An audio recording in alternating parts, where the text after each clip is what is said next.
Information table of contents URL https www.fanpal.com novelty RMB 7076.html. Years later, when Alina heard Ronan call out "Yes, Madam Prime Minister" to Lady Dinia from outside the door, she couldn't help but mutter, "Damn it, how did the country become like this?" She then recalled that sunny afternoon when she, at 18, had witnessed the fateful first meeting between the two. Page 101. But she said she was going to make a lot of money. If she doesn't make any money, can she leave? Ambrina asked. No, Ronan replied. Will Baron Gates give it to you?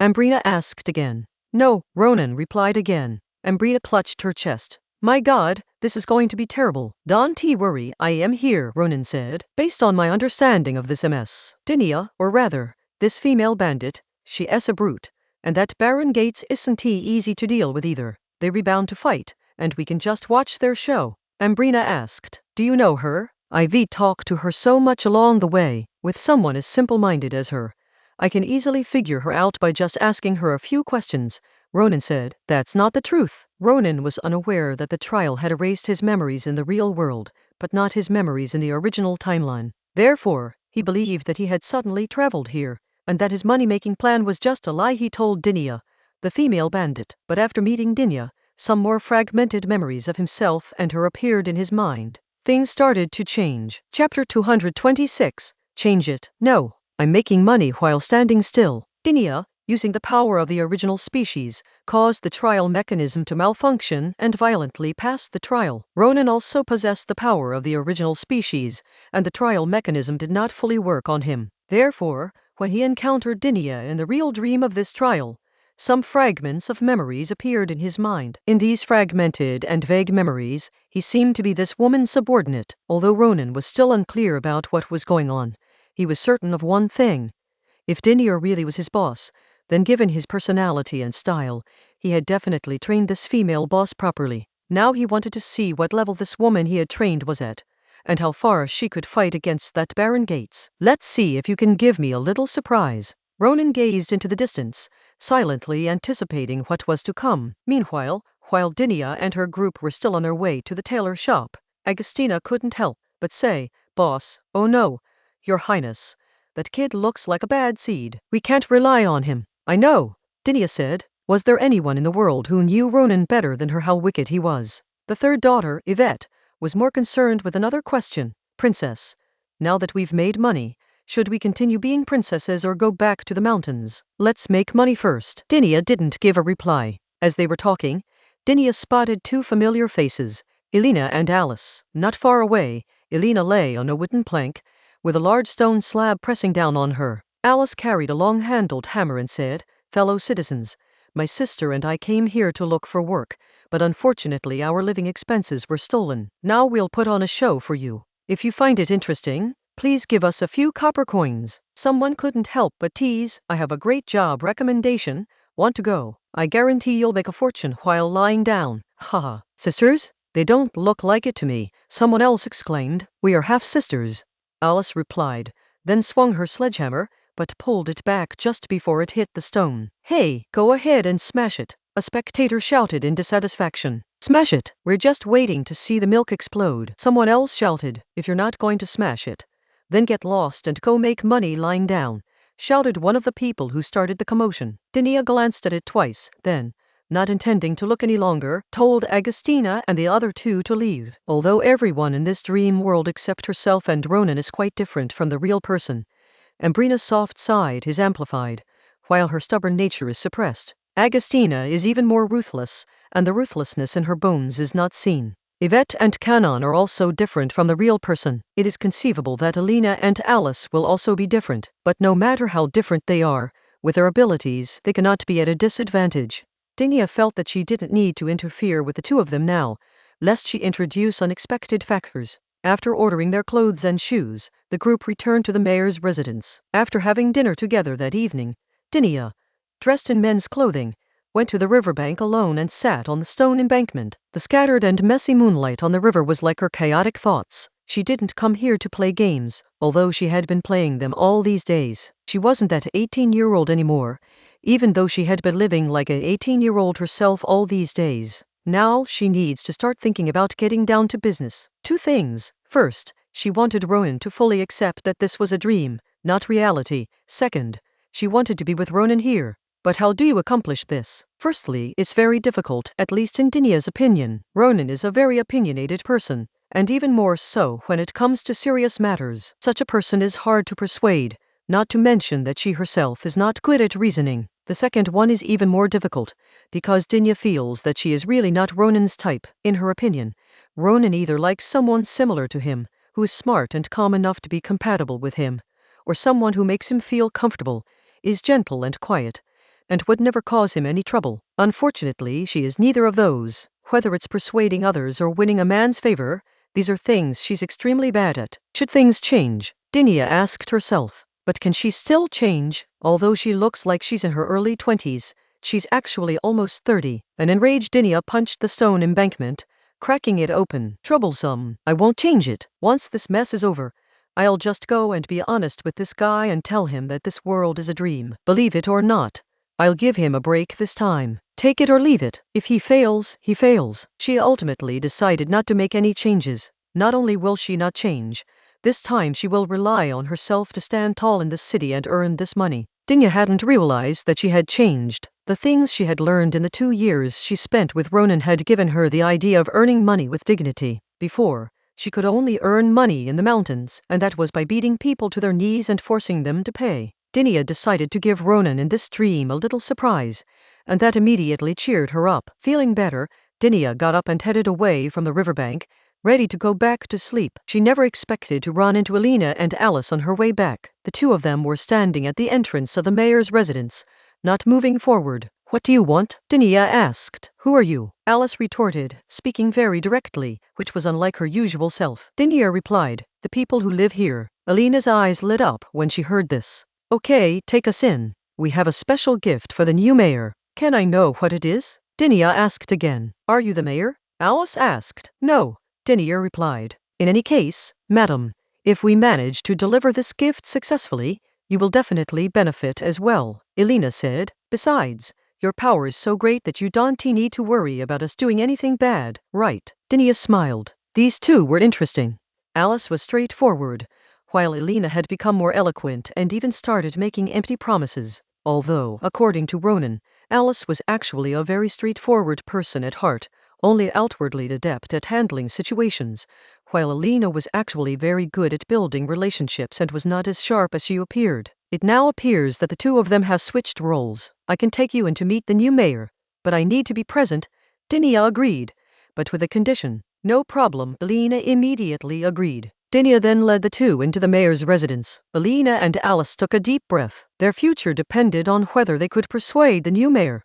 Dinya knew that these two must have come for something serious, so she went and called Ronan out of his room. Ronan wasn't particularly expectant. Gentleman, tell me about your gifts. Chapter 227. The plan.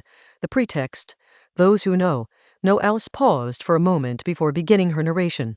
Wherever industry and commerce are developed, a large number of ordinary people rely on labor to make a living, and there will be guild organizations.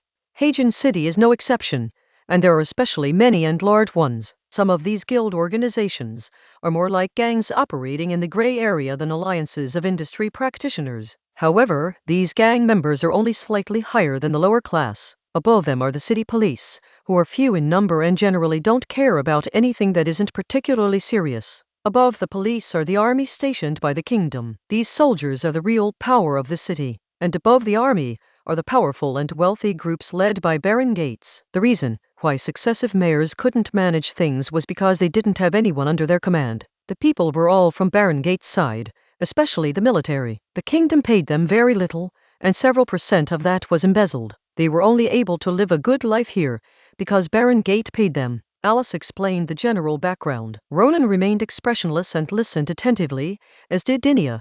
Her words were merely a prelude. Alina takes the stage. In the afternoon, an old woman tried to trick us into working in that kind of place, but we caught her and hid her in a secret location. She had some criminal records of gangs, which also fell into our hands. Mayor, You can use the pretext of rectifying market chaos and maintaining public order to set up a temporary department, recruit some people, and promise them a share of the profits if they take down those gangs. After taking down those gangs, the next step is to take action against those guilds. Finally, this temporary department will become permanent, and Mayor, you will have leverage to negotiate with Baron Gates. Ronan smiled without saying a word, then turned to Dinia. What do you think? Not enough.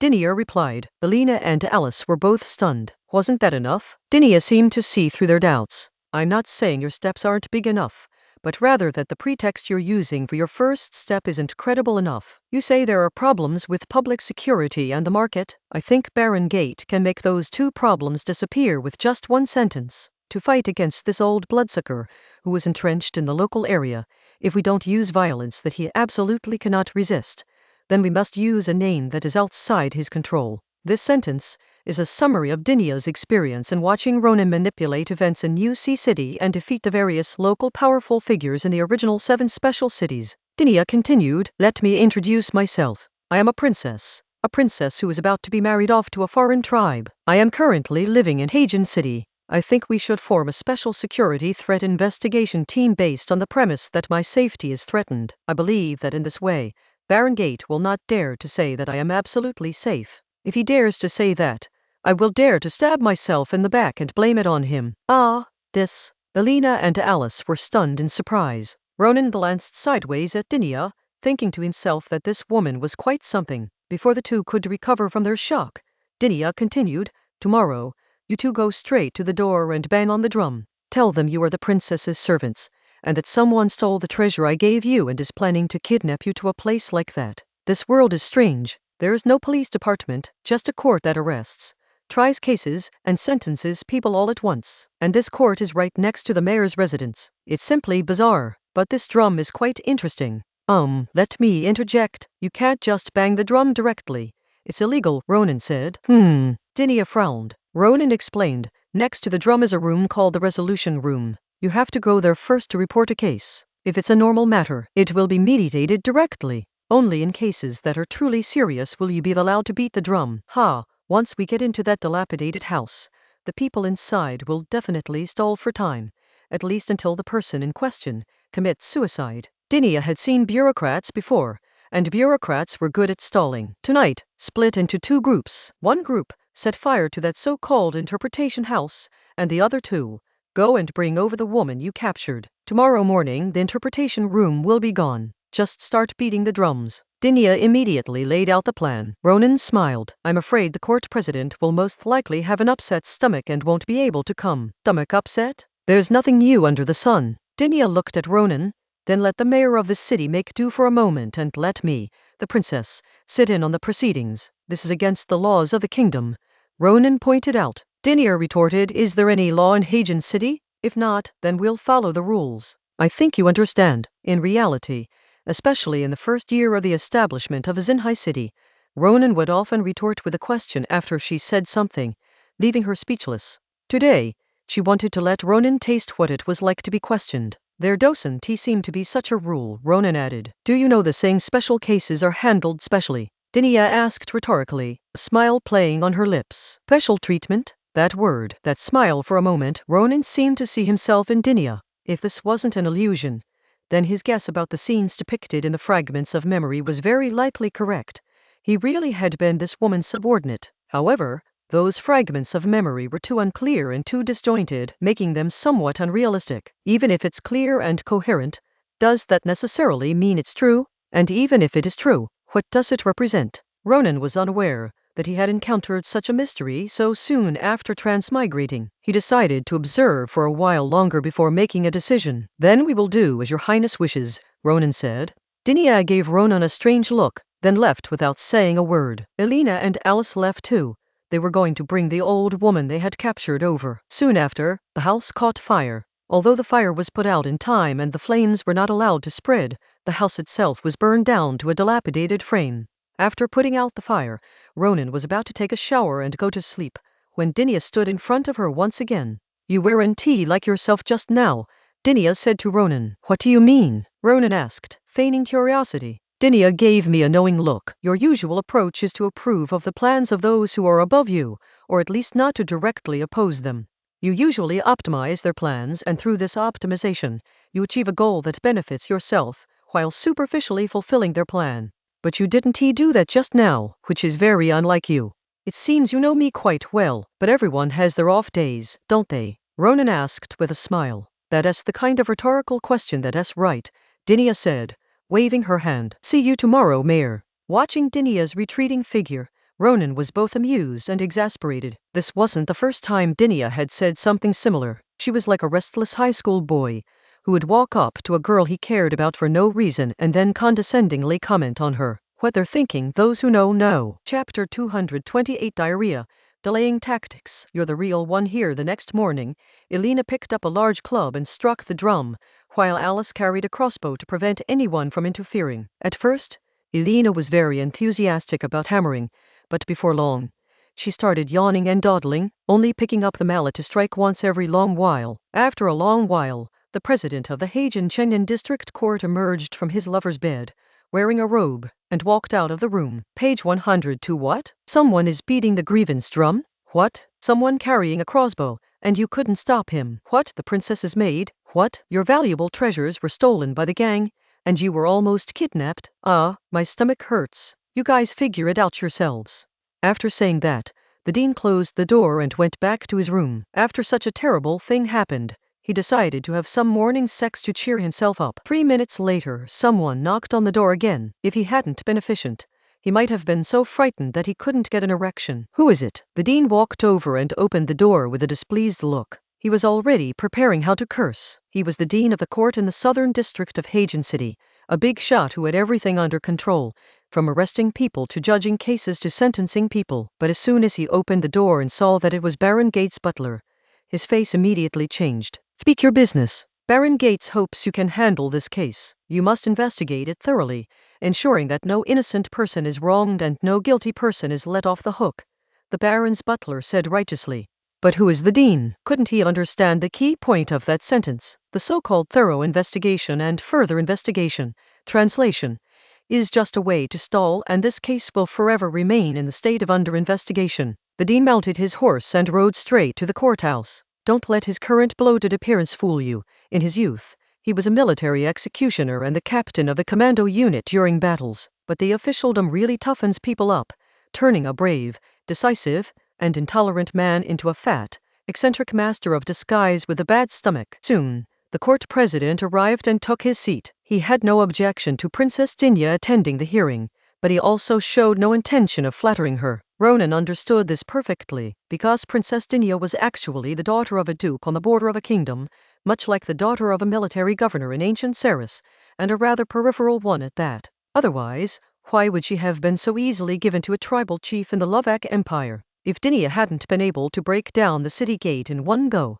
would she have been qualified to listen in? Right off the bat, the dean, in a very classic Saresian style, beat up the old woman who was the tainted witness, beating her senseless. Okay, now there are no witnesses. As for the physical evidence, namely the old woman's records, they were collected, and it was announced that a thorough investigation would be conducted based on them. A solemn promise was made that no bad person would be let off the hook, but no innocent person would be wrongly accused. Throughout the entire process, Dinia remained completely silent, like a clay sculpture, offering no opinions. A long time ago she would have turned hostile, but now she's not surprised at all. Just as the portly dean was about to announce the end of the proceedings, Dinia suddenly spoke up.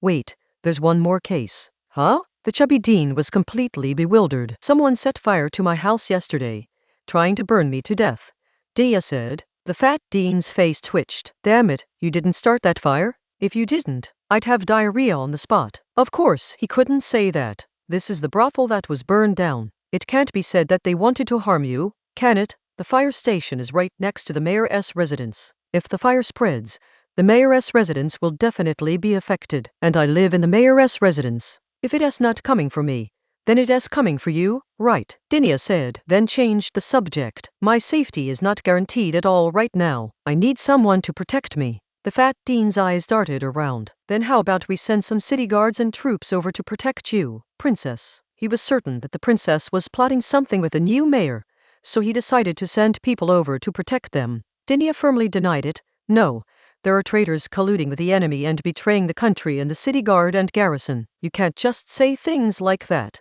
The fat dean said, I have a very important mission on this trip to marry into a foreign country. I have already encountered assassination attempts on the way here. Some of the assassins were Ravaks, which means that there are people in the kingdom who are colluding with the Ravaks. And the people of the kingdom of Hagen are so close to the Ravaks, I have reason to suspect that there are traitors among them. Dinia's ability to lie through her teeth has reached 5 or 6/10 of Ronin's level. Then Dinia revealed her true purpose. I will have the mayor organize a guard, but the money for that will naturally need to come from the locals. The fat dean stopped talking and left. The farce has come to an end. Soon after, Baron Gates learned the whole story. Lex, come here.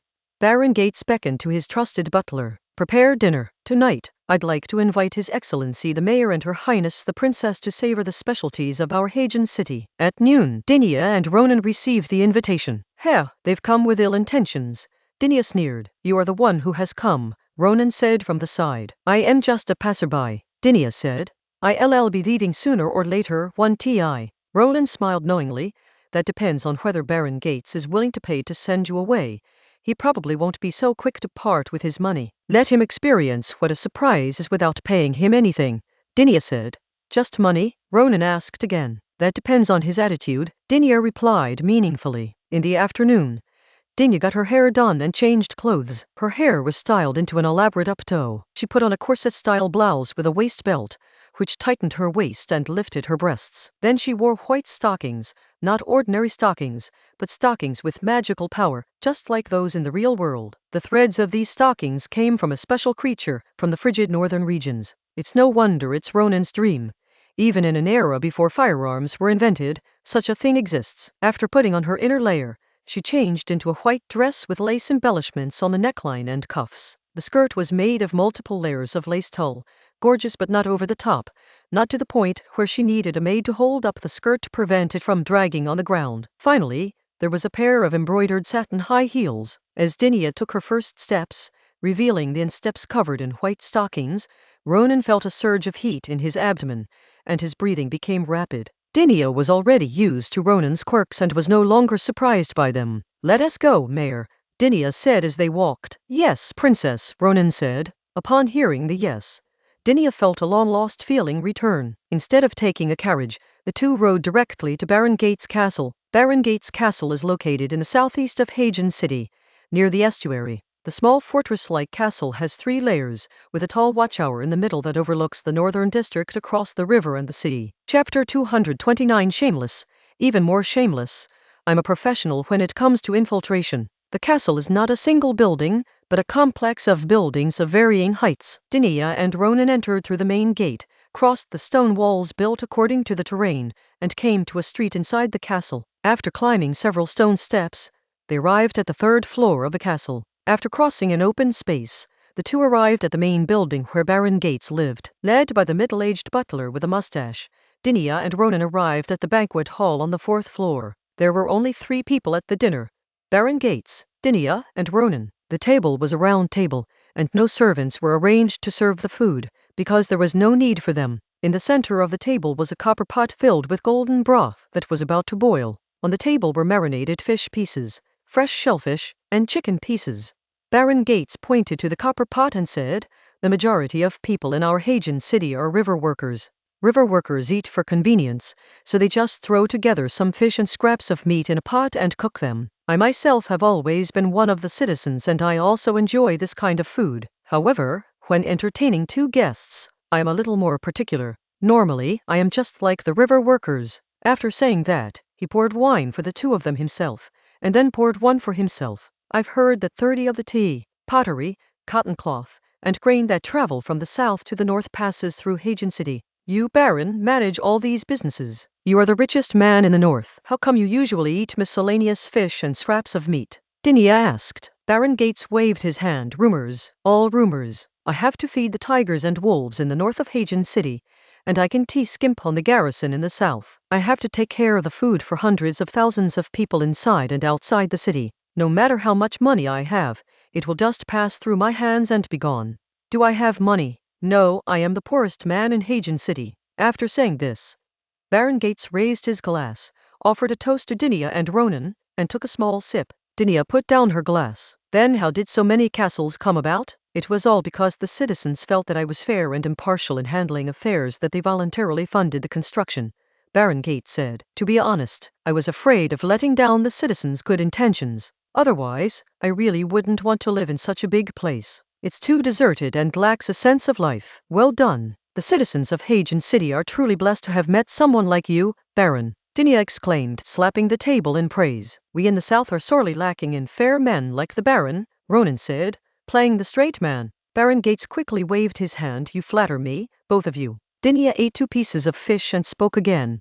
There are some things I was hesitant to say, but since the Baron is such a fair person, I'll say them. I may have to stay in Hagen City for a while longer, but some recent events have frightened me. I need to get some people to protect myself. Could the Baron help me think of a way? Forgive my ignorance, but I really have no good ideas. Perhaps you could find a safer place to stay, Princess. Baron Gates knew what Dinia meant and cleverly changed the subject. Dinia looked at Ronan. Ronan, what place do you say is safe? I've only been here for 2 days.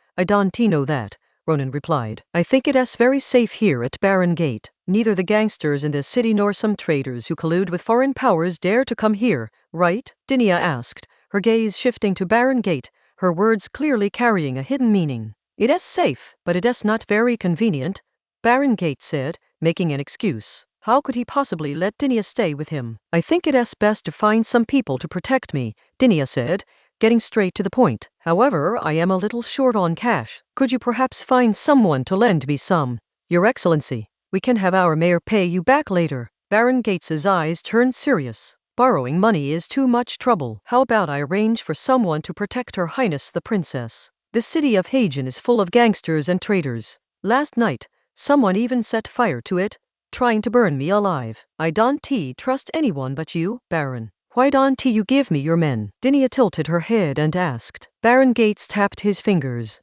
This woman was really difficult to deal with. If his men went out, wouldn't his castle be empty? And if his men fell into this woman's hands, a bunch of people would be labeled as traitors tomorrow. I don't have any money, but I can help you find someone willing to lend you some. I wonder how much the princess would like to borrow. Baron Gate asked. Not much. 10,000 gold coins. Dinia asked for an exorbitant amount. Ronan then interjected. Princess, what are you talking about, lending or not? I think we should just raise funds under the guise of maintaining city security and stabilizing market order. In the end, we can return the money to the gentleman in full and split the money from the citizens 30-70.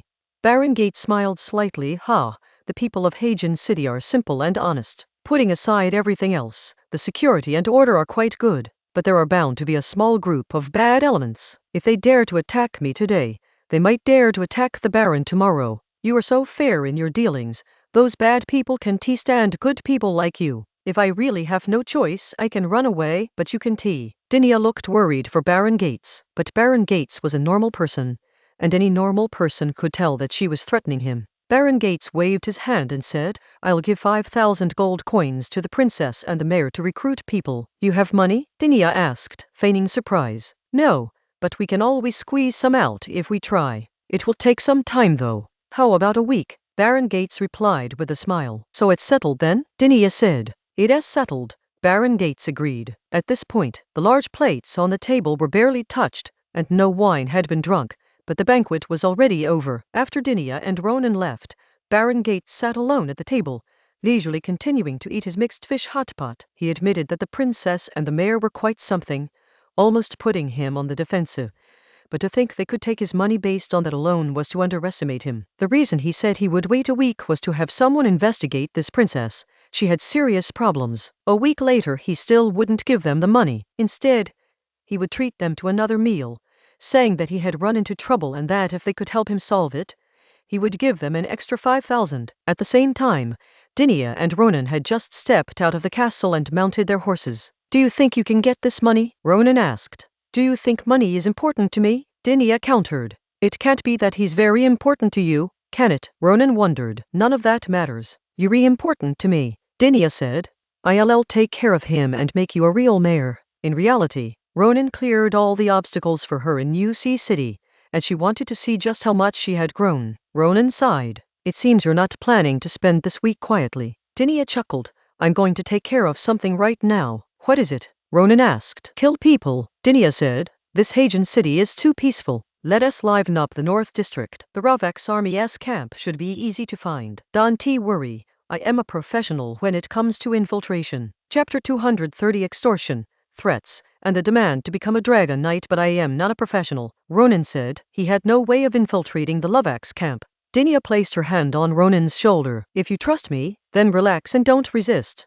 Ronan frowned, not relaxing at all, but instead becoming extremely attentive and on high alert. Dinia's eyes suddenly turned their original red, a chilling red in the moonlight. You're making things difficult for me. Ronan shrugged and agreed. The next second, Ronan was turned into a mushroom. Dinia held the mushroom Ronan had become, patted his chest, and it went straight into his chest. Then he went back to the mayor's mansion, changed his clothes, and went straight to a bridge connecting the north and south. He threw a mushroom across the bridge guarded by soldiers, and then a mushroom grew out of the one that had crossed the bridge and silently entered the North District. The next morning, Baron Gates was awakened by his butler Pink's knocking on the door. Butler Pinka reported something that made Baron Gates frown deeply. Last night, someone secretly infiltrated the Ravak's military camp in the Northern District and silently killed a Centurion. This morning, after the Centurion's body was discovered, his 5 personal guards were executed according to military law. Predictably, the Ravaks will claim that it was done by people from the south and come demanding an explanation. These Ravaks don't even know how to collect taxes.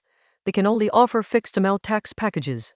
They are easily fooled by merchants from the local indigenous Limo people, and when pushed too far, they resort to robbery. The Ravaks people's way of doing things can be summed up in one sentence: doing business is impossible for them. Absolutely impossible.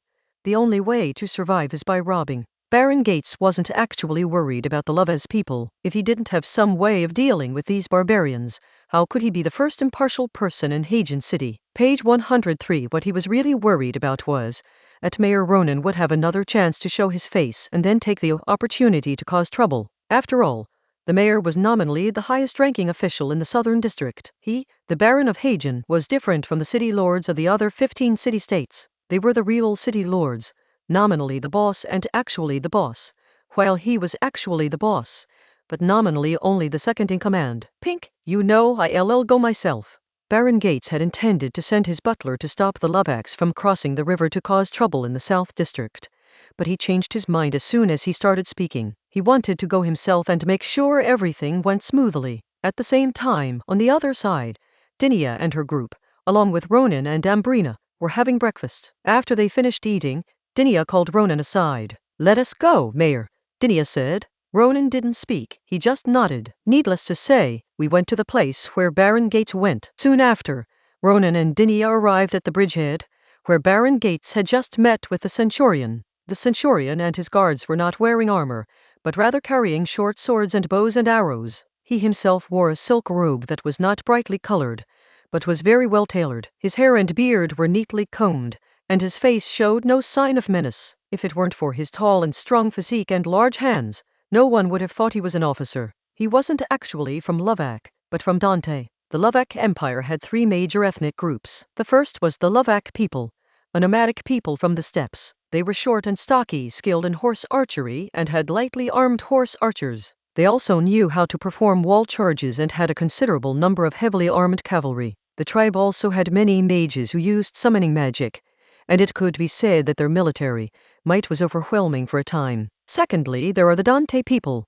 Hundreds of years ago, the Dante people were a small tribe that served as mercenaries for the powerful Seri Empire at its peak. They gradually rose to prominence through this. After the collapse of the Seri Empire, they occupied the north. They were not nomadic, but rather semi-agricultural and semi-pastoral, with agriculture even accounting for a larger proportion. They had long been corrupt and decadent, and had lost their fighting power. Even after being conquered by the Lavaks, they remained the most populous ethnic group within the empire.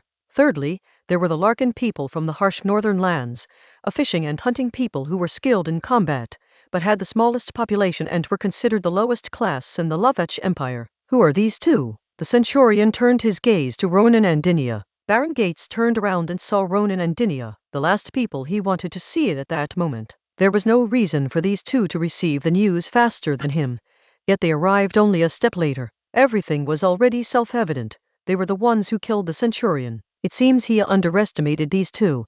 Before he could even make a move, they delivered another blow to his head. I am the princess who was about to marry into the empire, Dinia introduced herself, adding, we rushed here after receiving a message from the Baron, mayor of the southern district. Ronan's introduction was even more brief. Baron Gates cursed Dinia in his heart for lying through his teeth, but he still nodded to the centurion. If he didn't admit that Dinia had come after receiving his message, it would be telling the centurion that there was something wrong with the princess, which would be tantamount to tearing off the mask on the spot. The centurion was curious about the two, but he didn't talk to them. He could tell that the relationship between Baron Gate, the princess, and the mayor was somewhat delicate, but he was here to extort money, and Baron Gate was the only baron in the world. He had no interest in a princess who would leave soon, or a mayor who was destined to become a human stamp. The matter was quickly resolved. Baron Gate promised 2,000 gold coins, and the centurion led his men back to the North District. Her Highness's information network is far too extensive,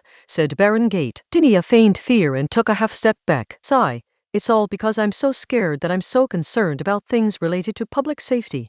If I had someone protecting me, I definitely wouldn't care about this kind of thing anymore. The subtext was clear. If you don't pay me, I'll cause trouble and make you pay to settle things. Excuse me, I have other matters to attend to, so I'll take my leave now. With that, Baron Gates departed. After Baron Gates had walked away, Dinia shook her head and said to Ronan, he's nowhere near as good as you. What does this have to do with me? Ronan said innocently.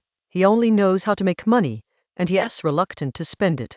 Dinia said, you read different. You make money, but you don't care about it. You use money to make as many people as possible your friends. He's giving you money that's aiding the enemy. You re someone who is going to disrupt the order, Ronan said casually, because although he said it, he didn't really mean it. If he gets the money spent right, the new order will still be in his hands. Dinia said, that's exactly how Ronan treated her in Xinhai City. She wanted to innovate, and Ronan supported her innovation, providing money, effort, and manpower. But after the innovation was completed, she realized that everything in Xinhai City, from people to industries, had fallen into Ronan's control. If we use Ronan's analogy of innovation as slaying dragons, then Ronan himself is a dragon skilled at slaying dragons. Dinia had long had this idea in her mind, but at this moment she truly made it firm and clear. She wanted to be a dragon knight who could ride evil dragons. Chapter 231. Focusing on the key points, addressing misunderstandings, and doing what you want that night.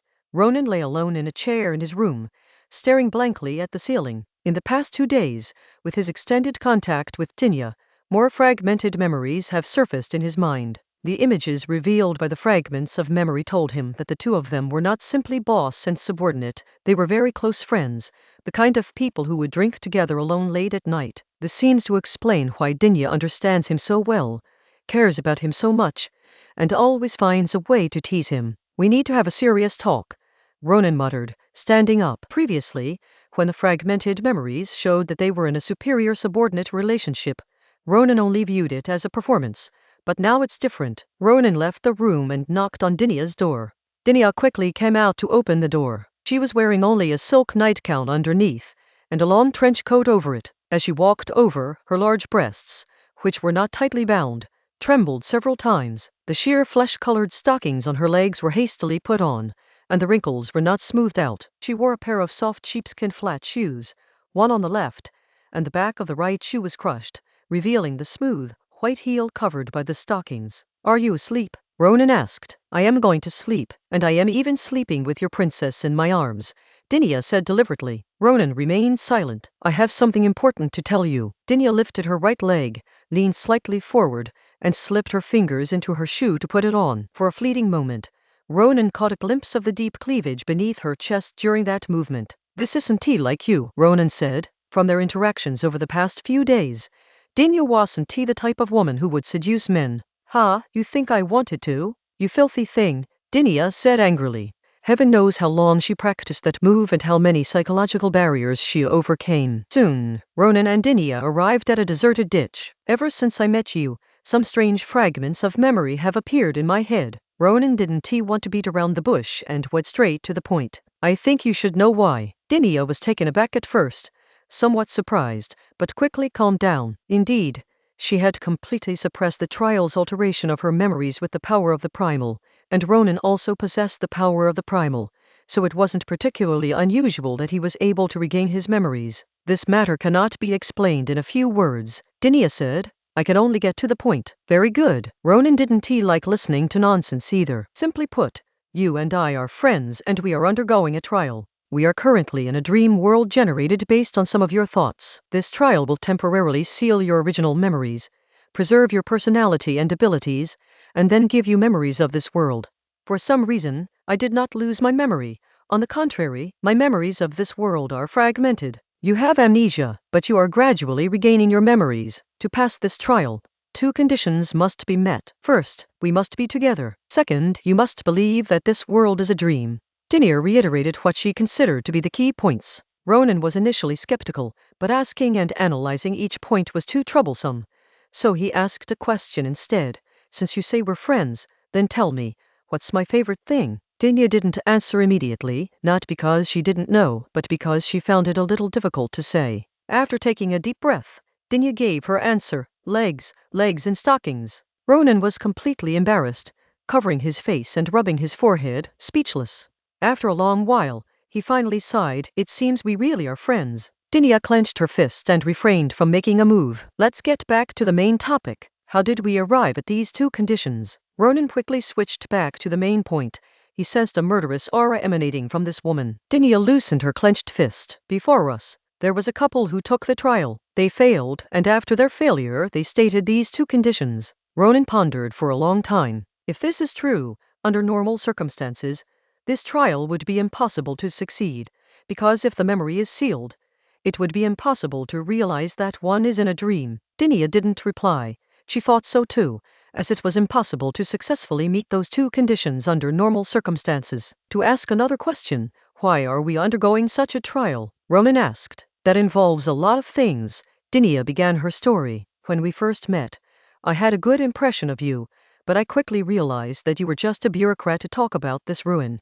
We have to start from when the 2 of them entered the ruins of the Heidi people together, and from the gardener Tyr's botanical garden, all the way to the New World. Dinia talked for almost an hour, with Ronan asking questions from time to time, and finally they managed to understand the general series of complicated things. According to you, this is a trial prepared for the successor, but it is obvious that the natives of the New World are simply unable to complete this trial and inherit something or some power left here, which is very unreasonable. To say that this inheritance is specifically reserved for those who possess the power of the original species is definitely not correct, because according to what you mentioned about Gardener Tyr, the original species was stolen by an artificial human, and this relic should be a product of the same period as the high-tech buildings of the early Heidi civilization. I think this ruin must have been created by an artificial life form similar to the Gardener Tyr, and left to its descendants. But according to you, the Western continent has the Haiti people, but the new continent only has natives and no descendants of some ancient civilization.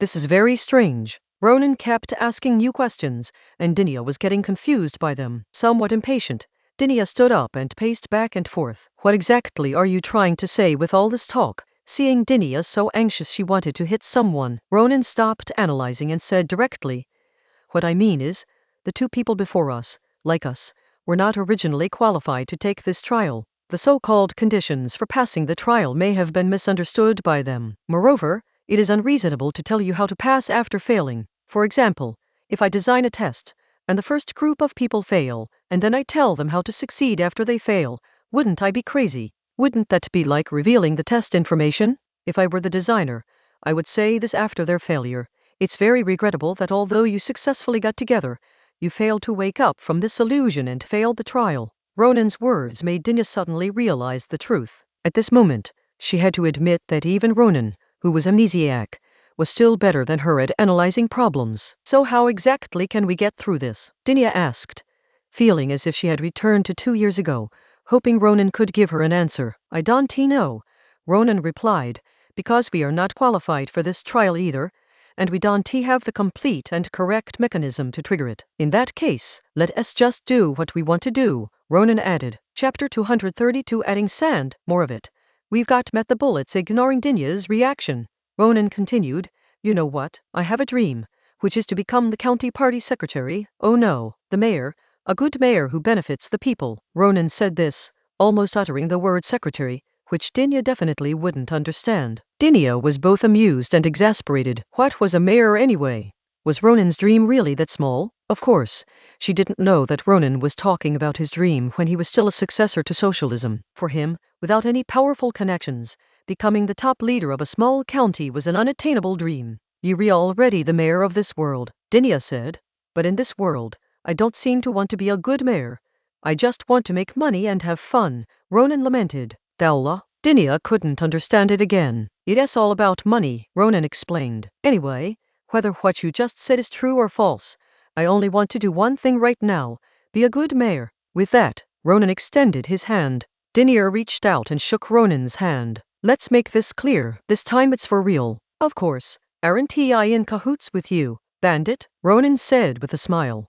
Dinya wanted to refute, but didn't. She, a heroine of the kingdom, had become a female bandit in this world, but for some reason, she didn't feel any aversion to it. On the contrary, she seemed to enjoy being a female bandit. Anyway, from now on, we're friends again, Ronan said.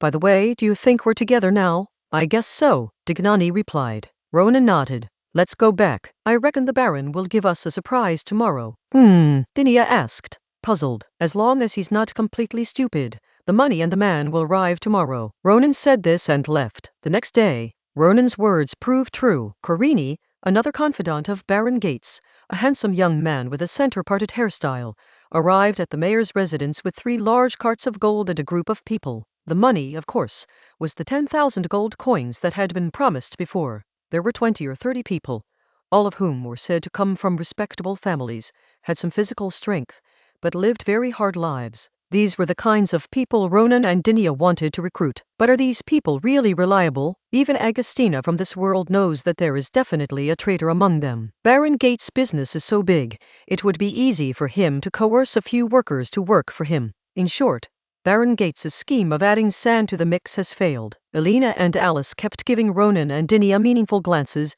implying that this man was not a good candidate. Ronan didn't react, he just looked at Dinya. Dinya simply smiled slightly. All right, please thank Baron Gate for my kindness. She had no objections whatsoever and accepted it without question. Kalini bowed respectfully. The money is for you 2 men. As for the men, I'll arrange for them to stay. They're at your service at any time. With that, Kalini left. Back at the mayor's residence, a group of people gathered to discuss the matter. Mayor, there's definitely someone involved. At least 7 or 8 people are problematic, Alice said. These people will definitely do things that damage our image under our name. Neither Dinya nor Ronan spoke. They were all too familiar with this kind of flag-raising and flag-reversing behavior. Ronan has done this kind of thing quite a lot, and Dinya has seen Ronan do it quite a lot. In my years of experience, this isn't just mixing sand into grain. It is clearly mixing grain into sand, Yvette said. In her old bandit's opinion, 8 out of 10 of these workers were unreliable. If you were to rely on these people to act on behalf of God, it would probably be a matter of days before the entire city's citizens united to act on behalf of God. We'll just ignore these people and hire our own, Agostina said. That dog-like Baron will be exposed sooner or later. But even if we recruit people ourselves, can we guarantee their reliability? Ambrina said. She wasn't completely ignorant. She knew that Ronan had joined forces with this real bandit and fake princess to seize power. She wasn't stupid either. She understood Baron Gate as control over Hagen City. There are only 2 types of people available for recruitment in Hagen City: those who have already become Baron's dogs and have dog food to eat, and those who want to be dog but cannot. Dinya turned around from her closed-eye contemplation and opened her eyes. The maid is right. No matter who we recruit, they will infiltrate the Baron's ranks. After all, apart from a few of us, anyone in the entire Hagen City can become his man at any time. After saying that, Dinya looked at Ronan. Page 104. Ronan remained silent, though he certainly had his own ideas. He simply intended to leave the stage to Dinya for the time being. Dinya already had an idea. Since we're destined to be mixed with sand, let's bring even more sand. River workers, salt workers, potters' apprentices, blacksmiths' apprentices, and those thugs who never know where their next meal will come from the bottom rungs of every trade. Bring a few of each kind over, and even better, bring in a few people who are directly under the Baron's command. Then they'll all be traitors. How can traitors still play their role? Even so, it won't be of much use, Elena said. Although these people are resentful, and even angry from the bottom. It is impossible to change their minds in a short time and turn them into our force to overthrow the Baron. At this point, Ronan, who had remained silent until now, finally spoke up, learning through movement and moving through learning. Our goal is to build a democratic, Republican city. Everyone present, except for Dinia, had no idea what Ronan was talking about. Only Dinia, who lived in the 16th century in the Western continent, an era when the intellectual liberation movement was spreading, could understand what Ronan was saying. Boss, I think we should try to break one of Baron Doggrass's legs first. Agostina said, don't talk about the legs yet. Kill the dog first. Pick a small one that barks the loudest. Dinia disagreed with Agostina's suggestion.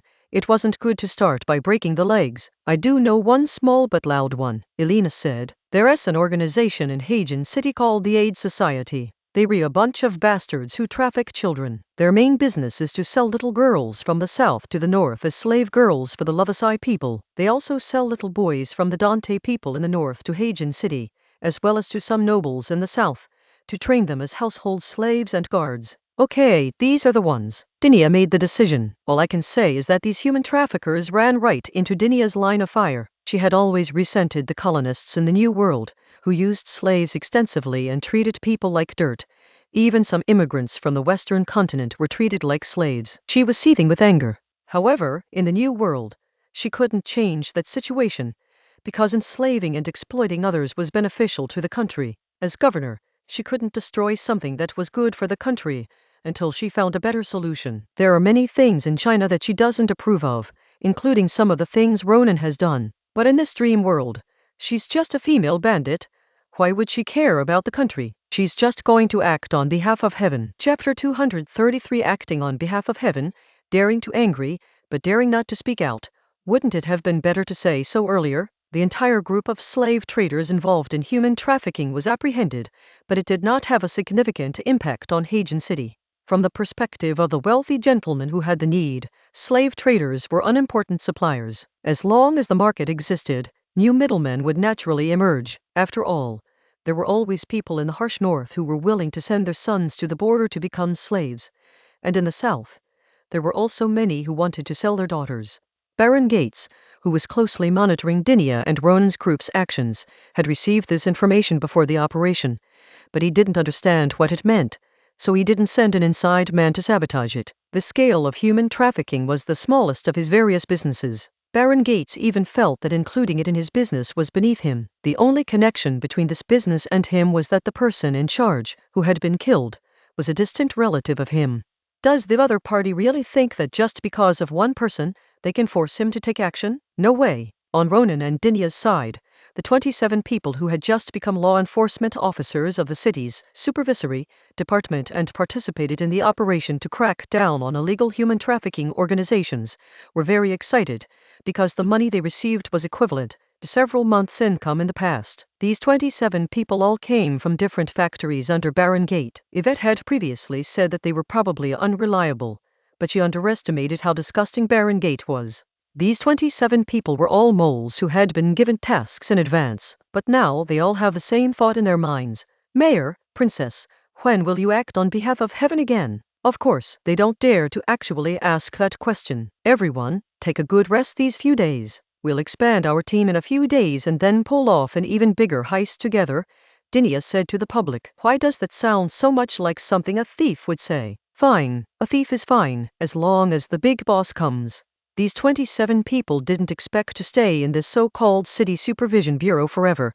They were just thinking about making some extra money in this ridiculous place. During the holiday, the 27 people went home. The first thing they did was to buy half a pound of meat so that their families could have a good meal. After all, they were all skilled workers, some even team leaders, and some were even married and had families. The rest, of course, should be saved. Of course, there were also 7 or 8 people who didn't save at all, but instead spent it. In the past, when they were workers, they worked hard all day, and their income was only enough to support their families. They didn't have the time or energy to spend money, but now that they're on holiday and have some unexpected wealth, they naturally started to think about spending it. These 7 or 8 men drank some alcohol, went to a dark alley, knocked on a hidden door, and slept with women. Naturally, they put the rest of their money away in the bank. The next day, something happened. 27 people were approached door to door by people who wanted to take away all the money they had been allocated. This was not actually Baron Gates's intention.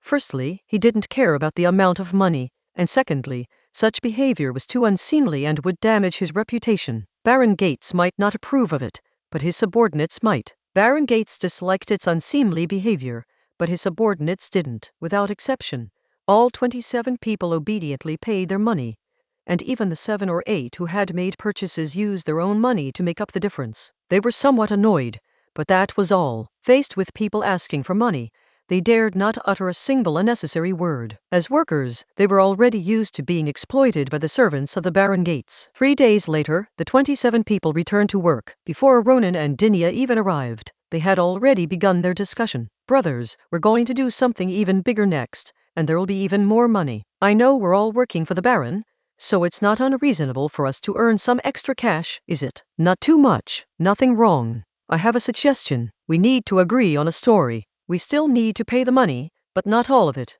Next time we finish the job, let us not go home first. Let us discuss the amount and pay part of it while keeping the rest. This is good. It's good, but there are new arrivals. I don't believe that none of the Baron's people are among the new arrivals. That is easy. I don't believe anyone dislikes money. We'll tell them about our own experiences, and they'll definitely agree to speak the same way. What if someone leaks the real amount to the person the Baron sent to make contact? Then let's beat him up and report him as a mole planted by the Baron. The group of people froze. Good heavens, really good heavens. Out of our 20-odd brothers, isn't there a mole among us? So, the mole is the one who reports others. For some reason, the group felt a strange sense of unity. Soon, Dinia and Ronan arrived, along with a dozen or so newcomers. They were all dark-skinned, muscular men. They were all salt workers, and judging by their physiques, they were clearly traders. The reason is simple. Most salt workers are dark-skinned and thin, the kind whose ribs are clearly visible when they take off their tattered vests. Those who still have a few ounces of flesh on their bodies are living well, at least at the level of team leader, and maybe even supervisor. How could they not be traders planted by the Baron? At this moment, all 27 people had the same thought. The princess and the mayor were good people, righteous, and even helped them make money. It was just that their eyesight was terrible. It wasn't that they had bad eyesight, but that they were blind. Today's purpose is twofold. Firstly, to allow new and old colleagues to get to know each other and exchange ideas, and secondly, to announce the next goal. Dinia announced. The workers in the audience felt they could skip this part because they were all the Baron's men. What was there to talk about? Were they going to talk about how to lick the Baron's dogs? Hurry up and tell us your next target for upholding justice. Next target, a pottery factory. As soon as Dinia spoke, everyone was stunned. Ravax was robbing a pottery factory. The porcelain in Ravax was all genuine southern goods, but the pottery, though called southern goods, was actually all produced in Hagen City and labeled as southern. Don't be fooled by the low price of the pottery. The volume of production was huge, making it more profitable than porcelain, which was sold as a luxury item. Even if a pottery factory isn't exactly the Baron's leg, it's at least his toe. They wouldn't dare cut off the Baron's toe even if they had 1,000 lives. It is not robbery, Dinia said. Instantly, everyone breathed a sigh of relief. They should have said so earlier. It was terrifying. Dinia then added, I'm going to seek justice for the oppressed workers, to establish a union, and to fight for better treatment for the pottery factory workers. The crowd was still hesitant. Of course, to join the union, you have to pay money first. Only after you pay will we protect them, Dinia added. Everyone breathed a sigh of relief. They should have said so earlier. They knew this place well. Was it protection money? There were so many factories, big and small, in Hagen City, and countless small vendors. They could see 2 protection money collectors every 3 steps. They used to be the ones being extorted, but this time they were the ones extorting money. All right, we support Her Highness the Princess and Mayor. The audience applauded and cheered. How could it not be good? The Baron didn't even give them a chance to collect protection money. We'll rest for a day, then officially set off tomorrow. That'll be all. Receive, the crowd shouted in unison. Chapter 234, Planting the Flag. Information cocoons, giving them another hope. The next day, at the pottery factory, a fat, dark-skinned salt worker rushed over, shouting, Princess, Mayor, something terrible has happened. What is it? Dinia asked calmly. The fat man immediately replied, Well, Miss Yvette, oh no. The treasurer just asked the factory workers, and they've already collected protection money 3 times this year. The poor folks have no money left. Who took it? Dinia asked. Who else could it be? Those guilds in Hagen City, of course, the fat man said. Good heavens, how dare you steal my money? Come on. Let's get it back, Dinia shouted, increasingly adopting the air of a female bandit. The fat man knelt down with a thud. Your Highness, you can't. Those 3 gangs know. The ones in charge of the guilds are all friends of the Baron. We can't cause them any trouble, you bastard. How dare you slander Baron Gates as being friends with the Mafia? You're asking for death. No sooner had Dinia finished speaking than Agostina darted forward, her axe flaming, and with a single, swift stroke, chopped off the fat man's head right in front of everyone. He stretched out his leg and kicked the head off the ground. Take a good look, everyone. This is what happens to those scoundrels who slander the Baron. Agostina pointed her axe at the dead head in the distance and shouted, Next, we're going to act on behalf of heaven. Those who want to come with me. Those who don't, go with him. Soon, a group of people stormed into the stronghold of a gang. Dinia personally led the charge, while Rowan watched from the sidelines. Agostina and Alina acted as forwards, with Yvette, Alice, and Canon providing support from behind, and the others cheering them on. They didn't bother with any small talk. They just started chopping people up. After killing about 20 people, they finally started negotiating. The gang leader was so scared he almost wet himself. But when he heard that all they had to do was hand over the protection money they had collected from the pottery factory workers, he was stunned. Is it really worth killing someone over something like this? Agostina brandished the still dripping axe in her hand. Listen up, from now on, wherever our boss, Her Highness the Princess plants her flag, you're not allowed to collect protection money, or you'll all be chopped up. The gang leader lay prostrate on the ground. Yes, sir, I will do as you say. Anyone who dares to cause trouble at the place where His Highness planted his flag, his ashes will be scattered into the river within 3 days. Let's go. Next stop. Dinia walked away immediately. The moles who had infiltrated the city supervision bureau left with the money and headed to their next destination. The other 2 gangs suffered the same fate, with about 20 people killed first, and then forced to hand over their money. The group then returned to the pottery factory, and at Dinia's command, the money was returned to the factory workers. Just as one of the moles emerged, preparing to reclaim some of the money that had just been given out, Dinia stopped him, asking, Who told you to take their money? Didn't you ask them to pay their membership fees? The man asked awkwardly. I never said I was going to take money from poor people, Dinia said. Who else would I take if not the poor? That's what he thought to himself. But he didn't dare ask. The last talkative guy had already moved and his head was still warm from the experience. The pottery factory has to pay for this, and a union must be established, Dinia said. The pottery factory owner understood the word union immediately. The area outside Hagen City was either mudflats or saline alkali land. There were few farmers among the lower-class citizens. They were mostly workers or small vendors. In this city, 7 people could form 8 unions. Moreover, unions had actually existed for a long time, but they had changed their nature, becoming more like barons or gangs. The pottery factory owner readily paid the money and readily agreed to establish a union. He had no choice but to agree. Otherwise, the pottery-killing princess would have made him get his head moved somewhere else to finish his business. As for money, that's easy. Just take it back from the poor. Union, the 3 gangs are severely weakened, so he can just arrange for his troublemaking nephews to get involved. Unions are great. From now on, we can collect protection money from our own workers. Win-win. Win twice, and you'll be numb with the success. With the matter settled, Digadun led his entourage back to the government office. Back at the government office, the first thing to do was naturally to distribute the money. They had just squeezed a sum out of the pottery factory owner. This time there were more people, and it wasn't a raid on their homes, so everyone received less than last time. But even so, it was still equivalent to more than a month's income. This act of upholding justice is so comfortable. This time, none of the original 27 people went home, and they also stopped the newcomers from going home. They then told the newcomers about their previous experiences and suggested that they keep a unified story, so that when the Baron came to ask for money, they could say that each person received an amount equivalent to about half a month's wages, and that the mayor and the princess took the lion's share. The newcomer immediately nodded in agreement. Who would willingly give away money if they could keep it in their own pocket? The following day, Baron Gates received a report from his head butler, Pinker.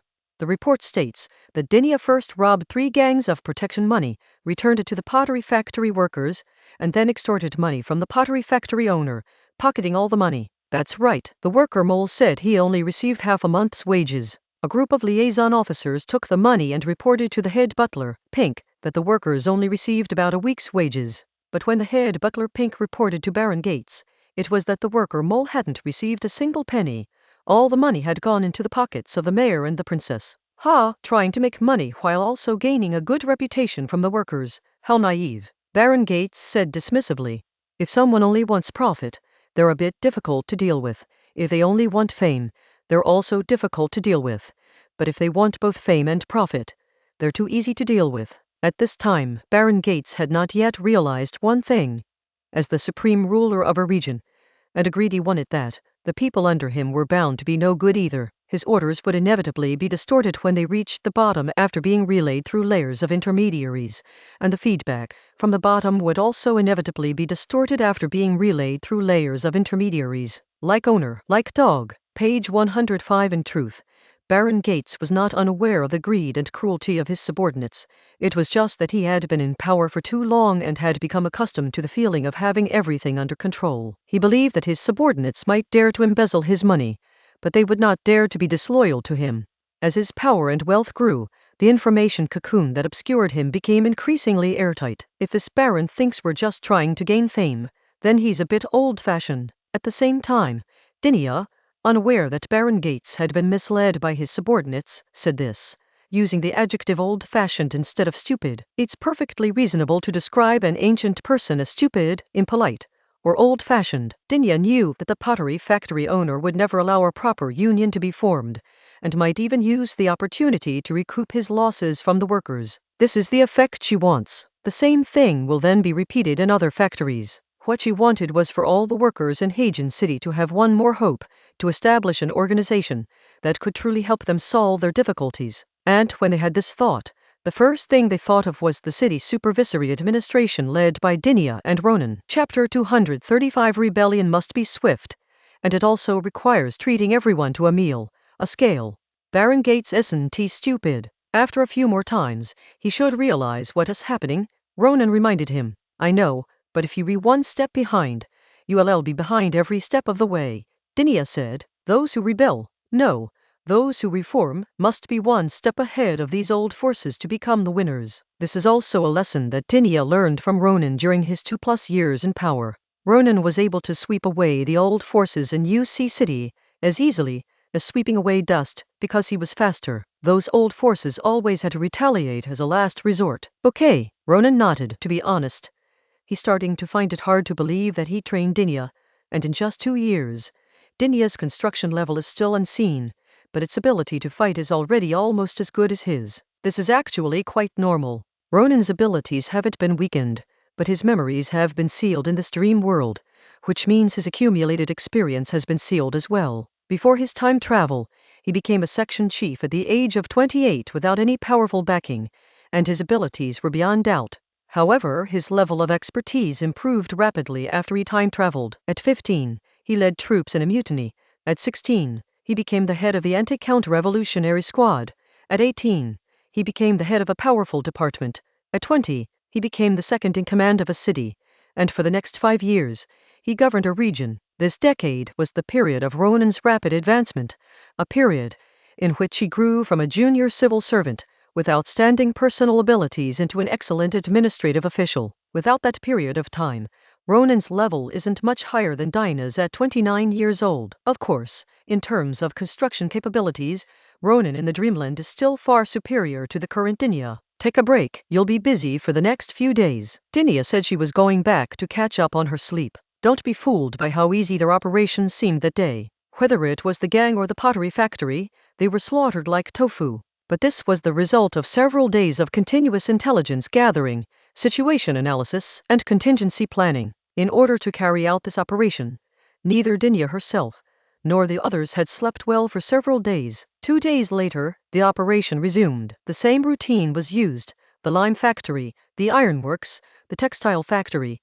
and the river workers' quarters along the southern canal were all raided. The workers briefly benefited, only to have it taken back by the factory owners. The situation did not improve. In fact, it was worse. In the past, The gangs were not actually affiliated with the factory owners, and after receiving protection money, they would at least offer some symbolic protection. But now they were gone. Unions were formed, but the union leaders did not advocate for any benefits from the factory owners, because these union leaders were either directly bribed or already had close ties with the factory owners. Damn it! A bunch of bastards. Baron Gates slammed his fist on the table and cursed.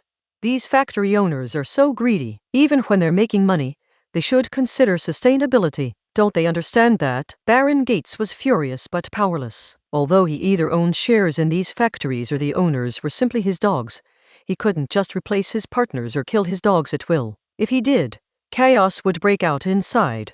At that moment, he realized what the mayor and the princess were up to.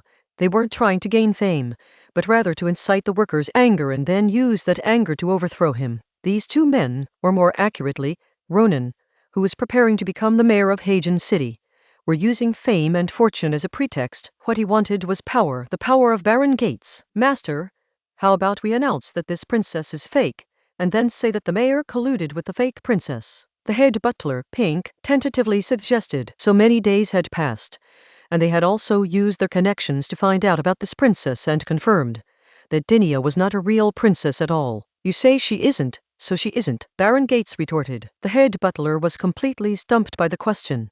That was definitely not the case.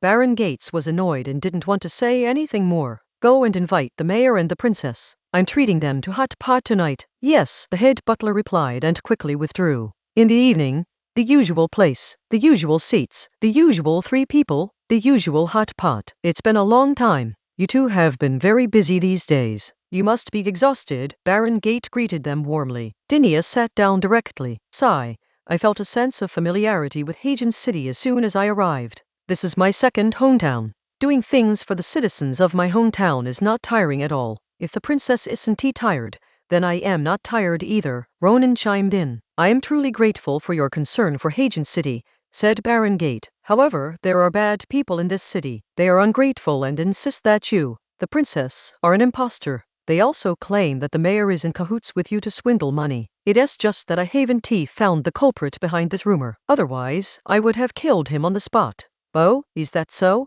Dinia asked, not flustered at all. Yes, Baron Gates replied with certainty. Ronan, what do you suggest we do? Dinia asked. Ronan pretended to think for a moment, then said, I think we should have the Baron send someone to invite the Duke over. If we travel at full speed, it should only take about 20 days for him to go and come back. All right. I'll take care of this, Baron Gates said, clearly indicating that the other party intended to settle things with him within the next 20 days. Dinia cooked a plate of meat. The Baron invited us to hot pot, surely not just to talk about this little thing. Of course not. Baron Gates waved his hand. I invited you two here to ask what your thoughts are on the future of the southern district of Hagen City. Yes, quite a few, Ronan said, but to sum it up, there are only 4. First, the management of the southern district of Hagen City is too chaotic. There is a mayor, a baron, and a garrison. I think a joint committee should be established. From now on, the laws and regulations of Hagen City will be formulated by this committee. The chairman of the committee will naturally be elected openly. I don't know who others will choose, but I will choose Baron Gates. Secondly, there are all sorts of problems in the city, whether it's the market or people's livelihoods. It's necessary to establish a large-scale law enforcement team. I think we can use the current Urban Supervision Bureau and the law enforcement personnel under the courts as a foundation to build a law enforcement team. Third, the Hagen City Court is involved in too much but actually can't manage anything. It would be better if it only focused on adjudicating cases and sentencing. Fourth, and finally, we need to establish some legitimate unions, and above those unions, we need to have a general union. I think Your Excellency the Baron is very suitable to be the president of this union. Ronan's words sounded like he was directly elevating Baron Gates to the top rank, but the actual task was to cut Baron Gates into 4 pieces and put them into 4 boxes. Baron Gates raised an eyebrow. If Ronan's idea succeeded, he would seem to have gained a lot, but he would have lost his most important thing, his status as the most impartial judge in Hagen City. Why was he able to control such a city? Because he was the most impartial person in the city. All disputes had to be arbitrated by him. He was the scale that weighed everything. In the future, Ronan envisioned, he would no longer be the only self-adjusting scale. Okay, that sounds really good. Chapter 236 4 and 3 Hands, How to Ride. The sun rises as usual. It sounds great, but the subtext is that it's actually terrible. Come, come, eat meat and drink wine, Baron Gates called to the two. Ronan's words made one thing clear. From now on, there was no room for compromise between them. After a meal and drinks, Ronan and Dinia left. Pink, the head butler, came in and asked, "Master, what should we do next?" Baron Gates held up 3 fingers. 3 options. First, immediately send someone to invite the princess's father, the Duke, over. Don't say she's a fake princess. Just say she's staying in Hagen City and doesn't want to marry into the Empire. Second, go and invite a few powerful mages over here, and at the same time contact the garrison in Hagen City, including those in the northern district. Third, I will invite all my business associates in my name. Baron Gates's first move was obvious. 20 days later, when the Duke arrived, he personally exposed the fake princess's identity and dealt with Ronan along with her. Secondly, 20 days is too long. Things could change in the meantime. He has to be careful that Ronan and Dinia's group don't completely break ties with him and resort to force instead of trickery.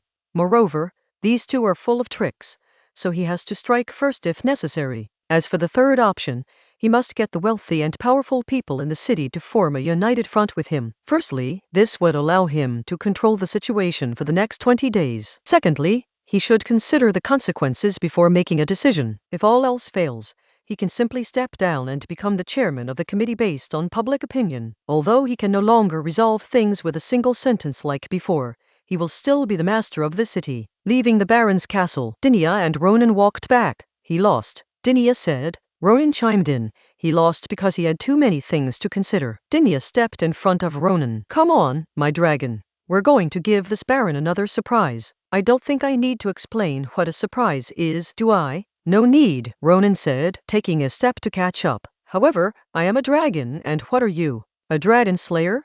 I am a dragon knight, Dinia replied. Haha, how do you ride it? Ronan asked jokingly. Dinia was stunned for a moment, wondering how to ride. But then she realized what was going on and kicked Ronan away. If Ronan's shield hadn't caught him in time, he would have fallen into the ditch. I haven't told you this yet, and that is, don't make such vulgar jokes with me, Dinia said to Ronan very seriously. On his way back to shore, Ronan, using his levitation shield, thought, it's only because of me. If it were someone else who took that kick, their bones would probably be shattered. It's you, Dinia said. No other man had ever had the chance to joke like that with her. After saying that, Dinia threw a mushroom and teleported away. The following day, Dinia told her underlings about Ronan's 4 conditions, adding that the Baron was very interested. The underlings weren't concerned about the Baron's future. What mattered was that if Ronan's conditions worked out, they would no longer be workers, but true enforcers of the law. If someone had asked them to become real law enforcers 10 days or so ago, they certainly wouldn't have dared. They were just workers. How could they be law enforcers? Only the Baron's dogs could do that kind of work, but after 10 days or so, they felt they were perfectly capable of doing it. Wasn't it just acting on behalf of heaven? I could do it too. Not only is it feasible, but I really want to do it. It's much more lucrative than being a factory worker. Another day passed, and Dinia and Ronan led their group on another mission, this time ostensibly to check on the establishment of unions in various factories. The factory owners were initially terrified, since the union they had formed was far too illegitimate, even more ruthless than a gang. But soon, the factory owners breathed a sigh of relief, realizing that the princess and the mayor had only brought people over to eat and drink for free. It's great that you can eat and drink for free without taking anything for free. During their free meals and drinks, Digner Ronan's group of traitors couldn't help but boast to the union members about the inside information they knew. The union members found out, the factory owner found out, and the workers found out as well. The factory owners weren't sure if the Baron was truly interested in Ronan's 4 offers, but they were certain they were. If there were a legislative committee, and they also set up an enforcement team, and finally a general labor union, then they would have a voice in the future. The workers also thought this was good. At least they could unite as a force, although they would mostly still not be able to resist, but at least they could express their voice of resistance, right? And so, one investigation after another was launched. Whether or not the investigations were actually carried out was not important. What mattered was spreading the word. Ultimately, the Baron still didn't realize that he held on to too many things tightly in Hagen City, to the point that while the entire city seemed to be subservient to him, deep down they all wanted to rebel against him. In the blink of an eye, 13 days have passed, and there are still 7 days left until the Duke's arrival. This time, all the important merchants in Hagen City gathered at the Baron's castle. After some polite conversation, someone started by asking the Baron if those 4 points were true. Baron Gates frowned immediately, indicating that the matter needed to be discussed and considered carefully. He dared not say directly that it was absolutely unacceptable, because saying that would put everyone, including his own dog, on the opposite side. When the Baron said he would consider it, the group immediately became disheartened and rushed to express their opinions, suggesting how the committee or the General Labor Union should proceed. The Baron wanted nothing more than to kill all of them and stuff them inside the city walls, but he had to listen with a forced smile. What was originally intended as a rally to unite people and jointly attack Ronan and Dinia has instead turned into a rally for a group of people who want to persuade Ronan to take the lead. They are eager to form a committee tomorrow, with the Baron as chairman the day after, and each of them becoming a member. The Baron, who was furious, couldn't stand it any longer and said he wasn't feeling well, so he sent everyone away. You bunch of bastards, every single one of you owes your current status to me, and now you all want to rebel against me. Baron Gates roared madly. After taking a deep breath, Baron Gates calmed down again. Kill them, we must kill them. First, kill the mayor and the princess, then slaughter these ungrateful bastards. Baron Gates was glad he had made an extra preparation. The magicians were now in place, and the army had been contacted. At the same time, Dinia and Ronan sat facing each other. It is time to close the net, Dinia said to Ronan. Should we make the Baron look decent? Ronan asked. A dignified death, Dinia responded. Tomorrow? Ronan asked again. The moon is very round tonight, so let's do it tonight. Dinia reached out and ran her hand through her hair, which returned to its original snow white with a hint of gold, and her eyes also returned to their original red. Tomorrow, the sun will rise as usual. Ronan smiled and whistled a melody she had never heard before. What's this tune? Dinia asked. Ronan stood up and looked at the moonlight outside the window. The song is called The Sun Also Rises. Chapter 237. Killing you is none of your business. After you're done, we'll still have to make a list. As they approached the mayor's residence, Ronan suddenly stopped. After you've dealt with the Baron, what are your plans? Dinia did not answer directly, but said, it was not the slaves who defeated the slave owners, but the landowners. What the city needs is a group of energetic new people to achieve true reform. So it's not enough to just change the boss.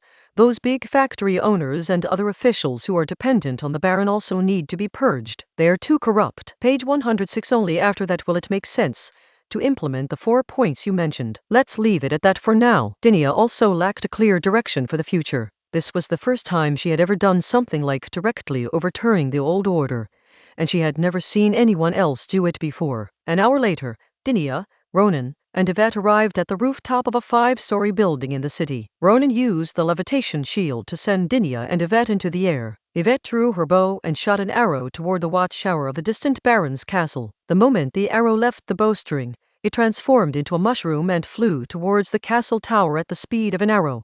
Just as the mushroom began to fall, it suddenly split open, and Dinia instantly appeared in the air, using magic to shoot a mushroom from her hand. The mushrooms began to fall from above the tower, and in the next instant, Dinia had landed at the top of the tower. In just under 10 seconds, Dinia teleported twice, covering a distance of nearly a kilometer in a straight line, and arrived at the top of the Baron's castle tower. There are watchtowers around the castle, and the sentries on duty also keep an eye on the air. After all, this is a world with magicians. But no sentry would notice a tiny mushroom flying through the night sky. Then, Dinia successfully entered the main building. There were multiple auras in the main building, but the 2 hot pot meals before were not for nothing. Accurately locking onto Baron Gates' aura and sensing his location was not difficult at all. Soon, Dinia arrived at a door. With a wave of her hand, the latch transformed into a soft mushroom, and the thick wooden door covered in iron was pushed open. Just as Dinia stepped inside, an object resembling a spiraling iron cone shot towards her.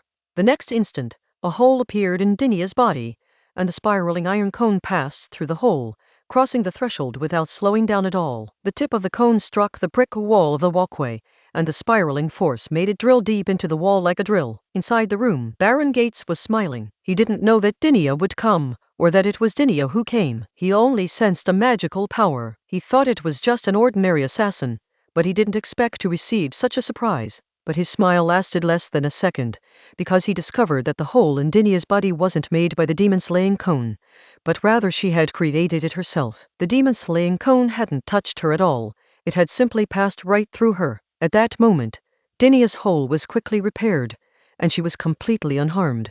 Not even her clothes were damaged. "Don't you think that's all?" Baron Gates said. "How could someone as security conscious as him only have one trap in his bedroom?" As she spoke, 2 more beams of red light came. This time, Dinia didn't even bother to dodge. She simply unleashed pure magic power to block the 2 magic arrows. The next instant, Dinia had already grabbed Baron Gates by the neck. "Wait, we don't need to." Before Baron Gate could finish speaking, Dinia had already crushed his neck. Then, Dinia chopped his head off with a chop to the neck. "Killing you is none of your business," Dinia said, looking at the still staring dead head. Baron Gates still had the expression he had before his death. It wasn't surprise, but rather that he had something to say. He did have something to say. He felt that nothing was off limits for discussion. Unfortunately, Dinia had never intended to discuss anything with him from the beginning. Before entering the city, Dinia already considered him a dead man. The only difference was when and how he would die. After killing the man, Dinia did not leave immediately. Instead, she wrapped Baron Gates' dead head in a bed sheet and went to find the head butler, Pink. When the head butler, Pink, saw the Baron's bloody head, he was so frightened that he fell to the ground with a thud, his whole body, even his pupils, trembling. The Baron talked about the committee, and those people were very interested, so they wanted to kill him and to prevent him from becoming the chairman. He asked me to come over to discuss this matter and to ensure his safety. If only I had been faster, it would have been better. It's my fault. His body was still warm. If I had come a few minutes earlier, she might not have died. You are the person he trusts most, so you must know that those people conspired to murder the Baron, right? Having spent a lot of time with Ronan, Dinia has also developed a knack for turning black into white. Pink, the head butler, twitched his eyelids, thinking to himself that the Baron had no intention of becoming chairman, and even if he did, he would never consult with a fake princess like you, let alone ask you to protect him. Had he gone mad? You were the one who clearly killed the Baron. As for the claim that someone conspired to murder the Baron, that's clearly your way of using this opportunity to eliminate dissidents. However, Pinker dared not speak his mind. He knew very well that if he uttered a single question, he would suffer the same fate as the Baron. Pinker forced a fawning smile. Your Highness, I really don't know who wanted to murder the Baron." Dinia remained calm. "You know, the murderer was able to bypass the sentries and do something like this, so he must be a mage, and he must be in cahoots with some mole in the castle. Otherwise, he couldn't have killed the Baron without anyone else noticing." "Didn't you do it?" Pink took 3 deep breaths, feeling as if all the bones in his body had been removed, and said weakly, "I understand. He needed to know who wanted to murder the Baron, otherwise, the mole Dinia was referring to was him." Dinia nodded, took a piece of paper from her pocket, and threw it in front of Pinker. "These are the people who want to murder the Baron." Pink picked up the paper. Good heavens, the list was already drawn up. This included everyone closely related to the Baron. "Let us go," Dinia said. "Huh?" Pink didn't understand what she meant. Dinia gave her an impatient look. "What Of course we'll arrest these people, parade them through the streets tomorrow, and hang them all to avenge the Baron. Do I need to go?" Pink asked cautiously. "Of course we need you. What if we arrest the wrong person without your public identification?" That fat Dean said it well.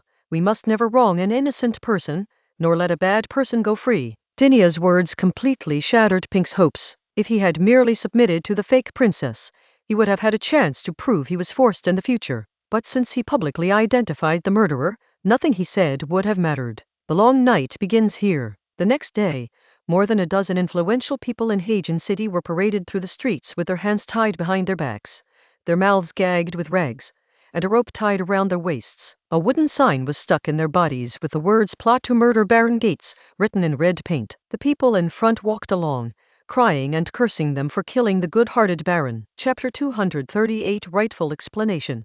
Killing someone means destroying their spirit.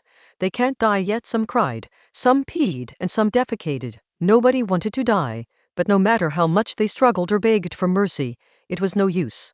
Dinia and Ronan are such a scoundrel. They've accelerated things to the death penalty, and they're even carrying it out immediately. Even a butcher wouldn't slaughter a pig like that. The onlookers cheered, saying that killing people was entertaining, and it was even more entertaining to kill these rich and powerful people. The citizens regretted not knowing the news beforehand. Otherwise, they would have thrown a few piles of cow dung and sheep droppings instead of just spitting. The people being paraded through the streets were dragged around the entire city of Hagen, and almost all the residents living on the outskirts of the city saw them. They walked from dawn until noon.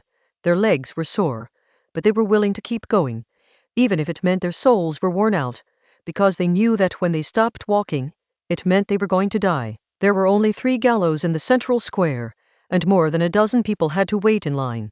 Just as the 3 people in front were being brought onto the stage, the kingdom's garrison arrived. "Stop right there," the officer in charge shouted. Dinia walked down from the viewing platform and asked, "What do you mean?" "What do I mean? I'd like to ask you what you mean. What right do you have to kill someone?" The officer retorted, questioning Dinia. The free city laws stipulate that the nobles of a free city have the right to punish anyone who enters their private territory and causes damage without a court trial. Article 6 states that anyone who harms a noble has the right to be punished with the same amount of damage. These people are the murderers of the Baron, so the Baron has the right to kill them. As she spoke, Dinia took out a piece of parchment. "This is an agreement I signed with the Baron. If he dies unexpectedly, I will temporarily assume the Baron's position until a month later, when it will pass to his son. Therefore, I certainly have the right to kill them." Dinia's reasoning couldn't be more valid. The so-called agreement was, of course, signed after the Baron's death.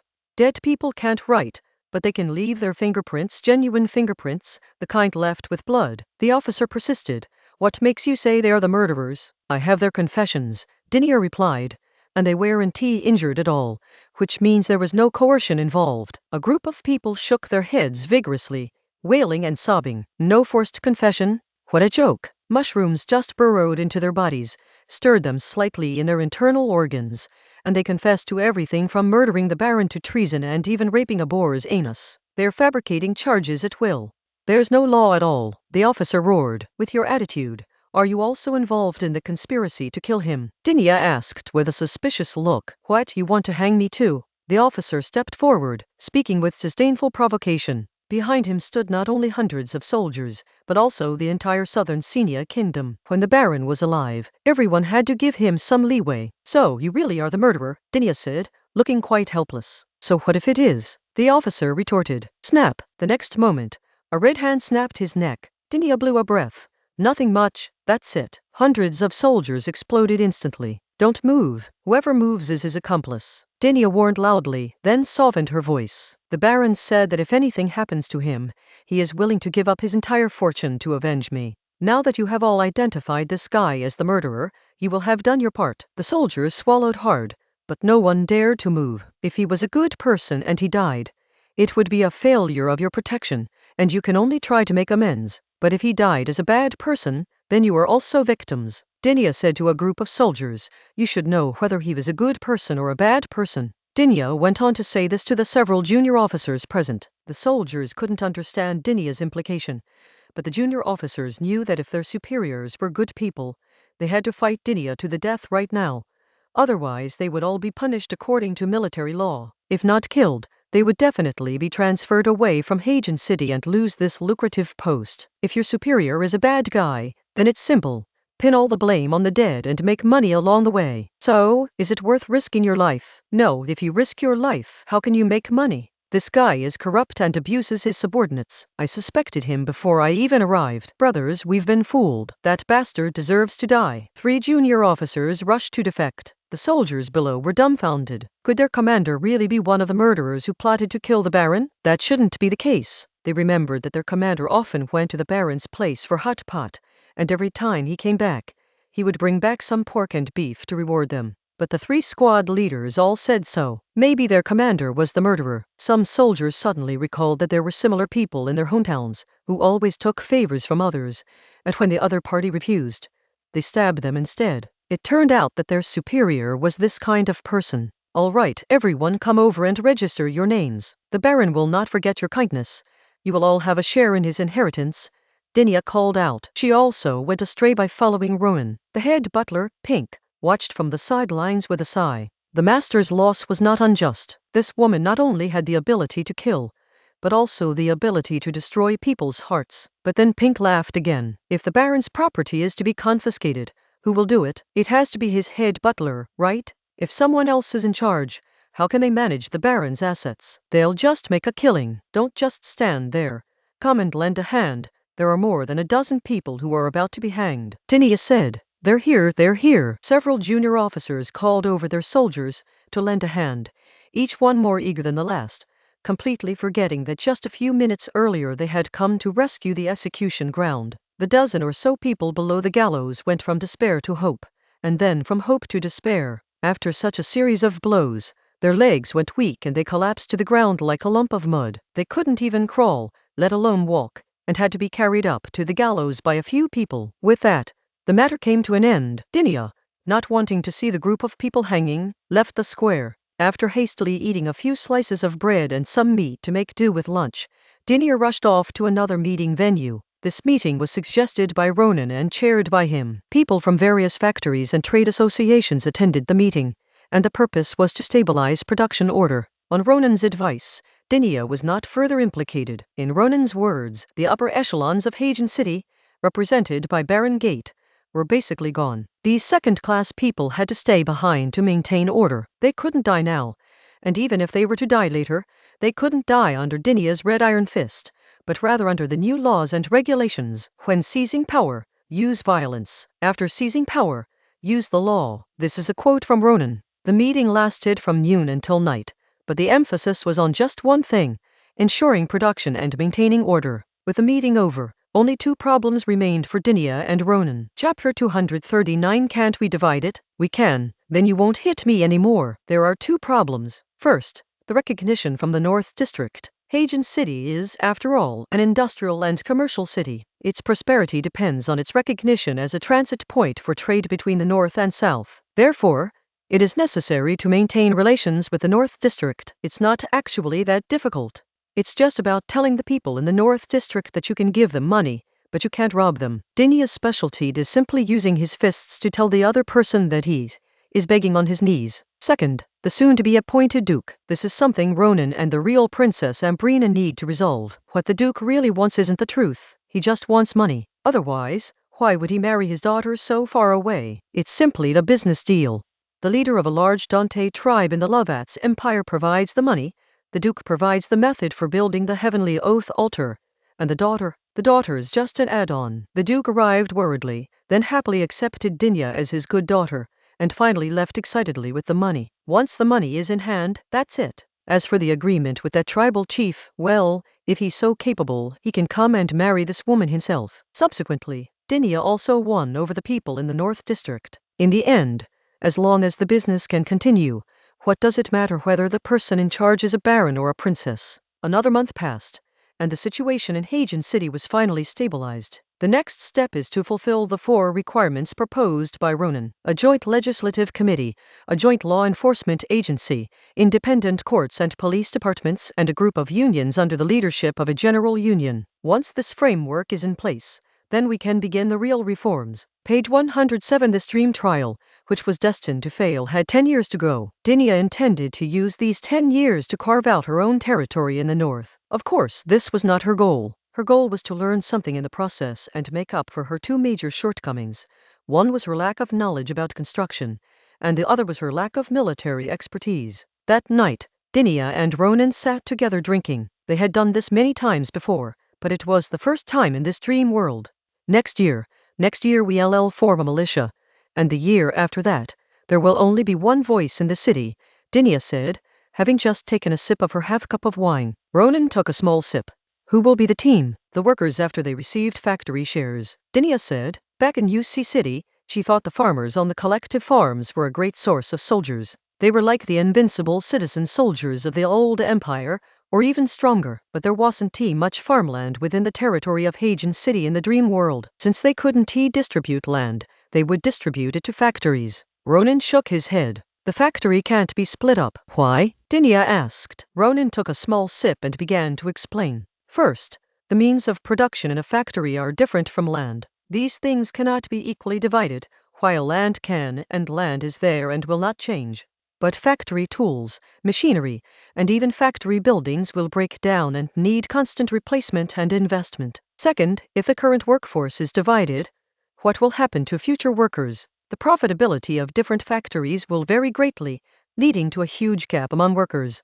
Third, factories are profitable, and with profits come losses. When losses occur, it's not like with land where nothing is left, but rather debt. Who will solve this problem then? Assuming that our workers are all hardworking and conscientious, and that the factory managers, after collective ownership, are all selfless and shrewd, this one-size-fits-all distribution will still only bring disaster. In reality, workers will also try their best to take advantage, and factory managers will treat the factory as their own. It's fine to divide it up, but the factory can't be divided up, and collective shareholding by the workers is the worst possible solution. Considering the actual situation in Hagen City, the division should be as follows. The salt fields will still be franchised, but the land will belong to the city-state. The limestone factory will still belong to whoever owns it, but the land that produces limestone will be public property. The pottery factory and the ironworks will be the same. The factory will still belong to the factory owner, but the land that produces clay and iron ore will no longer belong to him, but to all citizens. It's not about making these poor people think they're part of Hagen City, nor is it about letting them think they can make decisions. It's about making them understand one thing. Only by uniting under our big family can they live a good life. As long as they follow our orders, we will always represent their interests and bring them democracy. Do you understand? Ronan has once again exposed his shameless bureaucratic nature and reactionary essence. Of course, there are advanced and backward types of reactionaries. His model of mixing feudal patriarchal system with bureaucratic capitalism is still more advanced than the baron system. At least he doesn't intend to squeeze money out of the poor, but rather to fatten them up and then make them work for him. Isn't there a better way? Dinia asked, this time without saying, okay, let's do it your way. No, Ronan replied. This world is more backward than yours overall, both in terms of productivity and ideas. In Ceres's words, what we are doing is close to achieving universal harmony. The real world where Dinia lives is equivalent to the late 16th century, when the Renaissance had ended and the Enlightenment was approaching. This corresponds to the time when my great Ming had already died and the Qing dynasty had begun to cause trouble. This world is an era when firearms have not yet been widely used. The era that holds up the sky is the same as the era of my great song. Okay, that is settled. Dinia compromised once again, but at the same time strengthened her resolve to study further. One day, she would ride Ronan, this evil dragon, firmly. Oh, right, there's one more thing I want to tell you. Ronan's tone was very serious, and he put down his wine glass. As Dinia turned her head to the side, Ronan suddenly leaned forward, tilted his head, and lightly licked Dinia's upper lip. Dinia's red eyes almost popped out of their sockets, and she instinctively threw a punch. If Ronan hadn't pulled his head back quickly enough, she would have been disfigured. Dinia was furious, but she remained seated, her hand even frozen in midair. Ronan appeared calm. Actually, I had fully regained my memory 3 days ago. What does this have to do with what just happened? Dinia asked, clenching her fist. Yes. As he spoke, Ronan did it again, this time planting a kiss directly on Dinia's lips for a full 2 seconds. The relationship is that you won't hit me anymore. I'll beat you to death. Dinia stood up and kicked Ronan squarely in the chest, knocking Ronan to the ground. She pounced on Ronan, straddling him, and punched him in the face with her left fist. Right fist, left fist, right fist. They exchanged dozens of punches, each one slower and lighter than the last. In the end, Dinia let go, and Ronan only suffered a few cuts on his face. Dinia, still straddling Ronan, sighed and fell silent. Ronan reached out and pushed Dinia's chest, then stood up and pinned her down, his eyes fixed on this familiar yet unfamiliar woman, his breath coming in ragged gasps. Just then, a voice simultaneously entered their minds. Chapter 240, Passing the Trial. The Crystal Skull and Countermeasures. Congratulations on passing the trial. You have truly acknowledged each other, come together, and are willing to work hand in hand for a common dream. You have earned the right to support each other throughout your long lives. He admitted it long ago, but what kind of coming together is this? A shared dream. How could that be? How could Ronan possibly share a dream with Dinia? Just as Ronan thought this trial was complete nonsense, he opened his eyes and was forced out of the dream. Dinia was even more confused. Ronan acknowledged her? Ronan shared the same dream as her? The cabin stood upright again and returned to its original position. Then the cabin door opened, and Ronan and Dinia came out. Olivia and Sebastian looked at Ronan and Dinia in surprise. How did they get out so quickly? Neither of them knew how long they had been in the cabin, but they were certain that Ronan and Dinia had only been there for a few minutes, definitely less than they had. Young master, how are you? Elena hurried over to ask with concern. Just as Ronan was about to answer, A square gap suddenly opened in the ground, revealing a staircase leading to a lower level. Ronan glanced at the underground entrance. I don't need to say more, do I? Elena looked at Ronan with admiration. Amazing. Ronan patted Elena's arm and looked at the others. Thanks to Mr. Sebastian and Miss Olivia, otherwise we would have been completely lost. Let's all come together and see what this so-called inheritance is. If it's some kind of treasure, we'll all share it. Sebastian and Olivia nodded slightly without saying anything. They knew they hadn't really been of much help. Then, Ronan, Dinah, Elena, Sebastian, Olivia, and the expressionless Faith entered the staircase leading to the underground. The group went down to a room on a lower level. The space here is larger than the first level of the pyramid, but even more monotonous. At least the inner walls of the first level of the pyramid were initially covered with a layer of relief bricks, but here there are only flat walls and floors. The difference is that on the wall facing the steps, there are 10 golden coffins standing upright. The golden coffin was uncovered, and one could see the complete crystal human skeleton standing inside. The group headed toward the golden coffin, but halfway there, everyone except Ronan and Dinia was blocked by a transparent, invisible barrier. Olivia tried to cast a spell, but it was useless. Faith also tried, but to no avail. Magic simply couldn't work on this barrier. Elena smashed the floor, preparing to go underground, only to discover that the invisible barrier wasn't a panel between the ceiling and the floor, but rather a cube-shaped dome that completely enveloped the space where the golden coffin and the crystal skull were located. There is something this powerful. Magic is completely useless against it, Olivia said. Not necessarily, Faith said. She sensed something, but couldn't be sure.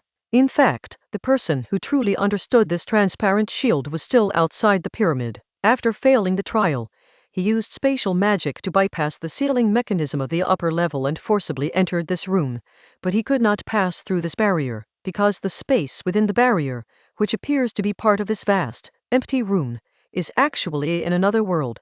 Magic is naturally useless. Can someone in this world cast spells on someone in another world? His spatial magic also cannot pass through this barrier. At this moment, Ronan and Dinia had arrived in front of the golden coffin and the crystal skull. The closer they got, the more they felt a strange attraction, wanting to merge with the crystal skull, which exuded an eerie yet alluring beauty. Just then, Ronan jolted awake, regaining some of his senses. Dinia placed her hand on his shoulder, and Ronan gently patted the back of her hand. I'm fine. At this moment, Ronan no longer had the same feeling as before. The crystal skull no longer possessed an eerie and alluring beauty in his eyes, but only a simple sense of intimacy. Ronan and Dinia simultaneously raised their hands, each touching a crystal skull. The next instant, 2 crystal skulls burrowed into the 2 people's bodies. Intense pain suddenly struck, a pain like bones being crushed and pulled out. The pain should have made them lose consciousness, but their consciousness remained unusually clear. Then the bones were replaced, followed by an indescribable feeling, as if their souls were being torn apart and forcibly poured into their bones. Just a few seconds later, everything returned to normal. If the crystal skulls in the 2 coffins in front of him hadn't disappeared, Ronan would have even suspected that what had just happened was just an illusion, because everything was too fast, and he couldn't feel any changes in his body at all. Try using your magic, Dinia said. Ronan tried it and found that the flow of magic was faster, and his total amount of magic seemed to be slowly increasing. The flow of magic is smoother, and the amount of magic is still increasing. My magic power has increased?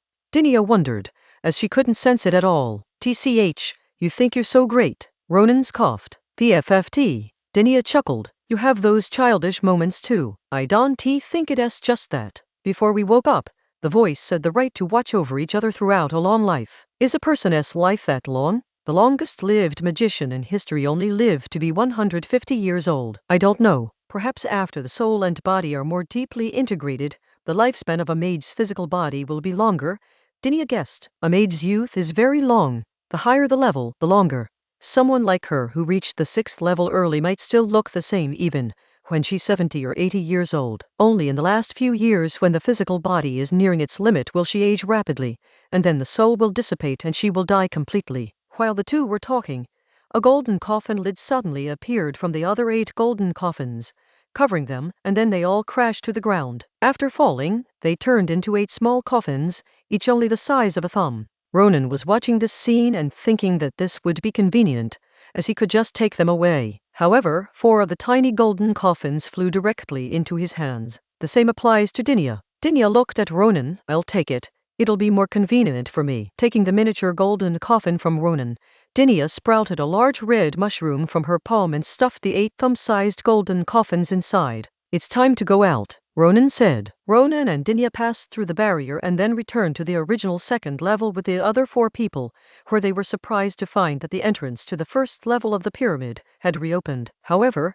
because the entrance to the first floor was open, the mages present could already sense that there were people outside, quite a few of them, and all of them were rank 1 mages. Such a luxurious lineup, Ronan said with a smile. I'll go first and keep them in check, Dinya said seriously. Those who aren't in the correct positions stay inside. Ronan and Miss Faith will go out later. Chapter 241. Inside the tower. Outside the tower. The big one is coming outside the pyramid. All the organization members, dressed in dark purple robes, discovered that the massive stones that had blocked the pyramid's entrance passage had risen back up, and now the only entrance was open again. As the leader of the organization, a former prince of the Kingdom of Foes, a hint of surprise flashed across his face. The fact that the closed mechanism had been lifted meant that there was no longer a need to ensure the normal progress of the trials. Why was this no longer necessary? It could only mean that someone had already passed the trials. He felt no resentment whatsoever, because he had never had a woman he admired, so it was only natural that he failed. However, this situation is actually a good thing. At least we don't have to bother getting that crystal skull anymore. We can just steal it in the future. Forget about it now. His strength is unprecedentedly weak, and he's no match for that woman. The man said to his old friend, listen, wait, the Crimson Sea should be the first to come out. You and the young men should work together to restrain her.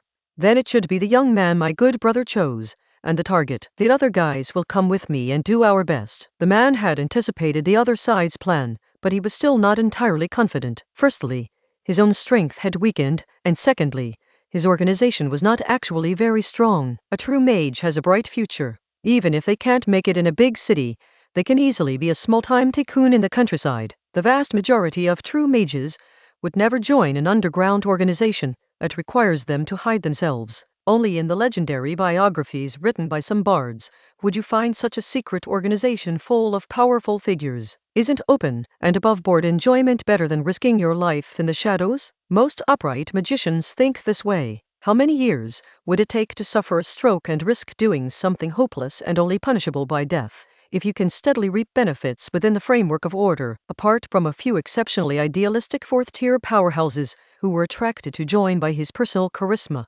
the remaining dozen or so members of his organization were mostly 1st-tier, with a few 2nd-tier members. They were young, had ideas, and most importantly, were unwilling to be ordinary. Therefore, he could only send his old friend Listen with some 1st-tier young men to restrain Dinya, while the other powerful individuals would join him in capturing the target. Inside the pyramid, a floor that no longer existed had been replaced by a floor made of mushrooms by Dinya. Just as Dinya was about to leave, Ronan called out to her, wait. After regaining his memories in the dream world, Ronan began to ponder a question. Why did the other party go to such great lengths to involve 3 forces, deceive the chief, and find a way to bring his group into the pyramid, and then activate the pyramid's sealing mechanism? Was it to kill them or one of them? Obviously not. After fusing with the crystal skulls, Ronan wondered if the other party was after them, but he immediately dismissed the idea for a simple reason. The other party might know about the crystal skulls, but could he be sure they could pass the trial? Obviously not, so the other party's target wasn't the crystal skulls. At most, he hoped that Ronan and his team could bring out the crystal skull. Ronan still couldn't figure out what their purpose was. But because he couldn't figure it out, Ronan decided to organize Dinya to act according to normal thinking.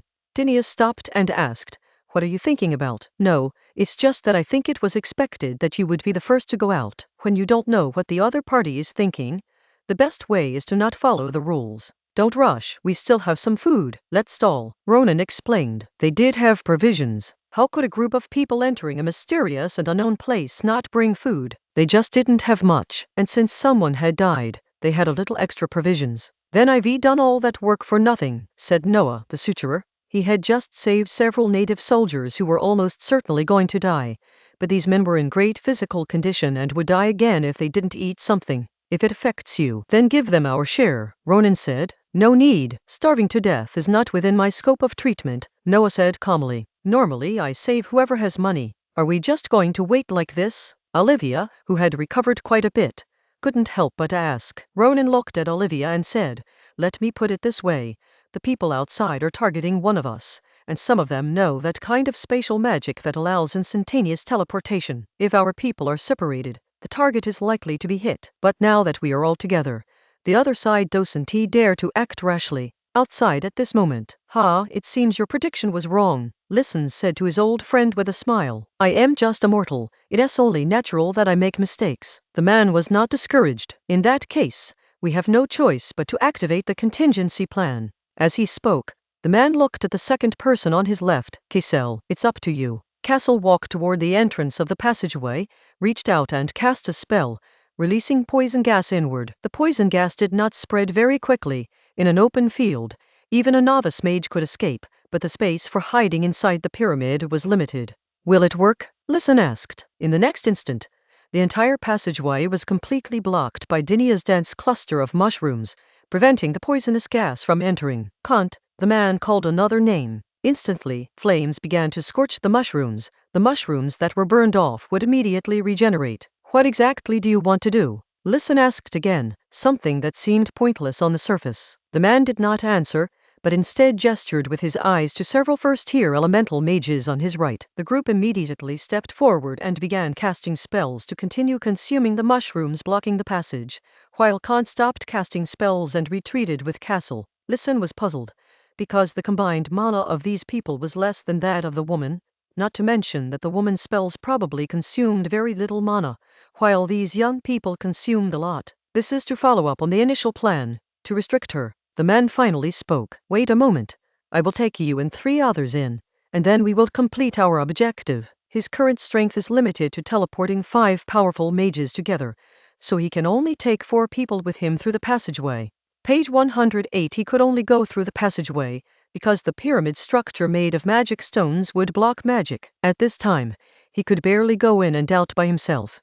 But if he wanted to bring others, he could only go through the passageway that was not blocked by magic stones. "When the time comes, you restrain that woman, the others disrupt them, and I'll take care of the target," the man continued. Since the ideal scenario wasn't achieved, he had no choice but to resort to force. "If things go wrong, don't linger. I'll lead you to safety," the man said. He was not impulsive. He knew when to retreat if things couldn't be handled, and he wouldn't abandon his comrades. He did his best to protect them, and that was precisely his charm. On the other side, inside the pyramid, be on high alert. "They're coming," Ronan warned. The enemy wouldn't be foolish enough to try and deplete Dinia's magic. At this point, apart from Sebastian, who might be the target and hadn't separated from them, all the other weaklings below the rank of 1 had already gone underground. Chapter 242 Action.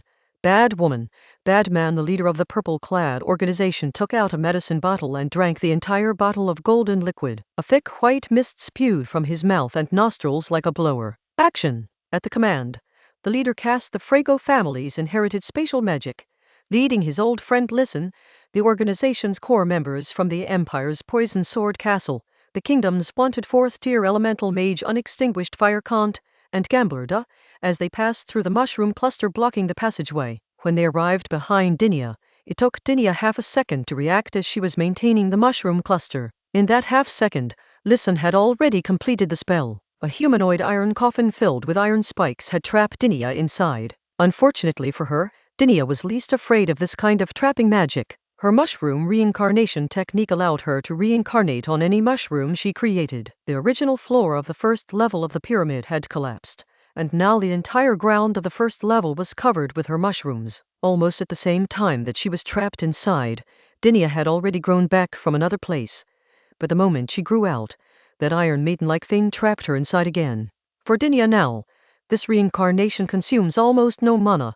But for Listen, each release of Iron Maiden is quite costly. Without the support of others, he needs to exert all his strength to restrain Dinia for even a few seconds. As expected of the continent's #1 female mage, who has already become one of the top few at only the 5th rank, she is too difficult to deal with. Here, Lyson is limiting Dinia. On the other side, Castle was suppressing Ronan. Poison was his specialty, but swordsmanship was his true skill. This was the first time Ronan had encountered someone who could force him to cower and defend in close combat with melee weapons. In this man's hands, A sword was like countless swords surrounding you, leaving you with no chance to retaliate. Kant is a dual elementalist of earth and fire. In an instant, dozens of earth people with flames engulfing their bodies appeared. The fire attack was extremely powerful, and the earth people themselves had extremely strong defenses. He alone suppressed Noah, who was not particularly strong in combat, and Alina, who was good at group battles but lacked individual strength. As for Sebastian and Olivia, their ability to barely protect themselves was predicated on the fact that they were not actually listed as enemies. On the other side, the German auxiliary leader, who was nicknamed the Gambler because his magic was very special. One of his abilities was that he could roll dice, and the result of the dice had a 50 success rate in predicting the next action of a target. Once the prediction was successful, the target would inevitably act according to the prediction. It was a causal law that meant either success or failure. Of course, as a fourth-tier official, his magic is not limited to this. There are other limitations and interference methods as well. In that instant, the leader attacked Fies, and Dinia also cast a spell to attack the leader, stopping his actions. The reason she could cast the spell was that Dinia had already seen through Lisan's magic. Instead of reincarnation, she started a mushroom rain inside the pyramid, and her body kept moving around in the mushroom rain. Lisan couldn't track her movements at all, but Dinia's attack missed. Instead of capturing the leader, she captured Faith. The leader teleported in midair and landed on the coffin next to him. He was able to dodge the attack not because he reacted quickly, nor because of his spatial magic, which was now extremely weak, but because his target was not the expressionless Faith. The attack on Faith was a feint, and Dinia mistakenly thought that his target was Faith. Got it. Did you think I didn't know your true form was inside the coffin? The leader thought to himself. He then cast a spell, preparing to take the coffin and his other accomplices away. Don't even think about it. Dinia teleported at supersonic speed, appearing instantly behind the three purple-clad figures present as if he were a clone, and activated his magic. The moment Dinia touched the man in purple, the man's body began to turn into a mushroom. If they weren't strong enough, they would have turned into mushrooms in an instant. Leave! Dinia cast a spell, drawing all the mushrooms towards her, while she herself attacked the purple-clad leader on the coffin. Unexpectedly, her hand passed straight through the other person's body, and the other person seemed to become ethereal like a ghost. Conversely, Dinia's arm twisted in a spiral, with bone and flesh twisted into a pretzel, as if not a force twisting her arm, but the space around her arm itself. The attack was originally aimed at Dinia's head, but he was too weak to hit Dinia's vitals. This delayed Dinia's movements, and the leader of the purple-clad men seized the opportunity to forcefully activate magic. If they didn't leave now, none of them would be able to escape. However, the two forces pulled against each other, and the mushroom-shaped part was torn off. In the end, all the purple-clad men left, leaving behind only a pile of mushrooms. Soon, the mushrooms dissipated, turning into a bloody patch of flesh, all torn alive from the backs of the three purple-clad men. At this moment, Faith had already collapsed, her eyes lifeless, completely resembling a puppet. Miscalculation. Ronan scratched his head, somewhat annoyed. He should have realized that the other party's target was unlikely to be Sebastian and Olivia, because they were weak, and it was unlikely to be him and Dinia, because they were too strong. So it could only be Faith. Yeah, that's not necessarily true. At that moment, a woman's voice came, and then the mushroom-shaped ground was broken open, revealing a bald head, the same bald ragman who had come with Faith. Don't be surprised. It's me speaking, said the bald ragman, in a completely woman-esque voice. Then, the bald head of the ragman shattered like broken porcelain, and a woman who looked exactly like Faith emerged from his body. She then pointed her index finger at her own lips with a seductive air and said, "I am who I am."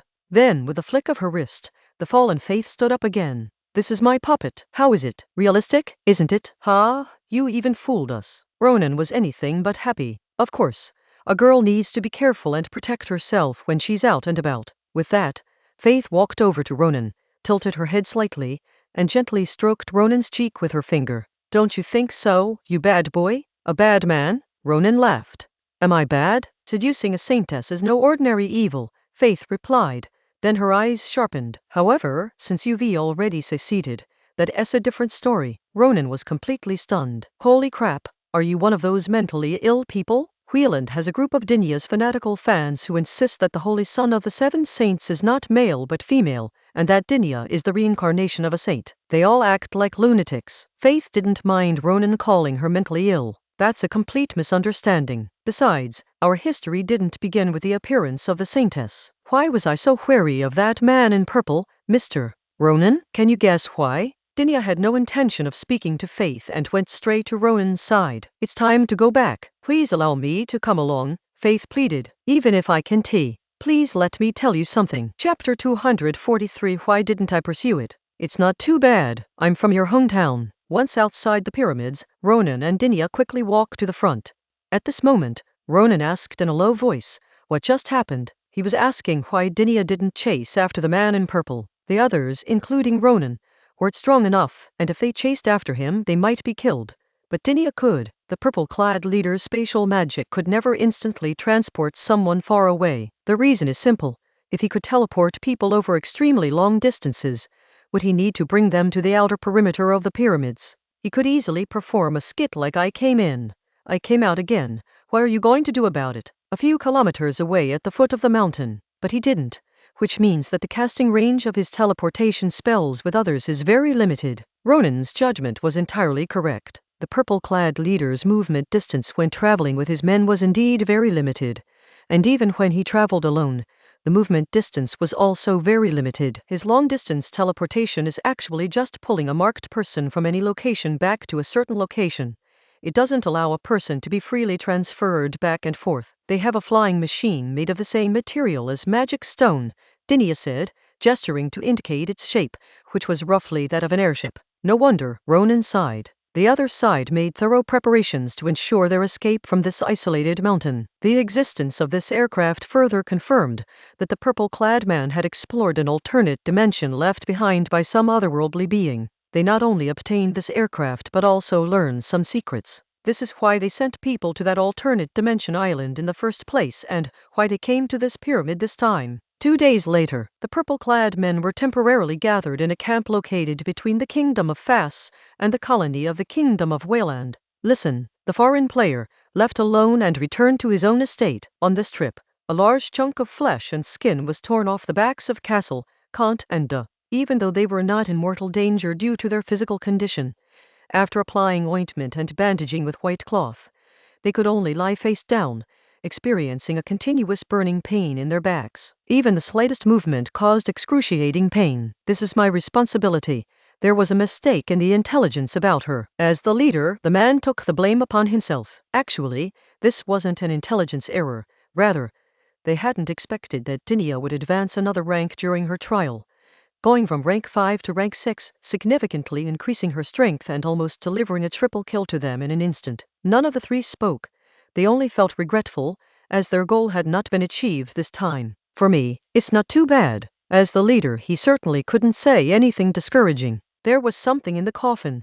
Otherwise, how could he have been fooled? Faith's own magic is to turn people into puppets, and she also has a twin sister whose magic is to turn puppets into humans. It is unknown which year or what she was thinking, but the Faith sisters attempted to achieve immortality.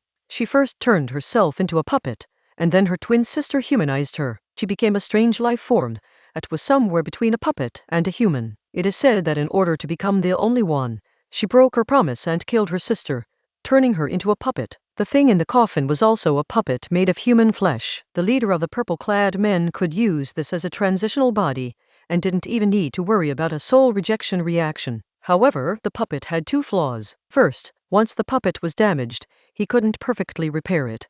Humans can heal themselves, but puppets are much harder to repair. Second, what he was truly concerned about was that after the body became a puppet, some senses would be severely impaired, causing a person's animalistic and human nature to gradually disappear. To achieve true immortality, one must ultimately gather the three elements: the spirit origin transfer technique, a crystal skull as a vessel, and the primal species with unlimited regenerative abilities. You all stay here to recuperate for now. I'll return to the mainland first. This puppet still needs to be inspected, said the leader of the purple-clad men. Why would he dare use it without an inspection? The three people lying down nodded slightly. This grudge could only be remembered for now. The plan to help those two seize power and return to the kingdom to succeed to the throne? The question was asked by Gaston, one of the organization's 4 core members who stayed at the base and did not participate in the operation. Worldly matters are not our focus. We can do them, but there's no need. Given our current situation, There's even less reason for us to concern ourselves with them. Besides, we only hope to cause some trouble for the kingdom. We didn't expect two good-for-nothings to accomplish anything. It would be good enough if they could even save their lives against Ronan and that woman,"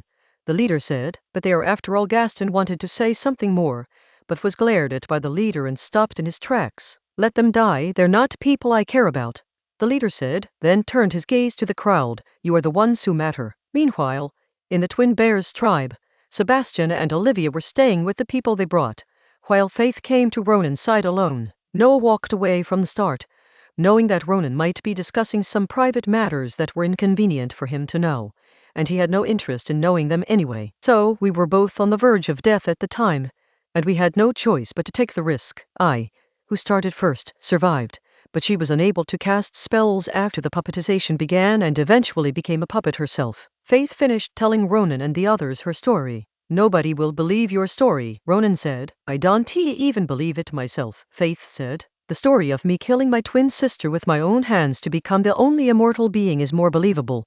Isn't it, Mr. Divine Servant?" She called Dinia a saint and Ronan a divine servant, meaning one who serves God. At this moment, a curious Alina came over and pinched Faith's arm.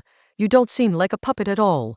You're no different from a real person." Faith laughed and replied, "The difference is inside. My chest cavity is a little different from a normal person's, but the rest of me is no different from a real person, and even better." As she spoke, Faith changed from sitting upright with her legs together to crossing her legs. Her skirt was very long, and for a moment Ronan could only see the brown stockings on her calves. The color of the stockings, combined with her nun's habit, should have made her seem very ascetic, but the way she spoke and acted made her exceptionally arouse forbidden desires. "Don't let me hear that name again, and also tone down your behavior," Dinia said sternly. "I will follow your instructions," Faith said, seemingly respectfully. Dinia frowned. "All right, you rewrite." Faith smiled, no longer using that form of address or putting on a deferential demeanor, and simply extended her hand to shake hands with Dinia. "So, may we be friends, Ms. Dinia? A handshake is fine, but friendship isn't necessary," Dinia said bluntly. Faith turned to Ronan. "So, Mr. Ronan, may I join the organization you manage? I don't accept foreigners here, especially Waylanders," Ronan stated. Faith leaned forward, getting closer to Ronan, who was sitting across the table. "I'm a proper Frenchwoman, and from your country too." Chapter 244. The smell of gunpowder. There's a mole inside. I can't sleep seeing that no one believed she was from Ronan's hometown. She reached into her clothes and pulled out a blue-gold medal of the Holy Oath Knights. The medal was gold with a blue ribbon, on which was her name and the date she joined. Faith Wright Agris, 1569. The Holy Oath Knights are not a knightly order organized by the church, but rather by several lords in the southeastern coastal region of the kingdom. About 70 or 80 years ago, this order participated in suppressing a rebellion more than 10 years ago, and Ronan, who had contributed to the victory, joined the order and also has a similar badge. Faith joined in 1569, which is more than a decade ago. She is at least several years older than him. "How old are you?" Ronan asked curiously. Faith put her index finger to her lips in a shushing gesture, and replied, "A woman's age is a secret, but I've seen what you looked like when you were young. You were definitely the most handsome boy in the South." Alina sat back down next to Ronan and interjected, "Those who say that are usually older women." "Haha, that is true." Faith wasn't annoyed. "I am not like Miss Alina, who is in the prime of her life, but my time has stood still. I am different from ordinary people, not because I am a full-fledged being," Elena retorted. She'd inherited the power of the moon goddess and was a demigod, so she wouldn't age either. Ronan sensed tension and clapped his hands. "All right, let's get down to business." "All right, let us get down to business," Faith agreed. "Let us talk about those purple-clad men first. We don't know the name of their organization, nor do we know who their members are. Even in the pyramid, they were all wearing fake faces. However, you saw the magic their leader used, which makes us suspect that he is a member of the royal family of the Kingdom of Fas. All we know are two things. First, they are trying to find all the relics of the gods, and I think you are well aware of that as well. Of course it's clear that Ronan, Dinia, and Alina have all been to the alternate dimension left behind by the otherworldly beings, and it's a fact that the other party has also been there. Secondly, the leader of the purple-clad people is pursuing immortality, including this time at this pyramid. We've had 4 encounters with them in total, and we met their leader 3 times. Each time, His physical condition was different. The first time, we finally found their secret base, and he was an old man who was dying, the kind of person who would fall apart if he moved even slightly. Unfortunately, he still managed to escape. The second time, he was a young man, and it was during this time that he took what we were originally planning to take from the ruins of the gods. The strength he displayed then was far greater than it is now. The third time was this time, and he was very weak. Therefore, there is reason to believe that he is constantly changing bodies in search of immortality. So, as soon as I learned of the appearance of this pyramid, I rushed over and also took precautions against it. Faith stopped there, but clearly she still has many things to hide. Why was the Holy Maiden Church, to which she belonged, so certain that the woman in purple would come, and even timed it perfectly? Why did they send her even after knowing this? There's also a major question, which Ronan only realized after everything was over. If the woman in purple's target was Faith and the pyramids, then dragging him into it and making them go to the pyramids would only increase their own difficulties, wouldn't it? Returning to the original question, is it really a coincidence that all three parties were targeted by the same tactic? Page 109. Mr. Ronan is indeed clever. That's right. At first, they didn't even intend to gather the three groups together. They just wanted to lure me in. It was because I accidentally learned that someone wanted to harm the 2 billions and heard that you would come to the Twin Bears tribe, that they created this coincidence. It really is you. Ronan smiled helplessly. Faith looked completely innocent. How can a weak woman like me survive without anyone to protect me? Besides, I intended to use this method to force them to back down. Who knew that even though they knew I had orchestrated this coincidence, they were still confident they could succeed? Clearly, they underestimated Mr.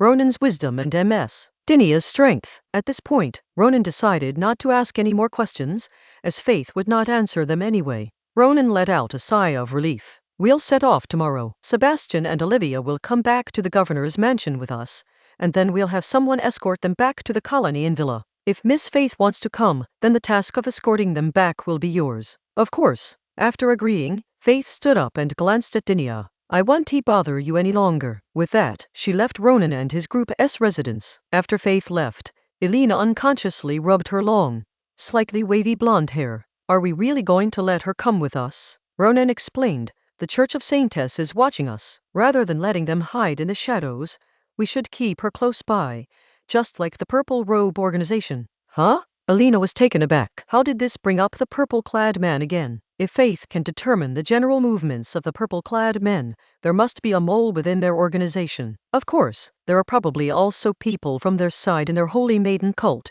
Ronan said. Mutual infiltration is an old trick, nothing surprising. Yes, Dinia responded in agreement. That's enough, let's rest. Ronan got up, stretched, and left with Elena. This was originally the large room where Dinia lived. Back in his room, Ronan first squeezed into a large wooden tub with Elena and took a hot bath. The tub was an imported item among the indigenous people, since Coopers were highly skilled professionals that were practically non-existent among them. After taking a shower, Elena changed her clothes, putting on white open-crotch stockings and sticking a fake ponytail into her hair. Elena, now wearing white stockings, looked even more fleshy, especially with her protruding buttocks and prone position. Ronan's entire gaze was fixed on her broad, fleshy buttocks and plump, firm thighs. Ronan pounced on her, grabbing at them with his hands and rubbing his face against them, as if he wanted to bury his head in them. Unconsciously, Ronan's long dormant member became erect, hard almost parallel to his lower abdomen. He bent down and used his head to tease her vulva for a while, causing her to become wet, before plunging himself completely inside her. The long-lost feeling of fullness and penetration almost made Elena cry out. Ronan grabbed another pair of white stockings, gagged Elena, and began to thrust in with small, rapid movements, like riding a horse. Elena lay completely down, and Ronan lay on top of her, kissing her as he thrust into her. Elena felt so good that she lifted her legs up. After a while, Elena gently nudged Ronan, signaling them to change positions. The two went to the window, where Elena leaned against it. Ronan held her waist with one hand, pulling out only his head inside each time before thrusting in all the way back in. With his other hand, he would play with her ponytail as she was fully inside. Every time he did, Elena would contract sharply and clench tightly inside him. At this point, Elena's white stockings on the inside of her legs were completely soaked with water, becoming semi-transparent, and extending all the way down to her calves. In the large room next door, Dinia listened to the rhythmic slapping and continuous moans and groans, squeezed her legs together, curled up into a ball, closed her eyes, and tossed and turned, unable to fall asleep no matter what. Chapter 245 No Move, Awkward Situation. Lesson 2 A week later, Sebastian and Olivia's group had boarded a warship departing from Cardena and headed to the port of the Valerian colony. With Faith accompanying them, their safety was basically guaranteed. At the same time, they also took most of the magic stones from inside the pyramid, but it was a deal. Ronan asked them for a batch of weapons and some money. This is nothing to Sebastian and Olivia, as they are a couple formed through an arranged marriage. Sebastian comes from a family of military officers. Although no great figures like marshals have ever come from his family, there are quite a few high-ranking and mid-level officers. Therefore, he has quite a few connections in Villa's army. As for Olivia, her father is a banker, so she is not short of money. At the governor's mansion, Dinier resumed work, still just collecting her salary without doing any work. Every morning, she would go to the governor's mansion, make a show of it, and then leave before lunchtime. Some officials initially thought that Dinier's previous inaction might be a trap, but now they've completely let loose and are just going to embezzle. Louis and Henry were even more baffled. They had thought that Dinia had been faking her illness to plan something, and that she should start taking action now that she was better. But she hadn't and was continuing to slack off, which annoyed them. They came to Cardena City, ostensibly to protect their own safety,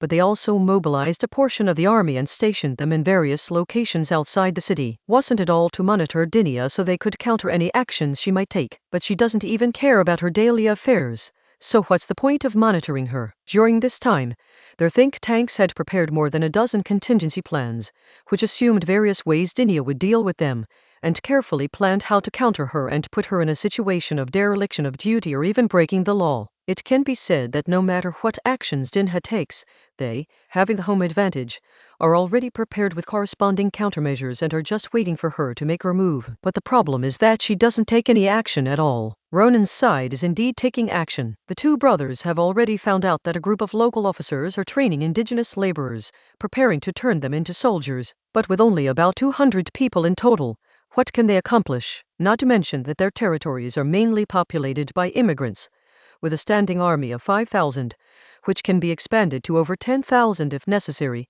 Even larger indigenous tribes cannot be taken down by 200 people. For example, the Shuangshan tribe, with a population of nearly 50,000, could field an army of 1,000, of whom 500 were musketeers and 100 were musketeer cavalry. Even these 200 men might not be able to defeat these 100 musketeer cavalry. Neither Louis and Henry, nor their respective advisors, took this small army seriously. Even if 200 or so people were trained, they could only threaten the surrounding small tribes at most, and would not have any impact on their territory. On the other side, Raven and the officers he brought were still training soldiers. During the day, they conducted regular military training, and at night, they taught literacy. Fortunately, these people were laborers who had worked in the colonists' factories for several years, so they knew some French and a few words. The reason for this was that Raven did not intend to train them as soldiers, but rather as junior officers. Raven didn't expect these people to be highly skilled. It would be enough if they were better than the leaders of the indigenous tribes. Raven was fully confident in this regard, because he was an extremely skilled person in small-scale tactics. In the first half of his life, before he became a commander, when he led hundreds or thousands of people, it was not enough to describe him as undefeated. It should be said that he either won small victories or big victories. His reputation was so bad that he was out of work for more than 10 years because his first attempt to lead a large army in a flanking maneuver was a disaster. At first, he thought it was because his soldiers were incompetent.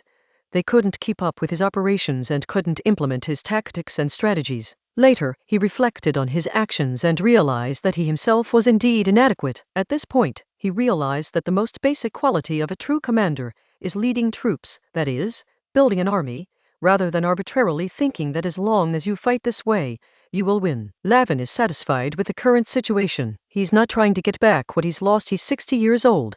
What use is fame and fortune? He wants to prove that his understanding is correct. But there's one thing missing, and that is up to you, Ronan. Raven said. He was confident he could teach these natives how to fight, but more important than how to fight was the reason for fighting, and that was what he believed was needed to build a new army. Back then, if those vanguard soldiers who were used as bait had known why they were fighting, they would have been just like those student soldiers and would never have surrendered so easily. Meanwhile, Ronan, unaware that the old man Raven was on his mind, was in the middle of his second lesson. The students were still the same 5.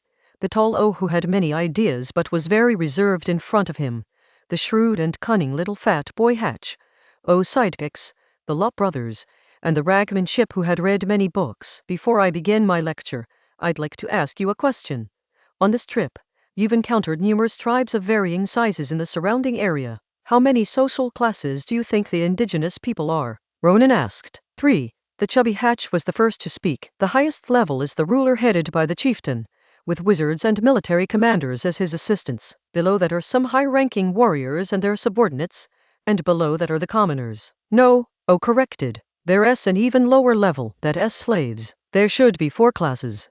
Ronan didn't give a positive answer, but instead looked at Chip the ragman. Chip, do you think so too? Huh? Chip was called out and only then did he come to his senses. O'Neill stood up abruptly and shouted, "You scoundrel, how dare you disrespect Lord Ronan?" He already respected Ronan as his teacher, so much so that he dared not call him teacher but lord. After learning from his father that Ronan was the master's master, his respect for Ronan reached an unprecedented level. He already had some aversion to Chip, this Raga, and when he saw him daydreaming in class, he became furious. Chip panicked. He was terrified of being kicked out by Ronan or even punished. 2 days ago, the old man suddenly said he was going back to China and gave him a large sum of money. His mother and sister were very happy, but he was confused and had been preoccupied for the past 2 days, which caused him to lose focus in class. It's all right, don't be nervous. Ronan didn't mind such a small thing. However, I still hope you can answer my question. Chip thought for a moment and replied, I think it should be 5. We're a higher level than the chief, aren't we? A good answer, Ronan said. O was jealous that Chip received Ronan's praise, but he also admitted that the answer was good. Ronan clapped his hands. Then the second lesson shall begin. The question is, if indigenous people could have their own country, what kind of system would be suitable for them? Ronan posed the question. Chapter 246 Deception. Fooled. Who's the slave? Does Ronan understand the country and its systems? He's a reactionary bureaucrat who doesn't understand anything about the country and its systems. All he knows is getting promoted, making money, and chasing women. Besides, all 5 students were below the level of primary school graduate. Talking to them about the country and its systems would be like Ronan taking a big step forward, talking nonsense. All Ronan planned to do was first impress the 5 elementary school students with a grand and sophisticated approach, and then instill in them a system he had designed for the indigenous people, inspired by the caste system. It's not that he had bad intentions, but rather that he genuinely lacked a heart. However, the effect was even more intense than Ronan had anticipated, leaving the 5 students completely dumbfounded. Ronan was also taken aback for a moment before realizing that he had set his tone too high. The 5 students were dumbfounded, not because they had poor comprehension skills, but because the words country and system were beyond their cognitive scope.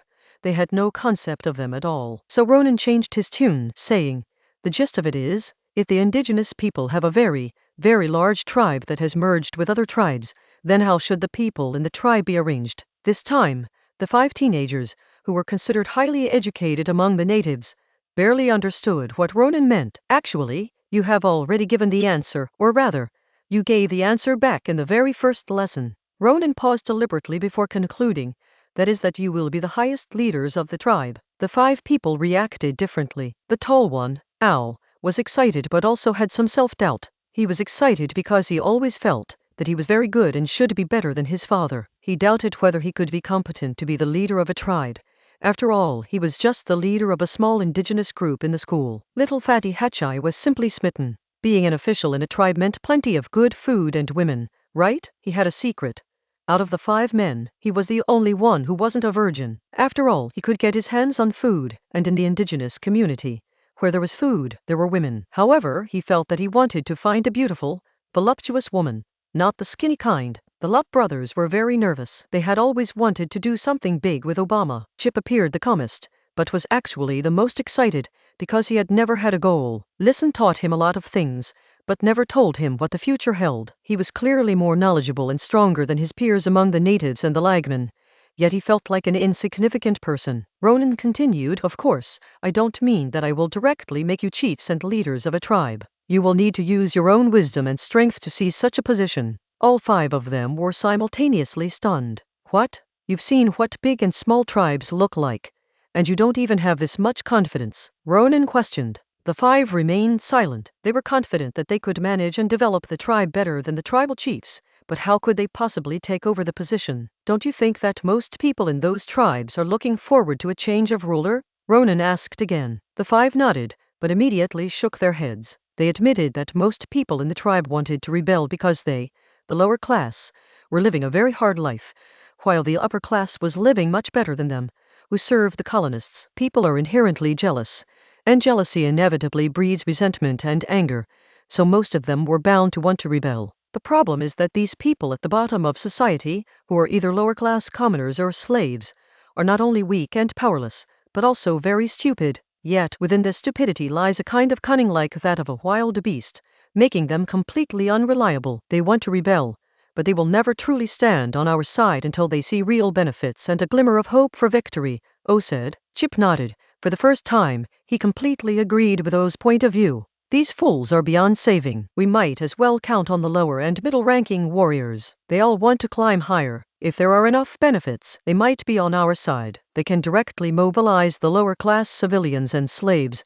the Lup brothers said. As educated people, they look down on even the chiefs, let alone the lower-class commoners and slaves. Their ancestors were originally low-ranking warriors in the nation established by the indigenous people, so they naturally believed that the power of low-ranking warriors was worth relying on. Little Fatty Hatch didn't say anything. He was good at flattering the colonists and scheming with the other natives, but he really didn't understand anything about rebellion or seizing power. "You're right," Ronan affirmed, "but this right only applies to your goal of taking over a small tribe. If you want to take over a large tribe, you're re-challenging the old order and will face encirclement and suppression from dozens of tribes, large and small, within the territories of those 2 earls." Huh? Al was surprised. He didn't understand why.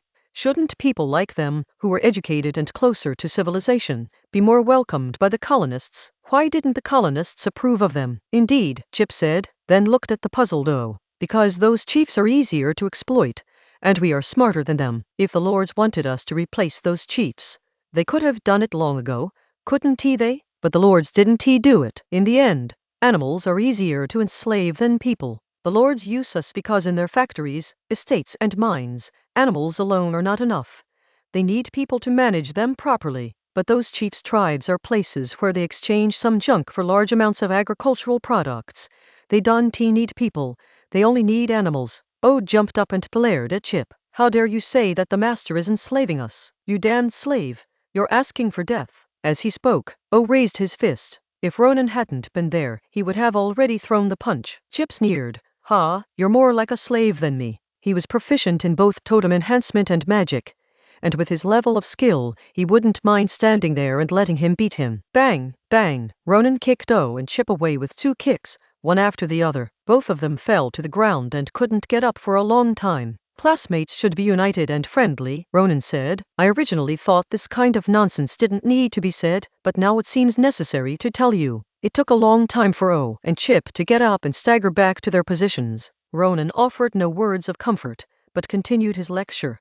"In short, once you conquer a tribe, you will soon face encirclement and annihilation. Therefore, you must have a system that can mobilize the lower levels of the opposing tribe, otherwise you will only face defeat and destruction." The Lup brothers immediately had second thoughts and both looked at their eldest brother. "Oh." Al remained silent. "You don't dare anymore?" Ronan asked. "They wouldn't dare, but I would," Chip said, then knelt before Ronan. "Please teach me, teacher." "Who wouldn't dare?" Al was also provoked and shouted. Chapter 247. Even at the bottom there are conflicts. Limited time promotion.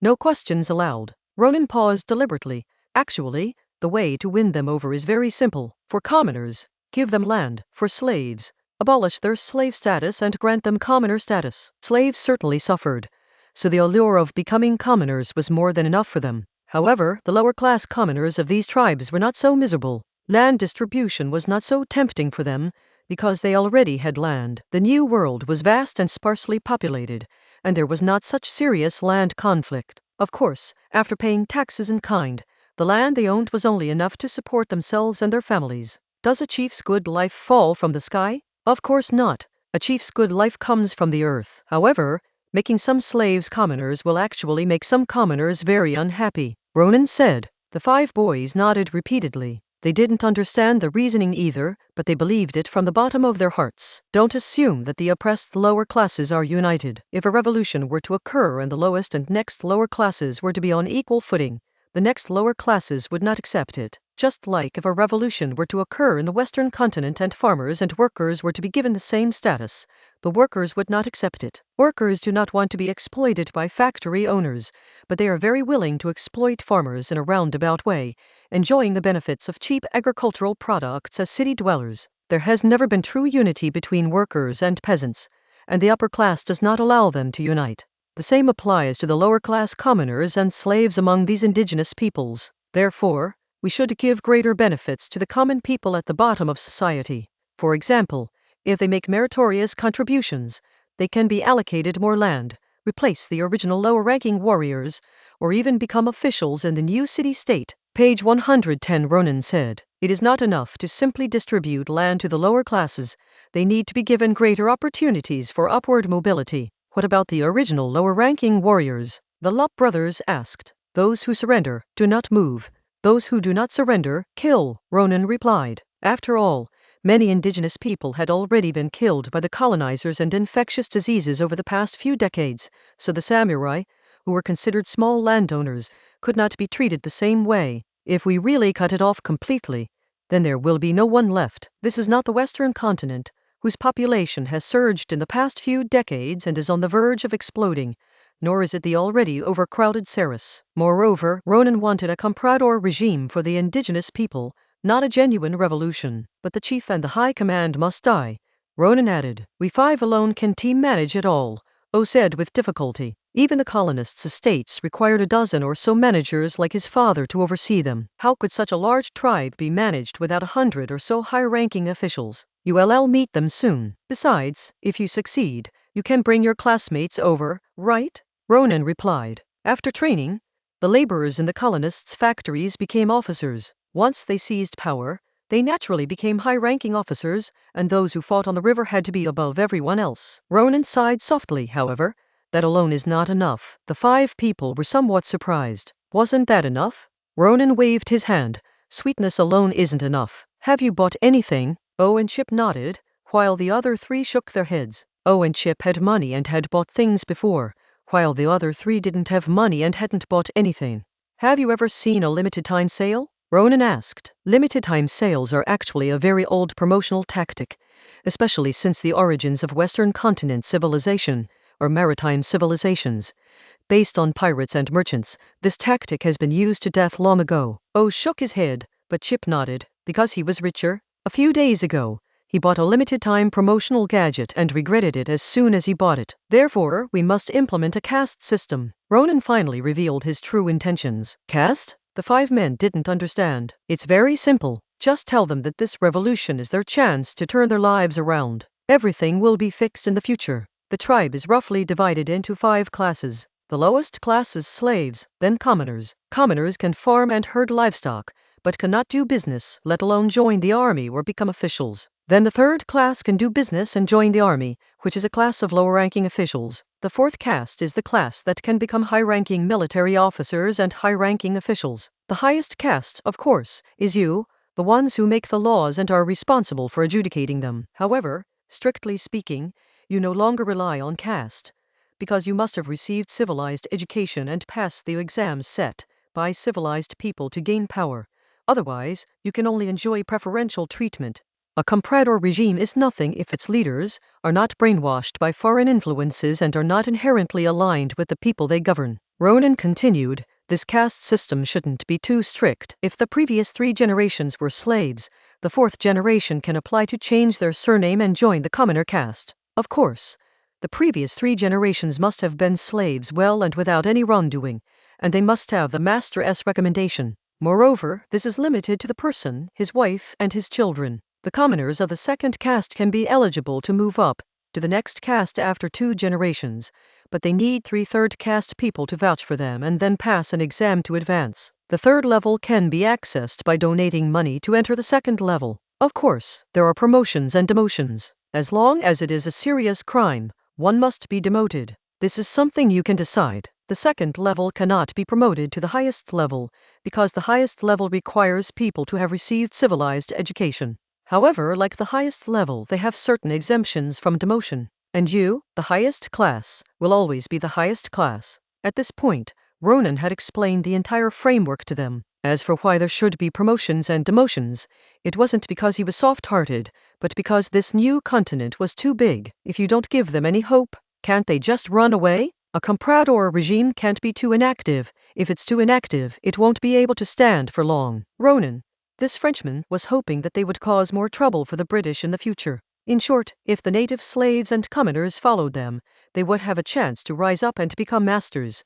If they adopted a wait-and-see attitude, it would be difficult to change their fate later. All right, that's it for the second lesson. There's another week of classes. After that, you'll have to go for military training. Ronan said, as an entrepreneurial generation, you can't get by if you don't know how to fight. Ronan believed they could quickly grasp some basic military knowledge. After all, their level of education was higher than that of the laborers, who could only speak a little basic French and know a few words used in the factory, but they were different. Over the next week, Ronan will provide a more detailed explanation, showing them how to simplify their ideas into slogans. Next, it will be up to faith. Why? Because the caste system must be paired with religion. Without religion, it is not conducive to its spread. More importantly, without religion, someone will eventually ask, why? Ronan will not allow any native to ask the question why. Chapter 248 Religion provides justice. Time waits for no one. Innovation is needed. When the natives occupied this land in the past, they not only failed to develop civilization, but also engaged in barbaric sacrifices. They were born ignorant and barbaric, and were inferior to white people. What? You're saying white people are also ignorant? Burning living people alive? Bullshit. People from the Western continent are the bosses, smart and civilized. What, you disagree? If you disagree, I'll shoot you and scatter your ashes. In short, only by converting to the religion and undergoing baptism for several generations can the indigenous people cleanse themselves of their sins and start anew. Only within the caste system can one go to heaven. Those who do not follow the caste system are considered sinful savages. Savage, evil, guilty, deserve to die. This statement will become the source of the revolution's legitimacy. After 5 students and more than 200 laborers conquer a tribe, why should they continue to expand and attack other tribes? Because the other tribes are savages, and savages deserve to die. The ones who deserve to die the most are the chief, the demon leader, and his demon's subordinates. As for the others, they can be lands deceived by the demons, or they cannot. It all depends on whether you are willing to join the caste system, convert to the religion, and become a fellow believer. Of course, this religion cannot be a proper Seven Saints religion. It must be adapted to local conditions and customs, and must be the Seven Saints religion with indigenous characteristics. Ronan isn't a professional at charlatanry. You need someone like Faith who's a pro. What are you plotting? Faith asked after hearing the main theme Ronan had outlined. Don't worry about what I'm up to, just tell me if you can or can't. If you can't, I'll find someone else, Ronan said bluntly. Yes, Faith replied. Although their holy maiden cult mainly focuses on scientific research, otherwise they wouldn't be able to confront the purple-clad organization, they also know how to use the charlatans' methods. These days, how can you convince people to join without some religious stuff? Although she herself wasn't a charlatan, and she had previously addressed Dinia as holy maiden without actually showing any reverence, she had minored in the charlatan's ways. Then I'll leave it to you. Ronan handed the matter over to Faith and left. Over the next week, Ronan taught them how to chant slogans to incite the lower classes, and how to use violence and benefits to win over and divide the middle class, things he was very familiar with. On the other hand, in just 1 week, Faith came up with a solution and then prepared to start spreading it to Ronan's 5 students. She's a professional at taking church scriptures out of context and then distorting their interpretations. Subsequently, the 5 students joined Old Man Raven's military training camp. Of course, they were also learning about the local Seven Saints doctrines at the same time, and while learning, they also taught the workers in the training camp. Everything is proceeding according to plan. A month and a half later, Ronan received news that surprised him. The Twin Bears tribe was in turmoil. In fact, this had happened half a month earlier, as communication was very underdeveloped in the New World at that time. The incident began when Chief Ankara wanted to move west, but his 3 sons disagreed. They gathered a group of people for breakfast and were subsequently killed. Chief Ankara also acted decisively.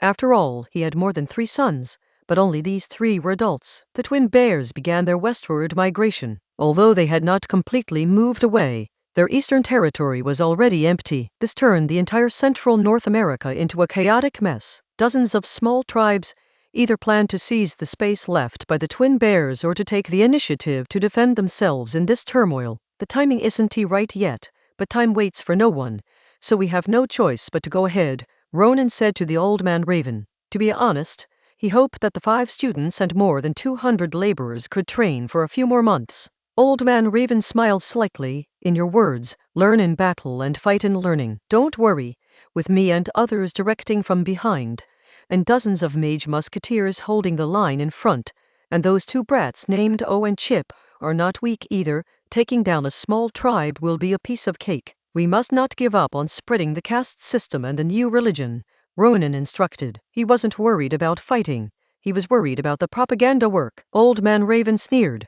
Didn't your subordinates Noah and Miss Faith already organize a missionary group? Huh? Ronan's smile froze. Ronan gets a headache just thinking about this missionary group. Things started a month ago. First, Chip, a Raga boy, came to Ronan and said that he had mastered a method that combined totem enhancement and magic, and he told Ronan about it. Totem enhancement is similar to directly entering a state where the summoned creature and the person are combined in a summoning spell, but the upper limit is very low, at most reaching the combat power of a first-tier rank. Although totem enhancement only requires some resources and doesn't require talent like magic, it's only usable by rag people. Like the Haiti people, rag people are also a kind of artificial human. Therefore, his method of combining totem enhancement and magic is only of some significance to rag people with magical talent, and such people are extremely rare, so it has no value for widespread adoption. Following that, O found Ronan, took out his golden mask that housed the old wizard's soul, and told Ronan the secret inside.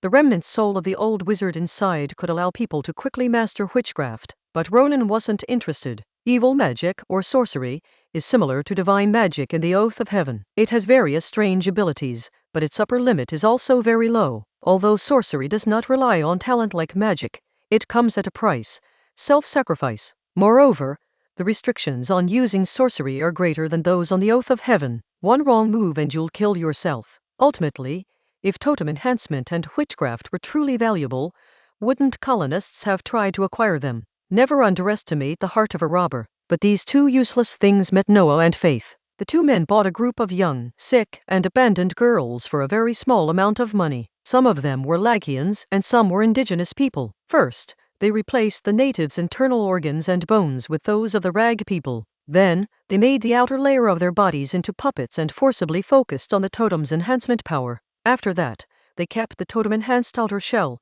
replaced the inside with the natives, and then used the golden mask, along with Chip's method of avoiding totem enhancement conflicts, to let them master the power of witchcraft. The golden mask was thus ruined through misuse. In the end, 7 of the 46 people survived. The 7 young girls all gained the power of totem enhancement and witchcraft. With their totem-enhanced bodies, they didn't have to be so careful when using witchcraft. These 7 became the members of the missionary group. Unfortunately, this power is still not as good as magic. Moreover, that golden mask can no longer be used, and we will no longer be able to mass-produce these modified humans in the future. The key is not the results, but what we accumulate and discover in the process. That's right, this time it involves the soul level. One day someone will find a way to make magic accessible to everyone. You too, try not to do this kind of human experimentation again, Ronan said. Of course not, there is no point in doing something like that again, Noah said. Indeed, Faith replied, adding,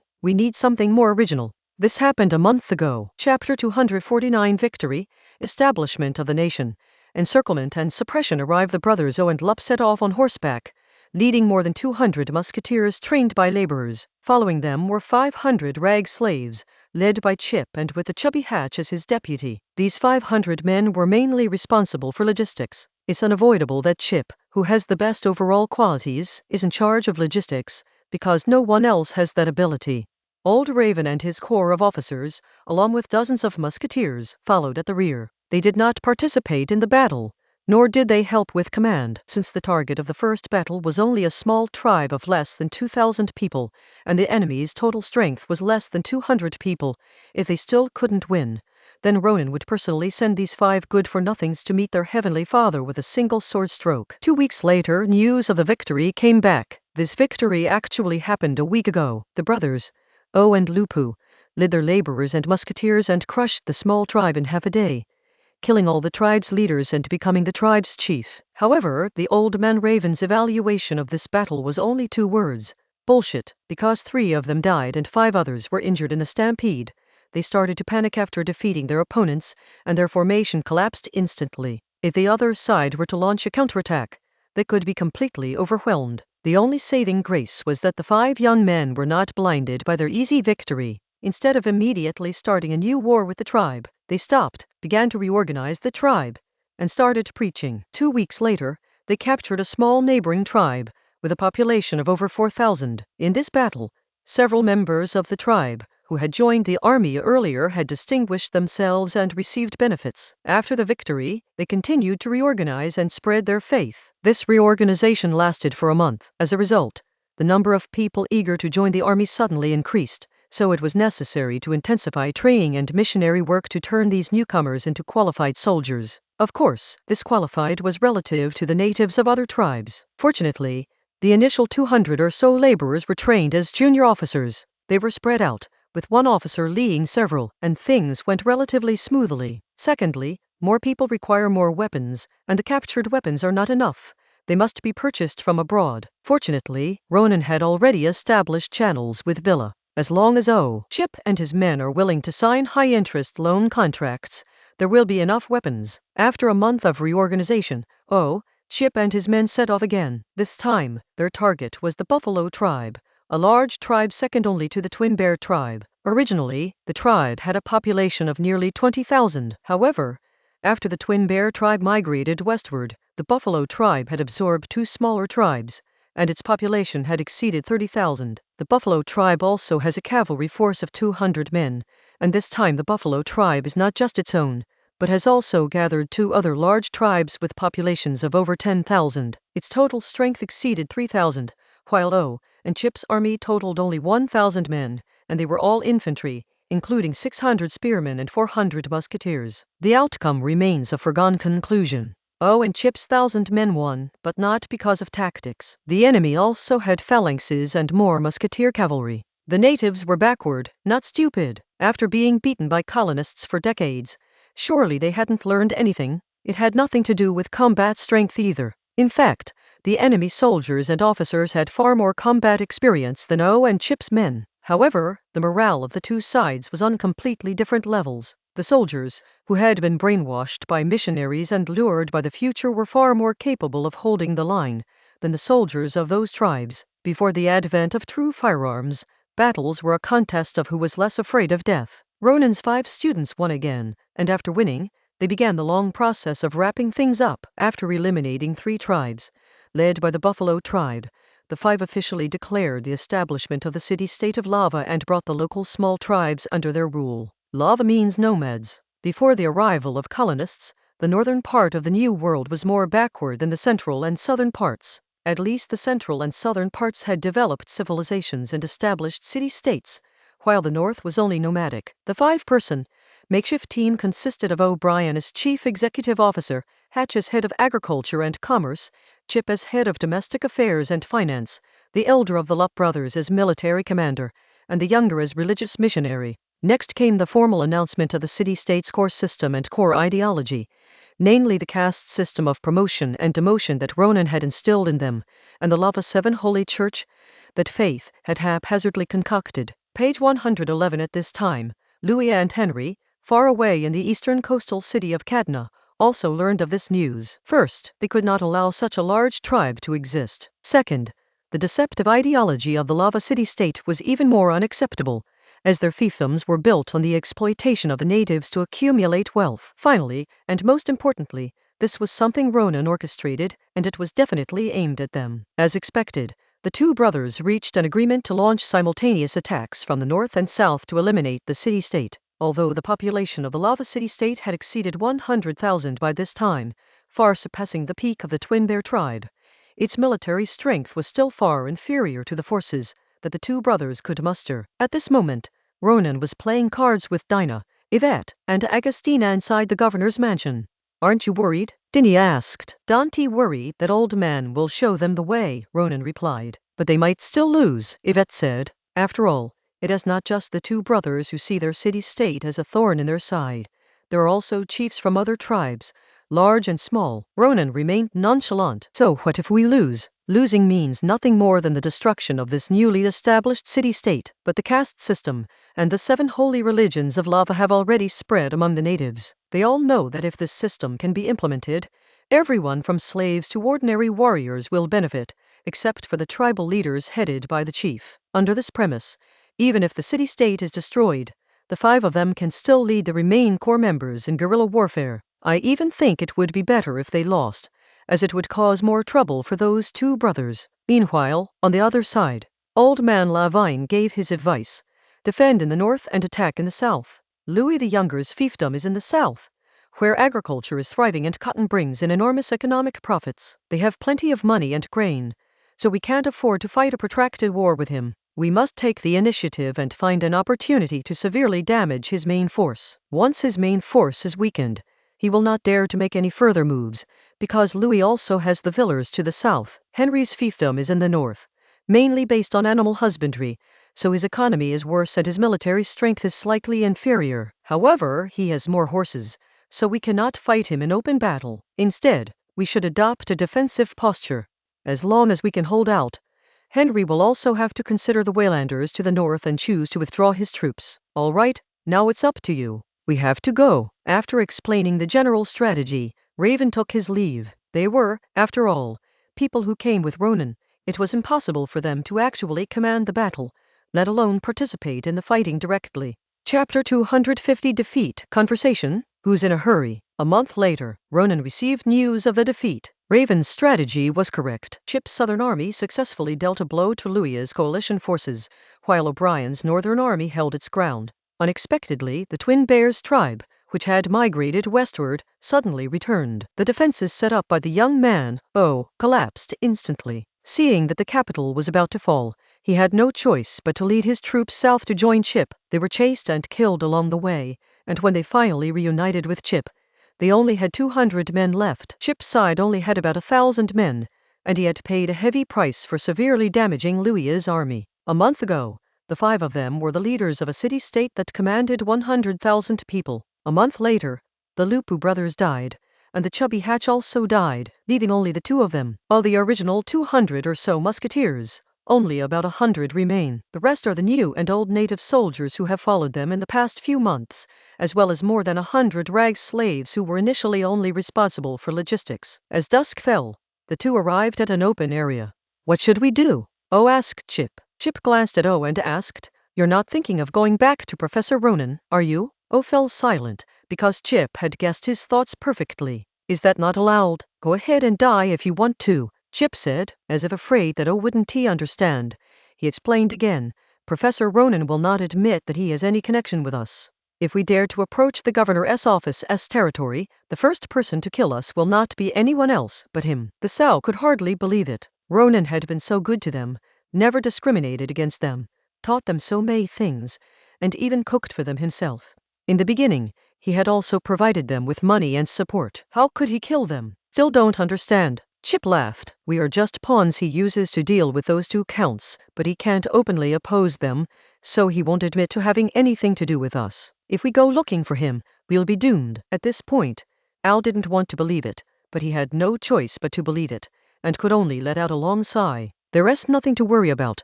I knew it from the beginning, Chip said. Al scoffed. If you knew from the beginning, would you still have agreed? Chip just smiled and countered, Why not? If I don't agree, am I supposed to continue being a slave? And you, didn't you also refuse to be some master's man or steward? It's too late to say anything now. Al sighed again. Yes, not too late. We haven't lost yet, Chip said. O was somewhat annoyed. We only have this many people left. Every bullet we fire is one less bullet we have. What's worse, we don't even have much food left. If we don't have it, we'll just rob it, Chip said. Do you remember the story that Professor Ronan told us about that happened in the country of Ceres?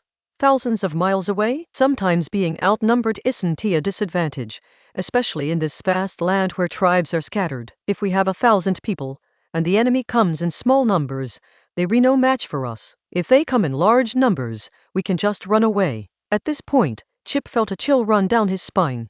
He felt that Ronan had long anticipated that things would turn out this way. But what if the people on the outskirts of the tribe see us and report it? Ao asked again. The premise of being able to escape is that no one can know our whereabouts. Don't forget, our reputation for killing only chiefs and their lackeys has spread over the past few months. Our proposed caste system and the localized Seven Saints Church have also spread. As long as we don't plunder indiscriminately, the lower-class commoners and slaves living on the outskirts of the tribes won't easily report us, because they secretly hope that we will win. Chip said. Great, Al shouted, instantly perking up.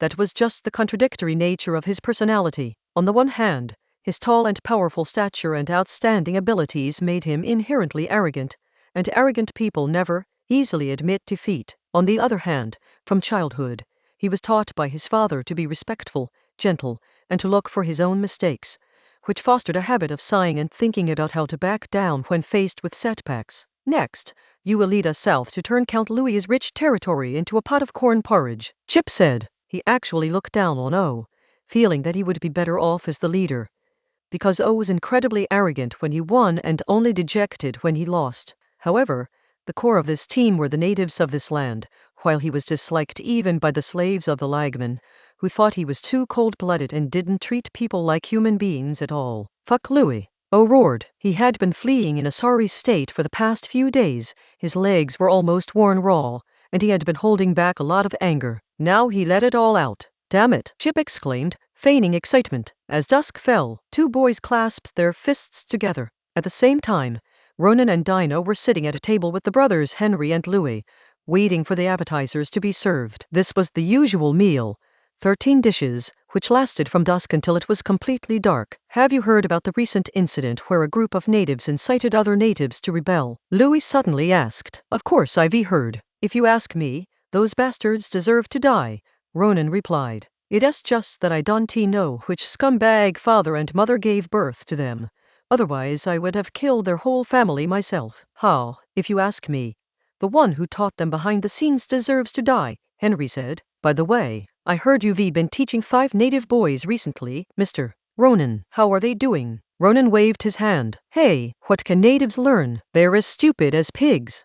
Those 5 young men who started the rebellion are much better, don't you think? Yes, they are quite formidable, Louis replied. It's just a pity that the twin bears returned after I offered them a few favors and crushed those bastards in one fell swoop. I imagine the self-proclaimed smart man behind those 5 little bastards must be stomping his feet in anger right now. Rowan laughed. Absolutely. If he doesn't stomp his feet in anger, I'll chop them off. Dinner began in such a friendly atmosphere and ended a few hours later with everyone enjoying themselves. After leaving the restaurant, Henry and Louis did not go directly back to their respective residences in their carriages, but instead took a walk together. This guy actually took away the families of those little bastards. Louis was so angry he wanted to kill someone. His losses were much greater than his brother Henry's. Many of his men had died, and he had spent money to hire the twin bears. It's a pity my men didn't find the bodies of those people. Otherwise we would have sent a few heads to those 2 scoundrels as a gift today, Henry said. After the twin bears tribe launched their attack, his men directly breached the newly built city-state and massacred everyone, but they did not find the bodies of the culprits. Speaking of this, Louis got even angrier. Brother, is this your problem? Your problem is that you let the bandit leader escape, and now they're in my territory. Henry knew what his brother meant. I have no money. At most, I'll send cavalry to your territory to help with the siege. Louis gritted his teeth and reluctantly agreed. Fine. Chapter 251. The next step. This embrace. The dream. Meanwhile, on the way back to their lodgings, Dinia asked Ronan, what's your next step? Wait until their remnants wreak havoc on Louis's territory, then we'll enter his lands under the pretext of helping to quell the rebellion, Ronan replied. The next step? Dinia asked again. She didn't ask Ronan why he was so confident that the remnants of his 1,000-strong army could disrupt Louis's territory, because she trusted Ronan's confidence. Next, we'll take this opportunity to investigate his taxes, Ronan replied. After going through all this trouble, it was all just to investigate his taxes. Louis was a lord, but overseas lords also had to pay taxes. If the mainland doesn't exploit its colonies, why spend manpower and resources to establish them? Not only do they take from them, they take from them very heavily. In Ronan's original timeline, didn't the United States also seek independence because of the excessive exploitation by the British? After all, why did I come all the way to the New World just to beg for food on my knees? Not only do I have to beg, but I also have to be mindful of the local population's attitude. So, I had to add this and that. Louis was 100 guilty of tax evasion and avoidance. Ronan had no right to prosecute him, but he could use this as a pretext to send him back to his country. There's no way he'd agree to go back to the country. If he doesn't rebel, Ronan will accuse him of rebellion and then kill him. Does it matter whether you want to rebel or not? What matters is that you have a reason to rebel. Ronan did so much to create that reason. With Louis dead, Henry now had a reason to rebel. Next, we'll talk about Henry rebelling and then killing him. Ronan's approach has always been this simple and straightforward. The highest level of political struggle is to simplify things to the level of a village ruffian fighting, saying you deserve a beating, and then the iron fist of feudalism is slapped directly in your face. If Ronan, a dignified royal consort, doesn't kill people with the iron fist of feudalism, does he even deserve to be called a feudal reactionary? Are you planning to take action directly? Dinia asked. Having known Ronan for so long, she already knew what he was up to when he mentioned investigating taxes. Yes, but not in my personal capacity. Before that, I know. We were going to establish a new department in the governor's palace, Ronan said. Directness was never his style. His style was to plan every move with an eye on the future situation. A new department? Dinia thought Ronan was up to something again. The Ministry of the Interior, Ronan replied, and further explained. The Ministry of the Interior has three main powers. First, it coordinates the relationship between the central government and local authorities. In the context of the colonies, this means the relationship between the governor's office and the various indigenous tribes within its jurisdiction. Second, it oversees security issues, including not only the safety of the lives and property of the people and officials, but also the safety of production, trade, communication, and transportation. Third, it supervises, reviews, and evaluates officials to ensure their reliability. A secret service agency? Dinia asked. You may think that way, Your Excellency, Ronan replied, but I will not admit it. That's right, he wanted to create an agency called the Ministry of the Interior, but in reality, it was a secret service. The governor's office was corrupt and had long been emptied of its coffers. Ronan couldn't fight them with legal and political means within the framework of the government, as he did when he was an official in the mainland. He had to start from scratch. Ronan continued, of course, let's not rush to deal with these parasites. Let's deal with the Louis and Henry brothers first. Where will the staff for the new department come from? Dinia asked. An exam, Ronan replied. Dinia's eyes revealed a hint of doubt. In this place, the truly cultured people are either already officials or have businesses waiting to be inherited. As for the rest, let's not talk about them. Having been here for half a year, Dinia has some understanding of the colony. The quality of the people here is extremely polarized. Some are not bad, while others are terrible. This is not surprising. After all, the upper class of the colony originally came from local officials, nobles without inheritance rights, or merchants who came across the ocean to make a living. The other part is the lower class who could not survive in homeland, many of whom are exiled criminals. How can you expect these people and their descendants to be cultured and have good manners? Do not make jokes. Ronan shook his index finger. This new department doesn't need anyone with ability or experience for now, but rather someone with enough drive, and someone who isn't completely illiterate. Besides, I don't want any young people who are connected to officials, plantation owners, or factory owners. Yes, that is true, Dinia replied. Before they knew it, the two had arrived at the door of Dinia's room. Dinia opened the door, then suddenly stopped and looked at Ronan. You should go. Ronan's face looked like that of a child who hadn't received a gift. So heartless. I thought you'd invite me in for a drink. Dinia was exasperated. 1 second we were talking about serious business, and the next second you're like this. Are you sick? Ronan smiled.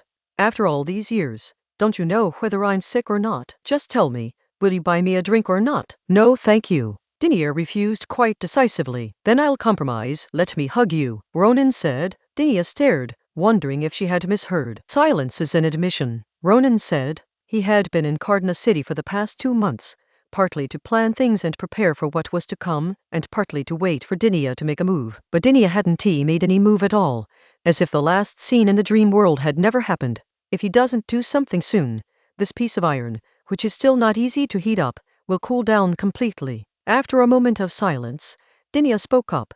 That's not good, Ronan. Ronan didn't speak, he just looked at her. Dinia turned her face away, lowered her hands, and said nothing more. Seeing her like this, Ronan immediately went up, hugged Dinia, moved forward a few steps, and then kicked the door shut. Ronan hugged Dinia from the front, holding her tightly.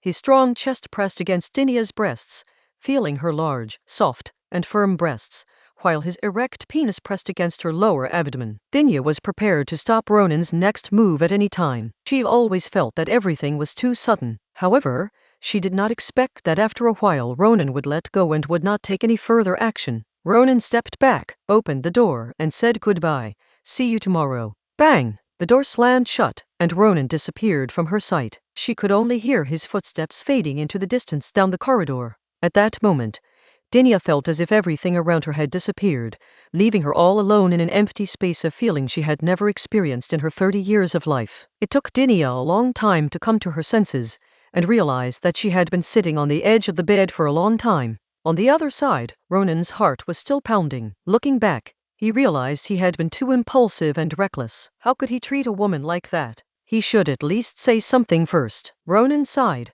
I guess I just can't get into that kind of thing. Forget it. Some of the things I say just feel awkward. Page 112. That night, Ronan had no dreams. That night, Dinia had a very short dream. She dreamt of her award ceremony when she was 19. This time, standing on the stage, she saw 18-year-old Ronan in the crowd. Chapter 252. Ministry of the Interior, forcing you to rebel, has resulted in murder. 2 weeks later, the Ministry of the Interior, under the Governor General's office, was officially established. The other departments of the governor's office had no objection to this matter.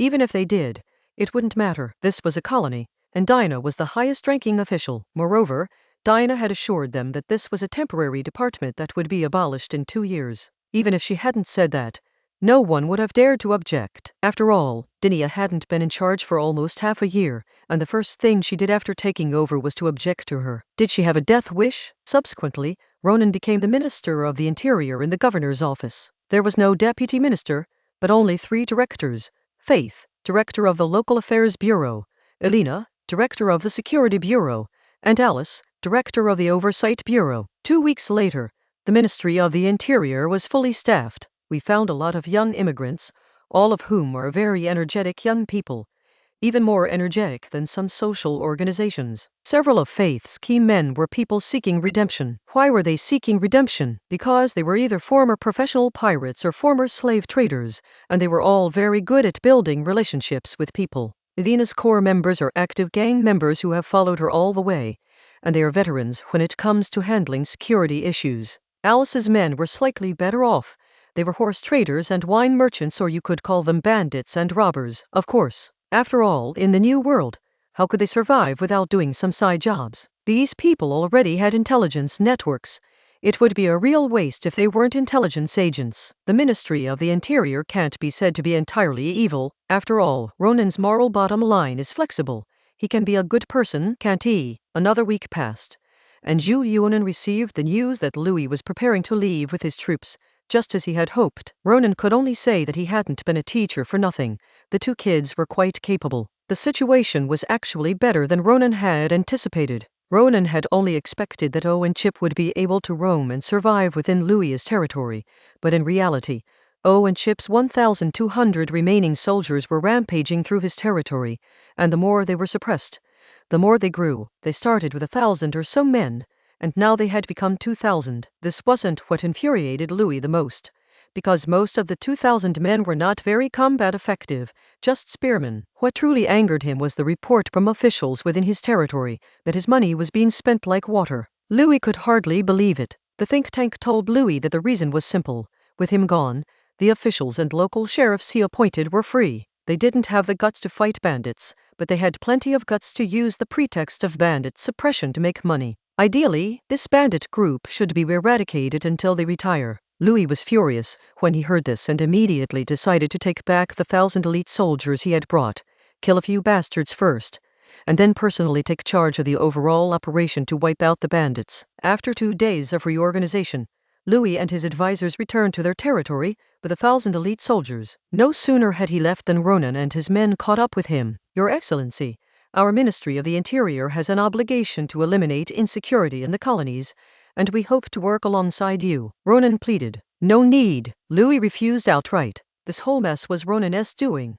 Why would Ronan want to go to his territory out of kindness? The rejection was expected by Ronan. Then we can only fulfill our responsibilities ourselves. After all, the people pay taxes to support us, and we can't just take the money and do nothing. Louis refused, but he went anyway, and went with a legitimate reason. At that moment, a middle-aged man with thinning curly hair next to Louis gave him a wink. Louis understood. Looking annoyed, he spurred his horse forward a step, turning his back to Ronan, and said, "Follow me if you want." Nighttime, temporary camp. Inside Louis's tent, he and his 3 advisors gathered to discuss matters concerning Ronan. Tell me, what exactly does he want to do? Louis got straight to the point. First, let us rule out the possibility that he is secretly helping those bandits, said the young man with a horse-like face and no beard. Those people are just his pawns.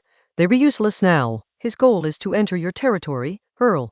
The older, hook-nosed man continued, which is why he has been so eager to follow. They probably want to force you to rebel, said the middle-aged man with sparse curly hair. The king doesn't have much time left, and we need to eliminate unstable factors. This is a possibility we discussed from the beginning, and now it can only be said that it has been confirmed. Louis clenched his fists. Then why did you let him come along? Even if you object, he will still come, said the beardless young man. Having him around allows us to take action, the hook-nosed old man said. My idea is to kill the people following him first, the middle-aged man said. Huh? Louis was shocked. Killing Ronan's men was tantamount to rebellion. The middle-aged man scratched his head.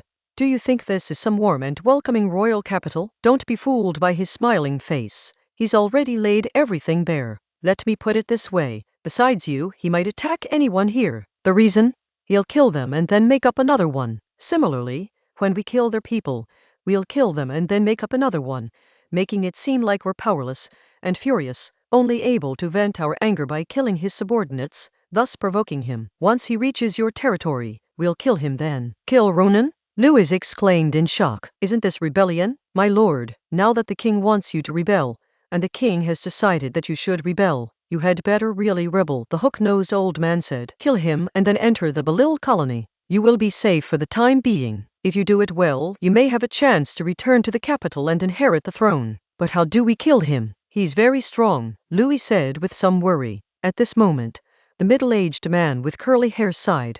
We originally hired a group of people, but they lost contact. Fortunately, we made extra preparations. Don't worry, that female governor didn't come with us. A 5th-level mage, a 4th-level mage, plus our traps.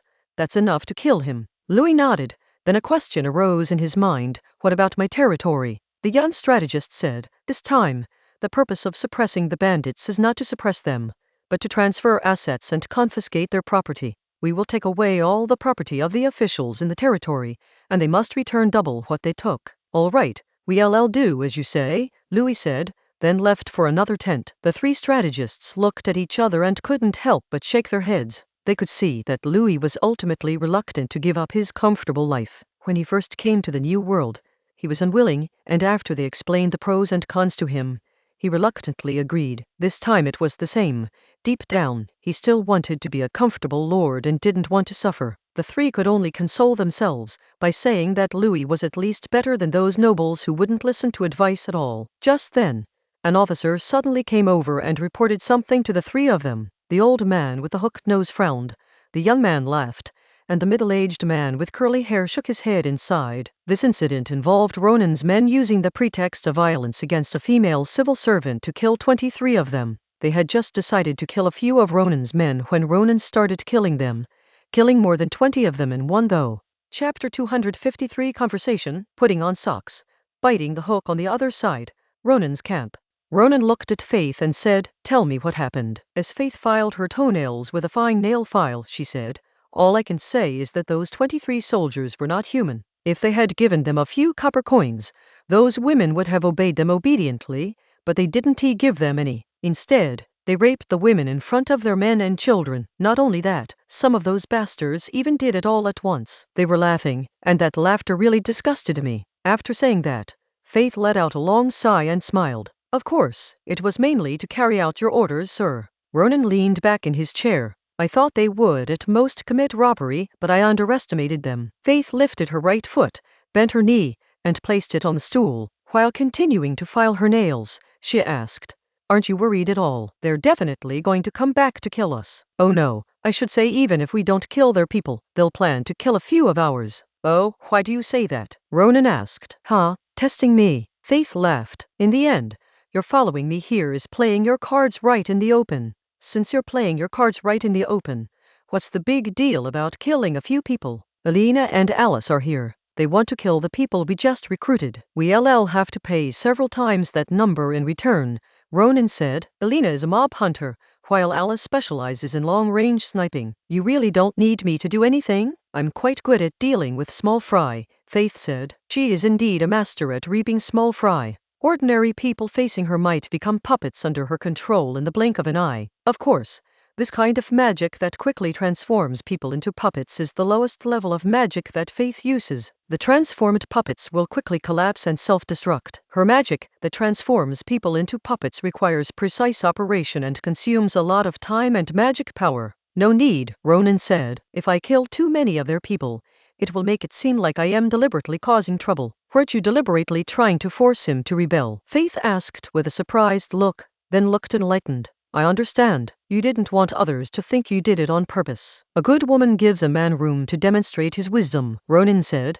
"Looks like I am not a good woman." With that, Faith put down her nail file and grabbed the rolled-up brown pantyhose from the side. When Ronan saw that she was going to put on pantyhose, he got up and walked out of the tent. "Why did you leave?" Faith suddenly asked. Ronan, with his back to Faith, asked, "You treat everyone else like this too?" "Of course not. I am only interested in bad men who have been certified as good women, and I'll try to portray them using scenes from certain banned books." As she spoke, Faith spread her stockings open with both hands, put one foot in, and slipped the stockings on. Then she slowly slid the stockings up, and her feet, which were originally slender and beautiful with smooth and white insteps, were now encased in the rather thick, brown pantyhose, giving them a simple and conservative feel. "Good woman, who?" Ronan asked. "That is not the saintess," Faith replied. After putting on one leg, she put on the pantyhose for the other leg as well, and then slowly pulled them up until the pantyhose reached her knees. Then she stood up, grabbed the tops of the pantyhose on each side, and pulled them up.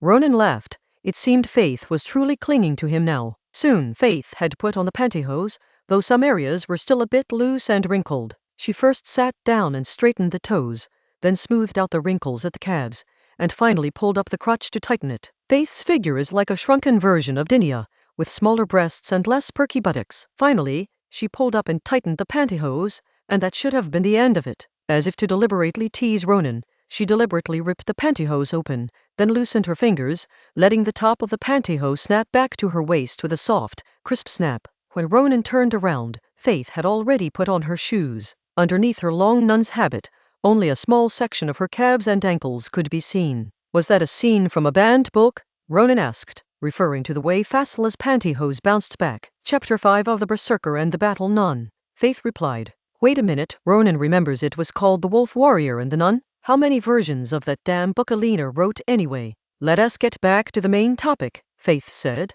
"This count will likely have other plans. After all, the people around him aren't fools. I am not particularly good at fighting, so your two women will have to be careful. As long as you can protect yourself, that's fine," Ronan said. "You don't need to worry about the other two." After saying that, Ronan left. The next day, the conflict broke out. Ronan's side lost 3 of his recruits, while the other side lost 11. That evening, Louis received the report and was so angry that he shot and killed a fairly pretty white peasant woman he had captured from the manor. He looked at his 2 men and asked, You two, what's going on?" He wanted to curse them as useless, but he held back because the 2 men were high-ranking mages. He only had 9 rank 1 mages under his command, apart from 1 strategist who was rank 3. The rest were rank 1 or rank 2, but they were still big shots. The kingdom of Fas had a population of 20 million, with tens of thousands of novice mages, and only 1 or 2,000 rank 1 mages.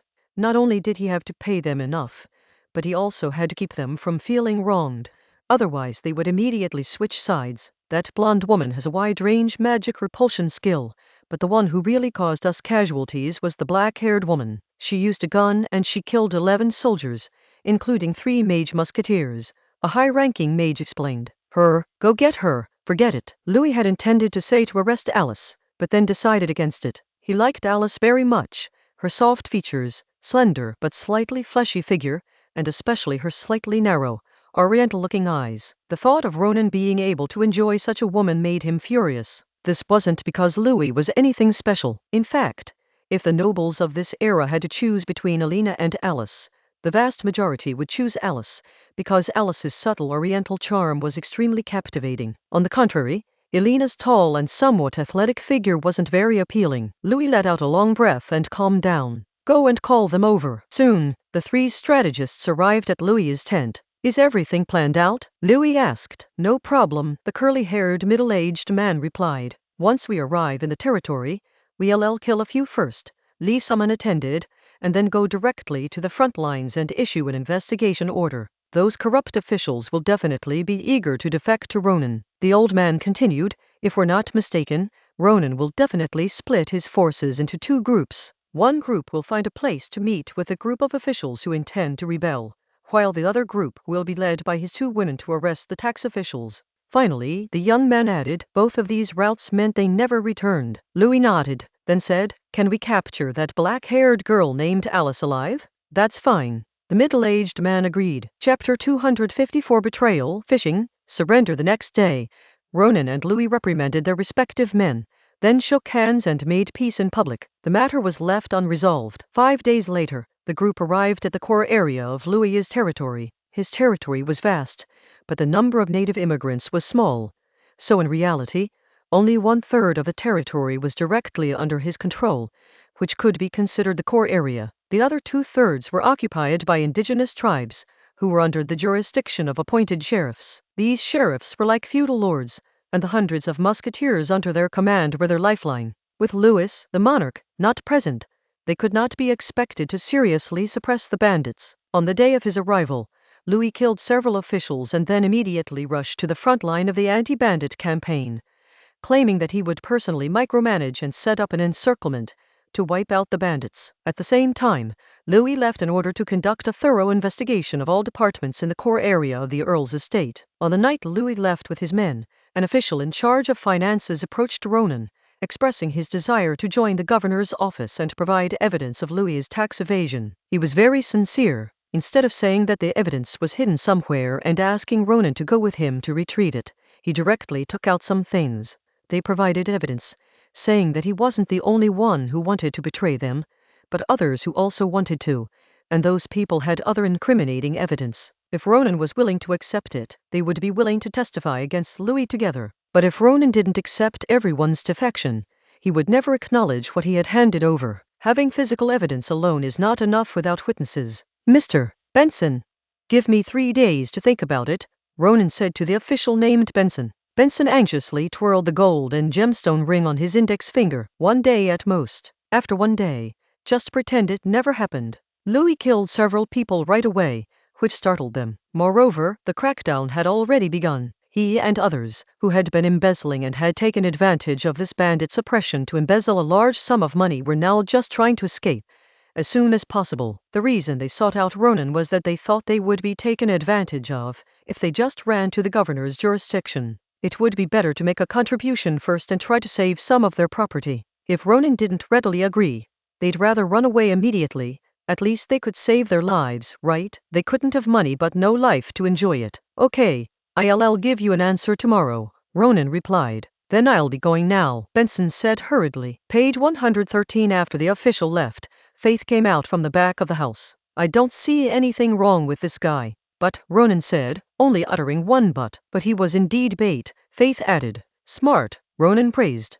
The official was genuinely corrupt, genuinely afraid of death, and genuinely committed to betraying and joining him. However, Louis deliberately let them go, intending to lure them to him and then take him to the place where the group was secretly meeting. Louis and his men had long been aware of their actions and were just waiting for Ronan to take the bait. Want to bite? Faith asked. Of course, but it has to bite in the place I choose, Ronan replied. A skilled hunter always disguises himself as the prey. The next day, Ronan agreed to Benson's proposal, but the meeting place was set in an area called the Wild Horse Tribe. There are no wild horses in the Wild Horse Tribe. It is just that the area is flat, with rivers and abundant water and grass, which is suitable for raising horses. So it became a place for raising horses, hence the name Wild Horse Tribe. The specific location was on a plain, and Benson readily agreed. Firstly, such a wide plain is not easy to ambush, and these people were actually worried that their whereabouts would be tracked and they would be ambushed. Secondly, there are plenty of horses in this place,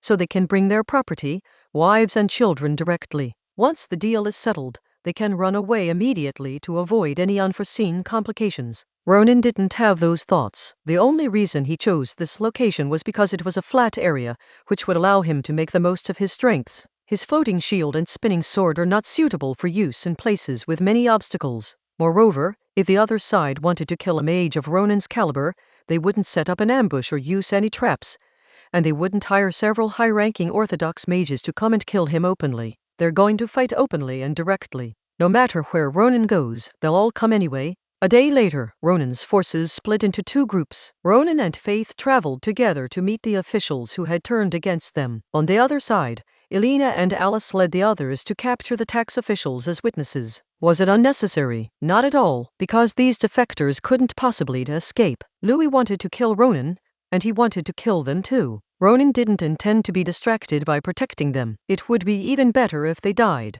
as the money they embezzled would be confiscated. They must die, so it is necessary to arrest other witnesses. Louis, a strategist, who had once followed the second prince who resembled a crown prince, was indeed a master at calculating others' psychology and accurately predicted Ronan's actions. A day later, Elena and Alice led a team to raid the tax office. The tax office was not located within the Count's castle, which was bisected by a narrow river, but rather on a riverbank 2 kilometers away. This was because the tax office was a department that had to liaise with tax officials from the mainland, and was not nominally under the jurisdiction of Count Louis. Of course, this was only nominal. The mainland was far across the sea, and the tax office couldn't simply obey Count Louis.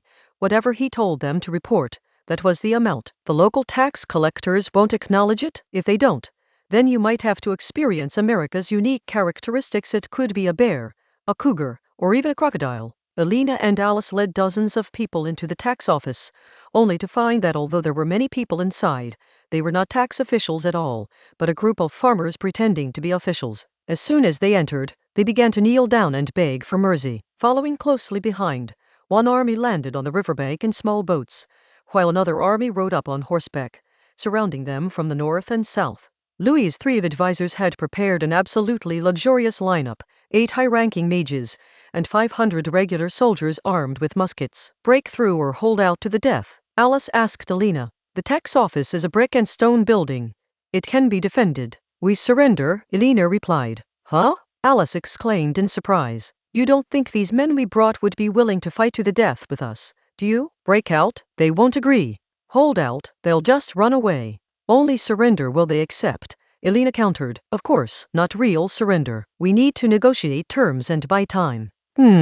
Alice understood immediately. If we stall for a bit, the other side will definitely get anxious and assume we're just stalling for time. They'll launch a direct attack. Once a few of these people are killed, they'll have no choice but to stay and defend to the death. Just hold out until reinforcements arrive, Elena said. After the discussion, Elena announced to the group that she was prepared to surrender, but in order to avoid them turning around and killing them, they had to agree on the terms. Upon hearing this, everyone was overjoyed. They had come to make money, not to fight, so surrendering was the best thing that could happen. It would be even better to negotiate terms, since they were afraid that the other side would start killing them immediately after they surrendered. Seeing that she had the situation under control, Elena said, "All right, don't make any rash moves. I'll call out to them and negotiate terms later." Chapter 255 Rebound. Talents. 3 people soon. Elena, as the representative, shouted out to the outside world that she wanted to surrender, but the other side had to withdraw some of its people and arrange the ships to facilitate the evacuation of the rest of the Ministry of the Interior. The 2 leaders promised not to escape on the ships. If they did not agree, then they would have no choice but to fight. First, they show weakness, then make feeble threats, making it seem like they really intend to surrender. But the enemy leader isn't stupid either. If you retreat, what will you do if you try to break through? We've prepared a boat for you, and you just refuse to board? Do you really think we're fools? If you really want to surrender, the leader should come out first. The other side shouted, adding a provocative remark. As long as you come out, I guarantee the others can leave safely. Alina called out, get everyone out of here first, especially the mages. Alice continued, if that's the case, we'll naturally come out first. Also, we must bring the ship over so our people can leave. After a few more minutes of back and forth, the leader realized something was wrong. They were just stalling for time. We have to consider a strong offensive. With more mages and far more troops than the enemy, isn't it obvious that the advantage is in our hands? Grenadiers, prepare. The commanding officer gave the order, while glancing at the several high-ranking mages beside him. He was the commander of these 500 men, but he couldn't command this group of mages. The leader of the magicians nodded to the captain, indicating that his group would launch an attack the moment they blew open the gate. An explosion blasted open the massive wooden gate. Just then, Alice fired 2 shots from a gun attached to the ceiling, killing 2 of her own men. She then shouted, they won't surrender. Charge with me. Break through. The dozens of people were completely confused about the situation. They were simply stunned by the explosions and saw 2 of their companions killed. When they heard Alice's shout, they instinctively rushed over. In order not to attract attention, they were all dressed as civilians and did not carry any firearms. They were only equipped with revolvers that Ronan had suggested and that Canon had designed and manufactured. These dozens of people are typical thugs. Bullying the weak and fearing the strong is a thug's habit.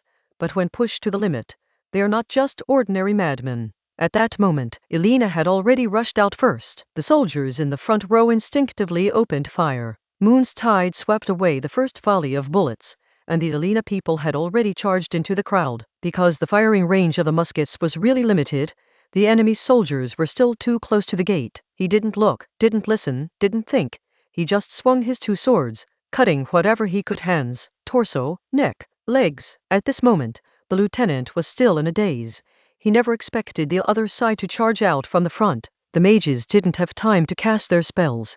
Alina had already charged into the crowd, and casting spells now would mean killing their own people. The others carried the tabletops and wooden planks that had been dismantled earlier and began their charge. This surprised the officer in charge once again. How dare they charge? The second platoon opened fire. Even with Alina's influence and the thick wooden planks, a third of the others who followed the charge were killed in the hail of bullets, leaving only about 30 men. But then they began to fight back, firing 6 shots in a row from their revolvers. The first and second platoons of musketeers on the other side were unable to fire, and a burst of fire caused the formation, which had already been breached, to fall again in the front row. This caused the 200-man team to collapse immediately. At this moment, Louis' mage acted decisively. Since the soldiers had already scattered, he unleashed a barrage of spells at Alina's location. Alina has achieved her goal and is now retreating. As she retreated, the 30 or so people who had just killed a group of people were instantly engulfed by various kinds of magic. They never expected to encounter this situation, because Alina and Alice had not said that the other side would have so many high-ranking mages. At this point, only she and Alice remained alive. Let's go to the flank, Alina said to Alice. The enemy's flank forces were relatively weak, with only 50 men on each side. This wasn't due to the commander's carelessness, but because the side of the tax office building only had 1 window that could allow a maximum of 1 person to rush out at a time, and the firepower of 50 men was more than enough. Left or right? Alice asked. Of course, it's the right. The reinforcements are coming from the right. But first, fire a shot to the left to draw their attention. Alina remained calm. Her fighting style seemed reckless, but she was actually the type who fought with her brain. By the way, these mages aren't strong, and none of them are melee fighters. In the young master's words, they are all light pollution types. When you start running, don't just focus on running. Create some trouble for them. Alina devised an escape plan, while Ronan and Faith had just met with a group of corrupt officials led by Benson. They were all long-time corrupt officials. However, at this point, Benson was just a man pushed out to contact Ronan, not the real leader. The leader was a director of education.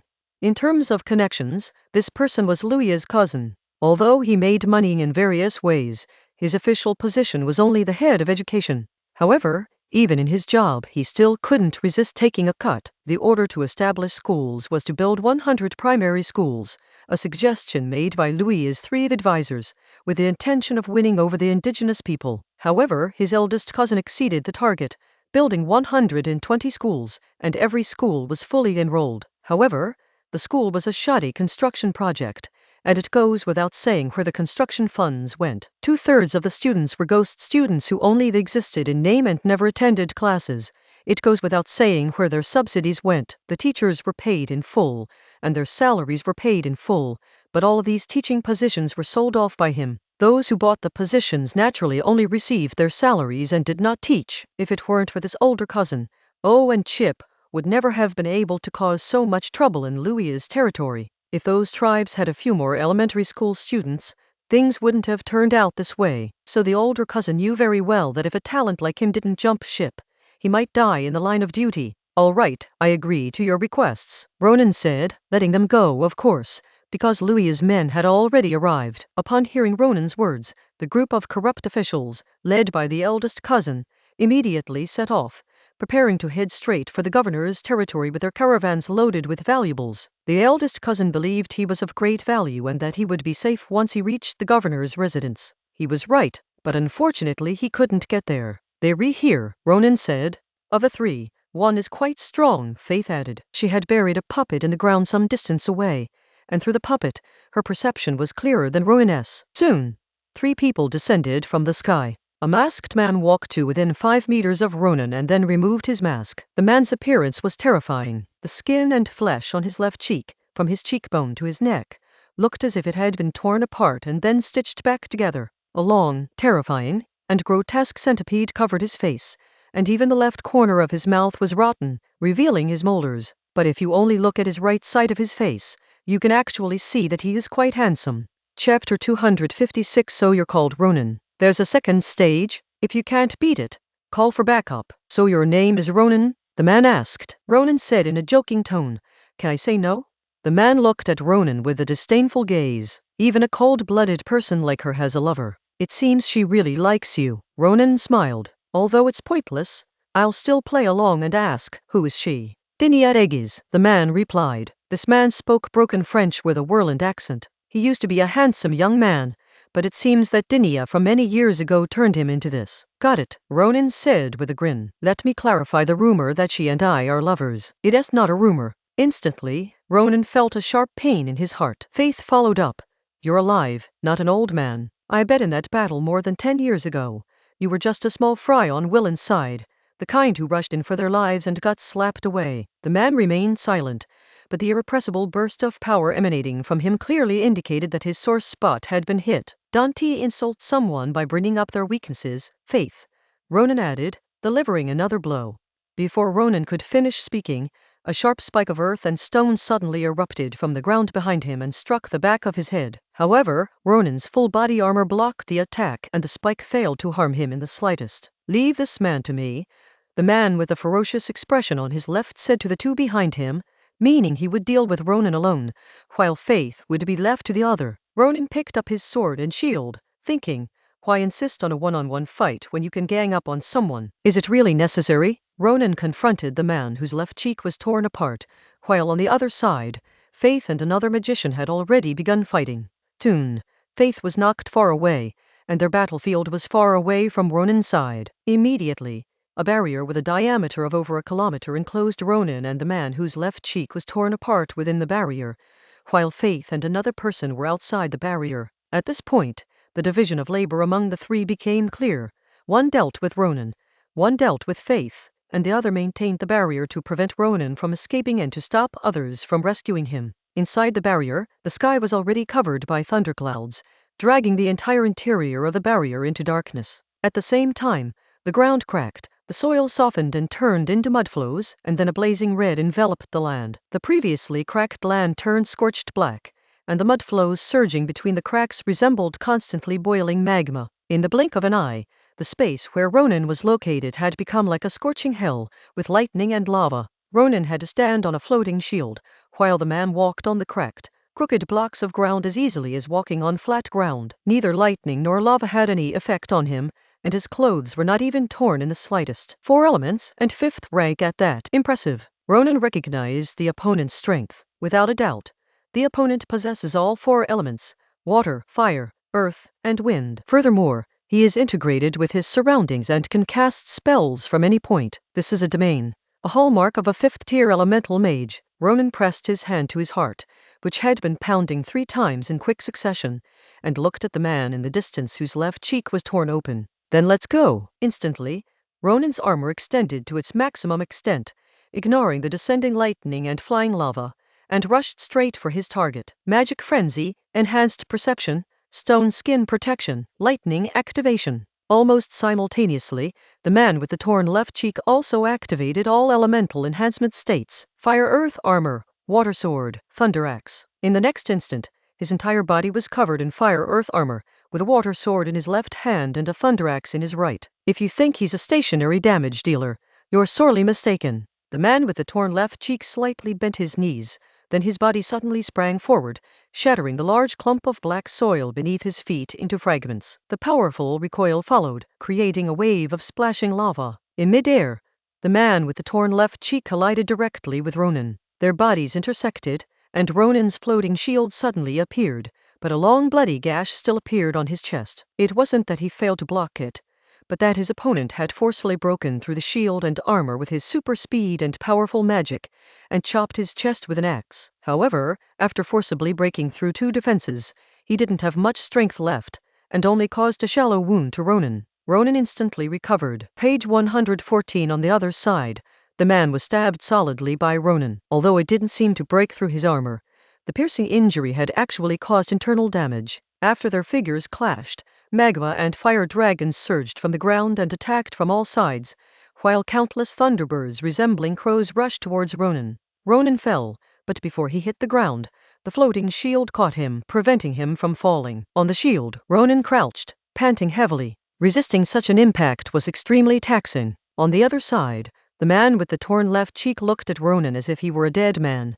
Your magic power was never as good as mine, and your consumption was far greater than mine. You are already dead. Really? Ronan stood up, looking as if he had regained his full strength. It's no use trying to be tough. The man with the torn left cheek launched another attack. Ronan had no intention of wasting time with the magma dragon and the thunder crow, and charged straight at him. Swords and axes, swords and shields, every clash of weapons was like 2 cannonballs exchanging fire. The ground beneath their feet shattered, lava rippled outwards, and even the direction of a lightning strike was deflected by the shockwave. The man with the torn left cheek continued to suffer new wounds, and Ronan's magic was rapidly fading away. Suddenly, the man with the torn left cheek threw away his water sword and thunder axe, unleashing a pure magical shockwave that sent Ronan flying. Under the immense pressure, Ronan coughed up a mouthful of blood. When Ronan staggered to his feet, he found that the other person had completely changed. A 5-meter-tall giant with 2 sides, 4 arms and 4 spears representing water, fire, earth, and wind. Before Ronan could get a good look at it,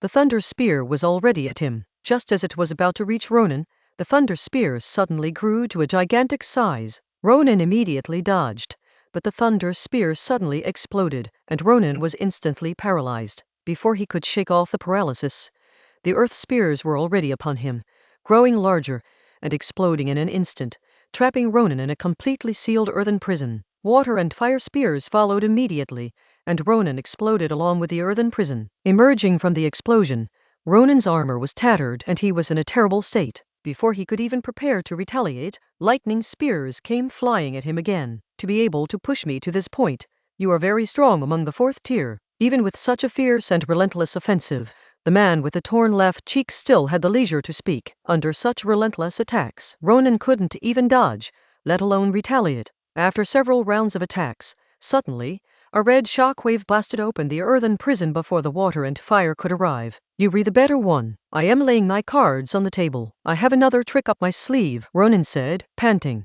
As he spoke, Dinia emerged from his body. The man with the torn left cheek saw Dinia, with her unforgettable white hair and red eyes. There was no fear on his face. Instead, the centipede that had torn his left cheek twitched with excitement, and the surrounding lava began to surge violently, as if responding to him. 12 years. I've waited 12 years for this day. I will never forget it, never forget the scar, the man with the torn left cheek roared at Dinia. Chapter 257. Instant kill. Captured and murdered. Dinia pretended not to hear, and just looked at Ronan beside her. Next time you play with fire, I'll wait until you're half dead before you come out. If Ronan hadn't held her back, she would have come out long ago. Ronan gave an awkward laugh. Aren't you going to say anything to him?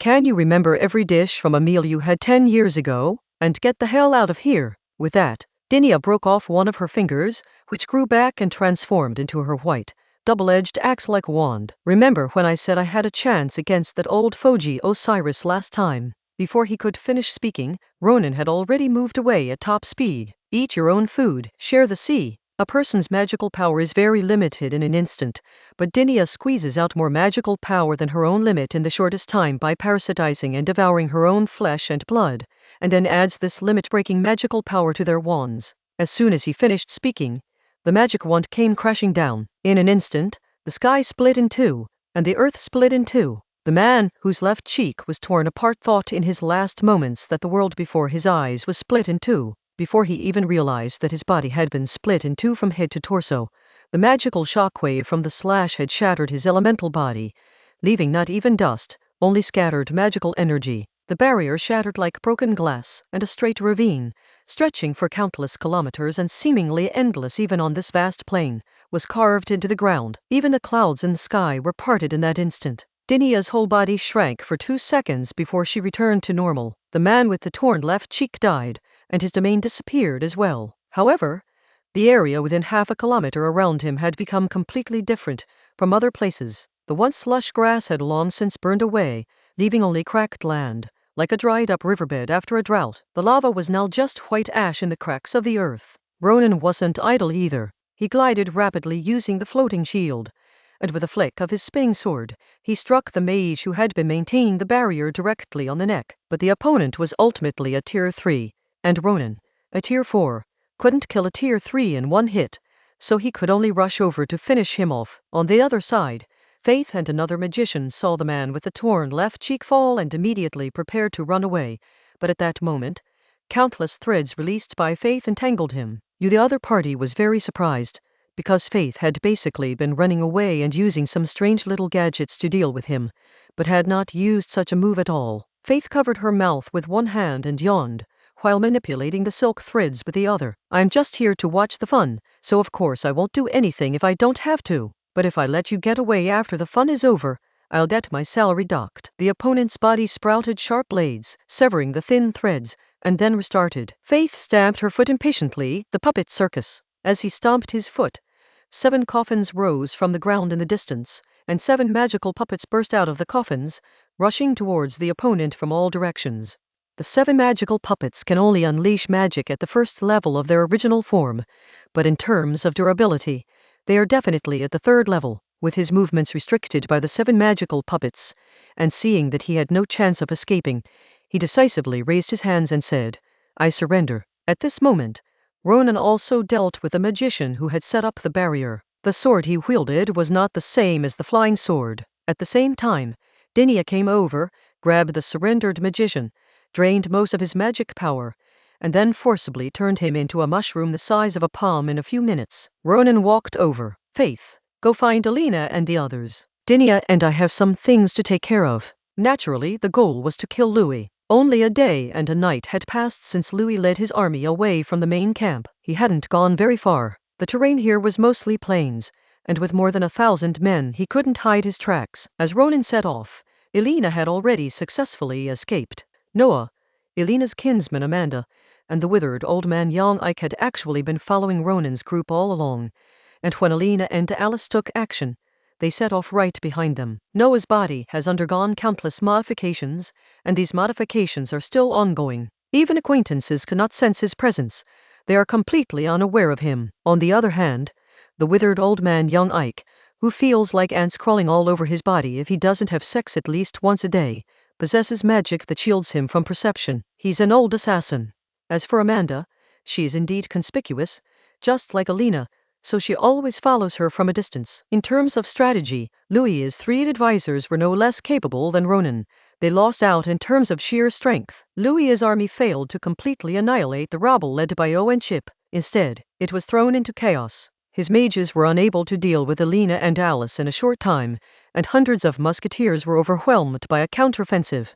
Although the mages he brought were stronger than Ronan, the question was Ronan a single person? He was not. At this moment, Ronan and Dinia were flying in the sky, rapidly approaching the location of Louis. The next day, at night, inside the tent, just as Louis and his 3 advisors were plotting which tribal chief and sheriff's house to raid. Ronan and Dinia appeared before them. "Don't make a sound," Ronan warned as he approached. With Dinia in front, none of the 3 strategists dared to make a move. "Louis Vase Frago, you are suspected of tax evasion, amounting to a huge sum. You are suspected of instigating your subordinates to attack royal officials. A serious offense. You are suspected of colluding with foreign powers and assassinating high-ranking royal officials, which is tantamount to rebellion. Although you are a count, these charges combined are enough to keep you in jail for life," Ronan said. By this time, Louis had recovered from the astonishment of seeing Ronan and Dinia. He knew he had completely failed. Instead of losing control of his emotions, he was unusually calm, so calm that it was unlike him. "I can still go to jail?" Louis asked with a smile. He wasn't very perceptive about other things, but he was very clear about this kind of thing. Ronan replied, "Unexpected things are bound to happen during the transport." Ronan didn't want to lie to him. There was no way he could return to his homeland alive. The king had sent him and Dinia here to take his life. Louis was trembling, but his expression remained calm. "When Ambrina was little, I would always pick her up from church school on weekends. Back then, chocolate had just become popular in the capital, and it was her favorite. Excuse me, can we do something more meaningful?" Ronan interrupted him with an apology. Louis gritted his teeth. "I'll give you all this treasure, and I'll provide you with evidence of Henry's crimes. In return, I'll take 10 men with me, change my name, and consider me dead. Is that all right?" "Do you know the man in purple?" Ronan asked. Louis was taken aback. "What, a man in purple?" Ronan could tell at a glance that Louis didn't know, so there was no need to waste time. With a swish, Ronan beheaded Louis, and Dinah immediately killed Louis's 3 advisors. In the blink of an eye, 4 more corpses lay on the ground. Dinia took out a mushroom, which was the same mushroom that another magician who had participated in the attack on Ronan had taken. Chapter 258 is outrageous. It must be correct. Reform requires using wicked people first. Dinia turns the mushroom back into a human. Before the magician could react, Dinia snapped his neck with one hand, and Ronan finished him off with 2 stabs. Inside the tent, there was another corpse. Ronan and Dinah then left quietly. Half an hour later, Ronan and Dinah appeared at the main gate between the 2 watchtowers at the front of the temporary camp. Ronan shouted that he had come with the governor to arrest Louis for questioning. The guards at the gate instinctively raised their guns, but as soon as they did, they were paralyzed by the paralysis mushrooms. The soldiers on the watchtower were the same. Seeing this, a group of people rushed over and surrounded Ronan and Dinia from a distance. An officer hurriedly ran to Louis's tent to report the incident. However, when he entered the tent, he only saw 4 3-bodied bodies. He recognized 3 of them, but did not know who the 3rd one was. Their count, and the 3 most trusted lords, are dead just like that. The officer, who came in to deliver the message, was stunned for a full half-minute before he accepted this absurd and shocking fact. Instead of shouting, he immediately went and called over the other officers. This caused an uproar and panic among everyone. They were already confused because Louis had promised to go to the front lines to suppress bandits, but instead he didn't go to the front lines at all. Instead, he recalled all the troops that were originally going to suppress bandits in the surrounding area, and then killed the chief and herdsman of a small tribe not far from the core area in the south, and confiscated their homes. Moreover, judging from Louis's choice of campsite, it seems he intends to continue south, beyond which lies the cotton-growing region. However, the problem is that while the native bandits are wreaking havoc in the north of the territory, Louis is heading south. The officers are completely baffled by his intentions, but if the Earl wants it this way, they have no choice but to obey. But now that the Earl is dead, they have absolutely no idea what to do. "Are you sure that the person who claims to be the governor is a white-haired woman?" asked the highest-ranking colonel here. He had previously been the leader of the 1,000 men in charge of monitoring Cardinal City, and he had met Dinia and Ronan. "Confirmed," replied the lieutenant officer who had come to report the discovery of the body. "I suggest we invite them over," the colonel said. "Huh?" the lieutenant exclaimed in surprise. The others were equally astonished. "Just wait, whatever they say goes," the colonel instructed, while silently praying to God that he would survive. A moment later, Ronan and Dinia were ushered in. Upon seeing Louis's body, Ronan displayed an extremely exaggerated expression of shock, which then turned into anger. He demanded, What happened? Tell me, or none of you will live." The officers looked at the lieutenant who had first discovered the body. The lieutenant wanted to cry. He had no idea what had happened. "I saw these 4 corpses as soon as I came in," the lieutenant said with a mournful face. Ronan pointed at the magician and asked, "Who is this person?" The lieutenant shook his head vigorously. "I don't know him." Ronan immediately explained, "Judging from the scene, it seems to be one of the Earl's hidden men who, having obtained evidence of the Earl's crimes, wanted to use it to blackmail him. However, the Earl refused and even tried to kill him, resulting in a fight that ended in both of them dying together."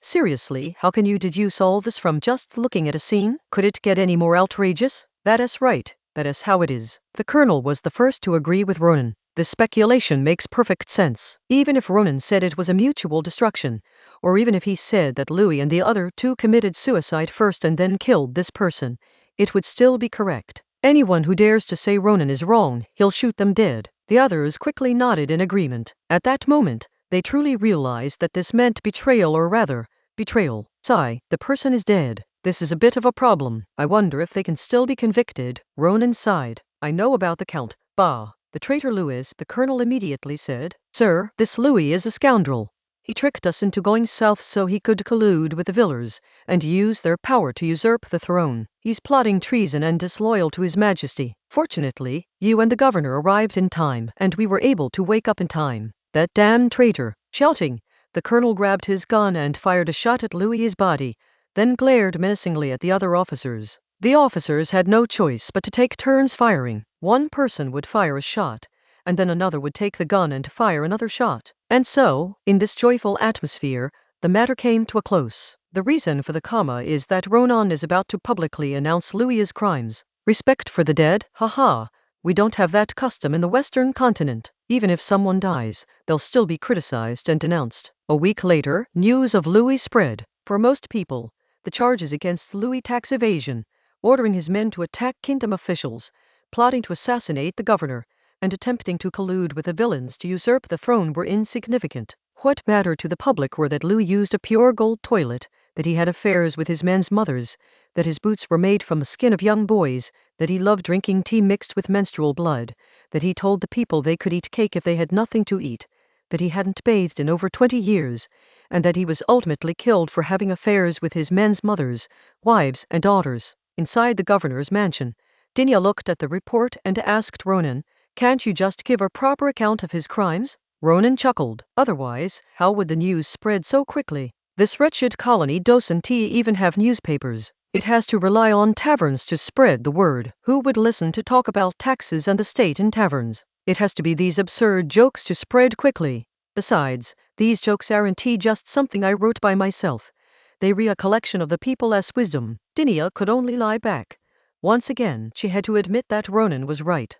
Judging by the time, Henry should know by now. "We'll set off tomorrow and carry out a decapitation strike on him, then label him a traitor," Ronan said. "Then we'll abolish the two earls and bring them all under the governor's jurisdiction. Now, let's get down to business." From the very beginning, Ronan never intended to come to the New World only to complete the tasks given by the king. Page 115. He wanted to launch a comprehensive reform encompassing politics, economics, and the military. He wanted to leave his mark on history. Some people are dead but still alive. Some people are not dead but are already dead. The difference lies in whether one is willing to dedicate their life to a cause, though it's hard to say exactly what kind of cause, since Ronan is a flexible, reactionary bureaucrat whose policies can be changed. "Get down to business. You'd better replace those people in your Ministry of the Interior," Dinia said. After being with Ronan for several years, her standards had lowered, but those scoundrels were better left alone. Ronan shook his finger. "To reform, you have to start with bold villains, then shift the blame to them. Pick out some who oppress the people and are corrupt, kill them to appease everyone, and then use properly elected officials to deepen the reforms." Chapter 259. Letter 3 Things, all about older single women. That evening, Ronan was in Dinia's room. The two had just poured their drinks when Agostina burst in, rushed over, and placed a letter on the table. Upon closer inspection of the signature, it turned out to be Henry. Ronan went to the side to get a paper cutter, preparing to open the envelope. Don't ask why he knew where the paper cutter was. Meanwhile, Agostina was also reporting the situation to Dinia. As the leader of the city guard of Cardona and the commander of the governor's guard, Agostina was informed by the messenger who claimed to be delivering a message for Henry. The soldiers immediately reported this to her, and as someone who knew that Dinia and Ronan were preparing to depart the next day, she rushed over as soon as she received the letter.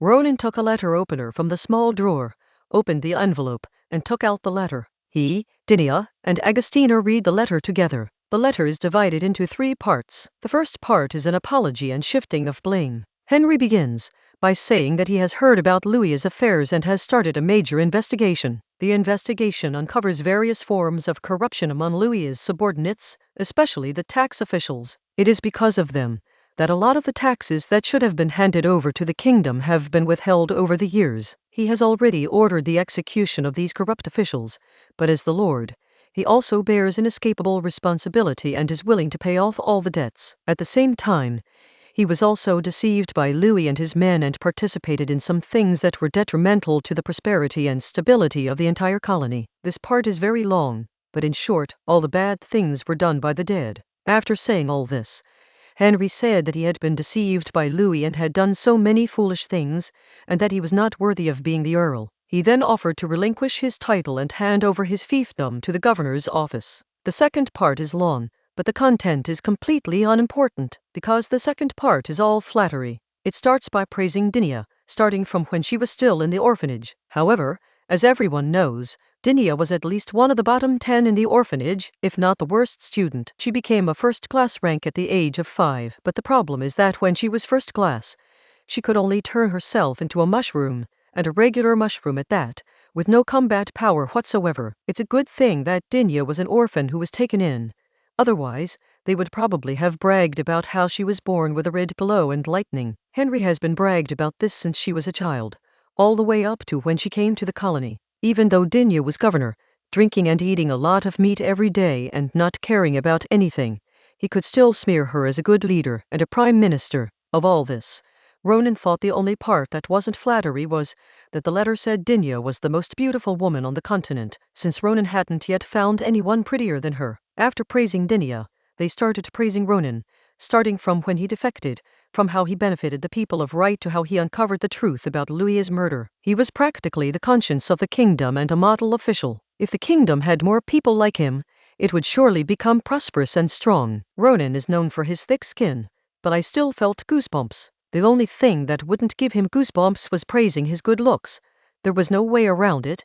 It was just the truth. The third part is the real focus. Henry said he had found several colony officials in Wayland and asked them to be witnesses, so that both sides could clarify things face to face. The meeting place was chosen by the Waylanders, but it was located in the southern part of his territory, bordering the governor's domain. A map was also attached to the bottom of the letter, showing the location of the meeting. What do you think? Dinia asked Ronan. He wants to save his life and then take the money abroad, though it is hard to say which country, Ronan said. Henry pleaded guilty and shifted blame, giving up his title, lands, and assets. He flattered people throughout and even asked the Waylanders to be his witnesses. His only goal was to escape safely with the money. That can't be accurate, can it? Agostina said. The decapitation plan is no longer feasible. Right now, the Waylanders are definitely with him, and killing them along with the Waylanders would be too troublesome, Ronan said. Agostina retorted, couldn't we just kill them all and then say he colluded with the Waylanders to commit treason? You can just slap a label on someone like that. Louis died before he even had a chance to make contact with Villa, so the Villa people wouldn't care if we just slapped a label on them, since it didn't happen. But Henry did make contact with the Waylanders, Ronan explained. To reiterate, if someone hasn't yet colluded with foreigners, you can call them a traitor without question. But if they have, you can't just arbitrarily label them a traitor. So, we're going to see him? Dinia asked. Ronan took a sip of his drink. We'll see. We'll just have to improvise. He hadn't expected the young count to be so decisive, to give up everything so readily, and to be so clever as not to collude with the Waylanders to try to retaliate, but to admit his crimes, relinquish his title, and only want to save his life, even dragging the Waylanders into it. We can't take action directly now. You're coming with me? Dinia asked again. Ronan responded, Agostina will come with us, along with a few mages and musketeers. Yvette will stay behind to oversee things. Faith and a few others are decent fighters, along with Alina and Alice. That should be enough to keep the governor's mansion running smoothly. I am fine with it. Agostina was excited when she heard this and immediately agreed. She's been stuck in this run-down city ever since she arrived in the colony. Going to the ruins? No chance for her. Killing Louis? Still no chance for her. She's going crazy with frustration. Okay, we'll leave in a couple of days in the morning, Dinia decided. Ronan finished the rest of his drink in one gulp, then said goodbye and left. After Ronan left, Agostina looked at Dinia and asked, "He just left like that?" Dinia picked up her glass. "What else is he going to do if he doesn't leave?" Agostina smiled. "Captain, why are you talking about him?" Dinia then realized that Agostina's words had a hidden meaning. Bang! She slammed her glass down and glared at her. Agostina covered her mouth and laughed. "Captain, he even knows where the paper cutter is. He knows this place very well. He really hasn't done anything?" "No," Dinia replied simply. Instantly, Agostina's eyes nearly popped out of their sockets. Normally, after she spoke to Dinia like that, she should have been met with a barrage of insults and told to get lost. But Dinia's reaction was so indifferent, and more importantly, she even replied that it was no use. "Something big is going on here." "Commander, you and him?" Agostina asked cautiously. "I can't say for sure," Dinia replied. The delicate relationship between Ronan and her is indeed hard to define. Lovers? Definitely not. Lovers? Do they even have lovers like that? Agostina sat up straight. The flippancy in her tone vanished. "Captain, I think you'll be there soon." "Perhaps," Dinia said, taking a sip of her drink. "I don't understand how things suddenly got to this point. I still can't figure out how I could accept someone like this." "That's what feelings are," Agostina said earnestly. Dinia sneered. They were all nearly 30-year-old single women who had hardly ever been in contact with men. What did they know about feelings? Chapter 262. Much. One punch. An old acquaintance 2 days later, on the morning before departure. Ronan and his people arrived at the colony in June, and it is now the end of December. The agreed location was a valley at the border of the governor's territory and Henry's domain. Compared to the pleasant climate of the eastern coast, the summers here were cool, but the winters were very cold, with temperatures dropping below zero in January and February. At that moment, in the bathroom, Dinia had just finished brushing her teeth with an ivory-handled bristle toothbrush and was still drying her face with an alpaca wool towel when she heard a knock on the door. "Come in," Dinia said softly, beckoning with her finger. A small mushroom hand sprouted from the main gate in the distance and unlocked the door. Ronan pushed open the door and sat down on the living room sofa. A short while later, Dinia, wearing a light purple lace nightgown, came into the living room and sat down opposite Ronan. Her hair was unkempt and slightly disheveled. She wasn't wearing anything under her pajamas, revealing her prominent nipples. The nightgown was rather short, but Ronan wasn't interested in looking inside. He was more interested in Dinia's crossed legs, which were still so fair and smooth, like a thin layer of essential oil applied to white cream. The only person Ronan had ever seen who was fairer than him was Ambrina, but Ambrina had brown hair, while Dinia had snow-white light blonde hair, which didn't make her appear as fair as Ambrina. Dinia pretended not to notice the bulge in Ronan's pants and asked, "What's wrong? Can't I come if there's nothing wrong?" Ronan retorted. Dinia rubbed her temples. "Have you been having some kind of brain problem lately? All right, let's get down to business." I don't know if it was Henry's own idea or the strategist's suggestion, but in any case, this tactic of retreating to advance is quite clever. With witnesses present, we can't directly stop him from retreating, but we can control how he advances. He wants to run away with the money. No way. This time, I will act as the Minister of the Interior of the Governor's office. You will act as the Apostolic Nuncio, not the Governor. Give him 2 choices. First, stay in the Governor's office as an official. Second, go to the Papal States to take up a position. Dinia is an apologist, though she has never paid attention to this title, but she is one. So she has the right to exercise the rights of an apologist and recommend people to serve in the Papal States. Henry, didn't you want to give up your earldom? Fine. Either you become an official or you become a monk. Dinia thought Ronan's idea was excellent. Wait a moment. After saying that, Dinia went into the dressing room. After a while, Dinia came out, dressed in a gorgeous long dress covered in lace and embroidered patterns. The waist was very tight, the chest was very high, and she wore white stockings with jacquard decorations on her legs and ivory white high heels with gold thread on her feet. She also wore an elaborately decorated hat and carried an umbrella. She was dressed like a noblewoman from the capital. "How about I wear this when we meet?" Dinia asked Ronan. "Although I prefer stockings without embellishments, I have to say, they're absolutely gorgeous," Ronan exclaimed. "Your focus is always on these weird places," Dinia said, returning to the dressing room. When she came out, she had changed into her governor's uniform, this time with a tall, short-brimmed hat, a fitted double-breasted military uniform, a cape coat, and crop tights. She was supposed to wear a pair of black knee-high boots, but Dinia wasn't wearing them. Instead, she was wearing slippers, revealing half of her calves encased in thick, flesh-colored stockings that shimmered softly. Wear this when we leave, then change into the other outfit when we arrive. Dinia was saying this when she noticed Ronan's crotch was already bulging quite a bit, and she was annoyed. Can you please stop being so embarrassing? Ronan shrugged, indicating his helplessness.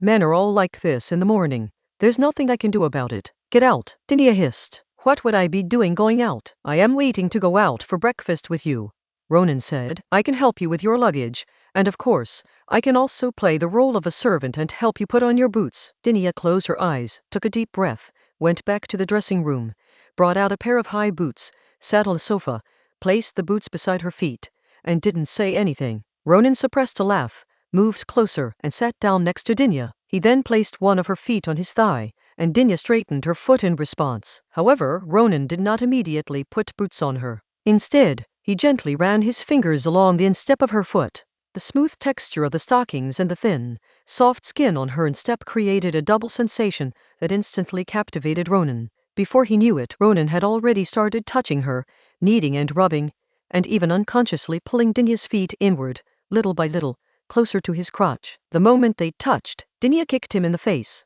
Ronan, are you really going to have a meltdown? I'm all better now, Ronan said hastily, but his grinning face suggested he might do it again next time. Seeing that Ronan didn't go any further and obediently put the boots on her, Dinia breathed a sigh of relief. If Ronan had gone any further, she really didn't know whether she should have refused. Dinia got up from the sofa to get her luggage, when Ronan suddenly pinched her butt hard. Touching him once was one thing, but pinching him, and even squeezing him hard. So Dinia raised her hand and punched Ronan in the stomach. Annoying. Dinia picked up her luggage and left. Ronan rubbed his stomach and stood up. Although Dinia often hit him, she never hit him hard, and this time was no exception. After having breakfast, the group set off. Ronan decided against bringing the original 5 musketeers, except for Agustina, who insisted on coming along. Since Ronan had no family after his transmigration, Elena was to him a mix of daughter, sister, and lover. Her insistence immediately softened Ronan's heart, leaving him with no choice but to temporarily add another burden to Alice's burden. The group set off on horseback and traveled for a day. As the weather turned cold, they all put on wolfskin coats. The next day, the weather was unusual. It started to snow lightly. 2 days later, the group arrived at the agreed location. Like most mountainous and forested areas in this new continent, there was no trace of human presence here, let alone roads. Despite the weather, we still saw many wild animals along the way. After climbing a gentle uphill slope for several hours, we finally arrived. It was a small, protruding hill with a concave basin inside. There was only one opening for easy access, while the other 3 sides were steep mountain walls. In the middle of this small basin, a 2-story wooden building covering 1,000 square meters is our destination. Upon entering the large wooden house, Ronan and Dinia's group soon met each other. Henry had 5 people on his side, himself, an elderly magician, and 3 young people who were only novice magicians. On the other side, there were 3 people from Wayland. The leader was a middle-aged man in military uniform, and a man and a woman beside him were also in military uniform. The middle-aged man extended his hand, which was covered in a black leather glove. Long time no see, Commander Aegis. Oh no, I should call you Governor. Dinia shook hands with him briefly for 2 seconds. A clash of magic seemed to shatter space. Apart from Ronan and the old man next to Henry, everyone else present was as if they had encountered an earthquake and almost lost their balance and staggered to the ground. Chapter 261. The past. Talks broken down. You can't leave, no need. I am here in a personal capacity. Hello, Brigadier General Litchfield. Dinia replied. Thank you. More than 10 years have passed, and I've been promoted 1 rank. I am a Major General now, Litchfield said with a smile. But even Elena could tell that it was sarcastic. Rita, Litchfield's niece and secretary, and Lex, the administrative assistant to the overseas governor of Wayland, both believe that the Major General still can't let go of what happened more than a decade ago. Litchfield became a brigadier general at the age of 35. The reason is simple. He was an upper-class nobleman in Wayland and a playmate of the king's brother-in-law. Of course, he was excellent in terms of personal strength, military ability, and political acumen. He was able to rise so quickly because of his lineage and connections, but he was able to rise because he was indeed capable. More than 10 years ago, during that war, he was the logistics commander, responsible for transporting supplies and soldiers. Being in charge of logistics might not sound like much, but this position could only be held by someone who was highly trusted by the higher-ups. In the end, there's not much to say about his fate. Everyone knows it. His fleet was destroyed by the Mage Legion led by Dinia. This cut off an important supply line and retreat route for the Wayland army. Wayland didn't want to continue fighting like this, so they signed a ceasefire agreement and left in disgrace without gaining any benefits. Litchfield remained at the rank of Brigadier General for 10 years before being promoted to the New World. He held the highest rank in the New World, but he had no real command of the army, such as naval commander or fortress commander. He was still in charge of logistics. Page 116. What kind of treatment is this? It's retirement treatment. He's not even 55 yet, and he looks the same as he did 10 years ago. Is he already expecting retirement? This time, it wasn't Henry who approached him first. Rather, he took the initiative to reach out to Henry. This place was also suggested by him. The target could be Dinia, or it could not. Then congratulations, Dinia said after a long pause. No need. Litchfield waved his hand, then changed the subject. Some people think I treat you as an enemy and can't let go of you, but that is not true. I just simply can't accept losing to you. Are there significant differences in meaning between these two passages? Alina felt that way, and Ronan felt the same way, but Dinia understood what he meant, and Henry understood it even better. Ronan had encountered far too few normal, truly qualified nobles. He didn't understand the nobles' thought processes. True nobles generally possess a contradictory personality. They are both magnanimous and petty. They can tolerate being insulted and can tolerate losing to others, but those who insult them must eventually bow down to them, and those who defeat them must be personally avenged. Enough with the reminiscing. Let's get down to business, Dinia said, but she herself walked aside to look at the ornaments hanging in the villa. This villa is quite interesting. From the outside, although the building is a brick and wood structure, you can still tell it has a Western style at a glance. It's the kind of flattened, triangular-roofed wooden villa. However, the interior layout, decoration, and furnishings are in the indigenous style, but Dinia finds it interesting not only because of this. She has visited indigenous tribes and seen ancient ruins. The things here are in the indigenous style, but they are primitive without being rough. Instead, they seem to have been carefully crafted in the indigenous style, giving them a primitive and eerie feeling. While Dinia was looking at her own things, Ronan and Henry were discussing serious matters. Henry stated from the outset that the contents of his previous letter had been disseminated, and that the colonies should now know about his admission of wrongdoing. Ronan didn't react at all, because he knew Henry would do this.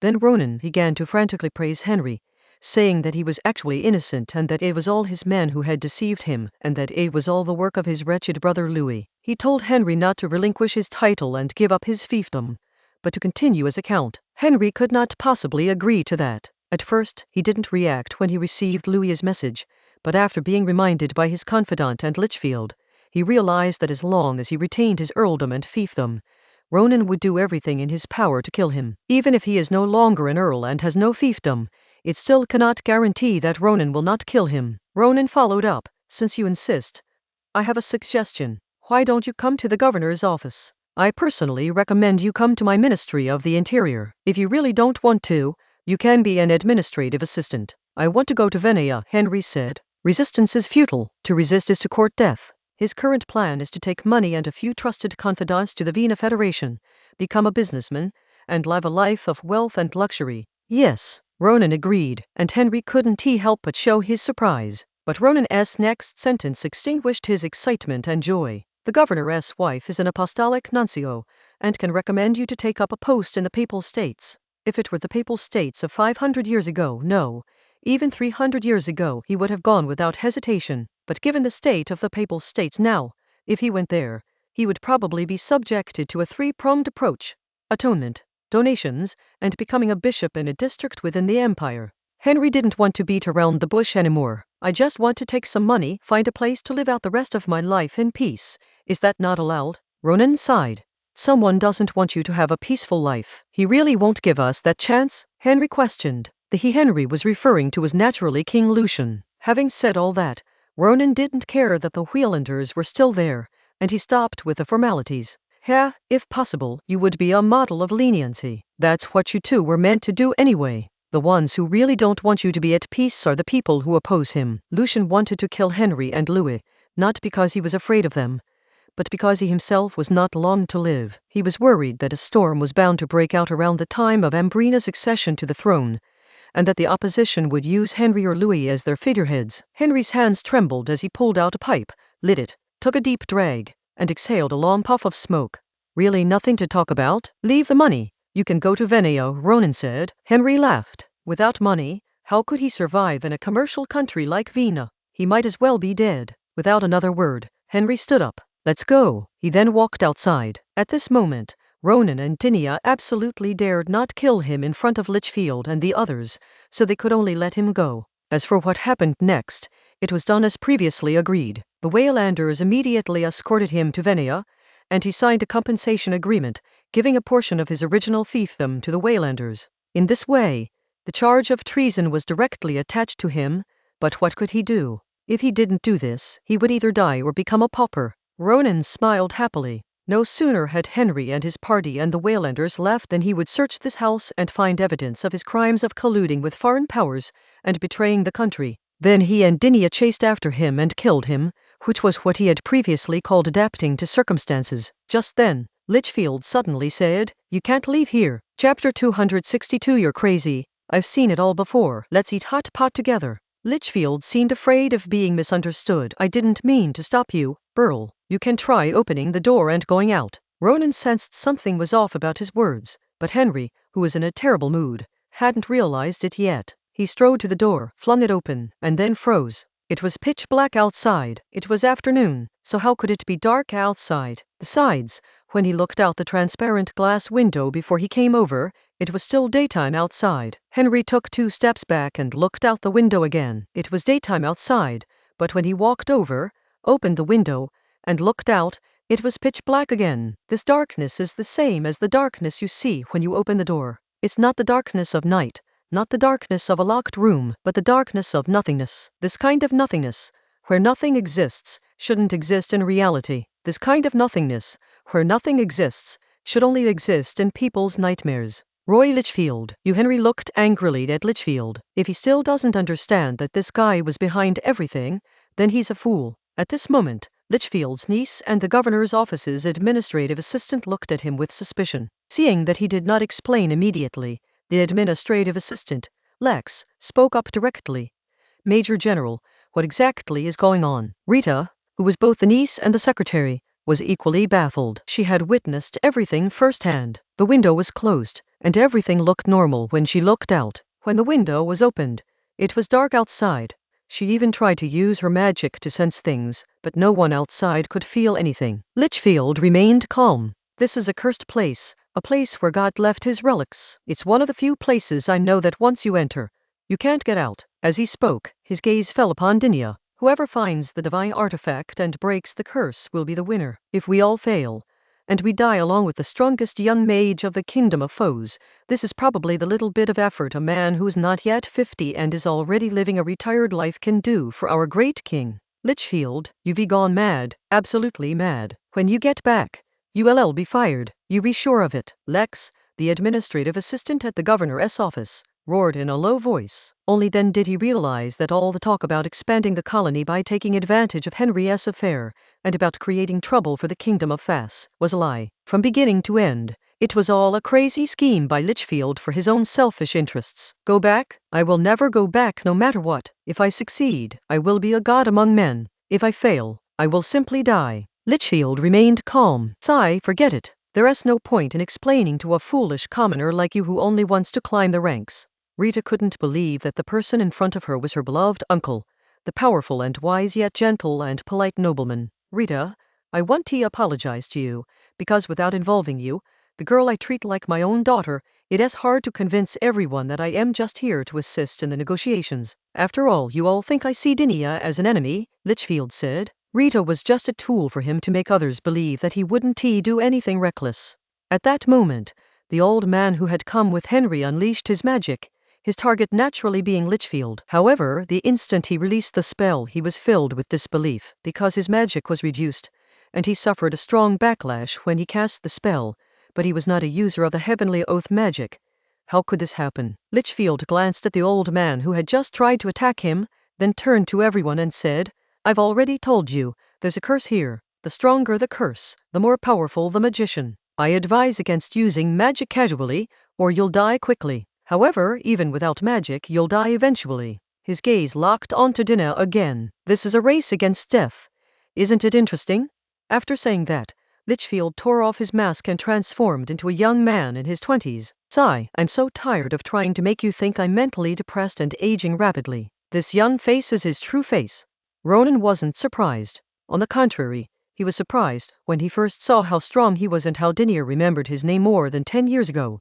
Yet he had the face of a middle-aged man. This was because mages almost stop aging once they reach the high level, that is, the 4th level, unless there are special circumstances.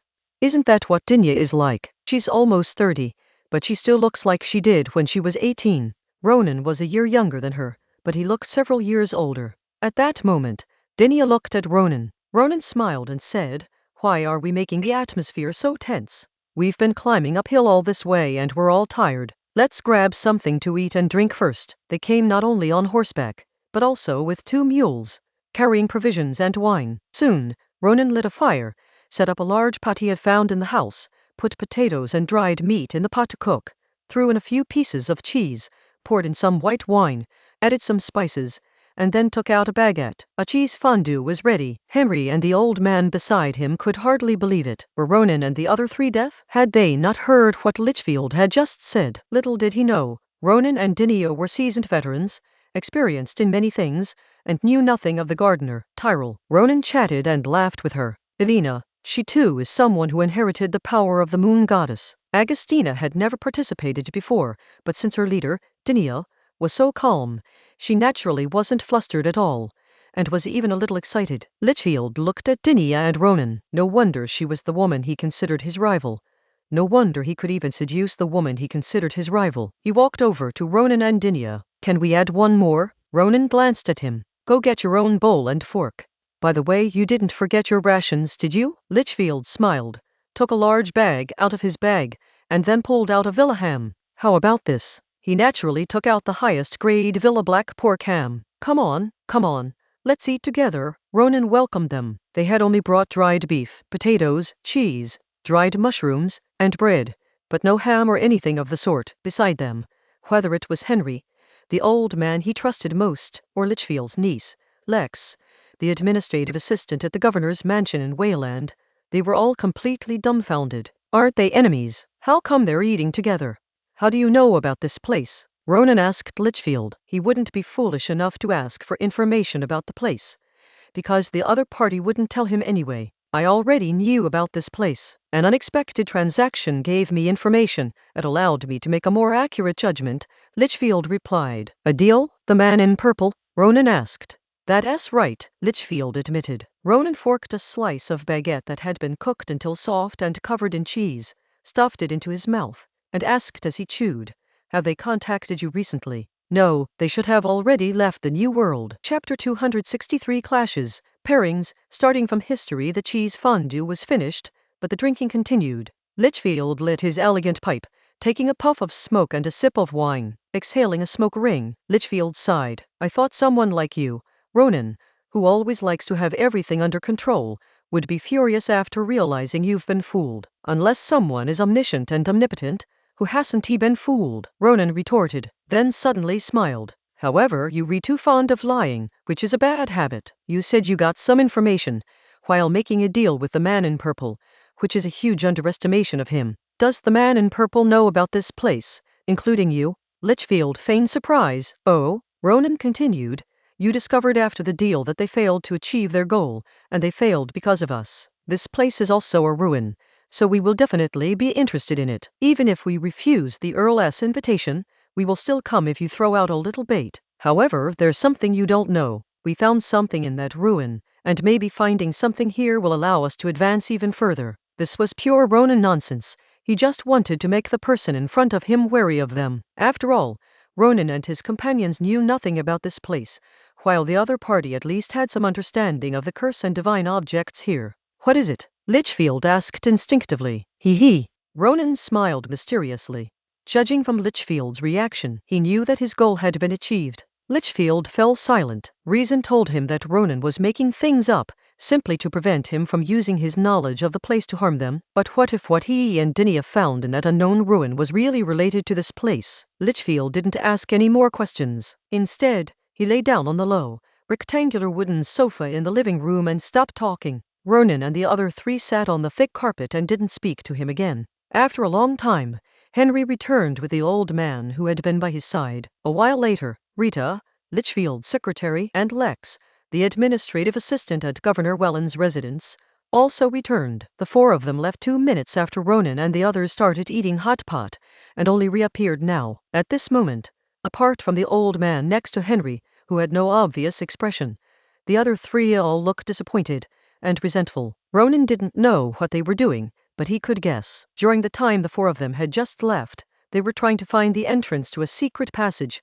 a mechanism, or some kind of magical structure. In short, they wanted to find a way out and leave this dangerous place. But you could tell from their expressions that they hadn't found anything. In fact, Ronan knew from the beginning that he couldn't get out. It wasn't that he believed Litchfield when he said he couldn't get out, but rather that this place was different from any other dimension or ruin he had ever been to. The difference was that there was absolutely nothing unusual about the interior. If you didn't open the door or the window and see endless darkness, and if you didn't encounter a backlash when you used magic, you wouldn't be able to tell that this place was any different from the interior of an ordinary building. The current rule of this villa is, if you don't move, I won't move. If you make any sudden movements, I'll do something else entirely. The four people standing there, Rita and Lex, looked at each other, feeling somewhat lost. They wanted to go back to Litchfield, but they had already fallen out with him. How could they go back? Besides, Litchfield didn't care about them at all. More importantly, if Litchfield uncovered the secrets here, his first thought would probably be to silence them. Should we side with Ronan? No, that won't work either. He's the enemy. Besides, if Ronan and his group succeed, wouldn't they silence them? After thinking it over, the two walked towards Henry. Henry quickly came over to welcome the two of them. After all, Rita and Lex were both high-ranking mages, and in this situation, having one more person meant more safety. And so, the group split into 3 groups. Henry, his trusted old man, Rita, Lex and 4 others temporarily formed one group. Ronan, Dinia, Elena, and Agostina formed another group, and Litchfield was alone in his own group. Ronan and his 3 companions went to a large room next door. Ronan sat on the carpet and said, "Let's start by going through the history of this place from the beginning. This place, which is not marked on the official map, is quite interesting. How could someone as cautious as him not conduct prior research before being invited to an unfamiliar place? First, there's a legend. It said that 10,000 years ago, the first king in the indigenous legends, the son of the sun god, fell in love with the daughter of the demon king. Then, he combined his divine power with demonic power to create witchcraft. Finally, he led the wizards to kill the demons. The last group of demons was all killed by him right here under our feet. This legend was told to Ronan by O'Hara's father. We won't analyze this kind of legend for now. Next is a piece of history. 50 years ago, after the indigenous people's country was defeated, a group of stubborn shamans led a group of indigenous people to this place. In the end, the shamans and those indigenous people were all killed, and their bones are buried here. This passage comes from the plantation owner for whom Hatch's father worked. This 3rd-generation merchant's grandfather came to the New World when he was young and told Ronan this unrecorded history. If you only look at the records, civilized people haven't actually killed that many people. Page 117. Perhaps the curse here is related to these wizards. After all, magicians are their greatest enemy. This is Ronan's guess. Finally, 30 years ago, Grand Prince Flag of Villa bought this place and built this building, but according to records, he never came here. This is the only official record of this place. Let us ignore this curse for now. It seems it won't pose a serious danger without magic. Our mission is to find the so-called divine artifact. But let us not rush. Let us get a good night's sleep.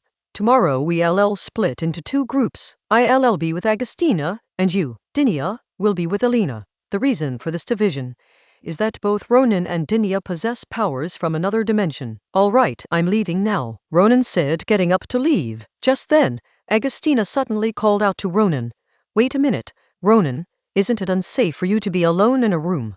After saying that, she looked at Dinia with a smug expression. Dinia glared back at her, but did not object. "Then shall I stay?" Ronan asked tentatively. "If you say another word, get out," Dinia said. Ronan fell silent and sat quietly. Immediately, Dinia dragged her bag over. She needed to change her clothes. Her current outfit wasn't suitable for dealing with any unexpected situations that might arise. Turn around. Ronan turned around. No, you just turn around when the leader tells you to. Tisk tisk. Agostina deliberately stirred things up. Chapter 264 Strip C. Hit Alina, barely suppressing a laugh, said, "Young master, this isn't like you. Sigh, you don't understand, I have my reasons.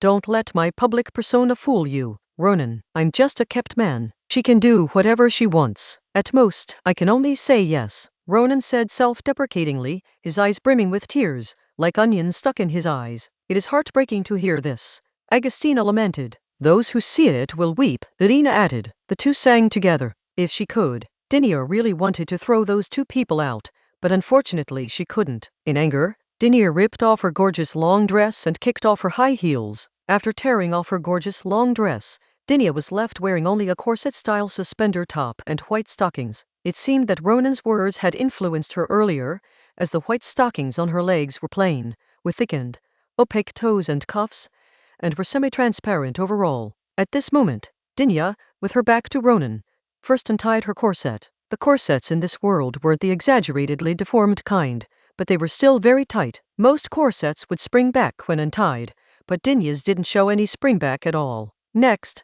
Dinia unbuckled her stockings and pulled them off directly. As if she didn't want Ronan to slowly watch the process of taking off the stockings, she moved extremely fast. Before Ronan could even capture the scene, Dinia was already bare-legged, wearing only a bodysuit. She took it off, removing her bodysuit. Without the support of the bodysuit, her extremely full breasts only sagged slightly, still standing tall and firm. But what truly held Ronan's gaze was her buttocks. The moment the bodysuit and panties were undone, her perfectly perky buttocks seemed to break free of their restraints. While other people's buttocks would immediately sag after removing their corsets, Dinia's only feature was that they became even more perky. The skin of her buttocks was smooth and delicate, a sight that could only be depicted in a painting. Just then, Dinia suddenly turned to face Ronan, who was so startled that he shrank back. In that instant, he saw Dinia's front, completely naked, revealing her full, round breasts, the two pink nipples on her chest, the full line of her lower body, and the neat, thick inverted triangle of hair on top of those breasts, the same color as her hair. Ronan covered his eyes almost instantly, trying to show that he hadn't seen anything. Dinia ignored him, took out a set of clothes from her luggage, and began to change. The lingerie Ronan had given her, a bright red lace bra, equally bright red lace panties, flesh-colored satin pantyhose, then a white shirt, a black long skirt, and finally a camel-colored trench coat, and the loafers Ronan had made himself. After she finished dressing, Dinia beckoned to her, "Come here." Ronan got up to leave, but Dinia grabbed him and punched him in the face. She never used slaps, grabs, or pinches when she hit people. She only used punches and kicks. One punch and half of Ronan's handsome face was swollen. "You said there's nothing free in this world, right?" Dinia asked irritably. Ronan smiled. "Then can I pay a little more to do something else?" Agostina and Alina, who were watching the drama unfold, both had their mouths agape, clearly enjoying the spectacle. Dinia was speechless for a moment. In the end, Dinia didn't throw a punch. Instead, she turned around and walked to the other side, sitting down by the window of the room. "Haha, it's my turn." Agostina stood up abruptly and grabbed her luggage. "Me too." Alina followed suit. The two of them took their clothes off without hesitation. "You are not allowed to not watch." Yes, the two worked together seamlessly once again. Ronan was speechless at the state of these two. Both Agostina and Alina have athletic builds. Agostina is thinner, with a smaller bust, and has subtle abdominal muscle definition. Her buttocks are firm and perky, but not as perky as Dinia's. Her legs are thinner than Alina's, with more defined muscle lines. Both of them were wearing sheer black pantyhose with white underwear underneath. They hadn't changed their inner clothes, only their outer clothes. Agostina took off the dress she never liked wearing and put on tight-fitting uniform boots and trousers,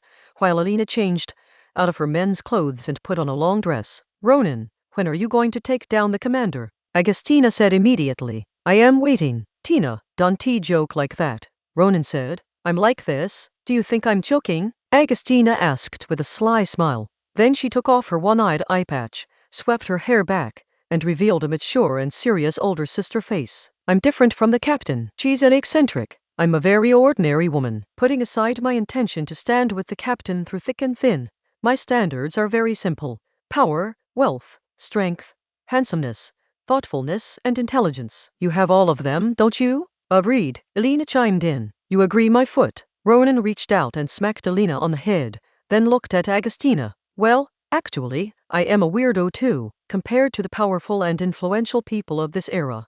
Whether nobles or wealthy merchants, Ronan was truly a pure and innocent person when it came to relationships. Isn't he this even better? Don't worry. There's one thing: I am just as eccentric as the captain. I will never go looking for other men, Agostina said, stretching out her black-stockinged foot and stroking Ronan's leg a couple of times. Sigh. Ronan sighed. The next moment, Dinia came over and kicked him to the ground. You hey, my foot. You pretentious filthy bastard. Do you dare to look down? Ronan gave an awkward smile, wiping the shoe print from his forehead. Did he really need to see that? Of course he knew he hadn't gone soft since Dinia ripped off her skirt. Elena raised her hand. Although I'm just an insignificant maid, I agree to this. She didn't like Dinia. She was full of unrealistic ideas, always talking about countries and citizens, and she even forced Ronan to implement those ideas. She just wanted to ask, what's the use of countries and citizens? Agostina is good. She's just as realistic as I am. All right, enough fooling around, Ronan called out. Get some rest. We need to get down to business tomorrow. That Litchfield guy said it's a race against death. Clearly, the curse here is deepening. We have limited time, so let's try to make something of it tomorrow, understand? Dinia glanced at Ronan, then turned away, a satisfied smile playing on her lips. If there's one thing she likes about Ronan, it's this. Even when he's full of lewd thoughts, he can still control himself and turn them to serious matters. The entire room contained only a low, large bed. Ronan was on the far right, Elena was to the left, Agostina was to the left, and Dinia was on the far left. That night, Ronan woke up 3 times. Twice he woke up from those kinds of dreams, and once he had a nightmare in which he dreamed that he had caused the deaths of everyone because of his misjudgment. Chapter 265: The Real Past. 3 clues. The woman is a skeleton. In the morning, Ronan was the first to get up to brush his teeth and wash his face. He had just finished brushing his teeth and was halfway through washing his face when Dinia suddenly put her hand on his shoulder. Relax, that's really embarrassing, Ronan sighed. The reason Dinia would suddenly say something like that must be because she saw him sitting on the edge of the bed, head hunched, hands clutching his hair, when he woke up for the 3rd time last night. Occasional lapses in judgment don't change the fact that you are someone I trust, Dinia said. Ronan smiled and dried his face with a towel. You're becoming more and more like a leader. Hearing Ronan's praise, Dinia smiled, but she never expected Ronan to suddenly turn around and sneak up on her, touching her forehead with his lips and grabbing her breast at the same time, instantly ruining her good mood. Before Dinia could even raise his fist, Ronan had already vanished in a flash. At the same time, Litchfield sat motionless on the carpet, like a statue. He doesn't intend to take any action. He'll wait for someone else to discover it. Having learned more than anyone else, he already possessed 3 clues. This all begins with the history of this place. 30 years ago, the 57-year-old Grand Duke of Flag bought this land and ordered the demolition of the external buildings. The building was then constructed on the original foundation, and most of the original furnishings and decorations were preserved, although they were later rearranged. Many people believe that the Grand Duke never came here, which is incorrect. He actually came once, before the building was built, but he never came back after that. This 2-story villa, which was not particularly complex in structure, took 6 months to build. After that, although Grand Duke Flag did not openly come, he would continue to hire people to clean and maintain it, especially in winter, when he would hire people at high salaries to live there long-term and take care of it. She knew all this because, by virtue of her status, she was Grand Duke Flag's nephew, and her mother was the Grand Duke's sister. However, every caregiver who comes here in winter dies. This continued for 10 years. 10 years later, 19 years ago, Grand Duke Flag died young at the age of 68. Yes, young, for a mage of his caliber. Not living past 80 was considered a young death. After that, the building was abandoned, and no nobleman was interested in this useless piece of land within the French colony. Until 5 years ago, Litchfield bought this place. He bought this place for no other reason than that he found strange written records left by the 10 winter caretakers among some of his belongings. Spending 3 months of winter in such a deserted place, even if one were allowed to bring family, would drive most people crazy with boredom. In addition, Grand Duke Flag had to use connections to hire literate convicts from the Wayland colonies to act as caretakers. Therefore, all 10 caregivers left behind some written records, which are diaries. Some of these diaries filled an entire book, while others were only a few pages long, but without exception, they all started out normal, but later began to ramble incoherently. But Litchfield still managed to glean 3 key clues from these ramblings: painting, candlestick, carpet. But he didn't know the specifics, because this was his first time entering the building, and he didn't even want to be the first to examine the paintings, candlesticks, and carpets, because he didn't know what the consequences would be if he'd investigated these clues. He had high hopes for Dinia and Ronan, because the two of them could obtain things that even the purple-clad men couldn't, so they must be special. However, Ronan's words from yesterday, "Maybe we can find something here that will allow us to take another step forward," still haunted his mind. He wasn't worried about anything else, except that the two of them might suddenly obtain a divine object and break the curse before he could react. Therefore, he had to place informants. Here, he would not activate his senses unless absolutely necessary, because activating senses, like using magic, would result in being cursed, just as those who swore an oath of magic would suffer a backlash. He could only place informants, and his informants were certainly not his niece Rita or his administrative assistant Lex, both of whom were now his adversaries.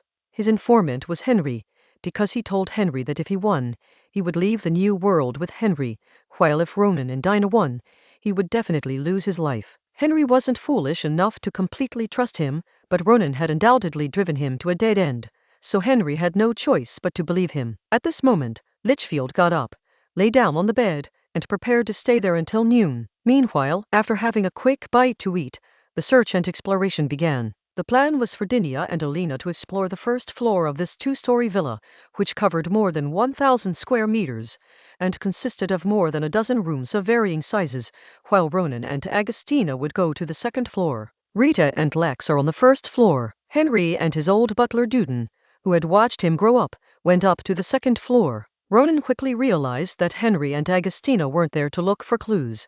Their attention was on him. Although the two of them wouldn't be watching him and Agostina, they would follow them as soon as they moved to another room to investigate. Ronan didn't care about that, because even if he discovered something, he wouldn't say it out loud, but would pretend that he hadn't discovered anything. In one morning, Ronan and Agostina basically explored the entire second floor. At noon, Ronan and his 3 companions reunited in the room they had occupied and closed the door. "They should have all noticed by now," Ronan said. "Yes," Dinia nodded in response. "Absolutely, it has paintings. There is at least one painting in every room, and some have several," Elena said. "The paintings vary in size, but the themes are all the same." "That is right," Agostina continued Elena's words.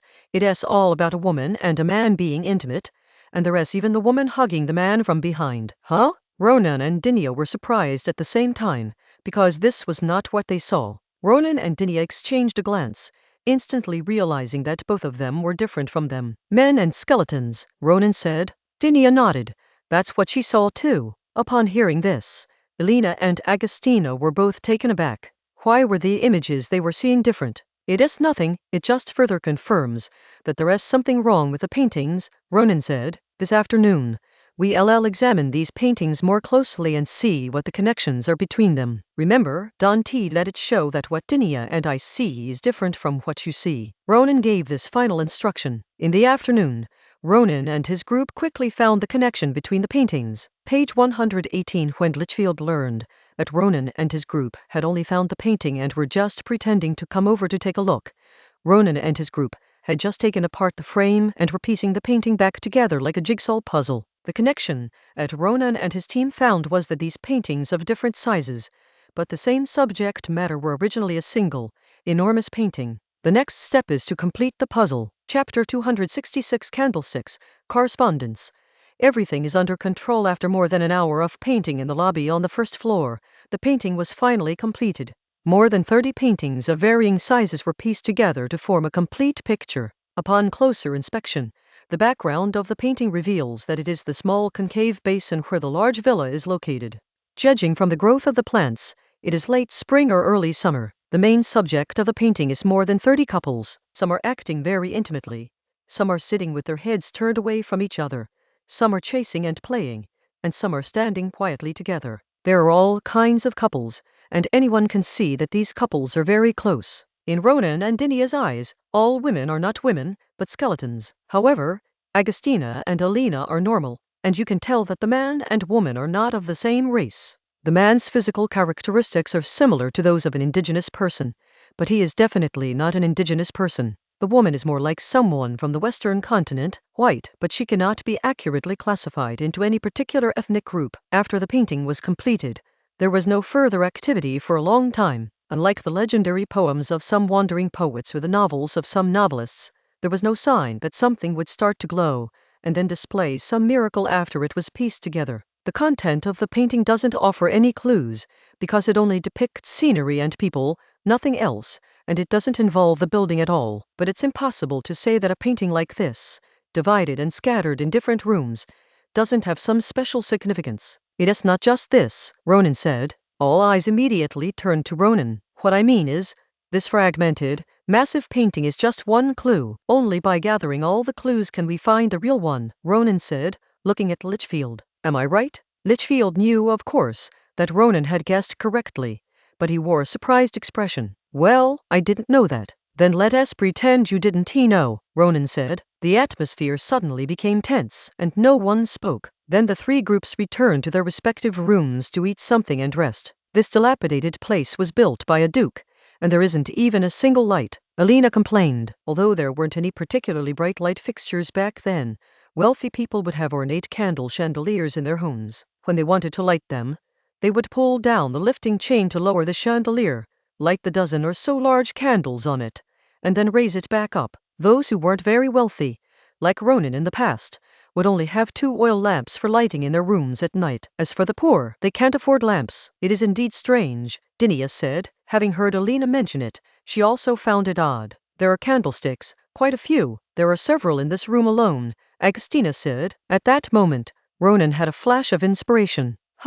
It seems we found a new clue, this candlestick. With that, Ronan picked up a candlestick from a low square table and examined it closely. Soon he noticed something unusual. The candlesticks are all the same shape, but the relief patterns in the middle are different. There are 2 kinds. One is a skull, and the other is a man's penis. Ronan had picked up this candlestick before, but hadn't taken it seriously. At the time, he thought it was just some kind of artifact from primitive civilizations. After all, skulls and men's genitals were typical motifs found in primitive worship. But at this moment, after the jigsaw puzzle incident, Ronan suddenly made a connection. The skull likely represents the woman in the painting, while that thing represents the man. Tomorrow morning, we'll take all the candlesticks out and put them together, Ronan said. Another night passed, and morning soon arrived. Ronan and his group of 4 did not separate again. Instead, they ate a few bites of dry rations and immediately set to work, carrying all the candlesticks to the hall. Everyone else looked puzzled, except for Litchfield, who had a strange expression flash across his face. He hadn't expected Ronan to find the candlestick so quickly, but he quickly put on an expression of confusion as well. Ronan counted that there were 33 couples in the painting, and 33 pairs of candlesticks as well. The fact that they correspond exactly can no longer be explained by coincidence. It was obvious that the candlesticks and the figures in the painting corresponded to each other. Everyone realized this at this point. They were all highly educated people, and no one was an idiot. But how did they correspond? Even Ronan and Litchfield, who knew more about the inside story, did not know this. All they could do was hold the candlesticks, lie on the ground, and compare them one by one. I see. By this time, Litchfield had figured out how the object corresponded to a man, but he didn't intend to reveal it immediately, nor did he intend to personally place the corresponding candlestick in the position of the corresponding person. Ronan soon discovered how to respond. Simply put, it's about posture and the shape of the body, which corresponds to the curved shape of that thing. Every man's posture is different, and so is the thing on each candlestick. Once Ronan mentioned this, the 33 corresponding items were quickly placed on the appropriate people. But this is only half the battle. How can a skull correspond to a woman? Litchfield was completely taken aback. Just then, Ronan began rapidly placing the skull candlesticks in their corresponding positions. When the last one was placed, the landscape in the painting began to change, gradually transforming from late spring and early summer to a desolate winter. At the same moment, everyone felt an inexplicable force eroding them, and a piercing pain spread from their chests throughout their bodies. Administrative assistant Lex collapsed to the ground, falling into a state of weakness. Worse still, my mind started to go haywire, and all sorts of crazy thoughts popped into my head.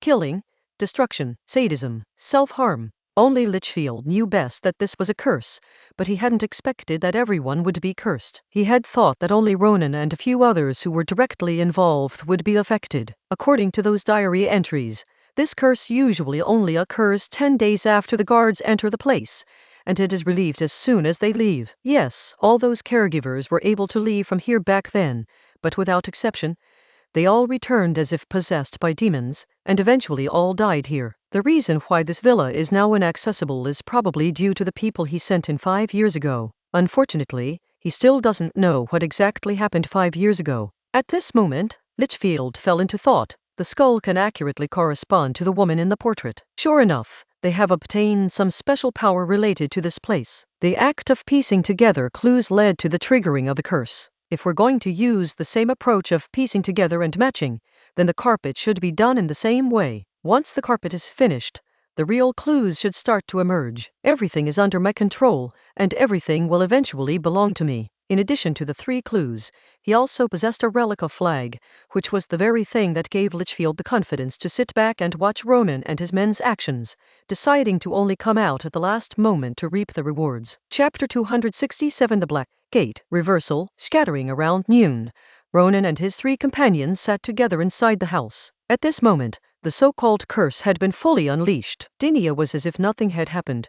Ronan was all right, although he was somewhat uncomfortable in terms of his mind, magic, and body, but it was not enough to affect his normal thinking or casting spells. Irina was in a slightly strained state, but as a second-tier being, and with the power of the moon goddess, she was still able to laugh and joke. Only Agustina had a somber expression, one hand tightly covering the eye covered by the eye patch. Although she was almost at the 3rd tier of the 2nd level, she wasn't weak enough to collapse, but the fact that she, who usually loved to talk, was now silent was enough to tell the story. The countdown has begun, Ronan said. Under this curse, he and Dinia could hold out for a very long time, but judging from Elena and Agustina's condition, they would only last 3 to 5 days at most. It seems we still don't have enough clues, Dinia said. The painting and candlestick brought changes, but no real clues emerged, let alone the divine object Litchfield mentioned at the beginning, which meant there was something else. Based on previous experience,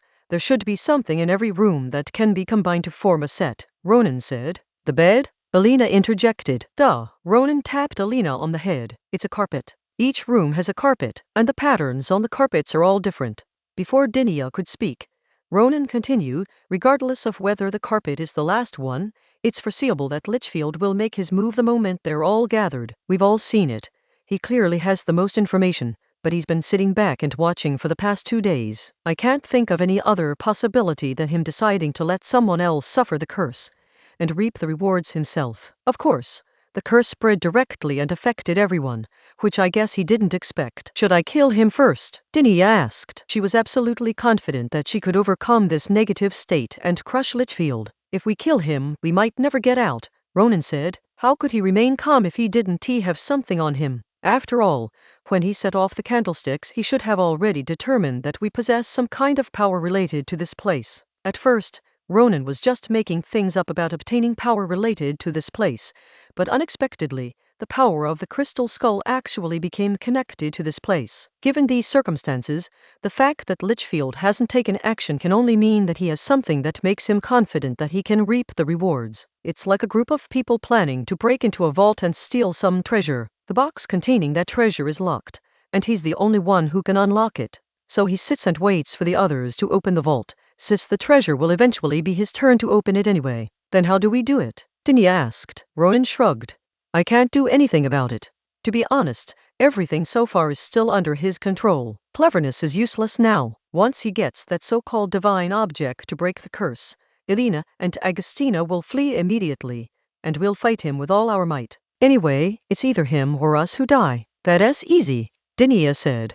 Whether she lived or died, things returned to the area she excelled at. We can't afford to waste time. Let us go. Let us start with the carpets, Ronan said. Every second, his spirit, magic, and body were weakening, and he couldn't afford to delay any longer. Ronan and Dinia carried all the carpets from the rooms to the lobby on the 1st floor as quickly as possible. Soon, the two began piecing it together, while Agustina and Elena sat nearby watching.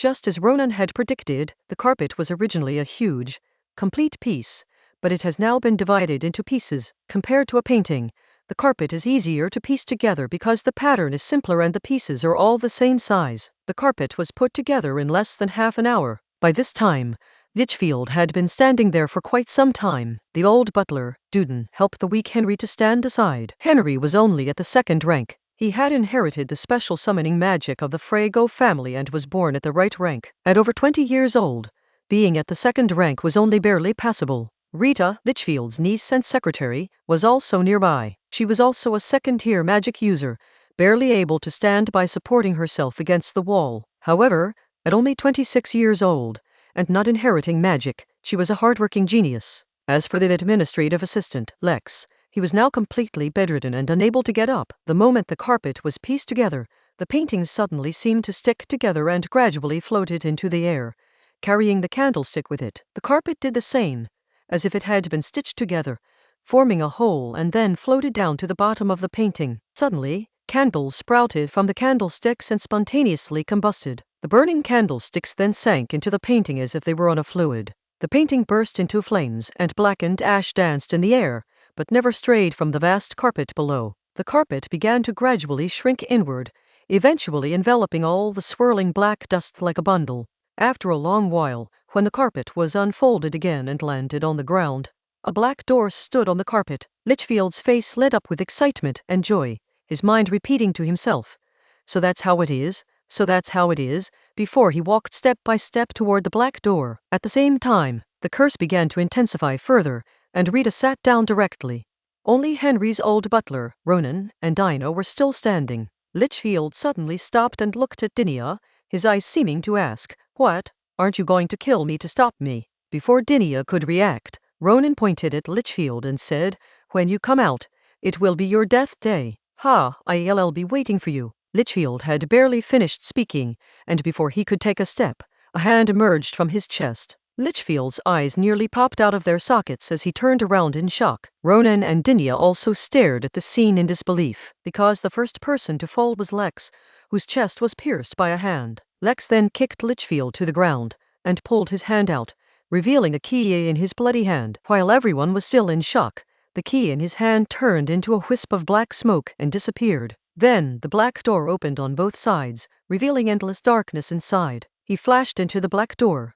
As he entered, the intensity of the curse within the entire villa increased dramatically, and the black door slowly closed on both sides. Ronan didn't care about anything else at that moment. He picked up Agustina, who was closest to him and had already fallen to the ground, and sprinted into the black gate. Dinia grabbed Alina and went through the black gate. Seeing this, the old butler Duden risked the backlash of the curse and rushed inside with Henry at top speed. Severely injured and affected by a powerful curse, Litchfield could only clutch the bloody hole in his chest and drag his feet as he slowly moved forward. "As long as you get in, there's still a chance." Just as he was a few steps away from the black gate, suddenly, a hand grabbed his foot. "Uncle, I don't want to die. Go away." Chapter 268 Light.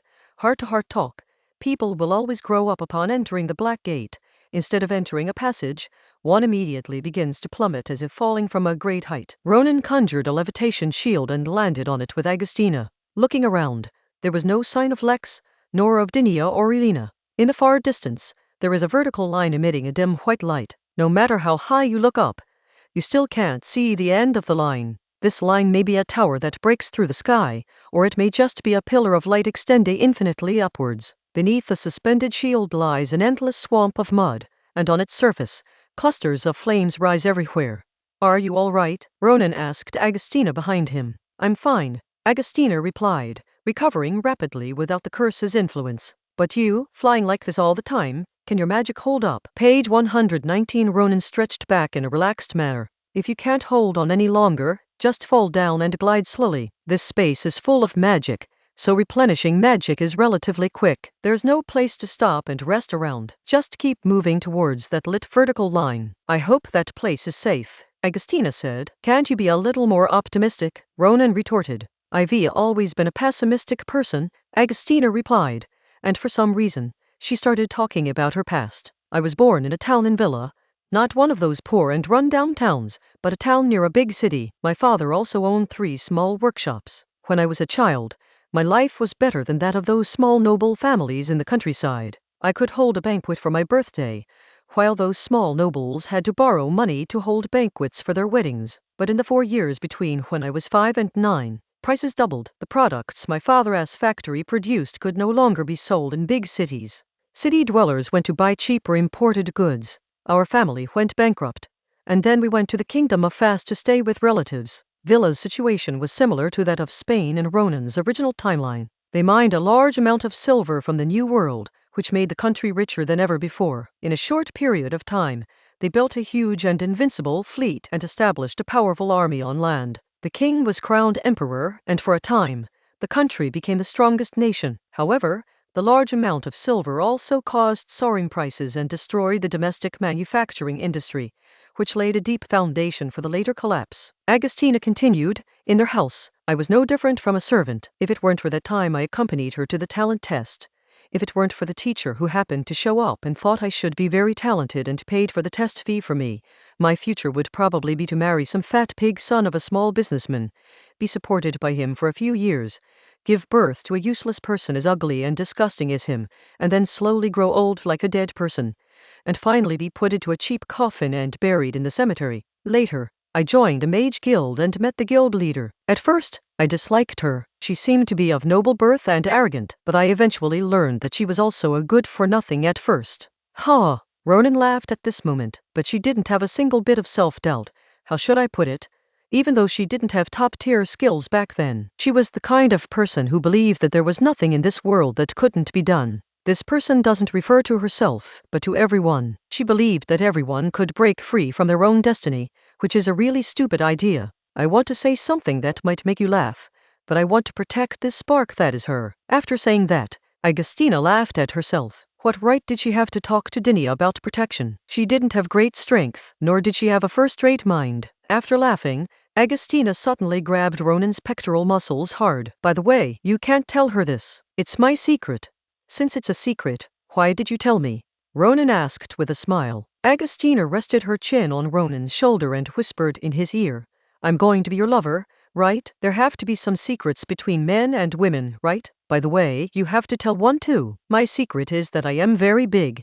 Ronan teased deliberately. What's so big? Agustina didn't understand for a moment. Ronan chuckled, then turned back with a knowing smile and asked, guess? Agustina finally realized, you're big, so I'm tight. Ha ha ha. Ronan was completely amused by her. At the same time, on the other side, infinitely near yet infinitely far, Dinia was rowing a mushroom boat with Alina. Below the boat, the moonlight shone on the gently rippling sea. Both of them were moving forward along the lit vertical lines. Why haven't you said a word? Alina finally couldn't help but speak up. Since Dinia fell into this place, she hadn't said a word, and she really couldn't stand it anymore. What do you want to say? Dinia asked. She wasn't a very sociable person, but that didn't mean she was oblivious to everything. She knew that Alina didn't like her. Alina asked directly, you must have had many suitors. So why did you choose him instead of someone else? Yes, fine. Dinia replied. Don't you always call him a scoundrel? Alina asked again. Yes, patient. Dinia replied. And relatively speaking, he is a conservative person. I agree with that. Alina nodded. Ronan was as conservative as a devout believer, only a few morbid ascetics were more conservative than him. After saying that, Dinia fell silent again. As Alina rowed, she questioned, didn't you give me any advice? Like, I hope you won't do anything that will affect your relationship with him, because of your personal feelings or likes. You're a very good person. Even if you have a problem with me, it won't cause any harm. You've always been like that, haven't you? So why should I say such things?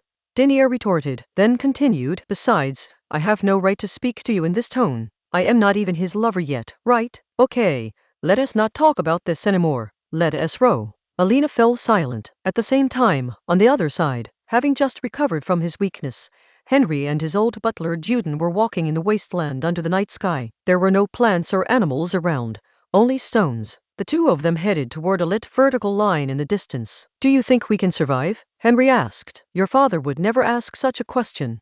The old butler, Juden, replied. Henry sighed in frustration. Yes, he couldn't, but he still died. You're not dead yet, Henry, said the old butler, Duden then pointed to a bright line in the distance. You can see or sense anyone around here. That might be your chance. Henry took a deep breath. This is our chance. I'm pretty good at traveling. At this moment, the old steward sensed that the young master who had always disappointed him was beginning to transform, showing a hint of the second prince from back then. Chapter 269. Unable to reach. Choosing a test. You're all freaks one day, or perhaps less.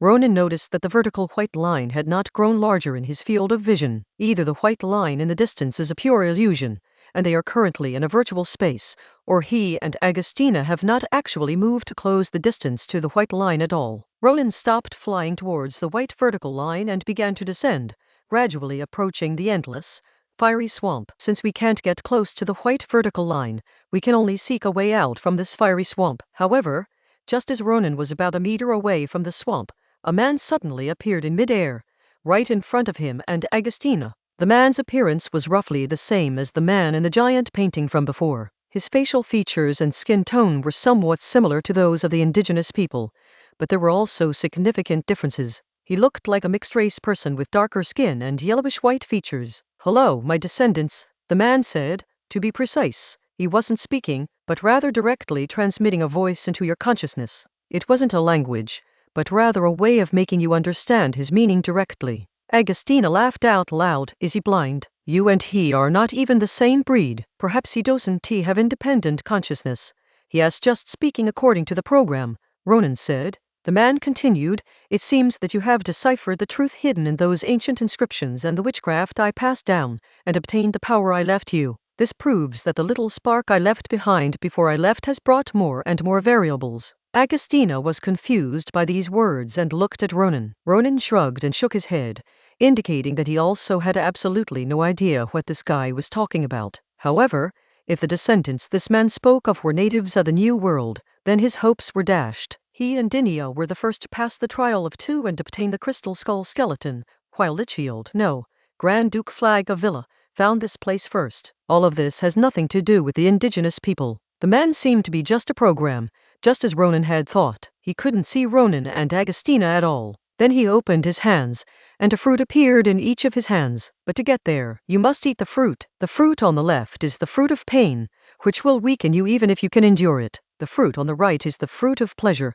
which will make you lose your mind even if you quickly get out of that pleasure. Choose one for each person. The man continued. Now, it's time to choose one of the two. While Ronan was still pondering, Agostina reached out and grabbed the fruit of pain and weakness, stuffed it into her mouth, chewed it, and swallowed it. "Yeah, it tastes all right," Agostina said casually. The moment she finished speaking, pain struck her. She couldn't help but scream, her eyes tightly shut, her face contorted in agony. If Ronan hadn't caught her, she might have stumbled and tumbled into the fiery swamp below. Ronan understood her thinking. This choice was to strengthen one and weaken the other. They didn't know what awaited them ahead. They couldn't weaken Ronan, because weakening Ronan might cause them both to lose hope. Weakening her, at least Ronan would have a better chance. Moreover, if this is a scam, then she should be the one to test the poison. Ronan held Agostina, who had gone limp as if her bones had been removed, in one arm. Although she was weak, her magic was still stable, which meant that the fruit had not caused her any real harm. Then Ronan grabbed another fruit and ate it. In an instant, Ronan's consciousness was brutally flooded with some pleasurable experiences. Countless obedient subordinates worshipped him as if he were a god. He had mountains of gold coins that he could never spend indefinitely. Nude beauties kept flocking to him, trying to seduce him. He also possessed the power of a creator, able to move mountains and overturn seas with a wave of his hand. Boring. Bureaucrats who can't be fought, no fun at all like slaves, money not earned by themselves, no joy whatsoever, and these naked women, not even stockings.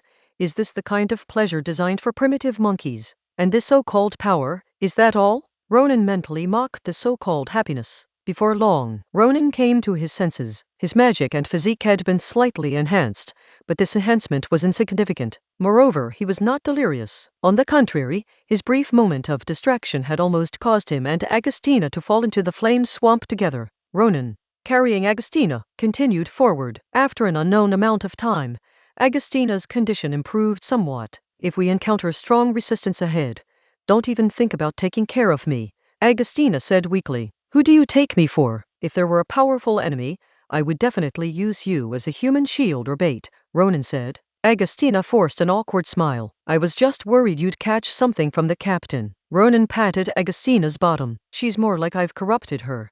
My heart is as filthy as the swamp below. Huh? Agostina laughed, then her expression froze. Seeing her change, Ronan suddenly asked, what's wrong? I feel like I am breaking through the threshold of the second stage, Agostina said, though she was very weak. Meanwhile, on the other side, Elena was cursing Dinia because Dinia had taken the fruit of pain and weakness and eaten it first. Are you out of your mind? If you eat the weakness fruit, you'll have a reason to make me die when we encounter a strong enemy, won't you? Elena kept scolding her. Dinia remained silent and offered no response. Say something, Elena yelled impatiently. Dinia still did not respond. If you don't say anything, I'll jump, Elena threatened. At this moment, Dinia finally spoke. You can't jump. Elena was speechless after Dinia's words. My friends and my teachers died because of me, and I don't want you to die because of me, Dinia said. If that man was lying, this fruit might be extremely harmful, but even so, I certainly want to die. You're different. You might die if you eat it. In fact, Dinia was also enhanced, but this enhancement meant nothing to her and she couldn't feel it at all. All right, I owe you a life now, Elena pouted. No need. You want to die from eating the pink fruit. At most, you'll writhe in pain and scream, Dinia said. Elena angrily slammed her fist on the mushroom boat twice. Are you stupid? If someone is in danger, she won't die even if you don't save her, but if you do save her, doesn't that mean she owes you her life? With a thud, Dinia punched Elena in the face and said, I was just about to kill you, which makes up for saving you once. Now you don't owe me anything. Elena was speechless, both amused and exasperated. After a long pause, she finally managed to say, I'm starting to understand why the young master likes you. It's because you're a weirdo too. Chapter 270 The Seers. Clearly a tower, a logic puzzle at this moment. Ronan and Agostina stood on a small island with a thick layer of sand on its surface. In the middle of the island was a tower whose height was impossible to estimate, and whose top could not be seen when looking up. The tower emitted a strong white light, which was the dim white vertical line that Ronan had first seen. Ronan didn't know how long it had taken to get here from the burning swamp. It could have been 3 days or 5. This place is always dark, with nothing but burning swamps. At first, I had a relatively accurate sense of time, but now it's completely blurred. I can only roughly estimate that 3 to 5 days have passed based on my physical exhaustion. If I stay here any longer, I might completely lose my sense of time. After taking a few steps, Ronan stared in shock at the vertical column of traditional Chinese characters. The writing wasn't written on, it was drawn with a finger. What does this say? Asked Agostina, who had recovered. She could tell it was some kind of script, but she didn't recognize it at all. I bestow upon it the name Eternal Night Palace. Ronan slowly read the words aloud in Chinese. Although he hadn't used his mother tongue for over 10 years and hadn't forgotten it at all, he still stumbled a bit when he read it. What are you saying? Agostina couldn't understand at all. In Saresian, Ronan said, then translated for Agostina, this means, I bestow upon this place the name Eternal Night Palace. Palace? Don't try to fool me. I am not well educated. This is a tower. Agostina said. Is that the point? Ronan said. The point is that a Saresian was here. But no. There are 3 other people as footprints here. Agostina looked down and saw that there were indeed 3 different people's footprints. She looked closely and realized that they were not the captain's or Elena's footprints. She walked over and stepped on one of the footprints, compared it to hers, and found that it was slightly larger than hers. So she said with certainty, it should be that Lex, and Henry and his old butler. Let's go into the tower. Ronan called to Agostina and then entered the tower. Upon entering the tower, I felt my magic power being suppressed. Although it wasn't as completely impossible to cast spells as it was in the magic suppressing space with Gardener Tyr, casting spells inside the tower still became a very difficult task. Ronan finally understood that all the otherworldly beings or the alternate dimensions they left behind had one problem. They all had a problem with magic. Once inside the tower, Agostina went up the stairs, only to find Ronan standing motionless on the first floor. Why aren't you moving? How tall do you think this tower is? Ronan asked. Page 120. Agostina thought about it. She hadn't been able to see the top from such a distance before, and even now, looking up at the sky up close, she still couldn't see the top. This tower was indeed taller than she had imagined. It's at least 1,000 meters or more. 2,000 meters wouldn't be surprising, Agostina said. offering a guess. To compromise, let us say it as 1,500 meters. Climbing these stairs floor by floor, who knows how long it would take, Ronan said, and the most crucial part is that there are only 2 different shoe prints on the other side of the stairs. Agostina quickly looked down and up, and indeed, as Ronan had said, there were only 2 different kinds of footprints. She immediately understood. It must be that Lex had climbed the tower using some special method, instead of taking the stairs. Who exactly is this guy impersonating Lex? Agostina asked. Litchfield is someone who can go toe-to-toe with the captain in terms of magic power, so he must be at the 6th rank, already among the top tier, second only to those 7th rank old men standing at the top. But even someone as strong as Litchfield was able to have his key pierced through the chest and taken from his body, something Lex couldn't have done even with a sneak attack. As a 2nd-tier upper class, soon to be a 3rd-tier one, Agostina believed that even without using magic, she would have to use the strongest magic to hurt someone like Litchfield. Once he fully deployed his magic defense, she wouldn't even be able to break through it. And what level did Lex demonstrate? 1st-order level. If this wasn't a fake, she would have cut off its head. I don't know, Ronan replied casually, and walked to the spot where Lex's footprints disappeared, which was right in the middle of the 1st floor of the tower. Ronan stood in the middle, carefully observing the ground, touching it with his hands, and even forcibly activating his magical perception, but still found nothing unusual. This location was no different from the surrounding area. He felt a pulsating power within him resonating with the circular floorboards. Just as Ronan was completely lost in thought, Agostina suddenly said, "On your head." At that moment, 3 women appeared above Ronan's head. Ronan couldn't make out anything, but Agostina could. The 3 women's clothing style and facial features were the same as the women in the huge painting in the villa. Immediately, 2 doors appeared beneath the 3 women. Of the 3 of us, one only tells the truth, one who only tells lies. It could be the truth, or it could be a lie. Only one of the 2 doors can get you up there. You can only ask 2 questions, and you can only ask one person 1 question at a time. The answer will only be yes or no. It's time to start. The 3 voices finished resonating in Ronan and Agostina's minds, and then silence fell. Ronan thought for a moment, then looked at Agostina and said, "You do it." "Huh?" Agostina exclaimed in surprise. Ronan looked relaxed. "It's just a game. Besides, it's okay if we make a mistake. Even if we do make a mistake, we can't rush off. Just to be safe, we have to wait for Dinia and Alina to come. Once they arrive, we can probably trigger it again." The fake Lex should have already reached the top by now. This guy's strength is no less than Litchfield's, at least at the 6th rank.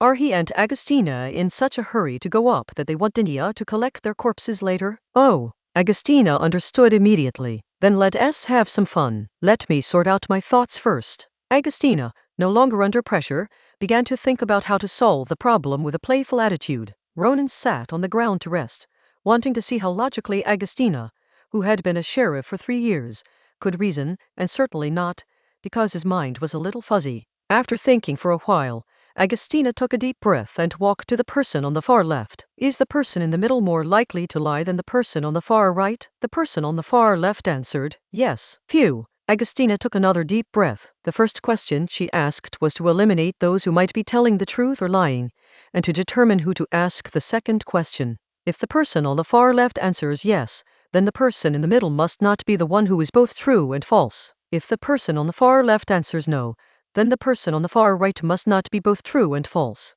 Now, she's going to ask the person in the middle her second question. Agostina asked the person in the middle, which of the people on your left and right sides has the firmer stance? Would the one on the left say that the door is the right door? Ronan smiled with satisfaction. Agostina was right. Chapter 271 Identity, Story, Path to Immortality. The woman being questioned replied in her image, no. Agostina pointed to the door on the left. This is the right door. Then the 3 women's figures disappeared. The left door opened, and the right door also disappeared. Ronan gave Agostina a thumbs up.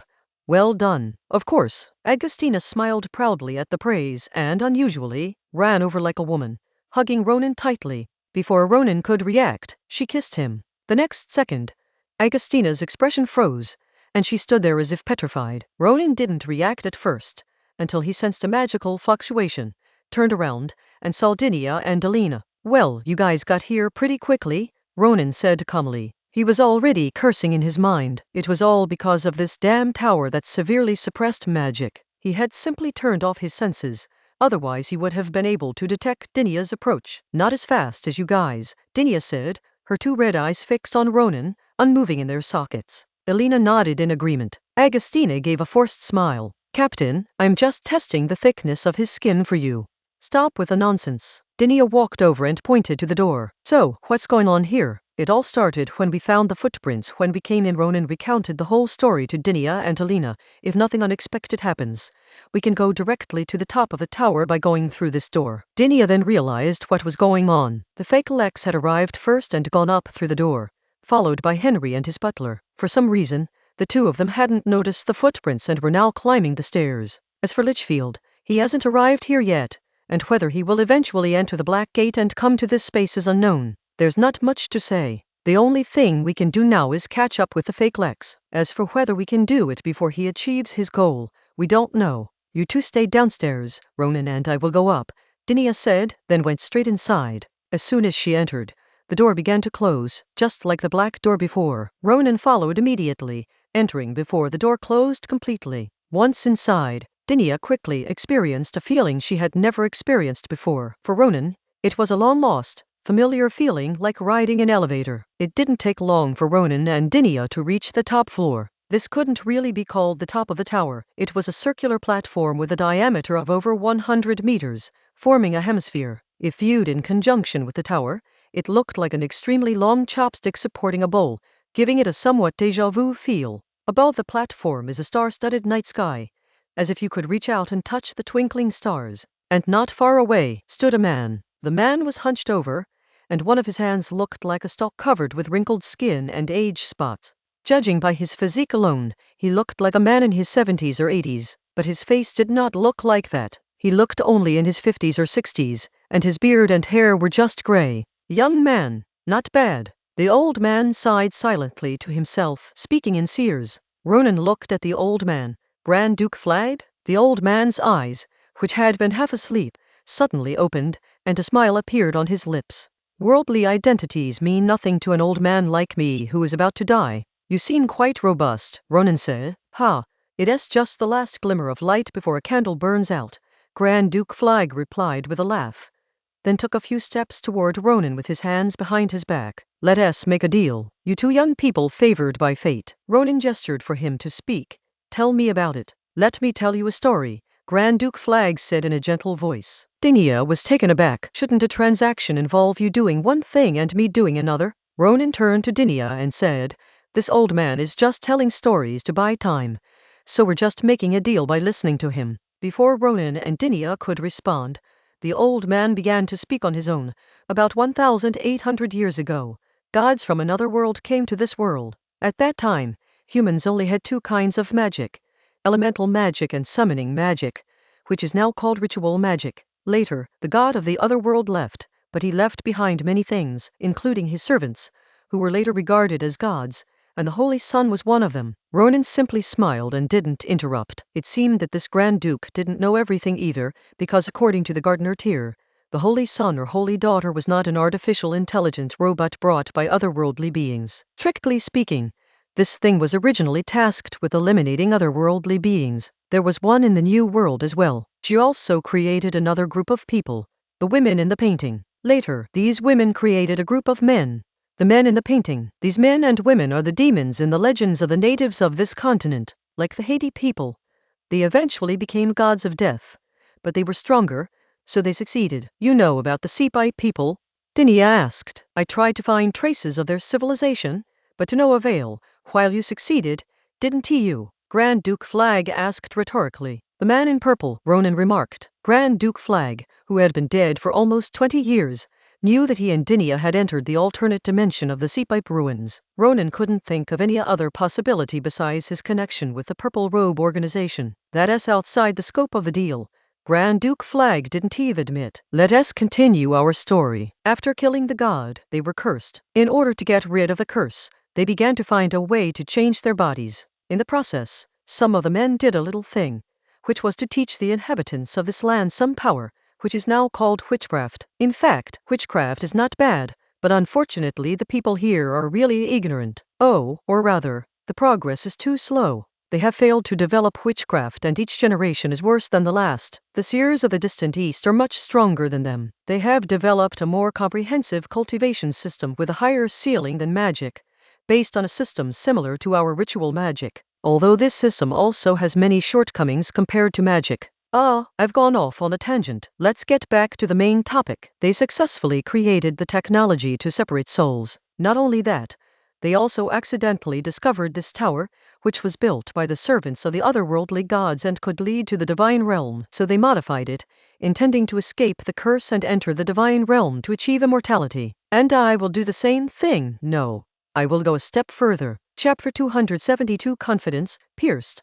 Consciousness vanishes. The divine realm? Ronan and Dinia were both puzzled. No one knows exactly what the divine realm is, but judging from the fact that the servants of the otherworldly gods want to enter, and even those who killed the gods' servants want to enter, it must be a good place, said Grand Duke Flag. In fact, according to that region, the divine realm is related to the magic of this world and is the place where the true creator of this world once resided. It's time to say goodbye to this world. As soon as Grand Duke Flag finished speaking, the entire circular ground began to flash with white light. Just then, a mushroom sprouted from Grand Duke Flag's back, transformed into a hand, and snapped his neck. There were no magical restrictions at the top of the tower, so Dinia had already completed her spell. However, the Archduke of Flag, whose neck had been snapped, simply ripped his neck and head off with one hand and pulled the mushroom out of the flesh with the other. Its entire body twisted and writhed, and its head and flesh grew back. Metamorphosis type. Me too. His shapeshifting ability allows him to create and alter his own body structure at will. Head, that's just a fake decoration. His true form has always been a humanoid shape the size of a fingernail. This body is actually a physical form that he transforms to pilot. The next instant, a violent and pure red magic, like a beam of light from a laser cannon, slammed into Grand Duke Flag. At the same time, Dinia was already in front of him, elbowing him to the ground with one elbow and then delivering a high downward kick like a guillotine cleaver aimed at his spine.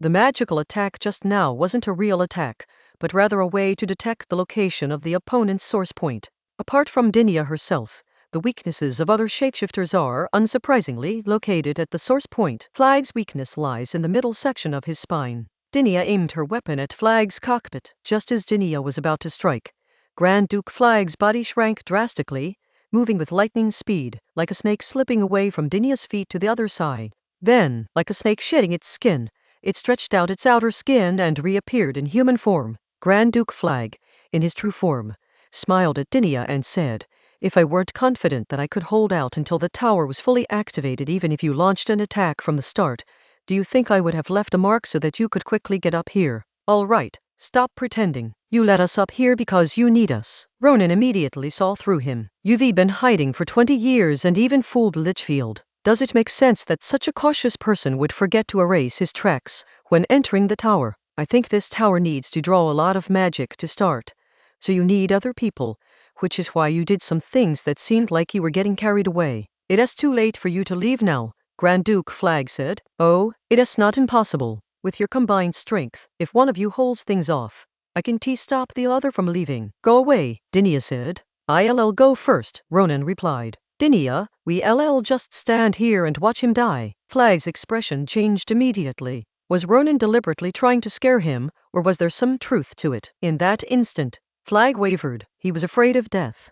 In the 20 years since faking his death, his fear of death had only grown stronger. Before the tower is truly activated, should he leave? Impossible. He spent 30 years meticulously planning everything to get to this place. How could he give up now? But then he reaffirmed his resolve. So what if he were to die? If he couldn't achieve immortality, he would just be surviving for another 7 or 8 years. Flag stood still, arms crossed over his chest, eyes closed, quietly awaiting the outcome. Seeing Ronan's confidence, Dinia did not take any further action. In fact, Ronan couldn't be certain about Flag's fate, but his statement that Flag would die wasn't entirely baseless. First of all, according to Faith, the leader of the purple-clad men is also pursuing immortality and knows the art of soul transfer. Moreover, the leader of the purple-clad men knows Grand Duke Flag. If that's the case, why didn't the leader of the purple-clad men pay attention to this place? Page 121. Secondly, the leader of the purple-clad men coveted the crystal skull skeleton,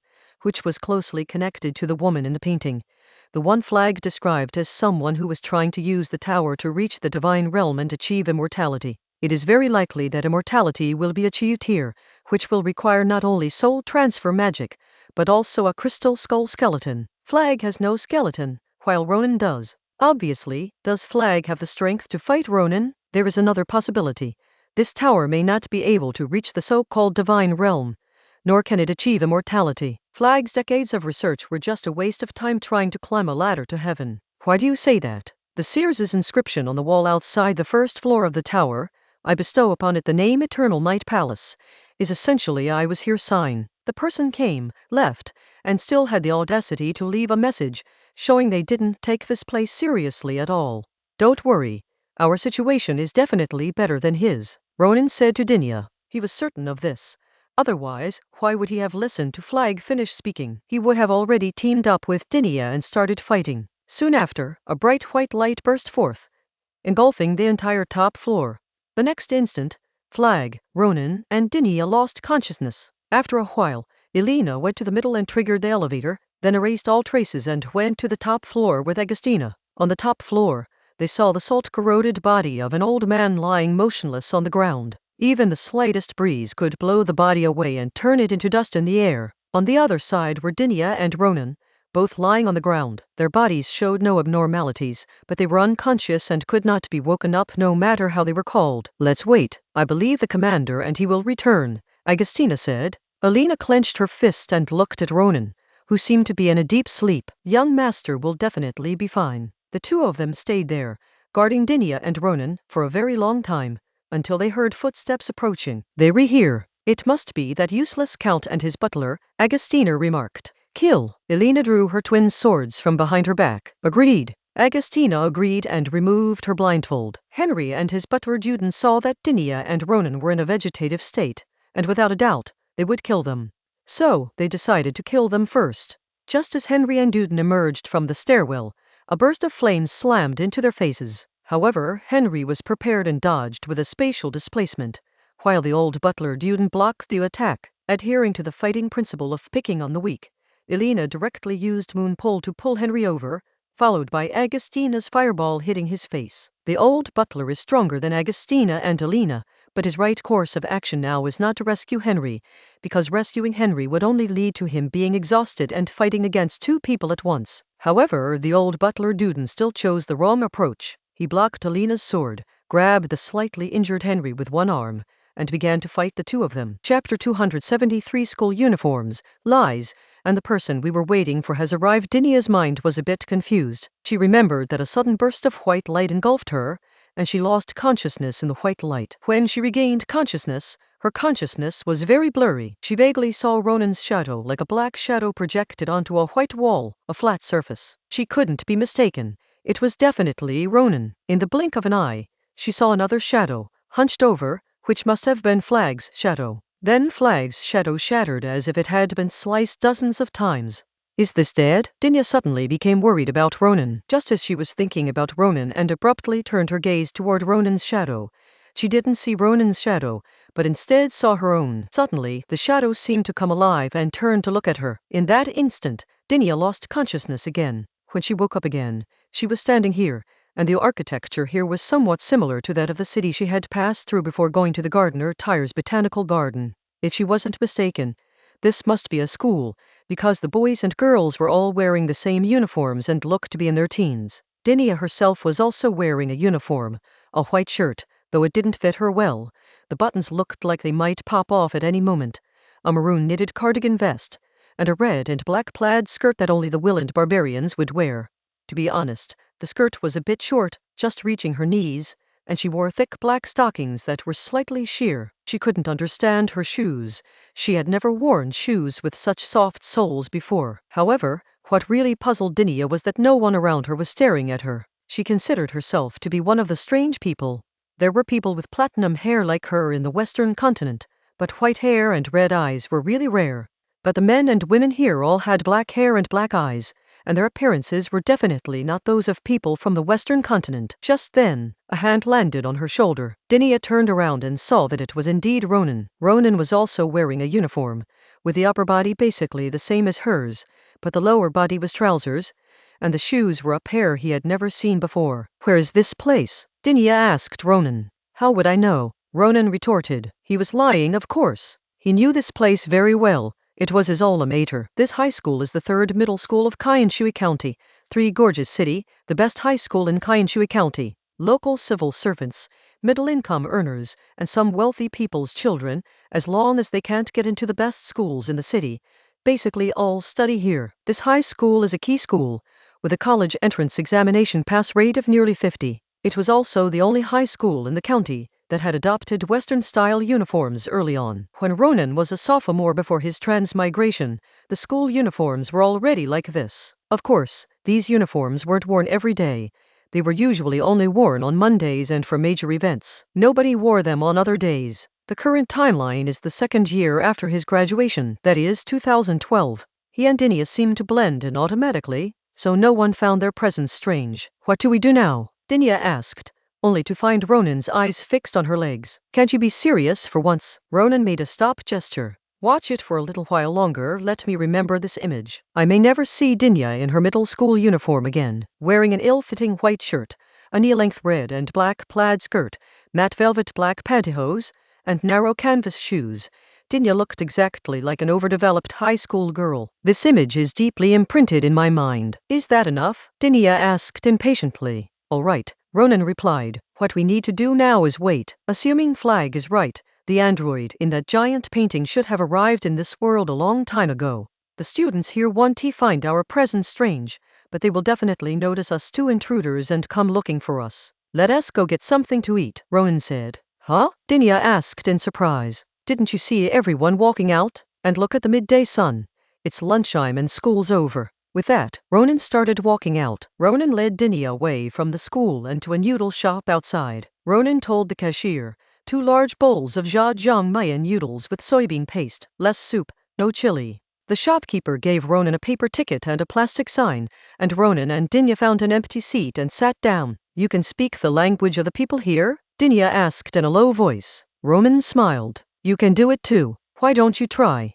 Dinya nodded slightly. I see. Automatic translation. She had no idea that Ronan could actually speak the language of this place. Before long, the noodles with minced meat sauce were served, along with 2 small bowls of bone broth sprinkled with scallions. This noodle shop is one of the few in the county that still maintains the old tradition of serving bone broth. Other shops have switched to soy milk or boiled water with a few strands of seaweed floating in it. As for those top-ranked noodle shops in the city, which will be visited by various food bloggers in a few years, they don't offer soup at all. The noodles with minced meat sauce are fragrant, but they are very oily. For Ronan, without soup, he would definitely be too greasy to eat anymore in the end. Dinya imitated Ronan, stirring the noodles with chopsticks to coat them with the sauce. It was her first time using chopsticks, but thanks to her exceptional control and learning ability, she managed it quite well. Then, following Ronan's example, she added a spoonful of stir-fried, fragrant pickled vegetables to the noodles. The bowl of noodles was quickly finished. The two wiped their mouths with tissues.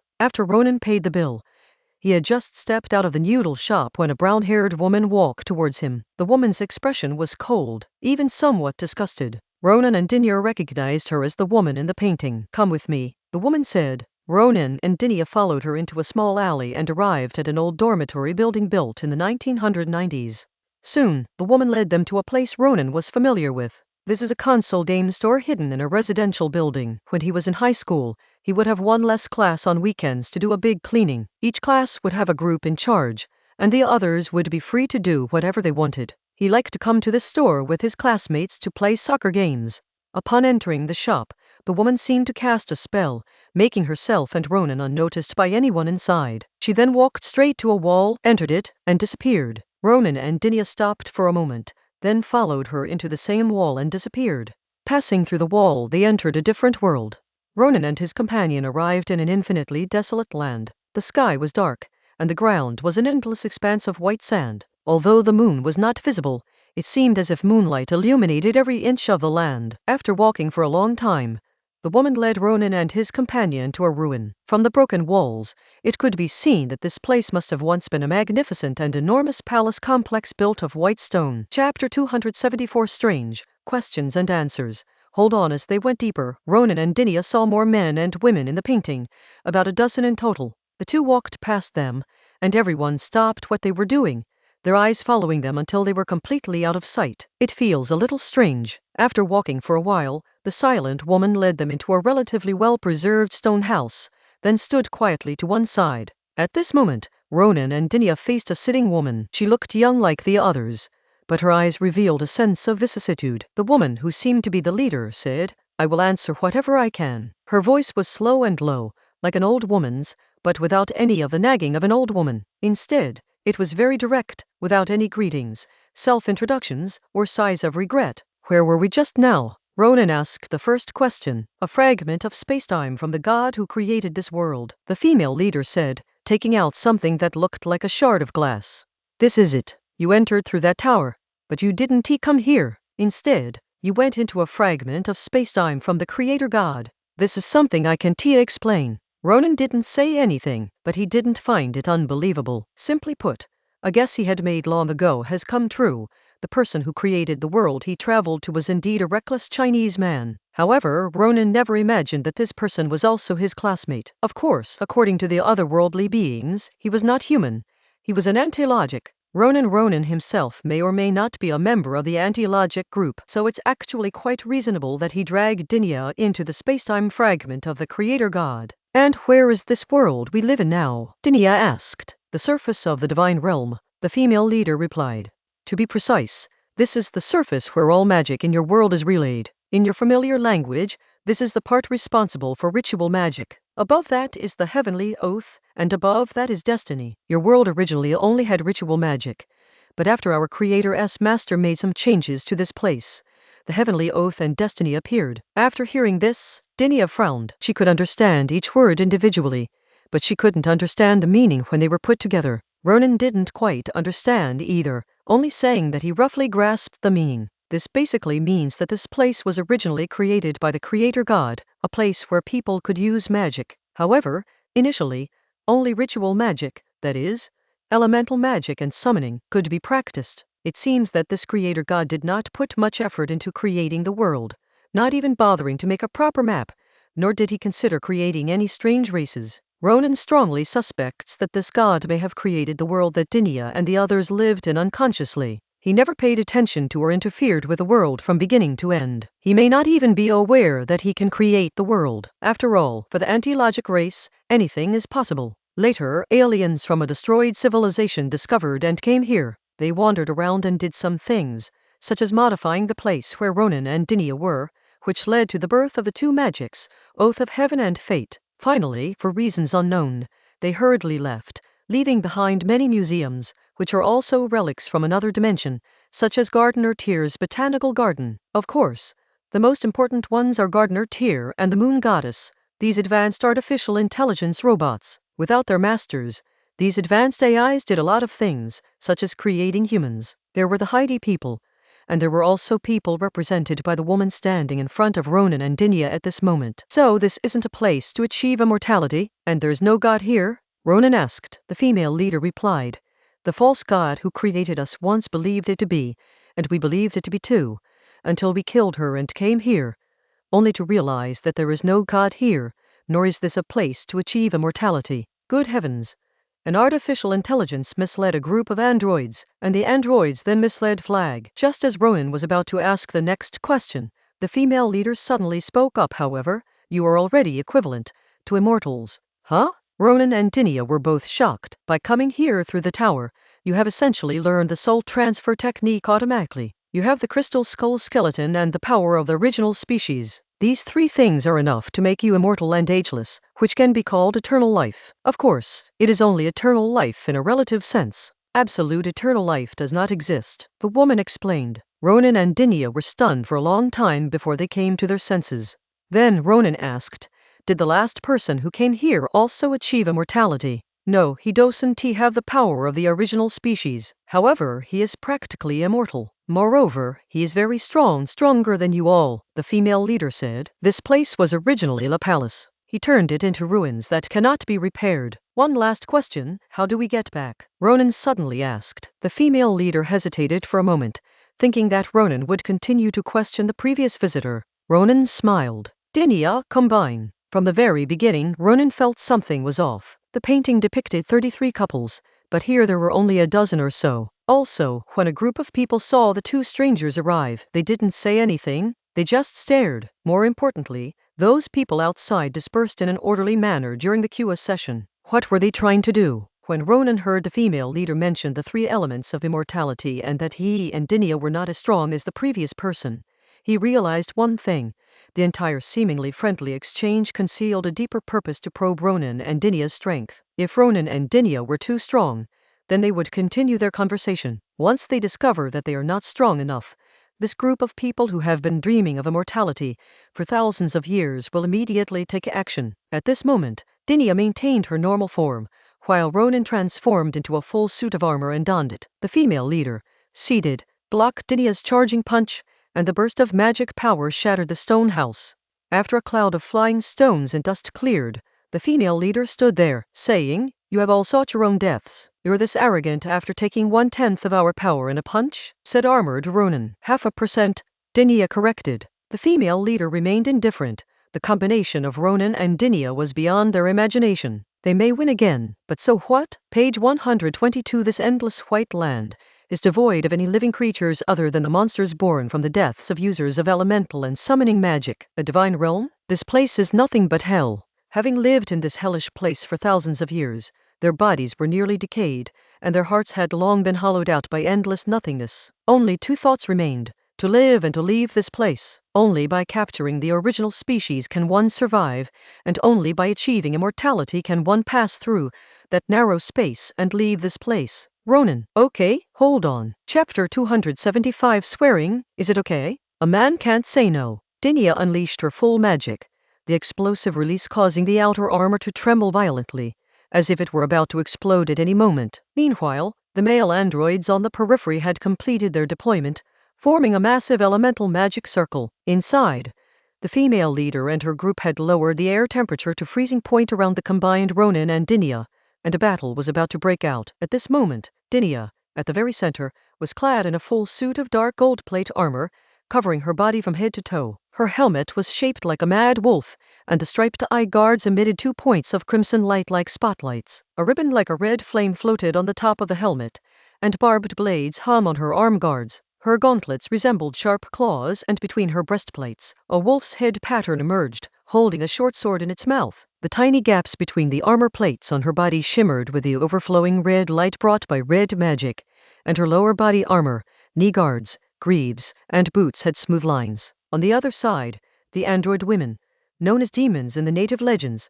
except for their leader who remained stationary, all tore off their gray cloth robes, revealing their bodies wrapped in white bodysuits. Below their necklines, above their chests, there were things that looked like numbers. To the left of the merged Roddy was a dot, and to the right were 2 dots above and a horizontal line below. The mischievous sandworm monster rolled over on the edge of the white sand, raising a tiny speck of dust. The instant the dust rose, lightning struck Roddy. At the same time, the sand beneath Roddy's feet turned into a swamp, slowing Roddy's movements. Roddy barely managed to move to avoid the lightning strike, but his right arm suddenly twisted and broke off on its own. Loose! A thought popped into Dinia's head. Ronan loosened the armor covering his right hand, and Dinia grabbed his right hand with his left and ripped it off. He then swung it, knocking away the person attacking from his left. His right arm, which had grown back instantly, delivered a punch, sending the person attacking from his right flying. The person who was knocked away was like a cannonball hitting the sand.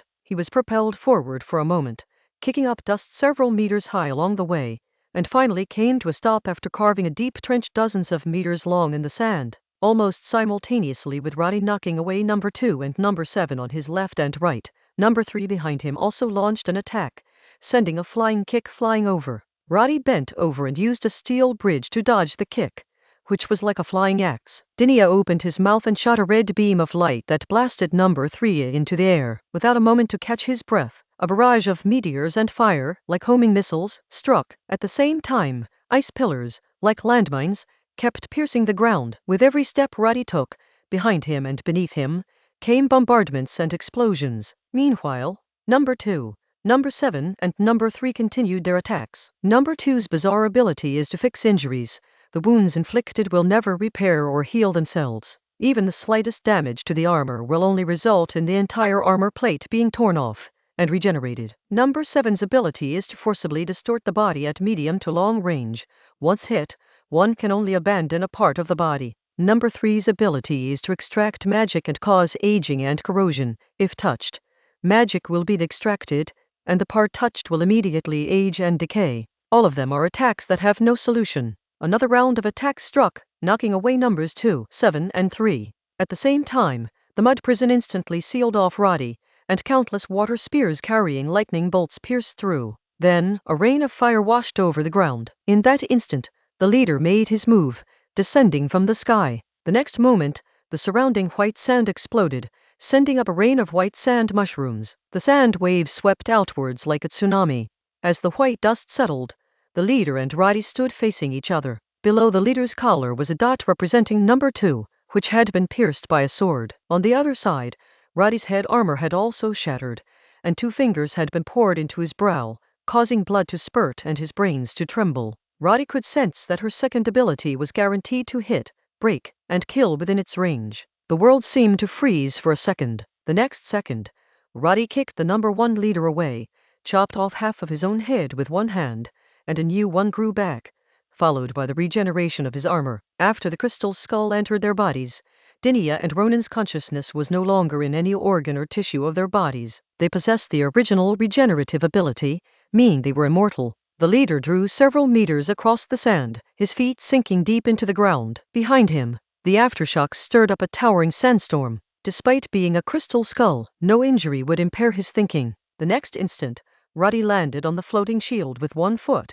dodging the lightning strike from the sky, and then swept his sword across number 3, who was attacking like a missile, cutting number 3 in half at the waist. Number 3, who had just landed, was caught by a woman who suddenly emerged from the ground and restored to her normal condition. The robe fluttered down, revealing a horizontal number 0. The white body armor worn by this group originally had both high magic resistance and physical resistance. Magic could not penetrate this armor and directly affect them. They could only be worn down by force or by Ronan's sword, which ignored the armor. But now there is another one that can instantly heal the body, so even if they are cut in half, it will not affect them. Damn it, this is never going to end. Ha, Diddy, you're swearing. You manipulated me into saying those things. Okay, it's me. Can I borrow it for a bit? Is that all right? Can a man say no? The next instant, Dinia stepped onto the floating shield and descended straight upwards, braving the lightning and fire rain. Countless lightning bolts and fire rain struck the armor, which shattered instantly like an oil paper umbrella braving a downpour and hail, then regenerated,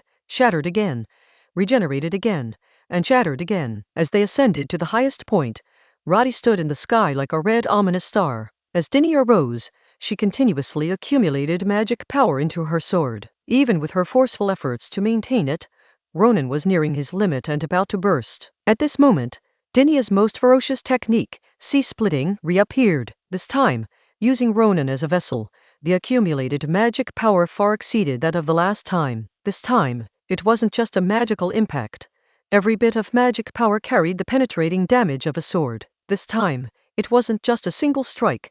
Dozens of strikes were unleashed in the blink of an eye. Die. Roddy's target is people. He wants to eliminate them all in the shortest amount of time. Under the massive slash, the numbered android was like someone swallowed by a red tsunami, merely a tiny white dot in a vast expanse of red. What can be seen is an endless white expanse. The white sand ground, which was already as if it had been splattered by countless bombs, is like tofu that had been smashed to pieces by a hammer and then cleaved dozens of times by a large cleaver. Countless rifts, tens or hundreds of meters deep and stretching for hundreds of meters, have been opened up in the ground, and countless white sands are pouring into the rifts like water. The palace ruins were either directly struck by the slash and turned to dust, or affected by the blast and reduced to fragments. A few seconds later, Ronan and Dinia separated and fell from the sky. As if walking out of a fire, Ronan, charred like a corpse, could barely maintain consciousness, and his little finger could no longer move. Dinia could only hold him, and use her magic to protect herself. At a height of 100 meters above the ground,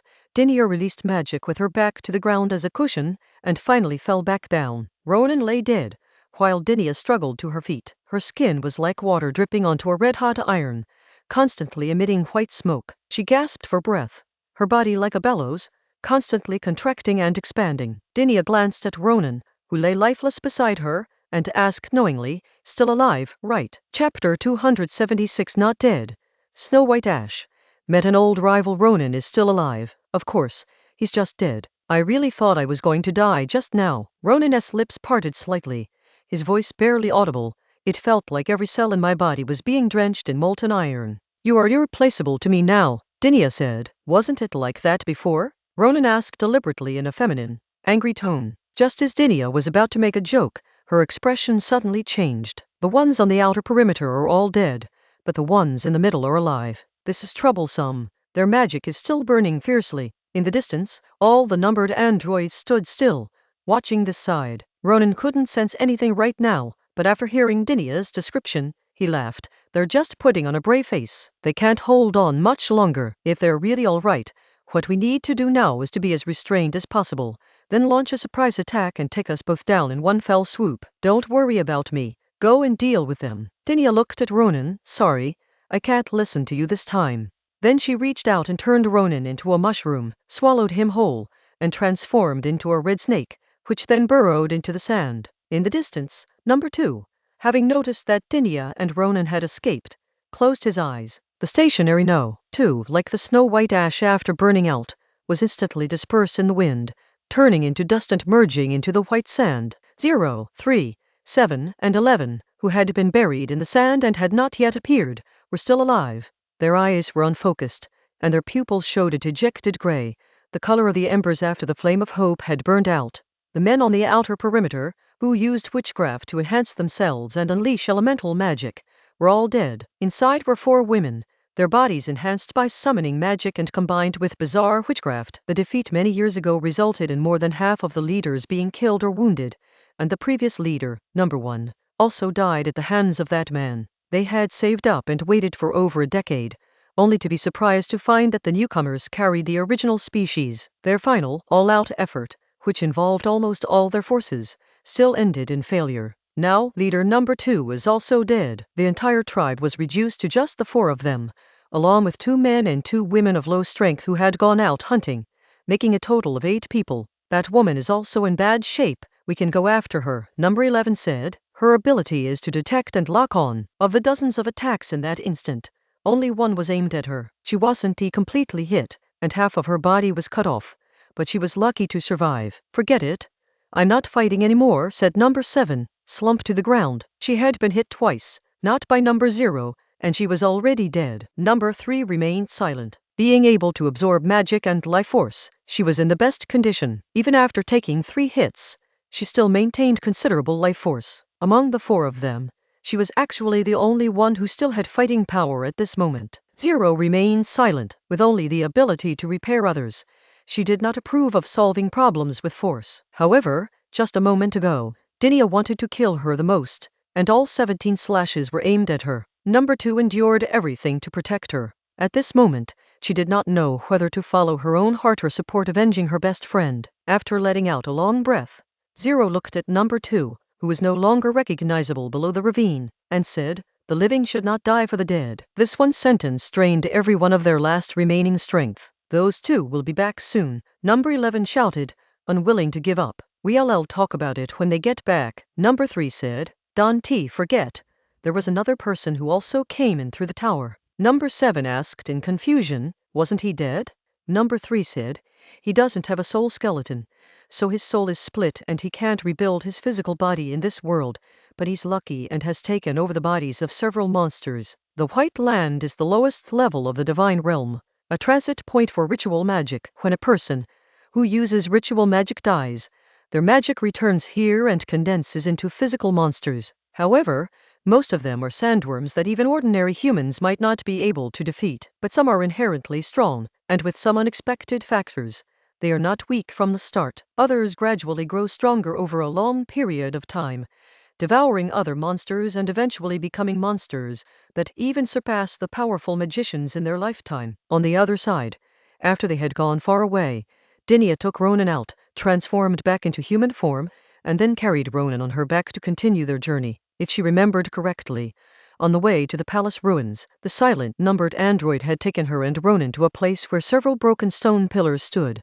They could lean against the pillars to avoid the wind and sand and rest. "Once we've rested, We'll go back and fight again. After walking for a while, they finally arrived at their destination. Dinia put Ronan down, then sat down herself and took off her canvas shoes. She and Ronan were still wearing the school uniforms they wore in that fragmented space. After taking off their shoes, a lot of sand came out of Dinia's shoes, but her feet, which were covered in black stockings, still had a lot of sand stuck to them, which she couldn't get off no matter what she did. She never expected that the socks in the place where the creator god was would be just ordinary socks. If they were magic pantyhose, she could have injected a little magic into them and instantly dispersed all the sand, making the socks clean. Ronan laughed beside him. The creator god? The creator god might not even withstand a single finger from you. Just as he was about to close his eyes for a short rest, Dinia suddenly woke him up, asking, "What's going on?" "Something is coming, but it's not those women," Dinia said.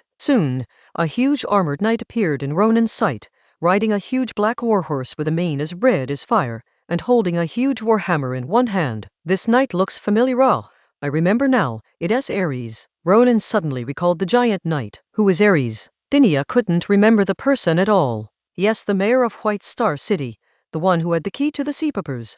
When we first met, Ronan said, "This knight is not Ares," Dinia said. Soon, the giant knight reined in his horse a short distance away. It wasn't the knight who spoke, but the horse beneath him. "Gentlemen, you didn't expect this, did you?" "I'm still alive." That's Flag's voice. "You're lucky you didn't die. So instead of finding somewhere to hide, you're rushing here to die?" Ronan mocked. Flag said, "You have just had a fierce battle. Although I do not know the cause, I can guess that either you wanted to take something, or they wanted to take something from you. And this thing is related to immortality. So, hand it over, and I may spare one of your lives." However, Flag said this only to lull Ronan and Dinia into a false sense of security and create an opportunity for a surprise attack. In that instant, the knight leaped towards Ronan, while the horse galloped towards Dinia. The next instant, Ronan's shield barely blocked the knight's hammer blow, and he was sent flying. Ronan, who had rolled more than 10 meters on the sand, shakily got up. "I'm fine. You take care of this dead horse." Dinia flicked out her little fingernail, which transformed into a battle axe-shaped wand. With a vertical cleavage, she split open the skull of the massive warhorse, spilling out a pool of brain matter and blood. Then, she pulled out the axe and chopped off the horse's head with a horizontal slash. On the other side, Ronan, whose hand had already been smashed, flew away again. Chapter 277 Fear of Death. Negotiation. The path between life and death. The headless giant horse crashed to the ground, kicking up a dust storm several meters high. Dinia, having dealt with the horse, immediately turned around, grabbed her so-called magic wand, and began smashing it wildly, crushing and flattening the giant armored knight. Having dealt with the enemy, Dinia dragged Ronan over and said, "Bear with it." Before Ronan could react, she chopped off his hand, which had been smashed by the knight's warhammer, with an axe. Ronan didn't even have the strength to roll around. He could only lie on the ground, gritting his teeth and enduring the pain of having one of his hands chopped off. At the same time, red threads emerged from the severed arm, continuously weaving and regenerating a new arm. However, Ronan's regeneration was much slower than Dinia's. Dinia tore off one of his arms, and a new one grew instantly, but it took him much longer. After a while, his hand had grown halfway back, and Ronan struggled to sit up. "This Grand Duke is strangely weak."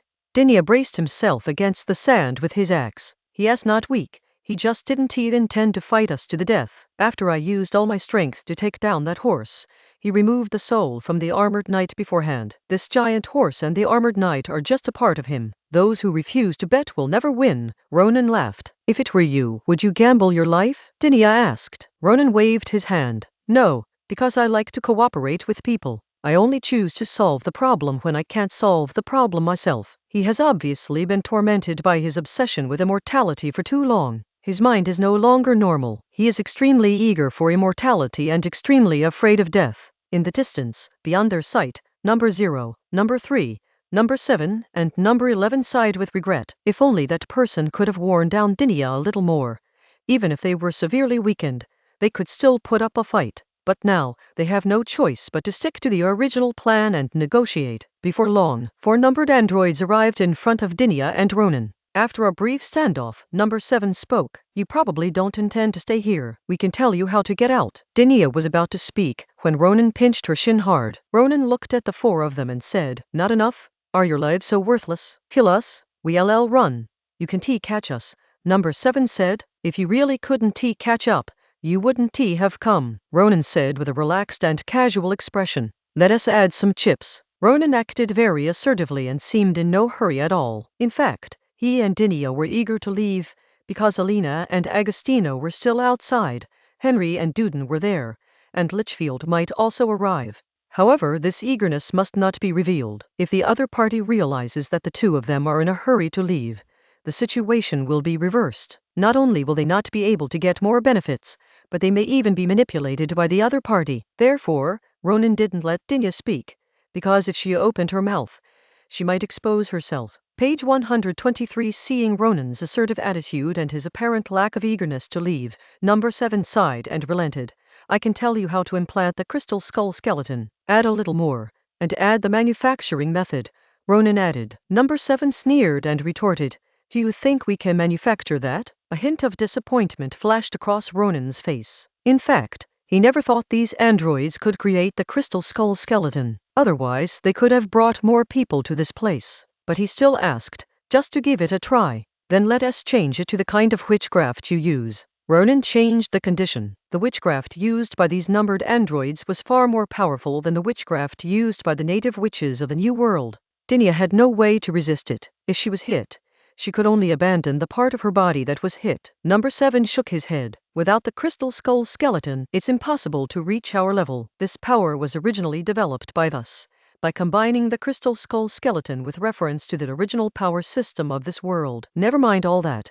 What you know is definitely more advanced than the witchcraft used by those wizards outside, Ronan asserted. The magical abilities of the native sorcerers of the New World had a very limited ceiling. That's impossible. The basic theories we taught them were complete. Civilization is constantly evolving, and they will always improve it to better suit themselves and push it forward. Even if they don't reach our level, they won't be too bad. Number 7 didn't quite agree with Ronan's words. If they were so capable, why weren't they the ones who arrived here after 1,000 years? Ronan retorted. In fact, the indigenous shamans of the New World not only failed to improve and advance their magic, but actually regressed. Without waiting for a reply, Ronan maintained his dominance and continued, all right, there's no point in discussing this. Hand over your methods of witchcraft practice. Number 7 didn't say anything more. Come with us. The four led the way, with Ronan and Dinia following behind, and they walked all the way to the location of the palace ruins. Number 7 went to the room where Ronan and Dinia had met Number 2 at the beginning, and dug out an intact stone slab from the sand with a texture similar to magic stone. The magic stone slab unfolded naturally, revealing a box. Number 7 handed the box to Ronan and Dinia. The box contains the method for implanting the crystal skull, as well as that fragment. Take this to a place later, and the way out will naturally appear. As he spoke, he pulled out a piece of white paper that looked like parchment and covered it with his hand for a long time. Our witchcraft is recorded on this. Find someone who knows witchcraft, and they can make the writing appear on it. As for how to leave the tower, it's very simple for you finally. Number 7 told the two how to leave the tower. As for how they would get back in after leaving, that was something they would never tell them. They never wanted to see Ronan, that cunning man, or Dinia, that woman who was second only to that killer star from last time. After the negotiations were completed, Number 11 was responsible for taking Ronan and Dinia to the exit. Suddenly, a road appeared ahead. Number 11 watched the two leave, still feeling unwilling. Now they only had one choice: to venture into the second level of the divine realm to seek to prolong their lives. However, the top monsters of the first level and the monsters that had fallen from the third level were all on the second level. Ronan and Dinia stepped onto the path before them, and in an instant, something strange happened. The two were completely separated from the endless white sand-covered land and found themselves walking on a path where everything around them was nothingness. As they progressed, Ronan and Dinia began to age rapidly. Soon, they became middle-aged, then white-haired old people, and in the blink of an eye, they had almost no hair left. Their faces were covered with age spots. All their teeth had fallen out. They were hunched over, and it was difficult for them to take a single step. But the two still took slow steps. At this moment, Ronan truly understood why it was said that only immortals could leave this place. Without the power of near mortality, one would become completely dead after taking only 2 steps on this path. Even with the power of the original species, it only prevented the two of them from completely dying of old age. It was as if this road, seeing that aging couldn't kill Ronan and Dinia, began to regress, causing Ronan and Dinya to rapidly grow younger and then rapidly shrink until they became infants, only able to crawl laboriously on the ground. Chapter 278 Dirty. Jumping. Let him go at the top of the tower.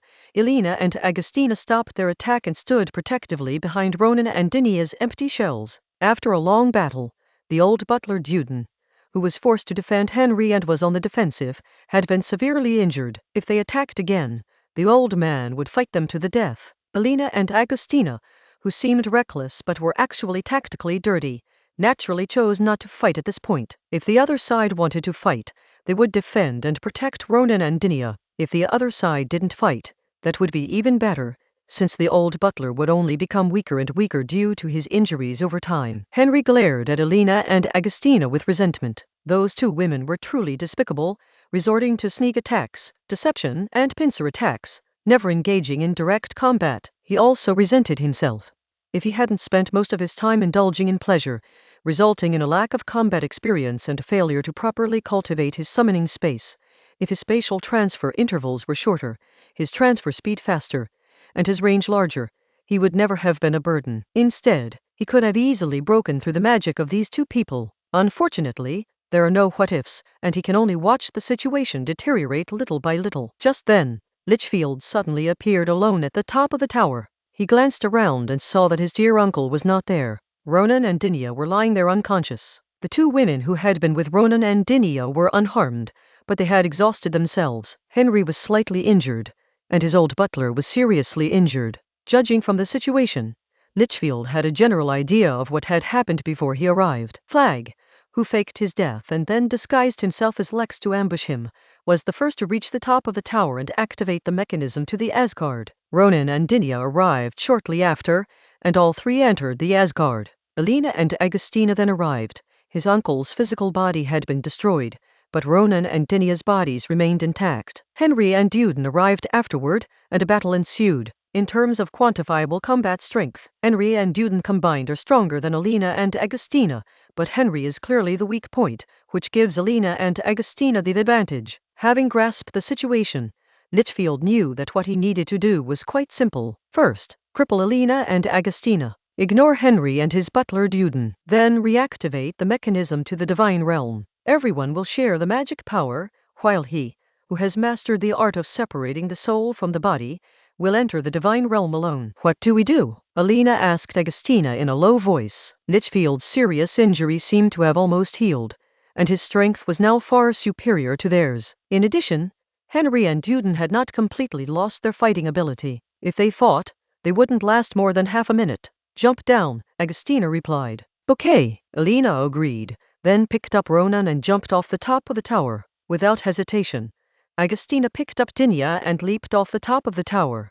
Litchfield was stunned for a moment. He had never expected the two women to be so decisive. Then, he stopped caring about it. With Henry and his butler there should be enough magic to activate the tower. At most, he himself would have a little more drained. In midair, Elena held Ronan with one arm, while Agostina held Dinya with the other, and they plummeted together. The wind howled against them, blinding them. The two plummeted nearly 1,000 meters. Elena drew her long sword and forcefully pierced the outer wall of the tower. Only her sword, made of magic stone, could penetrate a tower also constructed of magic stone. Agostina grabbed Elena's ankle at the same time, and with the weight of 4 people on her back, her long sword, sparking wildly, carved a deep sword mark more than 200 meters long into the wall before finally stopping. The two stopped falling, and Elena's hand holding the sword was already torn and bleeding, but she still gripped the sword tightly. The last resort is to fall directly and then use a spell to slow down at the last moment,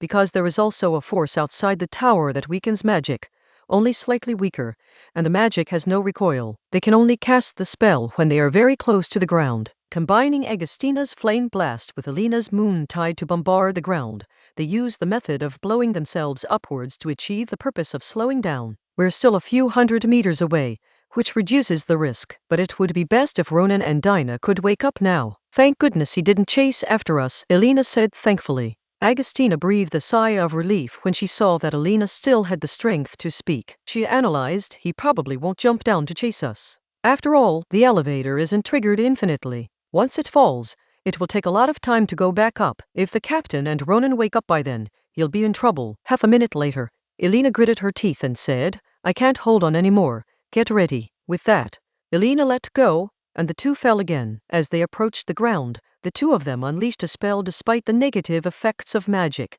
blasting themselves away and slowing themselves down, finally scattered on the small island supporting the tower.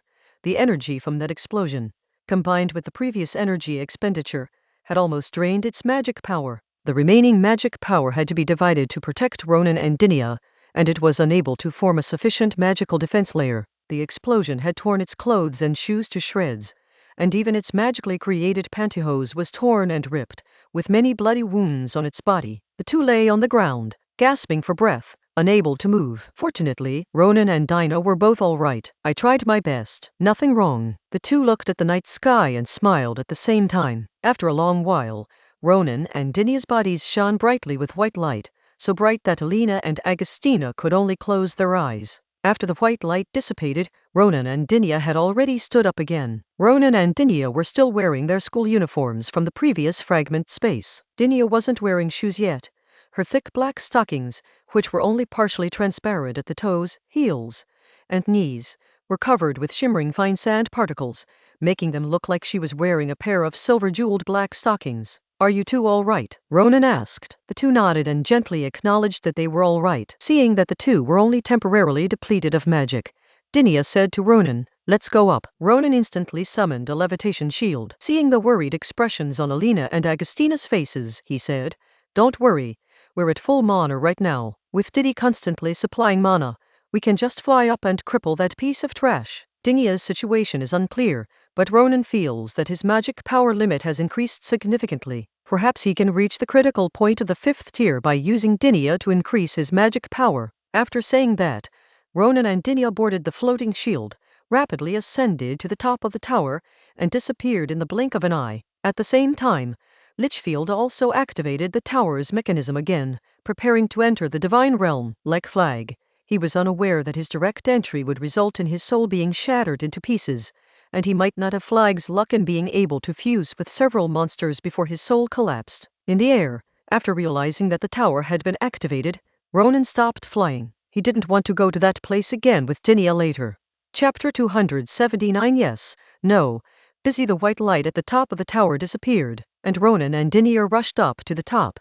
Like Litchfield, their bodies had already turned to salt. Unlike Ronan and Dinia before them, Henry and Duden remained on the circular platform at the top of the tower. Clearly, since they did not possess the ability to separate their souls from their bodies, nor did they have the crystal skull skeleton to lock their souls, they would not be taken into the realm of the gods. The two lay on the ground, looking weak and powerless. Henry watched Ronan approach step by step, and no longer wanted to beg for mercy, so he quietly closed his eyes. Don't worry, I won't kill you, Ronan said with a smile. Henry was stunned for a moment, as was the old butler Duden. Killing you would make things complicated, Ronan explained. After you get out, you will all have to sign a confession and a document. The confession will say that the Wayland man, Litchfield, intended to kill the governor of the French colony in revenge, and that his niece and secretary was an accomplice. Lex, the administrative assistant of the Wayland governor's office, acted out of a sense of justice and warned him after noticing his intentions,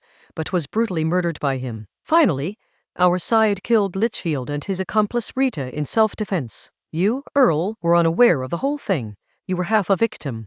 As for the document, you have deeply reflected on the various mistakes you have made in the past, as well as the major blunder you have made this time, and are determined to renounce your title and lands, and donate 4/5 of your property to support the construction of the colony. After that, you were free. Really? Henry was somewhat incredulous that Ronan would let him go. However, the moment he uttered his question, Ronan swung his sword and pierced the old butler Duden's chest. Before the old man could even struggle, Dignani casually used his magic to snap his neck. Henry clenched his teeth. His old butler, who had watched him grow up and served him faithfully, had died right before his eyes. Don't be nervous, Ronan reassured him. You've been deceived.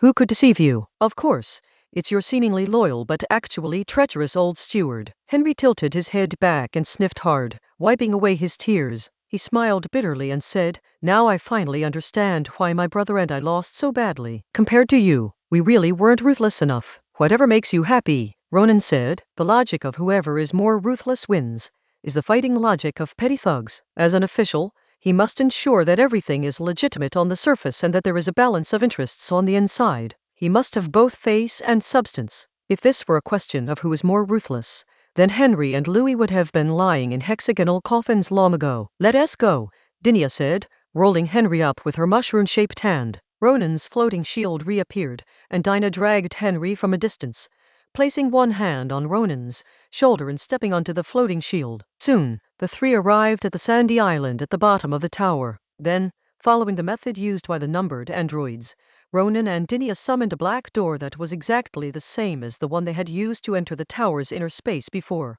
Upon entering the black gate, there was no longer the long path generated by their mental imagery as before. They stepped through the black gate, and when their vision cleared, they were back in the large villa they had seen before. The villa's curse is no longer present.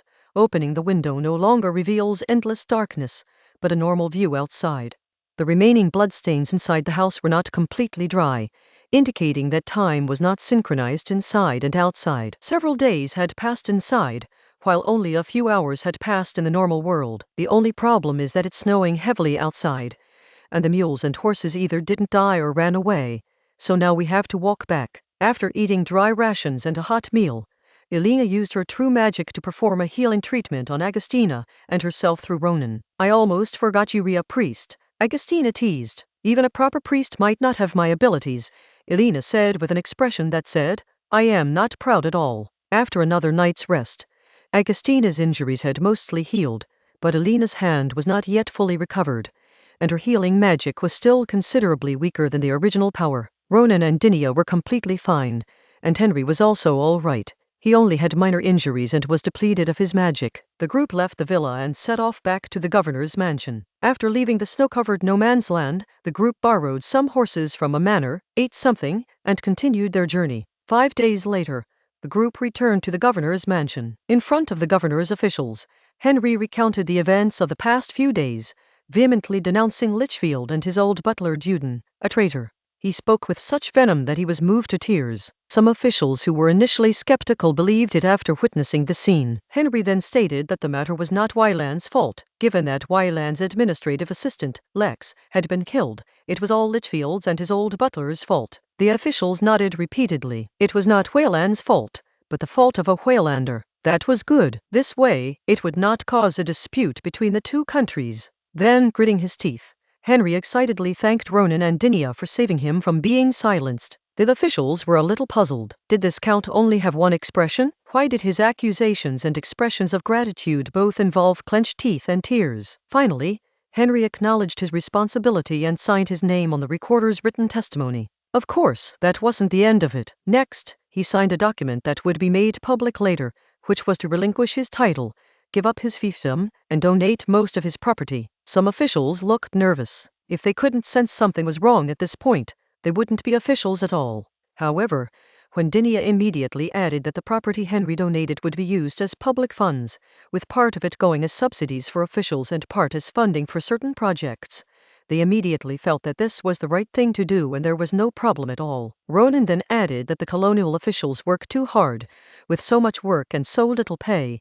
They were truly exemplary, incorruptible, and honest, and that a commendation ceremony should be held in a few days. These words delighted the officials, not because Ronan had praised them or wanted to hold a commendation ceremony a pointless event, but because Ronan's public statement and the ceremony meant he couldn't arrest corrupt officials.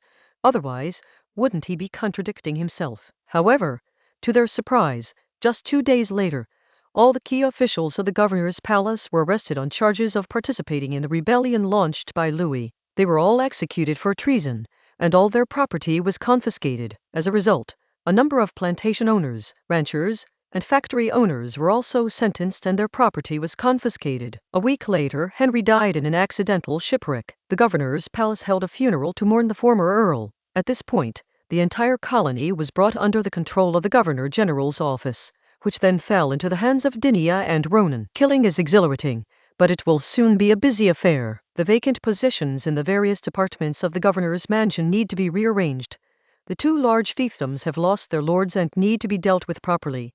The indigenous tribes are still fighting each other and coordination is necessary, and the manors, ranches and factories in the jurisdiction all need to resume production. For Ronan, it can be summed up in one word: busy. Chapter 280 Caste, feud, and the pain of loss in other places.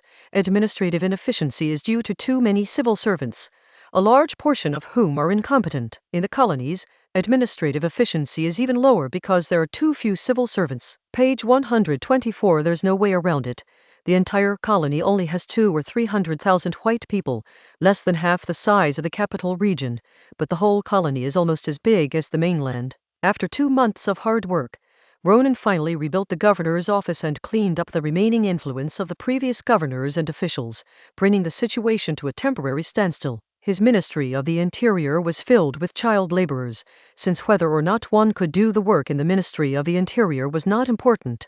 What mattered was whether or not one dared to do it. It was February 1586. Winter was almost over, and only one important matter remained: the affairs of the indigenous tribes. After Louis was dealt with by Ronan, the two little brats, O and Chip, immediately turned their fortunes around and began to grow rapidly. By the time Henry was dealt with by Ronan, they had become the largest indigenous force in the western part of the colony. Not long ago, they defeated the coalition forces of the resurgent Twin Bear tribe and reclaimed the area that once belonged to the Twin Bear tribe. They are preparing to rebuild the former city-state and then join the governor's office as a subordinate city-state. Ronan was not surprised at all by this result. Having a localized new religion, a modified version of a mature religion, as a tool for uniting people, coupled with a caste system incorporating promotion and demotion mechanisms, is a complete game-changer for tribal systems that are still largely reliant on slavery. As for the abolition of slavery and the redistribution of land, these are secondary in the vast and sparsely populated New World. If there are no channels for upward mobility, what difference does it make whether one is called a slave or a citizen? What use is land redistribution if one has no chance of becoming an official? The indigenous serfs, who had been oppressed for nearly a century, could not articulate such a truth in words. After all, they had not received education and were not good at thinking. However, they had such insights, which is an insight that the oppressed would inevitably have. Of course, under Ronan's caste system, only the first group of followers truly had the opportunity to rise above their circumstances. For those who came after, the opportunity was merely a carrot dangling in front of their heads. Even a drastically modified caste system is still a caste system. More than 10 days later, Ronan, on behalf of the governor's office, met with O, the ruler of the Nava city-state, and Chip, the military commander. "Teacher, it's been a long time," Al greeted warmly. Chip hesitated for a moment before greeting, "Hello, Professor Ronan." Ronan had already assessed the two men, and then gleaned more information from various sources. Now, upon meeting them, he was completely certain. Al has grown up, but he still treats people the same way he treats friends and brothers. He is someone who cherishes old friendships. After experiencing ups and downs over the past 6 months, Chip is gradually moving closer to the position of a ruler. Next, Ronan listened as Al recounted their experiences over the past 6 months. When he spoke of how they had initially crushed those small tribes, Al's tone was calm. When he mentioned being defeated by Henry and Louis, along with the Twin Bears, and that the Lot brothers and Hatch had all died in battle, his cigarette smoke rings turned red. When he spoke of reuniting with Chip and regaining their strength, he was filled with emotion. But when he talked about their recent 2-month comeback, winning 10 battles out of 10, he became spirited and high-spirited, just like the elementary school student Ronan had seen in school, raising his hand to ask questions in class, seemingly the best. Ronan nodded, then began to say what he really wanted to say on this trip. "Very good.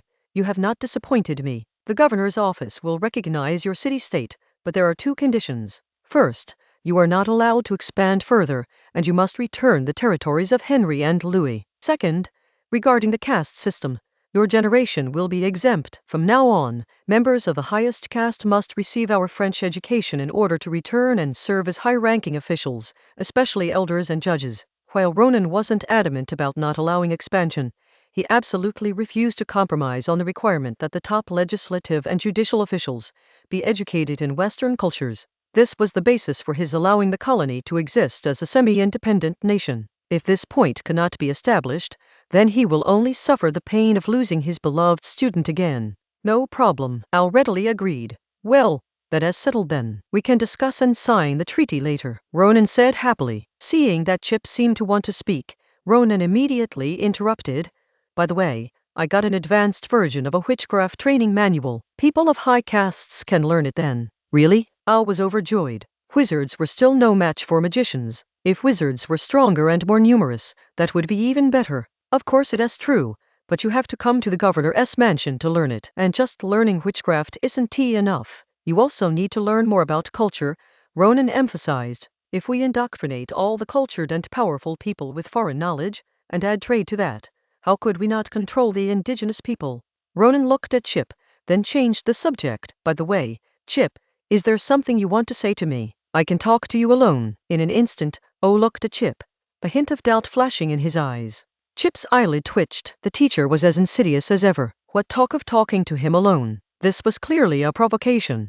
Teacher, you might have misunderstood. I didn't have anything to say, Chip quickly explained. Oh sighed. Sigh, Chip, you just like to keep things bottled up. How about this? You go and talk to the teacher alone. With that, O walked away alone. Chip sighed. Damn it, the teacher's dirty trick worked. With things having come to this point, Chip had no choice but to follow Ronan to another location. There's nothing to be said about. You and him were only meant to share hardship, not wealth, Ronan said. If there really wasn't any animosity between you, would my low-level rhetoric have worked? Chip smiled helplessly. He's obsessed with that patriarchal feeling.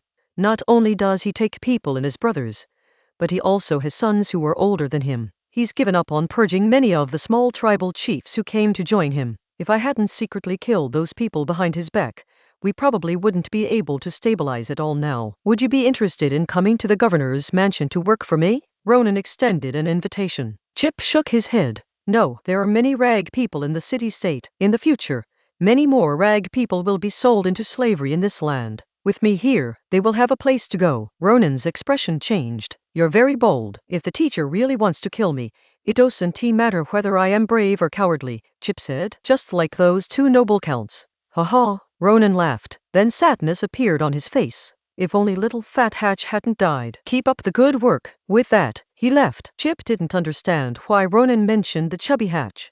Only after Ronan had disappeared from sight did he understand Ronan's meaning. If Hatch were still alive, he would serve as a buffer between him and O. If he were dead, he and O were destined to break up. In the distance, Ronan breathed a sigh of relief. The various historical issues left over from the colony had been initially resolved. Chapter 281 Reorganization. Prototype, surprise back at the governor's mansion. Ronan threw himself back into his work. He temporarily set aside political affairs.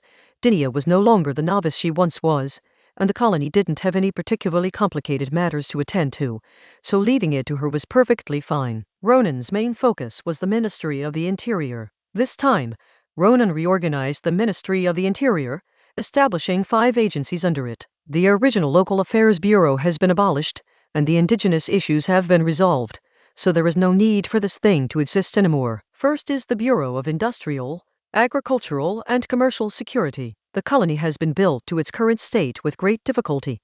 It is the result of the hard work of several generations and the lives of countless indigenous people and slaves.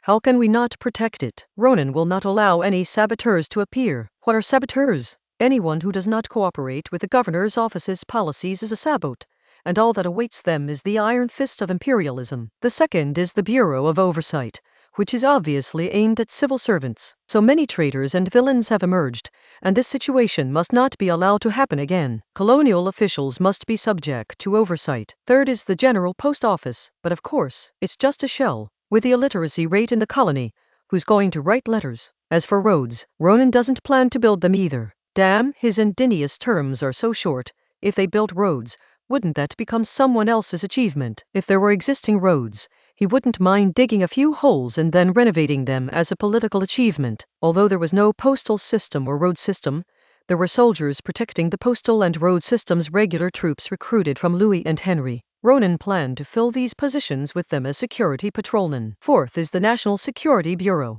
If even the Governor General and the Secretary of the Interior can be assassinated, how unsafe must the citizens be? National security must be protected. What? Someone says this is an intelligence agency, a secret service. Anyone who says that is mentally ill. They should go to the St. Isabel Rehabilitation Center. It has to be said that Ronan is quite good to his sister-in-law, the second princess, naming the mental health center after her, and even adding Saint before it. Fifth is the Governor's Office Command Bureau, which is actually an empty shell. Ronan has no intention of placing anyone in this institution. 5 organizations, 2 of which are shell companies. Is Ronan's civil servant syndrome acting up again, using these empty positions to make money? Of course not. He's about to become a royal consort. Why would he need the skill? The reason for establishing these 5 agencies within the Ministry of the Interior is to set an example. Upon returning to his homeland, he would have the kingdom establish a Ministry of the Interior, which would also consist of these 5 bureaus. The general administration of posts and transportation would connect with the postal system he had been gradually building after discussing it with Ambrina. Postal police would also be arranged to go deep into the local areas. At that time, the Governor's Office Command Center will naturally become the Royal Palace Command Center, specializing in cleaning, which means pest control. After finishing these tasks, it was late March, and the temperature was rising. Ronan planned to rest for a few days. After dinner tonight, he would rest for a while, take a shower, and then Alina and Alice would get down to business until noon tomorrow. To be honest, he had been working overtime for more than 10 days in a row. Now that he had some free time, he didn't even need to look at the edge of the stockings. He was already rock hard. On his way home, Ronan ran into Alice, who walked towards him and said, "Ronan, I have a surprise for you later." Ronan was surprised, then shook his head and pinched Alice's little lips. "Alice, you can't generalize about people.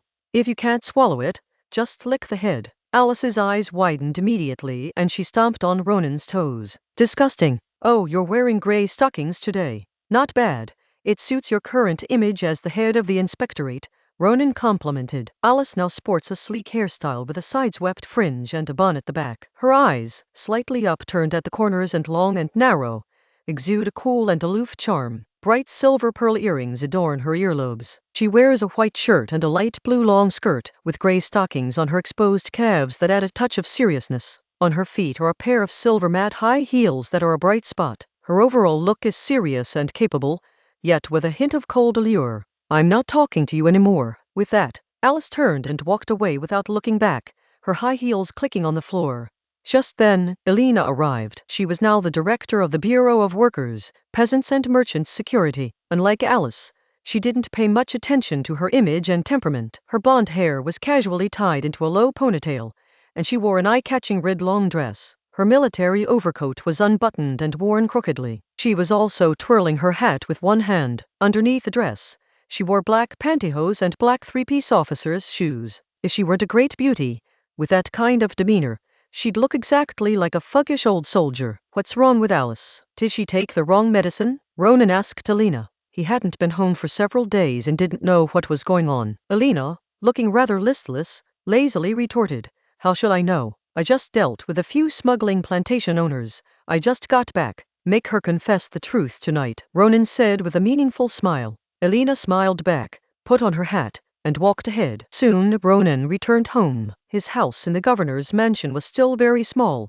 just a 2-story villa covering 200 square meters. After entering the house, Ronan went straight to his bedroom on the 2nd floor to change into a loose bathrobe, which he was used to wearing at home. However, when Ronan opened the bedroom door, the person in front of him made him somewhat unable to believe it. "Henry?" Ronan asked, puzzled. He couldn't understand why Ambrina was here. Ambrina's smile was like a flower suddenly blooming in the sunlight. "Ronan," she called out, and she rushed over to hug Ronan. Ronan wanted to ask her why she had come to the new world, but Ambrina had already wrapped her arms around Ronan's neck, stood on tiptoe, and tilted her head back to kiss Ronan's lips. In a daze, Ronan gave up on further thought and simply hugged Ambrina. She was still the same as before, soft and chubby, but she didn't feel heavy at all when he hugged her. After a few minutes of passionate kissing, Ronan was already lost in the moment. He flung his arms off the straps of his overalls, put one arm around Ambrina's back, and let the other hand wander up and down. During the vigorous movements,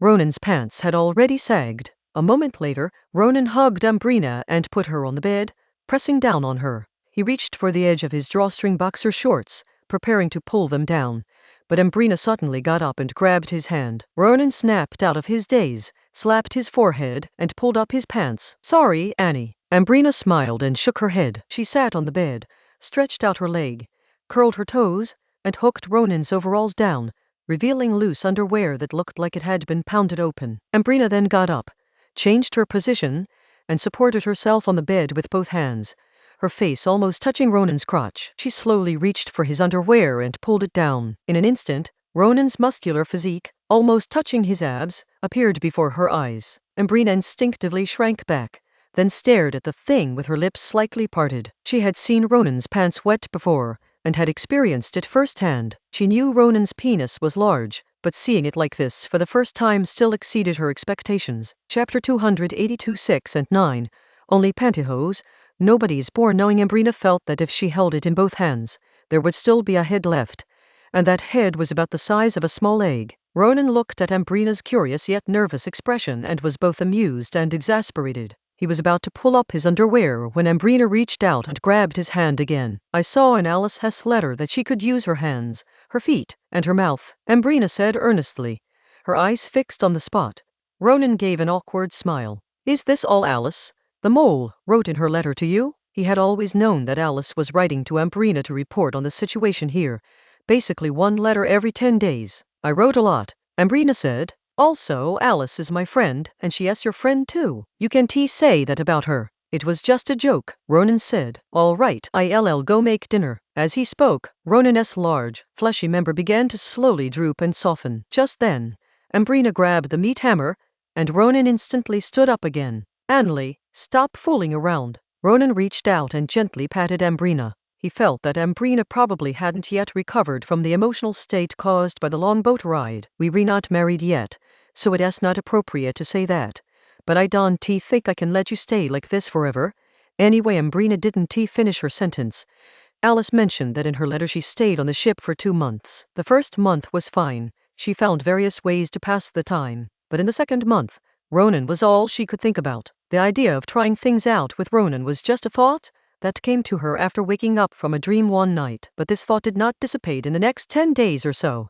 Instead, it accumulated and became an inescapable thought. What do you mean, that? Ronan was completely bewildered by Ambrina. Ambrina sat back on the bed, biting her lip, and remained silent. She made a 6 with her hand, then a 9. Last August, she received Alice's first letter, and then she started replying. In her third reply, she asked Alice about some private matters. At the end of the year, she received Alice's reply, in which Alice said that 69 was the most shameful position and that she had always remembered it. She wants to try this most shameful thing right now. All right, let's have dinner and take a shower first, then we'll talk. After saying that, Ronan left. Alice walked towards me in the hallway. How was it? Aren't you surprised? Ronan reached out and pinched Alice's cheek, then became serious. Why did she come to the new world? I am not sure either, but it must have been with the king's permission, Alice said. Ronan fell into deep thought. Logically speaking, the king should have just received his report on dealing with Henry and Louis.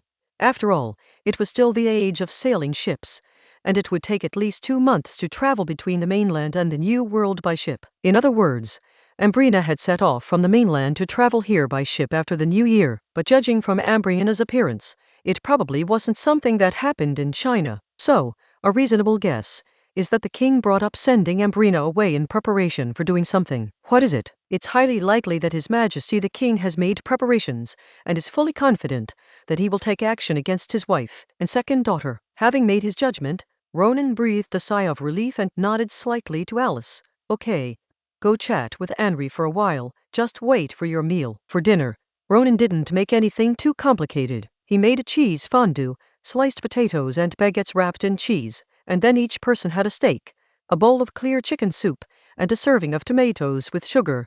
During this meal, Ambrina, the little foodie, paid no attention to the taste or texture. Her mind was full of other things, and she felt nervous yet a little excited. Ronan was also a little nervous. After dinner, they rested for a while. Ambrina took a shower first, and Ronan took a shower after she finished.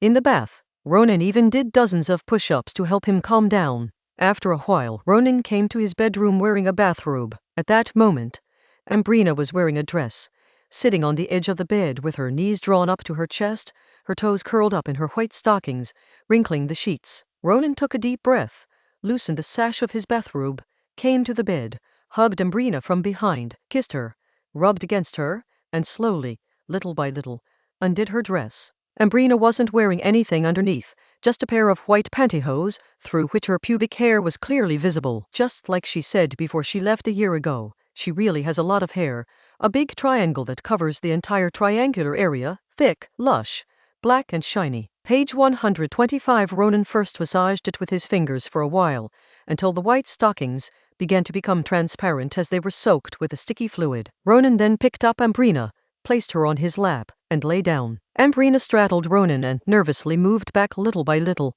completing the 69 position. Ambrina slowly bent down, holding Ronan's penis in one hand, and gently moved it towards her lips, inching it down until it touched the head. Her tongue squeezed out and touched it just a little bit. She looked up, took a deep breath, closed her eyes, opened her mouth, and took the head down into her mouth. Ronan's face was directly facing Ambrina's white, round buttocks, which felt soft and fleshy to the touch. A little finger tore through the pantyhose and pierced the tight opening. Instantly, Ambrina's body tensed up, and she froze completely. She just held it there without moving, her tongue neither moving nor spitting it out. With something in her mouth, her saliva quickly began to secrete like crazy, soon wetting Ronan's penis. Seeing that she was really nervous, Ronan got up and pulled Ambrina up as well. Ambrina turned around. Ronan, am I really that bad? No, people aren't born knowing these things.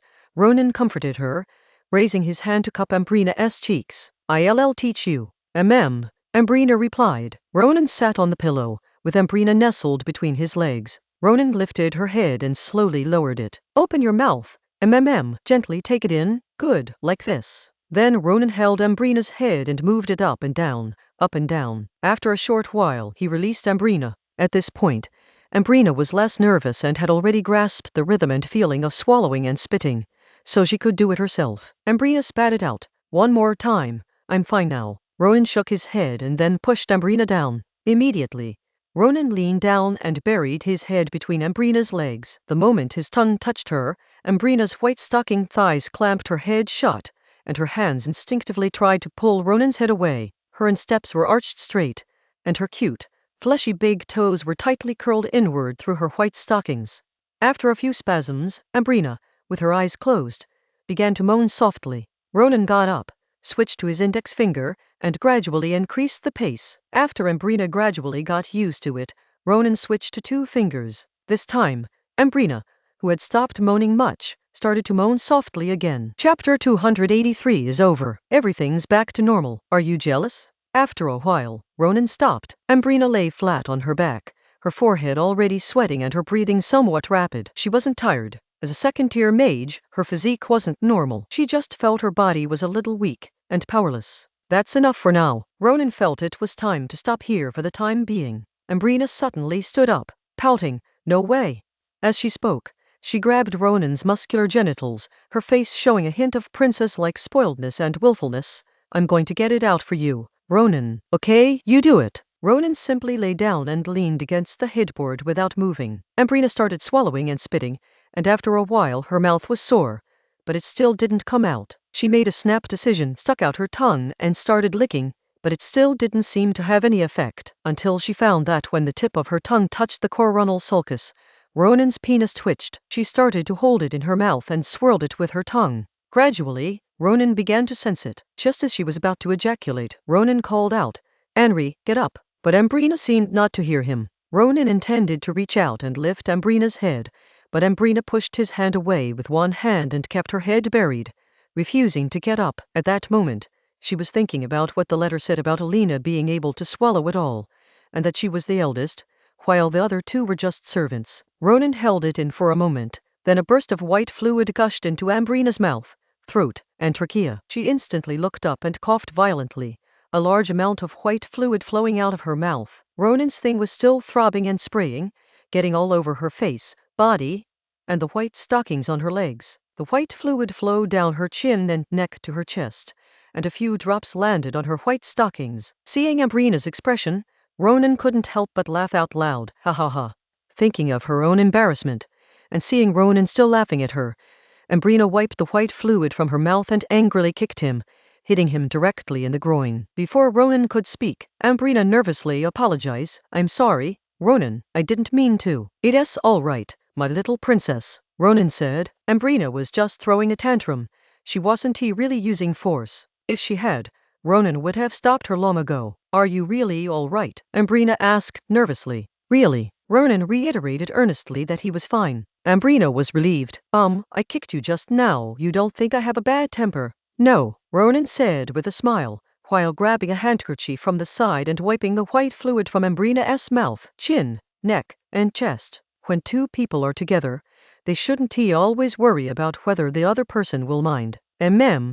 Ambrina nodded in response. Ronan got up and went to the bathroom. When he came back, he found Ambrina silent. She hesitated for several seconds before speaking. Ronan, I also need to go to the bathroom. Ronan smiled again, put on his bathrobe, picked up the oil lamp, and took Ambrina to the toilet. The two returned to their room. Ronan was about to go to sleep, but Ambrina showed no sign of leaving. Without even taking off her stockings, she climbed onto the bed and snuggled up to Ronan, placing one hand on his chest. After all the commotion, Ambrina calmed down, and Ronan got down to business. Currently, a grain and oil consortium centered around the seed company has taken shape. In addition to grains and edible oils, this consortium also includes salt, sugar, and livestock feed. This forms the foundation for Ronan's path to queenhood for Ambrina. If food is the most important thing for people, then from now on, that importance will be in her hands. The postal and transportation system is also gradually being rolled out, and it is estimated that it will take another 10 to 20 years to truly cover all major regions of the country. In the next few years,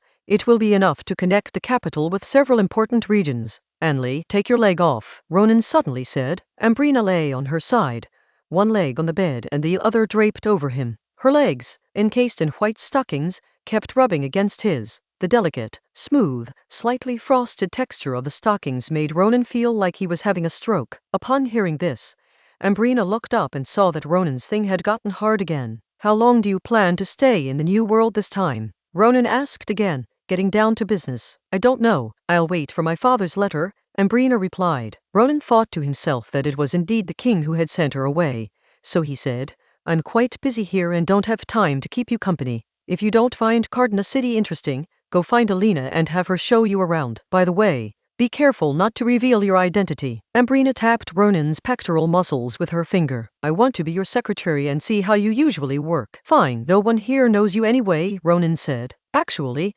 several department heads may have met Ambrina, but unfortunately, they have been hanged by Ronan for treason. Ambrina suddenly changed the subject. From now on, I'll live here too. The remaining guest rooms are a bit small, Ronan remarked. Ambrina shook her head. I won't stay in the guest room. I'll stay with you. This Ronan was a little embarrassed. If Ambrina was staying here, it wouldn't be very convenient for him, Elena, and Alice to travel together. Seeing Ronan hesitate, Ambrina suddenly thought of something.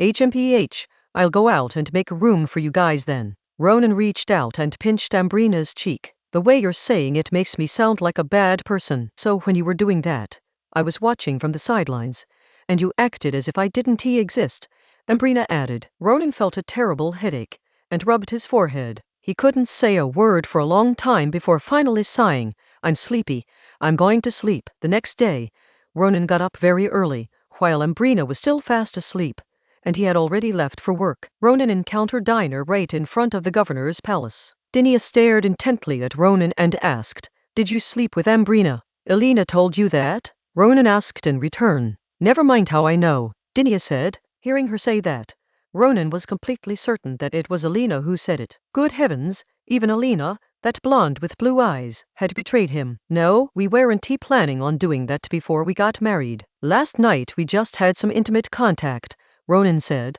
Dinia gave a half smile. HMPH, rare indeed. Before Ronan could respond, Dinia immediately switched to work mode, saying that she had drafted a development plan, which Yvette added a few points to, and that she wanted Ronan to help her see if there were any areas for improvement. In the morning, after the routine meeting, Ronan, Dinia, and Yvette had lunch together. Ambrina also came. Although she had not officially taken office yet, she already considered herself Ronan's secretary.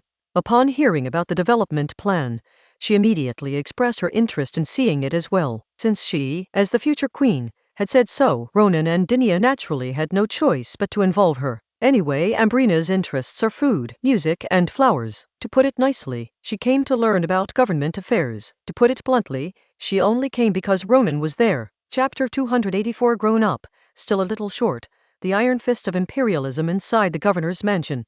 In the governor's lounge, which was 60 square meters in size, Yvette set up a blackboard invented by Ronan. Of course, this thing was much inferior to the blackboard in Ronan's original timeline, and it didn't have much technical content. It was made by putting putty on a wooden board, sanding it, and then painting it. But for this era, it was an invention with great influence. Yvette, holding a piece of chalk, wrote as she explained the development plan she and Dinia had jointly devised. After listening for a while, Ronan stopped listening, but Ambrina, who was sitting next to him, listened attentively to the whole thing. Half an hour later, Ronan regained his spirits. I didn't want to listen to more than a little at first because Yvette put forward 2 core points.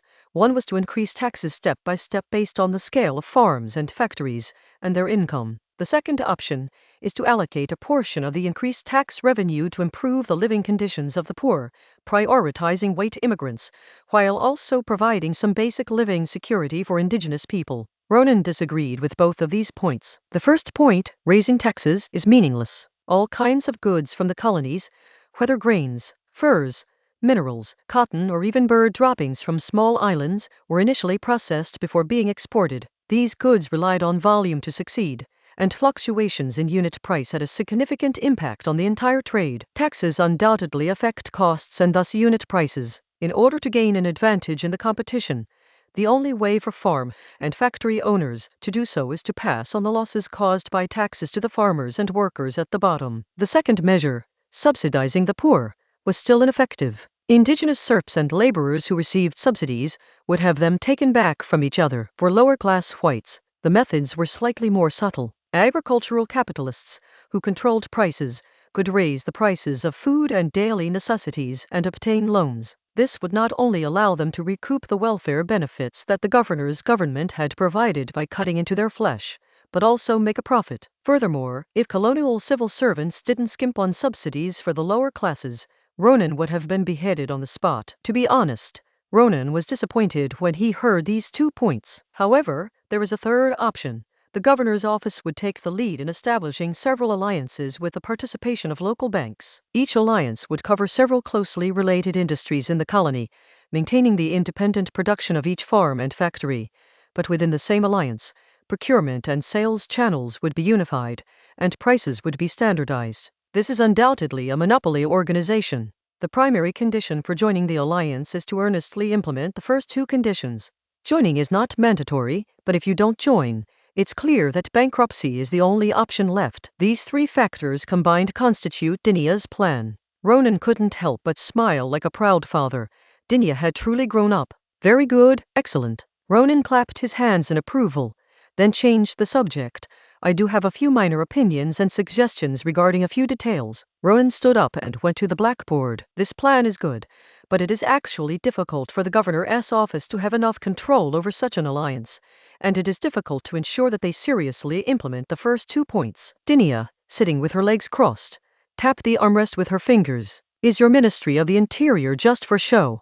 Ronan smiled. The role of the Ministry of the Interior is to regularly purge the rotten flesh and eliminate external and internal destabilizing factors that threaten the rule. It is an efficient error correction mechanism, not a place to force officials and the public to do anything. Intelligence agencies are necessary, but Secret Service-style rule is unacceptable. In the end, using knives to kill the rich and give to the poor is a rather low-level regulatory method. Using such a method can only prove one thing, that the initial policy was seriously flawed. Of course, this flaw was not your fault, but rather that of the previous governors. There's nothing we can do about it.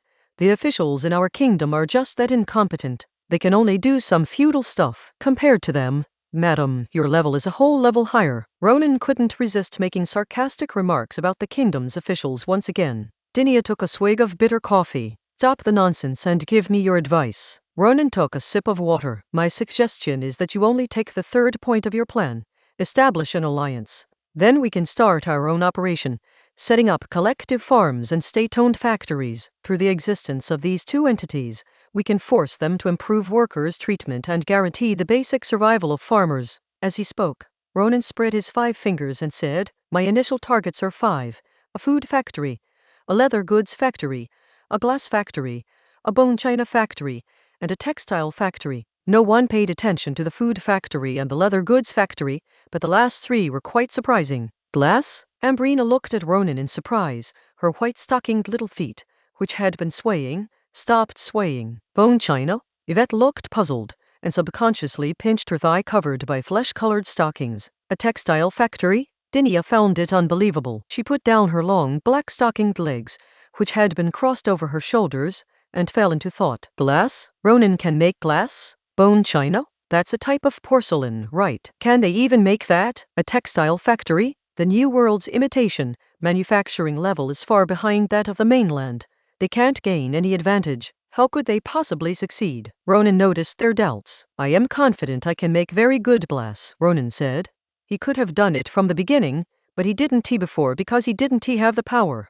Now it is different. As for bone china, a type of porcelain, I have the technology. Ronan himself only had a general understanding of bone china, but during the trial with Dinia at the bottom of the pyramid, he learned about ceramic technology in detail in Hajan City, which enabled him to make bone china. Finally, there's textiles. The colonies do lack technical talent and skilled workers, but as long as I bring out the steam engine, we can immediately make a huge leap in efficiency and generate a huge cost advantage. Ronan has been researching steam engines ever since he time traveled. All he's missing is rubber. Ronan paused for a moment, then continued, these 5 are just the beginning. Once large-scale factories are established, and we provide our workers with enough money to spend, countless small vendors will emerge in the surrounding areas. In this way, the overall living standards of the lower classes will be improved. Here, I would like to reiterate that the colony's industries are mostly export of raw materials and minimally processed products. Therefore, the factories we are talking about are their upstream industries. Simply put, we exploit the major farmers and factory owners in the colonies through these state-owned factories. Of course, at the same time, we need to do another thing, which is to reduce taxes and provide incentives for alliances that are willing to provide raw materials and minimally processed products. Although capitalists benefit from the situation, they are unlikely to improve the treatment of their subordinates. However, with the contrast of our state-owned factories and the additional jobs created by them in the surrounding areas, they will inevitably have to improve the treatment in order to prevent the outflow of farmers and workers. However, I believe that in the face of this situation, there will definitely be some people with corrupt ideas who will stand up to obstruct the Governor General's just actions. At that time, my Ministry of the Interior will let them feel what the iron fist of imperialism is. Ronan finished giving his advice. Chapter 285 I am the state. Governing issues. Removing obstacles. Ronan actually hoped that opponents would appear. If not, he would set a trap and kill a few opponents. Page 126 What kind of new policy is it if it doesn't kill off a few opponents? Ronan, what is state-owned? Ambria asked curiously. State-owned is your camp, Ronan replied. I am the state, and you will be the state in the future. Of course, for now you belong to our great majesty. The factory will pool its funds to purchase some properties as collective ownership by the workers, which is the difference between it and privately owned factories.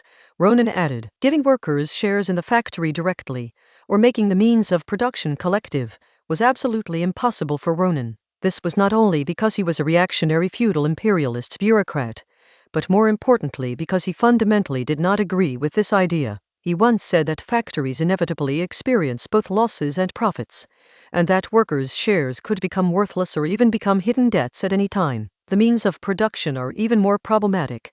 The machinery is outdated, and the factory land cannot be allocated, so it is actually still in the hands of the managers. It's only reliable to distribute the cotton fields to other industries. For example, here, a textile factory pays to buy a portion of the ownership of a cotton field and distributes it to the workers. The factory doesn't belong to the workers, but the cotton field does. Incidentally, we will also purchase a portion of the farm's ownership and transfer it to the workers' collective to provide them with inexpensive meat, eggs, and dairy products. Of course, whether it's cotton fields or farms, they must all belong to collective farms. This is how state-owned factories and collective farms were combined. There are some more complex operations that Ronan will not go into detail about. For example, trade unions, which are used to incite the masses to fight each other, should be added. The hierarchy among workers should be clearly defined. Farmers' associations, which are used to control collective farms, should be added. Sufficient restrictions should be placed on farmers to ensure, through the system, that there is no unity among workers and peasants and that workers and peasants fight each other, thereby ensuring that bureaucrats and powerful figures hold the position of arbitrators. The saying goes that each generation does its own thing. Ronan's job was to lead the powerful, the capitalists, and the bureaucrats. That was about all he could do. These words definitely cannot be said to Dinia, or I'll surely get beaten up. Ronan had long suspected that Dinia had a romantic revolutionary streak, and was a dangerous person. Ronan still remembers that not long after he arrived in the colony, Dinia took out a pen in front of him and wrote the word history on a piece of paper. The pen represents the times, and I am the one who holds the pen and writes, but the word history is carried by countless people. Without this paper, there is no history. Going back to reality, Ambrina clapped her hands. She liked Ronan's ability to both centralize power and bring benefits to the people. Yvette also cast an approving glance.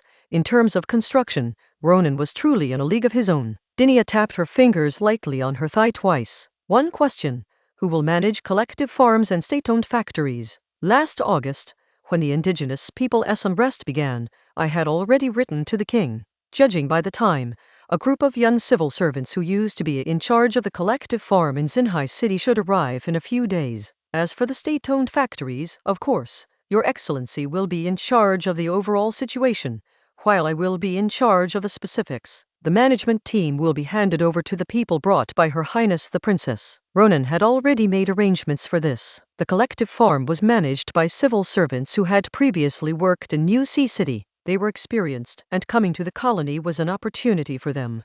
Otherwise, given their background, their ceiling would have been the position Ronan had reached at the age of 15. The state-run farm was handed over to the people who came with Ambrina. These people were actually the king's men, but they came from very ordinary backgrounds. They were either the sons of second or third-rate small merchants, or illegitimate sons of noble families who had no right to inherit, and a few were civil servants who had some education, but were stuck at the grassroots level with no hope of advancement. However, Ronan thought this was a good thing, because these types of people are usually very motivated. Then let us wait until they arrive, then hold a meeting to announce the plan, Dinia decided. At the same time that Dinia made her decision, thousands of miles away, in the royal palace of Palisto, the capital of the Kingdom of Foes, King Lucian is reading Ronan's report. The report details how Dinia accidentally uncovered Louis's treasonous plot to collude with people from the Villa colony during an indigenous uprising. She then secretly followed Louis with Ronan, and upon arriving, she witnessed Louis being murdered due to internal discord. Dinia then worked with Louis to clean up the mess and prevent further unrest in Louis's territory. Then came Henry's story. Henry voluntarily relinquished his title and lands, but was manipulated by a vengeful Waylander who bribed Henry's old steward to set up a plot to murder Dinia. Thanks to the combined efforts of Dinah and Ronan, the crisis was resolved. Henry, disheartened, insisted on relinquishing his title and lands, and donated a large sum of money before setting sail, only to be shipwrecked. According to Ronan's account, none of the events were initiated by him or Dinah. They were all caused by Louis, Henry, the Villers, and the Waylanders. Of course, Lucian could see perfectly that the so-called indigenous unrest was entirely orchestrated by Ronan, and the treason was also a fabrication by Ronan. However, Ronan framed the treason perfectly because the Villers actually killed several people, claiming that they were rebels who colluded with Louis and disrupted the peace between the two countries, thus completely confirming Louis's treason. As for Henry, wasn't it Ronan who forced him into this? That old butler named Duden could never betray Henry. Excellent, you definitely made the right choice. Lucian nodded in praise. Ronan's performance was more than perfect, as he had taken down Louis and Henry in just 6 months, whereas Lucian had originally expected Ronan to take at least a year to complete the task. At this moment, a middle-aged man approached Lucian, stood there with a smile, and said, "Your Majesty, the mission is complete." The one who spoke was none other than Thousand Changes, whose true appearance was unknown to anyone. "Understood," Lucian replied.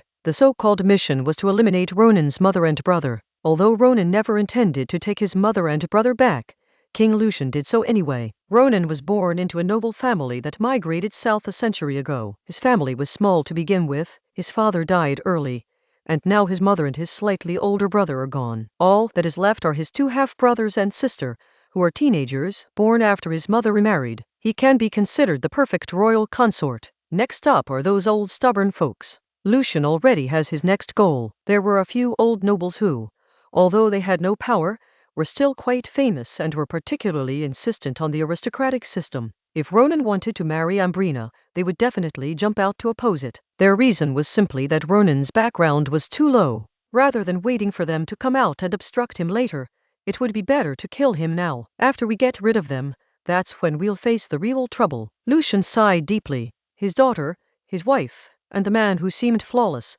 yet all suspicions pointed to him, his elder brother. The last 2 years of my life have been so exciting. I have no regrets. A hint of the excitement that one only feels when pursuing women in one's youth appeared on Lucian's face. Chapter 286 Limited Spots, Memories at the Grave.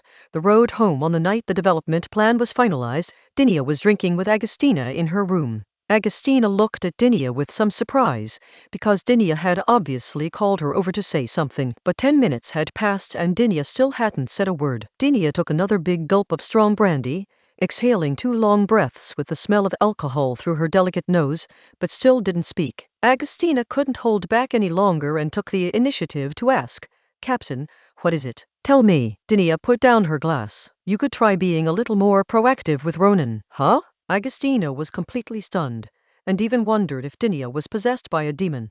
How could she say such a thing? "Anyway, just listen to me. Besides, haven't you and him made some progress?" Dinia asked with a smile. Having said what she wanted to say, she felt much more relaxed now. Agostina didn't know how to explain it for a moment. During the journey to the tower, she and Ronan did have some heart-to-heart talks, and after solving the mystery on the first floor of the tower, she and Ronan became a little intimate. But is it really necessary for Dinia to say something like that? You'll find out when the time comes. Dinia didn't want to explain further. Her words were actually related to the crystal skull skeleton. When she and Ronan returned from Asgard, it wasn't that their souls returned to their bodies. Their bodies were fully restored, and they were still wearing the clothes they wore in Asgard. Clearly, their bodies formed in Asgard had been swapped with their original bodies, but she and Ronan didn't have time to think about such things. Later, after Ronan and Nan studied the crystal skull transplant technique given to them by the numbered androids, they realized that the crystal skull was not simply a matter of solidifying the soul. The crystal skull skeleton can also generate a corresponding body based on the soul. Simply put, if you learn the soul transfer technique, you can transfer your soul to another body. However, no matter what body it is, it will never be as compatible as the original body that has been constantly assimilated by your own magic base. The new body will age rapidly and may even develop some unknown diseases. But with the crystal skull skeleton, things are different. With it, the new body will gradually be assimilated by the soul, becoming indistinguishable from the original. In special circumstances, it might even directly generate a body, just like what happened to her and Ronan in Asgard. However, for those who do not have the original species, this process may take a while. It's impossible for her and Ronan to be reborn almost instantly. Even so, if a person has a crystal skull implanted and learns the art of soul transfer, then they can remain ageless. Dinia wasn't in a hurry at first, but after Ambrina arrived, she suddenly realized that this was something she really couldn't afford to be in a hurry about. There are 10 crystal skull skeletons in total. She and Ronan have already taken 2, leaving 8. Ambrina is definitely involved. The Frago family's bloodline is problematic. Apart from the founding monarch, Aron, no one has lived past 65. 65 is considered a long life for ordinary people, but for a high-ranking mage, it is a short life. Ronan's 2 maids, Elena and Alice, who were actually his adopted daughters and lovers, would take up 2 more spots, leaving only 5. If Agostina doesn't secure a spot soon, she might run into trouble later. After all, while Ronan wasn't as rotten as some of the nobles, it had to be admitted that he was very attractive to women. Handsome, rich, powerful, and strong. "Commander, you should definitely go first in this kind of thing," Agostina said, half-jokingly, that she was unaware of Dinia's considerations. "Go when I tell you to," Dinia said firmly. Agostina took a sip of her drink and said helplessly, "Captain, don't let my frequent jokes fool you. I'm almost 30 and I've never dated a man. I just can't do it." "That's your own business," Dinia said impatiently. "He in heat 24/7 as long as he's not working. You can just go directly to him." Agostina fell into deep thought. "All right, I'm going to sleep. You can go back now." Dinia told Agostina to leave. Agostina suddenly smiled. "Captain, how about we practice?" "Get out," Dinia hissed, throwing Agostina out. With a bang, Agostina burst out of the window. At the same time, with a loud rumble, on the other side of the sea, within the territory of the kingdom of Villa, on a hill, it was a rainy night with lightning and thunder. A man dressed in white, standing out starkly against the dark, rainy night, held an oil paper umbrella and stood before a magnificent tomb. Then a flash of lightning illuminated the tombstone, along with the young and handsome eastern face of the man in white. Francis Bravo Flag Lopez, Sacred Calendar 1498-1565. Courage and elegance went with him. The man in white picked up a bottle of wine, flicked his finger as if slicing open the bottle with a sharp blade, took a swig, and then poured the rest of the wine in front of the tomb. "This is how it is in our country," he said. After saying that, he brought out a seafood rice dish and placed it in front of the grave. "Old friend, this was your favorite seafood rice dish. The owner of that shop has changed to Juan's son, but the taste hasn't changed. Although you no longer enjoy food, and lost that courage that rivals youth and that eternally elegant demeanor after I caused you to pursue immortality,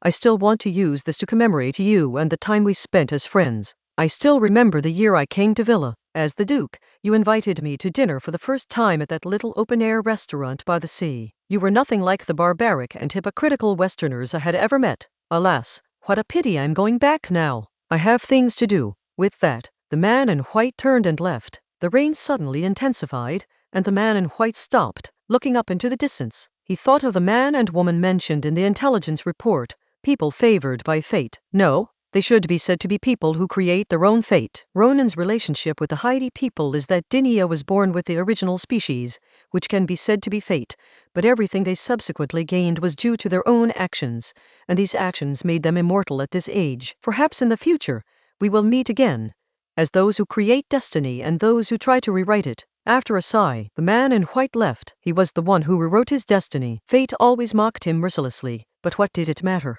After walking a few steps, the man in white turned back to look at the tombstone again. Youth is truly wonderful. In his youth, he left behind some arrogant words before leaving that tower, but now he would never do that again. He's getting old. Now, he wants to return to that distant eastern country to continue what he has been working on and to rekindle the passion of his youth. Chapter 287 Progress. Incognito.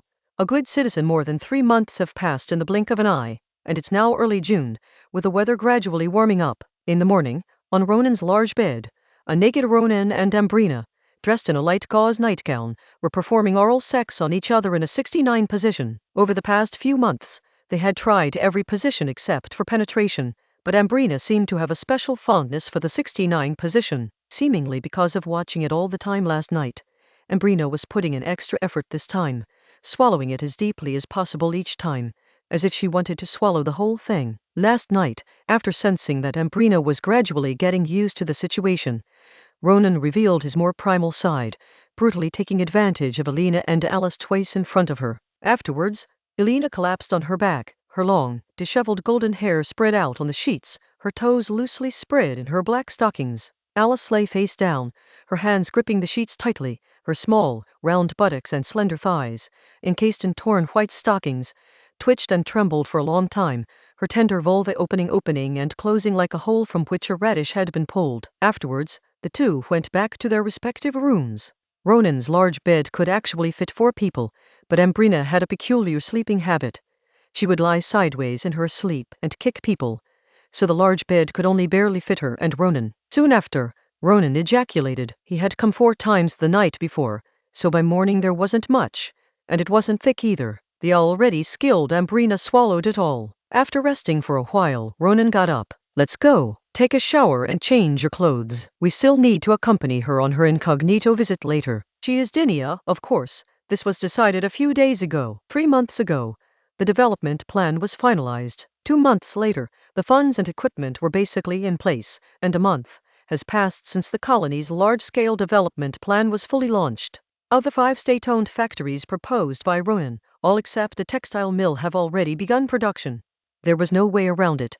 Even though Ronan understood the principles of the steam engine, could draw up blueprints, and had conducted numerous experiments intermittently over more than a decade, it was still not something that could be accomplished in just a few months. Textile mills without steam engines could not compete with the local textile industries of the Western continent. However, the glass factory and bone china factory are doing relatively well. The glass factory was surprisingly simple, because the glassmaking technology of that era was already quite good. Ronan had only added a few things, which didn't even qualify as innovation. The bone china factory's technology was, of course, developed by Ronan. They introduced an assembly line production model, dividing the production process into dozens of steps, including clay digging, transporting, mixing, and shaping, thus fixing the work rhythm and implementing unified management. This improved efficiency and also facilitated the preservation of the technology. Porcelain is extremely profitable in the Western continent. The food factory was very simple, since meat and fruit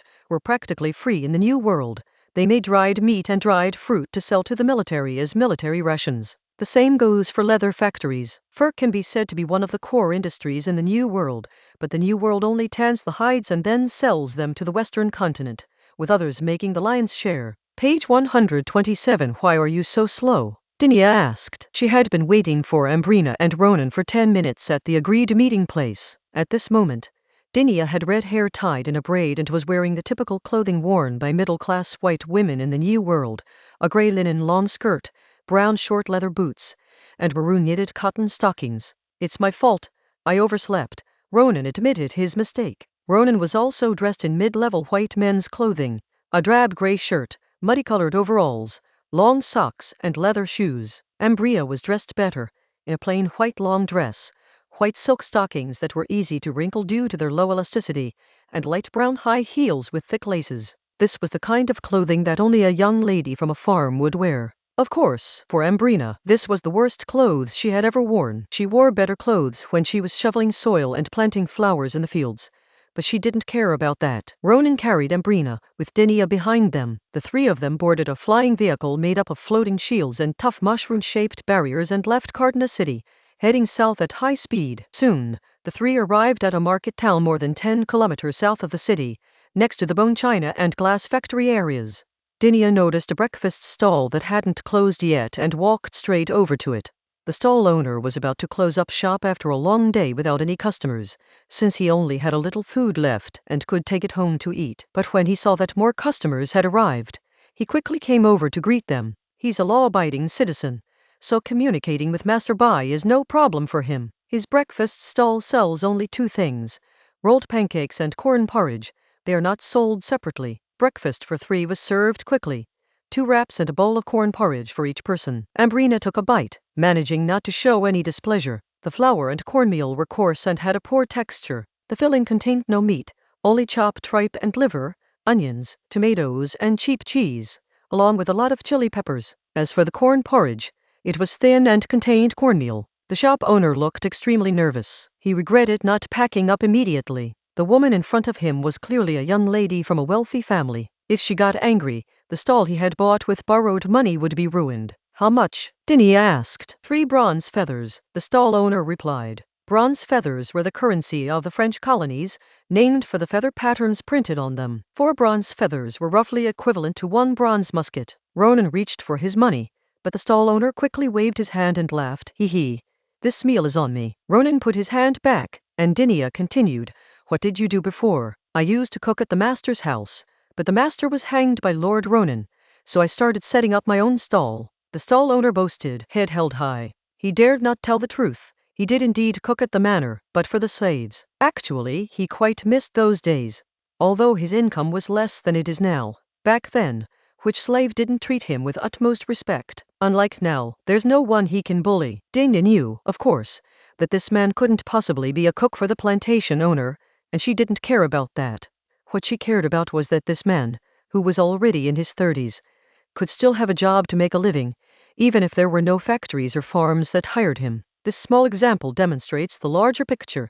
Ronan's plan achieved its intended effect. The existence of the factory did indeed boost the surrounding area, allowing more people to live a better life. How many breakfasts can you sell in a morning? Dinia asked again. Seeing that the man and 2 women weren't particularly aggressive, the stall owner relaxed. 100 or so servings? Not many. Most of the people who come here are small vendors.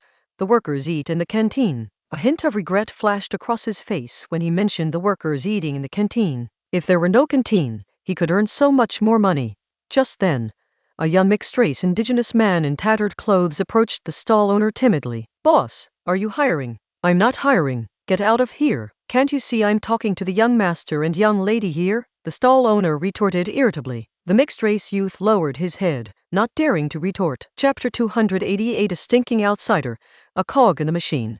recruiting people. The mixed-race youth noticed the barely touched breakfast on the table and looked at Ronan and the other two. The young man lowered his hands and clenched his fists, looking even more embarrassed. After hesitating for a long time, he finally spoke. "Honorable young master and young lady, would you like to eat some more?" The young man's voice was low and he was very embarrassed.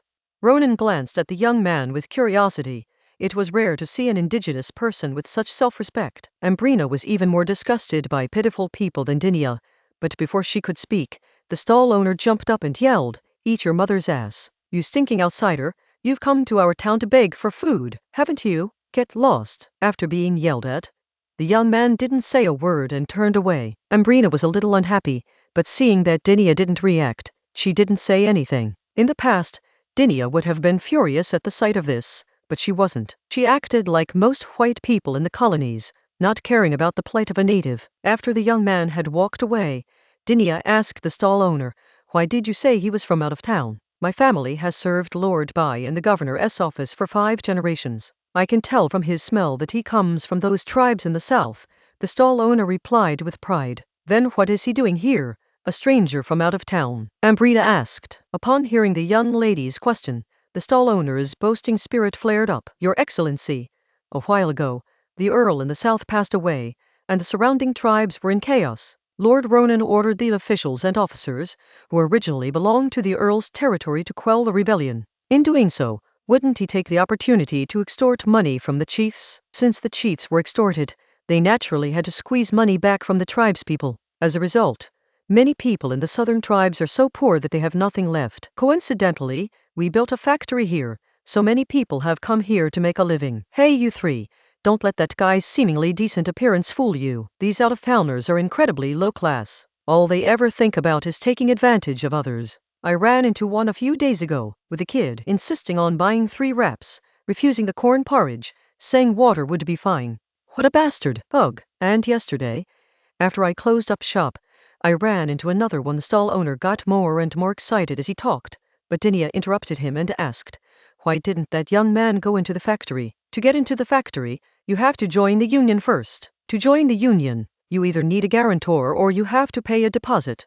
To be fair, Mr. Ronan is a good man. We locals can definitely find someone to guarantee us. However, Mr. Ronan is just too kind. Since no one can guarantee us, we have to pay a deposit, and the deposit can even be refunded. If you ask me, we shouldn't have refunded the money to these stinky outsiders." The stall owner couldn't help but exclaim how wonderful Ronan was. Leonan smiled slightly. The deposit could indeed be refunded, but most of the deposits for those who came from other places to work in the factory were borrowed. The factory would return the deposit to them after 3 months, but they would still have to repay the principal and interest to the lender. The interest for these 3 months was not high, equivalent to only 3 months' wages. Simply put, if the locals from the south start working in the factory, they basically work for free for the first 3 months. Of course, lending to workers and peasants was subject to the supervision of the Security Bureau under the Ministry of the Interior, since the Security Bureau was responsible for protecting workers and peasants. Dinia really didn't want to listen to the stall owner anymore, so she simply bought a silver coin and left. Ronan and Ambrina then got up and left. The stall owner was overjoyed as he touched the silver coin, which was equivalent to 3 days' profit for him. In fact, the small silver coin is not even as big as the silver earring of his ancestor from more than 100 years ago. But more than 100 years have passed, and he, a law-abiding citizen, has long forgotten. Even if he knew history, he would only curse his ancestors for being stupid and deserving to be deceived by clever men. On the other side, Ronan and his 2 companions walked down the street, looking for a decent place to eat. They hadn't touched the wraps and corn porridge they just had. Coincidentally,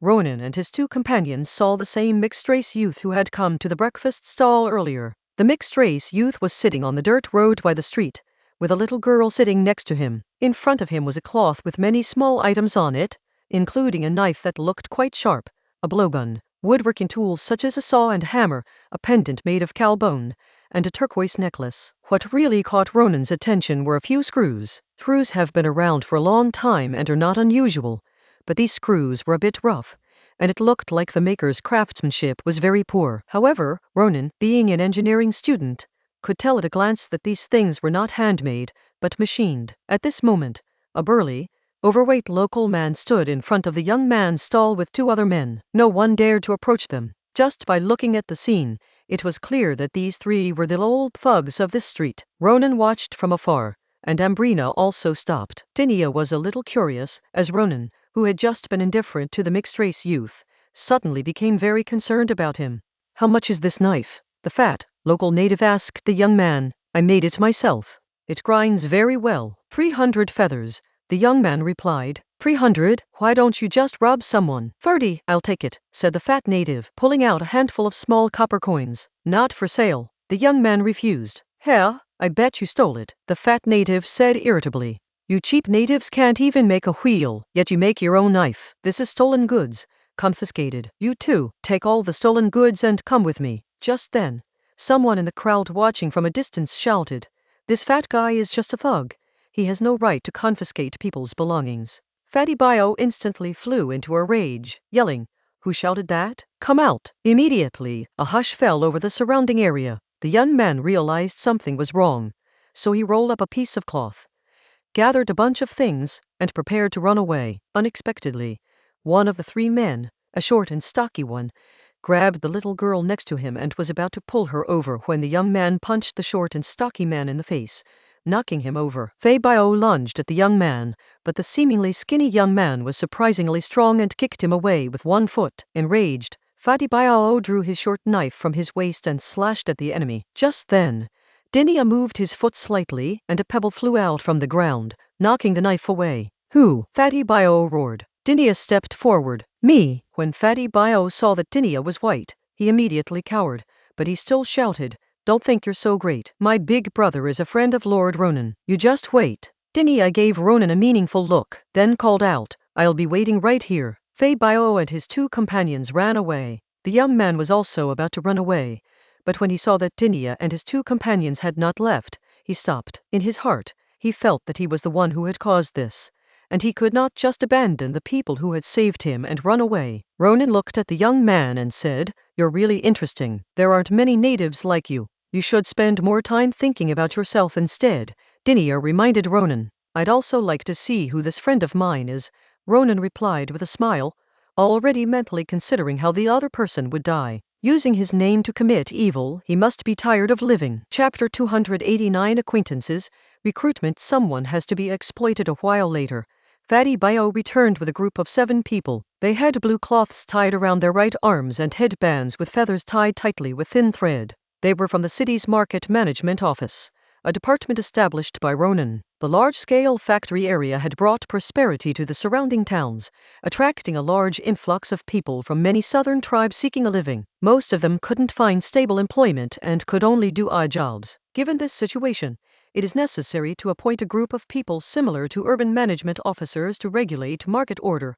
Otherwise, dynamic social organizations will fill this gap. Of course, these urban management officers are definitely not good people either. To Ronan's surprise, the guy leading this group was someone he knew, and who also knew him. This guy is the third son of the chief of the Shuangshan tribe, and the person who received him back then. The third brother actually survived and even rose to the position of a city management squad leader in this town. The third brother didn't know Dinia, much less Ambrina, but he recognized Ronan at a glance, even though Ronan was just wearing a small mustache as a disguise. "Attack!" the third brother commanded. Upon hearing the unannounced hit, Fatty the native grinned, but the next second, a stick struck him on the head, stunning him completely. Before he could react, the 3 of them were pinned to the ground and brutally beaten with obsidian batons by 7 city management officers. In less than half a minute, Fatty and his 2 accomplices lay dead in pools of blood. The third brother originally wanted to walk towards Ronan, but after being glared at by Ronan, he immediately went to the mixed-race youth who had been bullied. "I won't say anything more. From now on, you're my brother. If you need anything, just come to me. Here, take this." With that, the third brother stuffed a few copper coins into the mixed-race youth's hand. "Let's go." The third brother hurriedly told his men to leave. "Hey, city management officer, you've forgotten something," Ronan suddenly said. The third brother rushed over and took the blue cloth from Ronan with both hands. The moment they touched, Ronan said to the third brother, "Go find Alina and tell her about this. She will take care of you." The third brother smiled and nodded repeatedly, then led his men and ran off in a flash. Seeing that he was still laughing, Ronan knew that he did not understand what the so-called arrangement meant. Ronan believed that Alina could understand his intention and seized this opportunity to rectify the problem of the urban management team's conduct. Of course, it was impossible to really turn these urban management officers into good people. It was just about picking a few typical examples. In fact, honest people with self-respect like mixed-race youths are a minority among the indigenous people. Most of the indigenous people who dare to make a living on the streets are troublemakers. If they are not bad people, you really can't control them. The farce ended just like that, and the onlookers, having lost interest in watching the spectacle, dispersed. Ronan walked up to the mixed-race youth and asked, "Where did that screw come from?" "I made it myself," the mixed-race youth replied. Seemingly afraid that Ronan would doubt him, he added, "I improved the lathe and added a screw rod so that the lathe could cut threads." When he said this, the youth was actually still very uneasy, because he knew that most white people were actually quite stupid and knew nothing about machining. It's quite possible that the young white man in front of him would think he was making up a lie. Ronan pulled a small metal card out of his pocket. "Take this card and go to the 3rd machinery manufacturing plant in Cardona City. Find a girl named Canon. She will give you a job." The mixed-race youth paused for a moment, then said, I have no money." Ronan gave him 2 silver coins directly. "Go on. If you run into trouble in the city, just say you know someone named Alina. She's blonde and half a head taller than you." After saying that, Ronan ignored the mixed-race youth. In fact, Ronan had already made a better machine tool, which could be used in conjunction with the steam engine once it arrived. He just thought that this mixed-race youth was a talent, so he was prepared to give him a chance. The mixed-race young man left with the little girl. After a while, Ronan and Dinia arrived at the only hotel in town. This hotel did not accept ordinary people, but only factory leaders, town officials, and officials or technicians from the governor's office who came on business. Of course, this is not a problem for Ronan and his team. In the hotel, after taking a sip of cream soup, Dinia looked at Ronan and asked, "Don't you have anything to say?" Ronan retorted, "What should I say? I can't exactly say something like, those city management officers are still better than gangsters, can I?" Dinia tapped the soup plate. "Don't try to change the subject. You know what I wanted to talk about is the issue of treating locals and outsiders differently." Ronan explained, "It is not that I want to treat them differently, but locals will spontaneously exclude other locals, and state-owned factory workers will spontaneously exclude farmers from other places. If I don't give locals and workers certain preferential treatment, this exclusion will gradually fester in the dark and eventually erupt. At least it is under control now and can be adjusted slowly. Adjusting my foot, conflicts between locals and outsiders, between workers and peasants, and even between ordinary natives and mixed-race natives are all part of his established policy. There will be more in the future. Everything is to ensure that the natives can never unite, without affecting production." Dinia stopped talking, silently finished her food, then stood up. "Let's go to the clay digging area." "Why don't we go check out the glass and bone china factories?" Ronan asked. "I'm not going." Dinia refused outright. After being an official for several years, did she not know what a vanity project was? All right, Ronan agreed. After leaving the town and flying for half a day, Ronan and his 2 companions arrived at a roadside where clay was transported and stood on a high point to observe the surroundings. Over here, a long line of laborers are carrying soil. They have no clothes or shoes, only loincloths. Every now and then, you can see an indigenous laborer fall down. Some struggle to get up, while others are dragged away because they can't get up. Ambria gripped Ronan's hand tightly. "Can't we use livestock?" "Livestock are unruly and expensive," Ronan replied. Seeing this scene, Dinia couldn't help but ask, "Ronan, didn't I say that people shouldn't die so easily?" Ronan waved his hand. "You want to die? Just drag him away and give him some salt water. He'll be fine after a couple of days of rest." To be honest, people who get exhausted usually do too much work on their own. We get piecework wages for transporting soil. If you do less, you won't collapse from exhaustion. In the past, this kind of work was done by slaves in the colonies. If they didn't work, they would be whipped. If they died from exhaustion, they would be dragged aside and buried. Oh, upon hearing this, Ambrina instantly felt that Ronan was very kind. "Give me a raise," Dinia said. Page 128. "We could give them a small food allowance, add some oil to their meals, which would actually boost the pig farming industry," Ronan said. He never directly contradicted Dinia's decisions, but raising wages was absolutely out of the question. If they did, The earthworkers would earn more than the bricklayers, which was unreasonable. No, it wasn't he. Dinia nodded reluctantly. At least, under Ronan's command, the factory hadn't exploited them too much. She was unaware that this less ruthless exploitation was built upon the brutal exploitation of the city-state alliance established by O and Chip. Chapter 290. They split it up. One room, all smeared with black paint.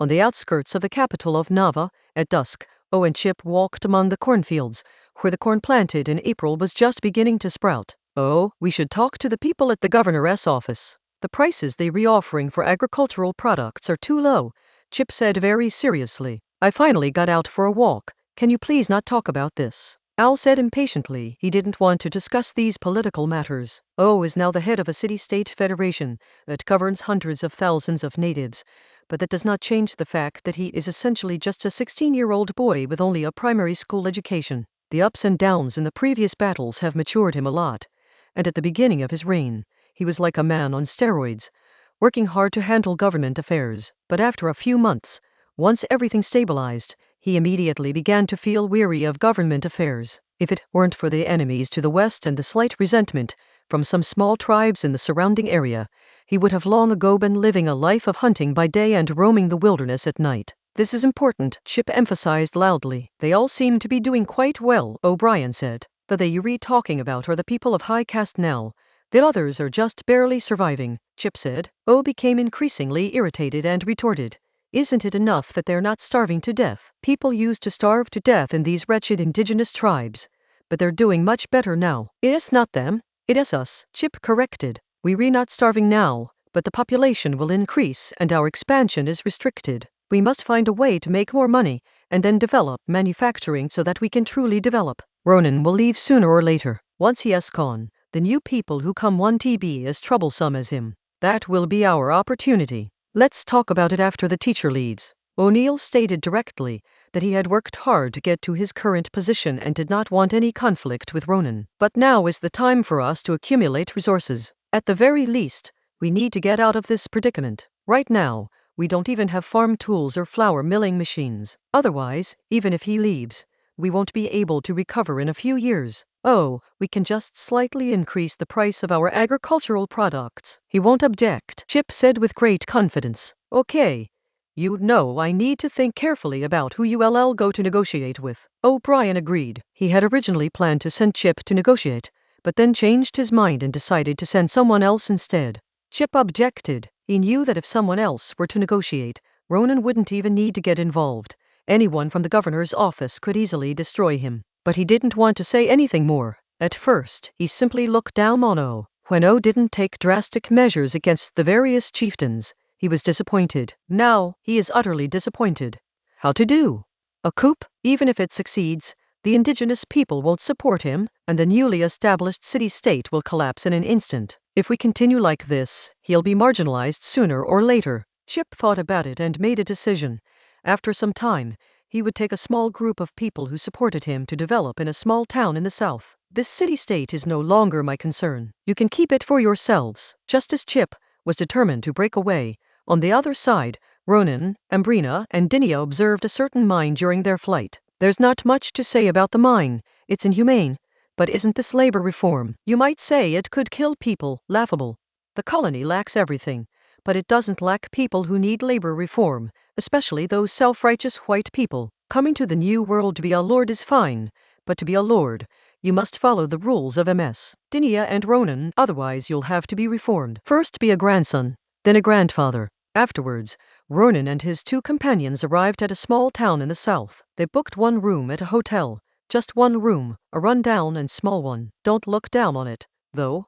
All the other hotels were full, and this run-down hotel had one room left. The southern part of this town is a cotton-growing area, and there are more than a dozen factories near the town that perform basic cotton processing. In the past, many distributors who bought cotton products settled here, and each secretly negotiated business with different cotton producers. Things are different now. The governor's office has taken the lead in establishing a price alliance, a monopolistic organization. Distributors purchase goods in a unified manner, forming a powerful force, and price negotiations have become public. The united front of the distributors has forced cotton growers to unite as well. Major cotton landowners from all over the South have gathered here these days to discuss forming an alliance. So the town has been very lively lately, so lively that there is a housing shortage. Ronan and his two companions can only share one room with just one bed. After checking into the hotel, the three of them went downstairs for dinner. The restaurant on the first floor has a total of 5 tables, and with Ronan and his two companions, they occupied 4 of them. As soon as I sat down, I heard a mixed-race native at the next table, who had just taken a big gulp of cheap ale, say, "If you ask me, things are much better now than when that bird of a bird, Count Louis, was in charge. I heard that the governor is a woman. Impressive. Of course she's amazing. I heard she's the strongest woman on Master Bai's side. She can kill a bear with one punch and a person can stand on her arm. If I had that kind of ability, I could easily become an official too." The 2 mixed-race people at the table chimed in. Ronan held back his laughter, but a white man at another table laughed. "Ha, natives are natives. What does force have to do with governing a place? Ha!" Seeing that the 3 mixed-race natives were being mocked and looked down upon, another white man got angry and quickly kicked his companion under the table. He and his companions were just low-level foremen, the bottom of the white population. These 3 mixed-race natives weren't from their factory, and they had spare money to drink, so they weren't the lowest-level workers either. If they really angered these 3, they could gather a group of people and sneak up on them in the dark and beat them up with sticks. And the boss wouldn't back them up. The white foreman thought for a moment, then stopped scoffing and said in a tone that suggested he was going to explain something to you. "You don't understand, do you? The one in charge of this colony isn't actually this female governor, but the Secretary of the Interior, Ronan." "Ronan, ever heard of him?" "Of course I've heard that," said the mixed-race man drinking ale, "but what makes you say Ronan is in charge? Why would I need to? Can a woman do that?" The white man retorted, then pressed his advantage. "I've heard that Ronan's territory is particularly large, and our female governor has managed to subdue it. So, who do you think is in charge now?" The 3 mixed-race individuals stared wide-eyed, swallowed hard, and nodded simultaneously, indicating that they understood. "Hey bro, isn't that female governor pretty?" a mixed-race man asked. The white man moved closer and whispered, "See that redhead over there? She's even prettier than her." The mixed-race man drinking ale was still a bit unconvinced. "Damn it, that female governor can kill a bear with one punch. How could she be subdued? Hey bro, you've never done this before, have you? Even the wildest woman will go soft after a couple of thrusts, won't she? She'll be completely at your mercy. Besides, that Ronan." The white foreman paused deliberately, gesturing with his hands, this big. The 3 mixed-race individuals stood there dumbfounded, their mouths agape. Ronan, listening from the side, felt his heart sink. Damn it, these guys were trying to kill him. Aside from the fact that he really was that big, they were all smearing him. Chapter 291 Real Business Warfare, Face-to-Face. Immortality. Just as Ronan was pondering how to explain things later, 3 people at another table, who were clearly businessmen, started talking. Naturally, they disdained to participate in the vulgar topics about lower-class whites and mixed-race people, and were talking about serious matters. The 3 men initially discussed buying and selling. They weren't merchants involved in cotton, they were just small-time traders selling everyday goods. However, this didn't stop them from moving on to more sophisticated topics after a few sentences about their profession. Cotton plantation owners. "Did you know that 2 people have died recently? That's old news. 3 people died. Huh? You 2 probably don't know, but that guy did all 3 of them. That person, it's the one who wants to unify the plantation owners. Isn't this a case of our own people killing each other? There's no other way. It's all for the sake of unification, so that others won't say anything. There's no evidence. Everyone knows it was him, but he has the most power. What can we do without evidence?" Ronan quickly finished his dinner, ignored the conversations of the other 3 tables, and went straight to his room. In the room, Ambrina sat on the edge of the bed, recalling what she had just heard, and muttered, "Ronan, aren't these people businessmen? And weren't they supposed to be forming an alliance? Why are they killing people?" Just now, while having dinner downstairs, the people at the next table were talking about recent events. Several cotton plantation owners had been murdered, and a few of them, after drinking some alcohol, insisted that it was the victims' competitors who did it. Haha, alliances like this definitely have to follow the principle of pacifying the internal before resisting the external, so internal competition has to come first.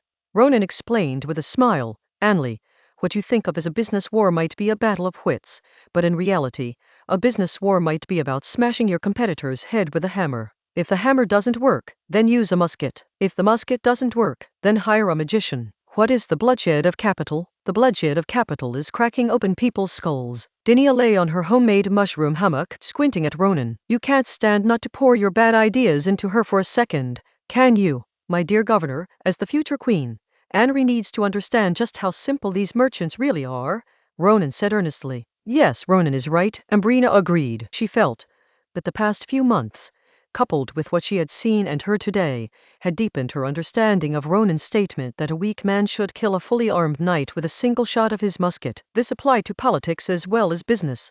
In short, one should not compete with another in their area of expertise. Once these cotton plantation owners have finished fighting, we'll make our move, grab a few plots of land and turn them into collective farms. Choke. Ronan said, yawning. Anley, you sleep in the bed. I'll sleep on the floor. Ronan was exhausted after a night of tossing and turning until the wee hours of the morning, and then another one this morning. He had spent half his time traveling since then. There was only one small bed in front of him, and given Ambrina's habit of sleeping sideways, she had to sleep alone. I'll sleep on the floor too, Ambrina said. Dinia casually cast a spell, spreading a thick layer of mushrooms on the floor, and then closed her eyes. She was generally satisfied with the results of this incognito visit. After the colonies were all brought under the control of the governor's office, almost everyone was engaged in a booming production effort. Even those who were the worst off were still much better off than the serfs and miners of the past.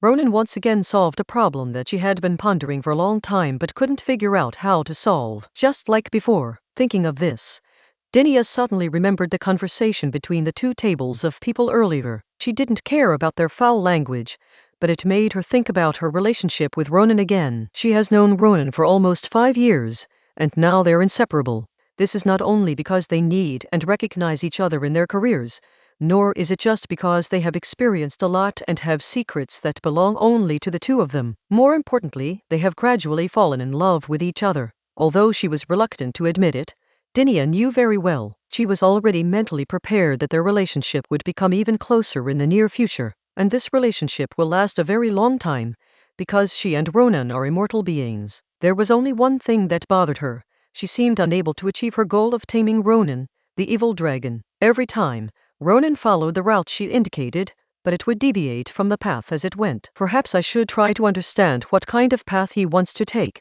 For the first time, Dinia had this thought. She and Ronan should be a community, not Ronan leading her astray, nor should she be forcing Ronan to follow her path. The next day, Dinia got up before dawn and went outside. Soon, Ronan arrived. Ronan yawned. What are you doing so early in the morning instead of sleeping? A walk, Dinia replied, then asked, aren't you going to take care of her? Anley sleeps very soundly. Don't be fooled by her gentle and quiet demeanor. She is actually grumpy when she wakes up. She gets irritable for a while if she doesn't wake up naturally, Ronan replied. Several times before, when Ronan woke up first in the morning and accidentally disturbed her, she would get very irritable and would bite Ronan before coming down. Come to my place when we get back. I have something to tell you, Dinia said earnestly. No problem, Ronan replied. Go back. Your princess is awake and looking out the window, Dinia reminded her. Really? Ronan feigned surprise, though he had already sensed it himself. Dinia didn't answer. In that instant, Ronan suddenly stepped forward and kissed her. I'll stamp your seal in front of a notary. After saying that, Ronan left. Ambrina watched this scene without much reaction. She wasn't blind. She had noticed Ronan's interest in Dinia when they first met a few years ago. She gave Ronan 10 spots, and Dinia wasn't an outsider, so taking one wouldn't be a problem. Ronan replied to the innkeeper, My little princess, are you not angry? I am not going to get angry about this, Ambrina replied. Yes, Ronan said, I have something important to tell you.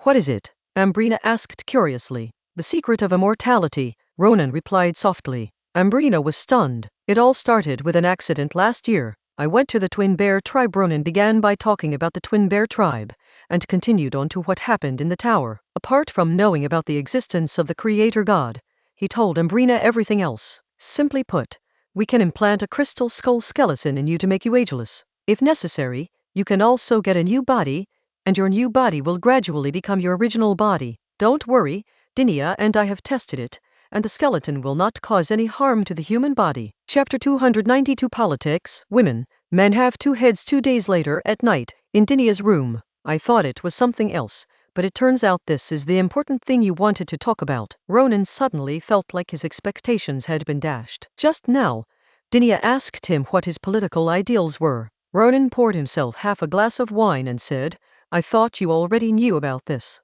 In that case, let me tell you, I hope to establish a civil service system under centralized rule. Dinia's glass hovered in mid-air for a long time before she took a sip and put it down again. I thought you were going to talk about collective farms, state-owned factories, or the Ministry of the Interior. These are just methods devised and implemented in specific places, at specific times, and for specific people.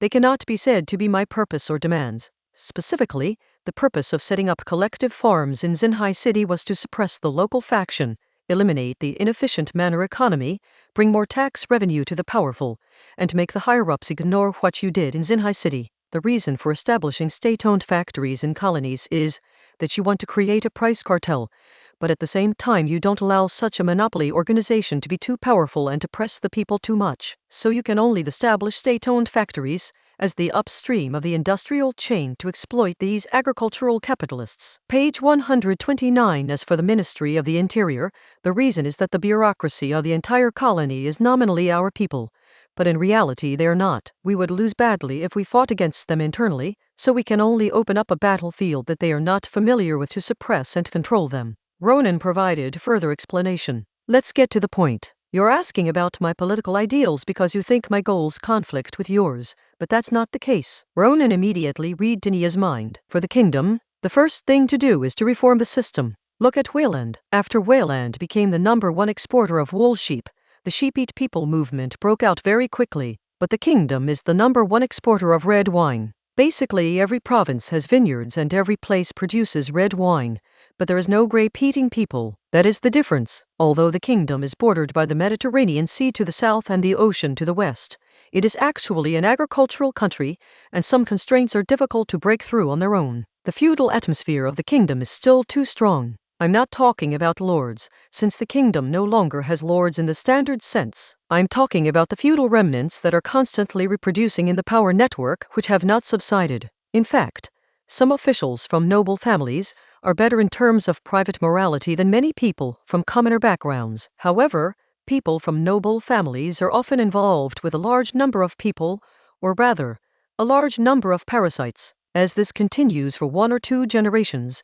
such people will become more and more numerous. The corruption of commoner bureaucrats may be worse than that of individual noble officials, but it only lasts for 1 or 2 generations and does not involve so many people. In short, they will not undermine the power of the state. If we want the kingdom to get out of its current predicament and prosper again, we must start with the system, that is, the redistribution of power. Without a skeleton, just stuffing meat in is useless. And I am bone, you are flesh. Your goal and my goal don't actually conflict at all. In fact, you could say that my goal is a prerequisite for achieving your goal. So, you don't need to ask me such a question. If our paths really conflicted, I wouldn't have returned to Xinhai City after meeting the king in the capital. All Rowan wanted to say was to tell Dinia that his path did not conflict with hers. Dinia did not immediately agree, not because there was anything wrong with Ronan's words, but because Ronan was a habitual liar. Ronan suddenly chuckled mischievously. Ha, just kidding. Actually, I'll come back to you no matter what. I can't bear to give up the chance to spend every day with a beauty like you. Dinia sighed helplessly. You always start getting inappropriate when you start talking. Do you know what the biggest difference is between men and women? Men sometimes switch to thinking with their lower heads. As he spoke, Ronan placed one hand on Dinia's thigh. Dinia didn't remove Ronan's hand, nor did she glare at him. She simply bit her lip and remained silent. As if encouraged, Ronan reached between Dinia's legs, her skirt, pantyhose, underwear, and warm, soft flesh combining to create a tactile sensation. With continuous pressing and kneading of her fingers, Dinia's legs began to slowly close together. Just then, Ronan yanked out the shirt tucked into his skirt, slipped his hand through the gap between the skirt and his waist, and was about to touch the soft, plump labia encased in pantyhose and underwear when Dinia grabbed his wrist. That's about enough, Dinia said. However, Ronan showed no sign of restraint. He pounced on her, knocking Dinia off the high stool and pinning her to the ground. He pressed his lips to hers and began kissing her passionately. One hand pressed against her breasts through her shirt and bra, while the other hand reached directly into her skirt, poking and probing her through her flesh-colored pantyhose and underwear. It took Ronan a long time to raise his head and gasp for breath. Dinia's ears turned red, and she began to breathe heavily. Just as Dinia was about to get up, Ronan pressed down on her again. If you keep doing this, I'll take action, Dinia threatened. Go ahead and hit me, Ronan said, his hands never stopping. One hand was still caressing Dinia's lower body, while the other hand was placed directly on his waistband. Dinia sighed helplessly. Why are you acting like a shameless scoundrel? I am a male dog, and you're a female dog, Ronan said, somewhat irrationally. Slap! A slap landed on Ronan's face. Don't say such disgusting things to me, Dinia said. If you say it again, get out of here. Ronan stopped talking, pulled down his pants and underwear, and his big, hard penis sprang out, pressing against Dinia's vulva, rubbing against her through her pantyhose and underwear. Dinia closed her eyes and stopped moving. After a while, Ronan suddenly stopped. Dinia opened her eyes curiously, only to see Ronan's head buried between her legs. The next moment, Ronan reached into his pantyhose, pulled aside the white briefs, and stuck out his tongue, beginning to lick through the thin layer of flesh-colored pantyhose. In just a few moments, Dinia couldn't help but clamp Ronan's cheeks between her legs, hold Ronan's head in her hands, and close her eyes. She felt a heat rising throughout her body, with a warm current gathering in her lower abdomen. Gradually, Dinia clenched her teeth, her shoes long since gone, her toes curling inwards as if trying to tear through her stockings, her legs clamping tighter and tighter. In a daze, an uncontrollable feeling surged forth. Dinia's body seemed to be possessed. She thrust her legs upwards and used her lower body to ram into Ronan's mouth and nose. She pressed Ronan's head down with both hands, as if she wanted to push Ronan's head into her own body. The next instant, Dinia sprayed, and in a flash, the crotch of her flesh-colored pantyhose was soaked with a slippery, sticky liquid, turning the pantyhose a light brown color. Dinia stared in disbelief at her wet lower body. Chapter 293. Something's not right. How about these two? Let's try again. Dinia sat up. Are you very pleased with your current embarrassing state? No, Ronan said seriously. I am a little surprised. I didn't expect you to have such a sensitive constitution. He really just wanted Dinia to experience it, and then after some coaxing and pleading, he would use her feet to finish her off. He never expected her to squirt so easily, and now she looks like she's about to eat someone alive. It's not my problem, Dinia said firmly. Yes, it's me, Ronan quickly admitted. Having admitted his mistake, Ronan pulled up his pants and prepared to slip away, but Dinia called him back just as he reached the door. Come back. Ronan quickly turned around. Madam Governor, is there anything else you require? Don't you think I was acting a little strange just now? Dinia asked. A little, Ronan said, looking at Dinia with a meaningful smile. You're a little bit lewd. Ronan barely made a sound, but you could tell which word he wanted to say from his lip movements. Die. Dinia flew up and kicked Ronan in the groin. Ronan clutched his groin, his legs turned inward. Dinia pulled her foot back, stood there covering her face with one hand, and let out a long sigh. Now, can you use the head on top to think about problems? So you were just affected by some kind of force, Ronan said, struggling to stand up. Fortunately, Dinia hadn't used much force in that moment. Was it the skeleton, or the original species? I can't be sure, Dinia responded. Actually, this isn't really a negative impact, Ronan said with a smile. There's no need to worry about it. Dinia sat down on the sofa and leaned back. That's true. I once suspected that I was possessed by a demon to develop feelings for you. Now it seems that my feeling wasn't wrong. Didi, don't you feel any remorse saying such things? Ronan asked, feigning sadness. Seeing Ronan's expression, Dinia couldn't help but laugh, then gave him a half-provoking look. It won't hurt at all. It seems I need to teach you a lesson, Ronan said with a serious expression. Ha, you're lecturing me. Dinia laughed, beckoning with her finger. Come on then. Ronan pounced on her, pinned Dinia to the sofa and kissed her. Dinia initially turned her head away so that Ronan could only kiss her cheek, but soon she cooperated and kissed him back. After a long while, Ronan raised his head and looked at Dinia almost nose to nose. Now it has been proven that the influence of the original species or skeleton is limited to that time. All right, you're right, okay. Dinia admitted helplessly. How about another experiment? Ronan asked. An experiment? Dinia didn't understand. Ronan raised an eyebrow, a slight smile playing on his lips, and said in a low voice, just do it once, and you can really sense whether it's the skeleton or the original species causing the trouble. Let me think about it carefully, Dinia said, but she didn't agree. What are you still thinking about? Ronan said, reaching one hand inside her skirt. Dinia removed Ronan's unruly hand. At least let me change my clothes. Ronan stood up. Don't even think about taking this opportunity to run away. I'm watching you change. Dinia went into the bedroom, took off her shirt and long skirt, leaving only her underwear and flesh-colored pantyhose with the crotch soaked. She walked to a drawer, opened it, and found it full of all kinds of pantyhose, barter stockings, white stockings, flesh-colored stockings, black stockings, and all sorts of stockings. Ronan's attention wasn't on the stockings in the drawer. He was looking at Dinia squatting down from behind. Her fleshy buttocks, wrapped in stockings, looked like two water-filled balloons pressed together. The crotch of her stockings was still wet. Seeing this, his already hard erection almost burst out. Dinia took out a pair of white stockings, turned around, and held up the stockings. How about these? It was just a very ordinary question, but when Dinia said it instantly gave Ronan a great shock. Suddenly, 6 or 7 streams of cloudy white liquid sprayed onto Dinia's face and chest, who was completely unprepared. At first, Dinia, who had been shot in the face, clenched her fists, wanting to punch this bastard away, but suddenly, her clenched fists relaxed. So, you're not good at it. What's this called again? It's a disease, isn't it? The moment the words left her mouth, Dinia suddenly felt a sense of accomplishment. She felt as if she had regained the initiative. Ronan immediately got carried away, pounced on Dinia, tore open her pantyhose, and thrust his still erect member inside her. Dinia shuddered, her fingers digging deep into Ronan's back muscles. Ronan didn't move, letting the thing stay inside, gradually growing larger and harder under the tight embrace of the warm flesh. Almost there, I'm about to start. Ready? Ronan asked with a vengeful tone, daring to say he couldn't do it. I want to be on top.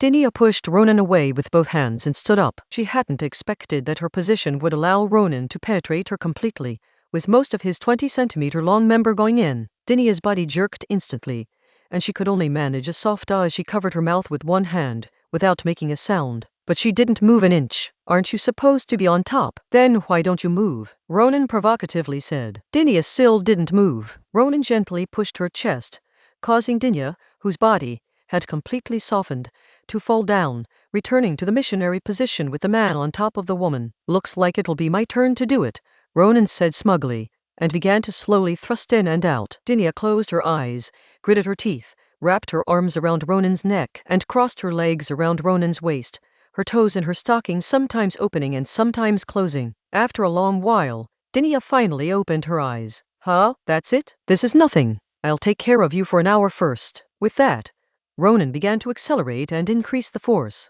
Dinia, who hadn't shut up in time, let out a scream. After a while, Dinia recovered a bit. She seemed determined to make Ronan surrender. She wrapped her legs around Ronan's waist for leverage, used her waist to push herself up, and actively responded. Even though she was on the bottom, it was as if she was proving that it wasn't Ronan doing her, but rather that she was doing Ronan. Such vigorous movements meant that Ronan would almost always hit the cervix with each thrust. Suddenly, Ronan felt the head of his penis enter. The cervix opened and then contracted, trapping the head of his penis. Then, the entire vaginal wall and the cervix began to contract together. In just a few seconds, Ronan felt he couldn't hold back anymore, and more than a dozen streams of white fluid sprayed into his uterus. At the same time, Dinia also experienced another gushing orgasm. Ronan's body went limp, and he collapsed onto Dinia. Heh, I won. It's only been 10 minutes, Dinia said, panting, trying to sound nonchalant. Ronan braced himself on the ground with both hands. You're not normal. What woman's cervix can be open and movable? But then he thought,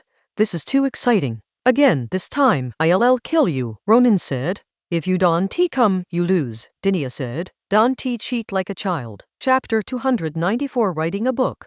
Black stockings, wrestling. You read the one who as a kid, running away after winning, Ronan said. Dinia staggered to her feet, and slowly, a cloudy white fluid flowed out, running from her thighs down to her calves. She stretched out her right foot and said, kneel down and lick my foot, and I'll give you another chance. Ronan grabbed Dinia's right leg, startling her so much that she quickly pulled her leg back. Are you crazy? Are you serious? She just wanted Ronan to back down, but who knew he would actually dare to flatter her? Heh, you're not getting any sleep tonight. No, you won't even be eating breakfast tomorrow. Ronan's gaze was resolute.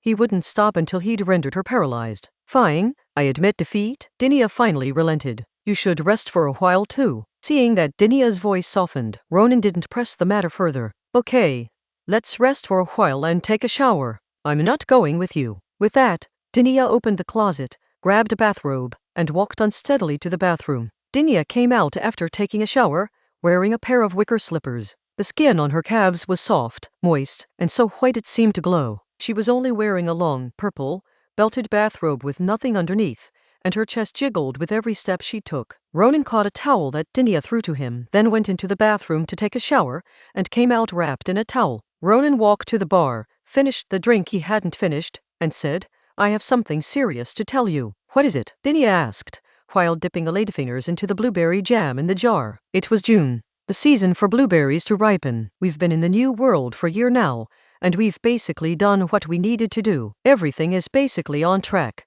Next, I'm going to write a book. You can handle the government affairs of the governor's office yourself. Ronan expressed his idea of writing a book. Page 130, no problem. Dinia agreed. She had been in the colony for a year now. For the first 6 months, she didn't manage anything. In the second half of the year, Ronan basically handled everything for her. It was time for her to take charge. Otherwise, who knows what kind of nasty rumors would spread outside. But what are you writing books for? Dinia asked. On the one hand, it's about increasing brand awareness, and on the other hand, it's about building hype, Ronan said, explaining, my background is still too low compared to Anli's. If I don't even have any fame, I don't know how many people will jump out to oppose me. I can't just chop them all up one by one, can I? Can you become famous just by writing a book? Dinia was somewhat skeptical. Don't worry, the content of my book is very compelling, and with His Majesty the King's cooperation in promoting it, it's impossible for it not to become famous. Ronan was confident in himself and also in his father-in-law. His father-in-law's ability to govern a country was so-so, but when it came to politics, he was absolutely brilliant. What do you mean by preheating? Dinia asked again. To reform the system and spread ideas, frankly speaking, if it weren't for the fact that those retrogrades in the country are so incompetent, all they do is criticize the church, the aristocracy, and the capitalists every day. But no matter how much they criticize, they never properly discuss what kind of system should be established. Even if they do, it's either trying to revive the old empire that has been rotting for hundreds of years and trying to establish that kind of aristocratic republic, or simply bringing out those ancient relics of classical democracy from thousands of years ago. If Ronan had not been born, France would have been plunged into eternal darkness, Ronan lamented. I've already thought of a title for the book. A Brief History of Democracy. The first half will talk about history, and the second half will discuss the Kingdom of Wayland, the Federation of Venia, and our France. No villa? Dinia was somewhat surprised. Ronan wrote a book but didn't focus on Villa, the strongest country in the Western continent. Villa, nothing more than the afterglow of the setting sun. No, that's too kind of him, he should be called a skeleton in a tomb. Ronan held Villa in utter contempt. Noticing the skepticism in Dinia's eyes, Ronan said, You know Agostina better than I do. Her father was originally a small factory owner in Villa, but he went bankrupt, which is why she came to France. And that was more than 10 years ago. Villa is the richest country in the entire Western continent, and it is also the country with the fastest rising prices. Its domestic manufacturing industry has collapsed, and it doesn't properly develop its colonies. All it does is mine for silver and engage in agriculture. The country is extremely dependent on imports for all kinds of goods. That's right, the Balil army has more people now, and the navy is known as the Invincible Fleet. But once it loses, it will start to decline. Either it will step on the gas itself, or other countries will step on it for it. Ronan's words had already sentenced Villa to death. Lose? Who can beat him? Dinia was still a little doubtful. Perhaps it's Wayland. The two have a huge conflict in maritime trade, and a war is inevitable within 5 years, Ronan said. In his timeline, England defeated Spain. This timeline may not be so, but in the long run, Wayland will definitely defeat Villa. The current Wayland is just like the Dai Ying of his timeline. Agricultural capitalism has been fully implemented. As long as technology advances further under the guidance of mathematics, it will be the beginning of the Industrial Revolution, and then the beast of capitalism will be unleashed. It's a pity that foreign policy is not something we can decide for the time being. Otherwise we would definitely suppress the people on that wretched island. Ronan sighed inwardly. Even after he married Ambrina, he could not really govern, because Ambrina had the same disadvantage as his father Lucian. She did not have her own team. Therefore, Ronan wanted to create a grain and oil consortium and a ministry of the interior, and through money and privilege, he would constantly engage in activities to win over one faction and attack another, gradually turning the entire central government into a bureaucratic group that obeyed Ambrina's command. He's become so shameful from living off a woman. It's a disgrace to Ceres. It's all right, we have plenty of time, Dinia said. That's right. Ronan nodded in agreement. By the way, it is time to change your stockings. How about black pantyhose? I like medium thickness, the semi-transparent kind. Eugenia let out a long breath to suppress her anger, got up and pinched Ronan's face hard before going to the bedroom. A moment later, Dinia came out wearing a purplish-red lace bra, high-waisted black stockings, and underneath the stockings were purplish-red lace thong panties. Standing there, at 168 cm, her long legs looked even longer than Alina's at 175 cm. Her waist was extremely thin, and the waistband of her black stockings was completely black, with a slightly transparent triangle area below. Her buttocks were obviously stretched to the point of being transparent. Her thighs were fleshy and her legs were straight. When her legs were together, there was almost no gap. The black stockings on her thighs were slightly transparent, almost transparent at the knees, and then almost opaque black again at her slender calves. Then came her feet, with the black stockings at her ankles and toes being semi-transparent. After swallowing hard, Ronan said, "Lie down on the sofa." Dinia glanced at Ronan with some annoyance, but still lay down on the sofa. Ronan stepped forward and grabbed Dinia's feet. "What are you doing?" Dinia asked. Ronan didn't answer. He grabbed Dinia's ankles with both hands, clamped his own genitals between his black-stockinged feet, and began to masturbate repeatedly. Chapter 295. If you use more skill than me, then keep yelling. The inspiration of the post-coital period. Lying back on the sofa with her feet in midair, Dinia was looking at Ronan's thing directly and carefully for the first time. Her feet were a little over 24 centimeters long, and Ronan's thing was only slightly shorter, with the thickest part being about 5 centimeters in diameter. Dinia could hardly believe that such a thing had been completely inserted into her body before. Wasn't it said that a woman's first time was extremely painful? And Ronan's thing was far more exaggerated than some illustrations and sculptures, yet she didn't experience any tearing pain at all. In fact, was it because her body was different from that of ordinary women? She forcibly stopped thinking about it. She couldn't think about it anymore. At this moment, some sap seeped from Ronan's glands. He released Dinia's feet. Wrestling was just a warm-up exercise, and he didn't want to spray it on Dinia's feet like that, or he would lose again. In this round, one of him and Dinia must die. The moment he let go, Ronan pounced on her, kissing and caressing her while rubbing his penis against Dinia's lower body until he felt her body getting hot. Then his fingers, imbued with magic, tore open her pantyhose and pulled aside her underwear, beginning to grind with the tip of his penis, but without penetrating her. Dinia was tickled and said, "Aren't you annoying? If you want to, then come on." "You've actually forced me to use technology," Ronan said, taking advantage of the moment. When he was distracted while speaking, he thrust in suddenly, penetrating to the cervix. This time, he wouldn't rashly open the cervix. Dinia wrapped her legs around Ronan's waist once again, but Ronan did not thrust violently. Instead, he slowly and gently thrust in and out. "Hurry up," Dinia urged. "No way." Ronan was adamant about not rushing. He wanted to take it slow. Dinia grew impatient and began to exert force with her waist and abdomen, causing Ronan's thing to move in and out of her vaginal cavity rapidly. At this point, Ronan simply stopped moving. After a few minutes of commotion, Ronan was fine, but Dinia herself felt her body gradually losing control. This time, she clearly felt that the original power representing infinite life force was at work, and the crystal skull skeleton affecting her soul was also resonating. Seeing Dinia's change in state, Ronan recently revealed a wicked smile. He held Dinia's plump, upturned buttocks with both hands, picked her up, and stood on the floor. Then he dug his 10 fingers deep into her buttocks and,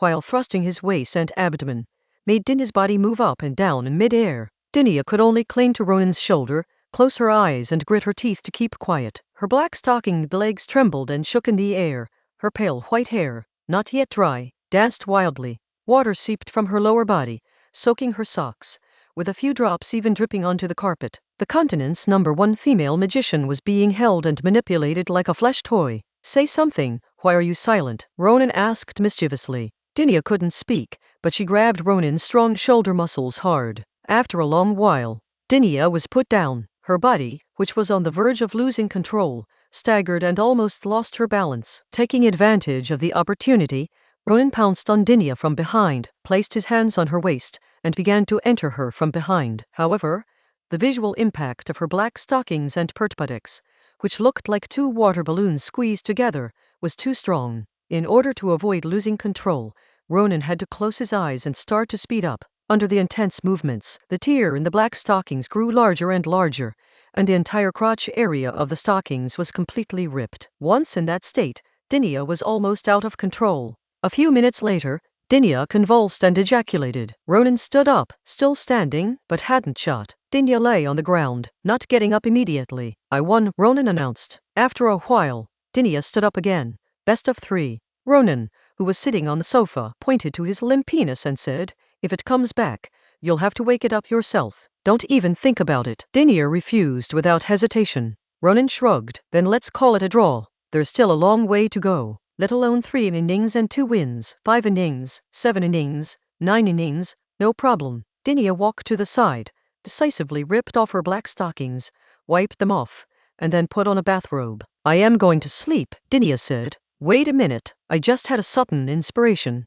Ronan called out to Dinia. "Speak." Dinia uttered a single word. "I want to write another book, but you will be the author. I've already thought of a title. The Road Ahead. Communitarianism." Communitarianism? Dinia didn't understand the term at all. Ronan then launched into a rambling monologue. "I won't explain this term, but simply put, it emphasizes that the community is superior to the individual. The community is both a need and an inevitability for the individual, and it is also a constituent element of the individual self. Secondly, the public interest takes precedence over individual rights. Finally, we advocate for a proactive and active state, which means that the state should intervene in the realm of values, rather than taking a neutral stance. To put it bluntly, it means opposing democracy." Hearing this, Dinia roughly understood, but couldn't help but wonder. "Your book, A Short History of Democracy, is supposed to advocate democracy, but this book you've put on my head opposes democracy. Doesn't that mean we're adversaries? How can we continue to be superior and subordinate in the future?" "Madam, you are mistaken. It is precisely because we are adversaries that we can continue to cooperate. Otherwise, those old men would never want to see such a powerful and secret service-oriented department as the Ministry of the Interior controlled by 2 closely intertwined entities." Ronan said. "Are they really that stupid? Can't they see it's all an act?" Dinia retorted. "Humans are lazy creatures. When they can rise to high positions simply because of their birth, why bother to use their brains?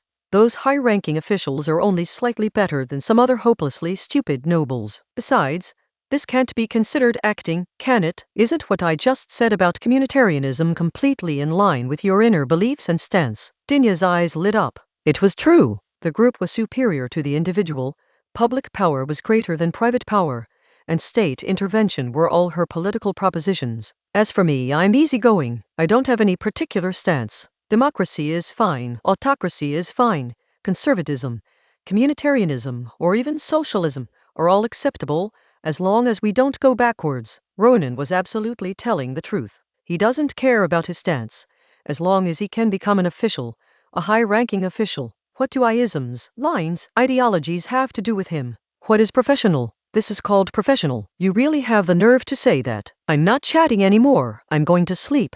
With that, Dinia went back to her bedroom. Soon after, Ronan also quietly climbed into her bed. Dinia noticed, but pretended not to. She only fell asleep after Ronan had fallen asleep. In the middle of the night, Dinia suddenly woke up to find Ronan still asleep, his hands wrapped around her breasts, kneading and squeezing them incessantly. After holding back for a few seconds, Dinia kicked Ronan off the field. "What's wrong?" Ronan asked, puzzled. Roll. Chapter 296-2. History.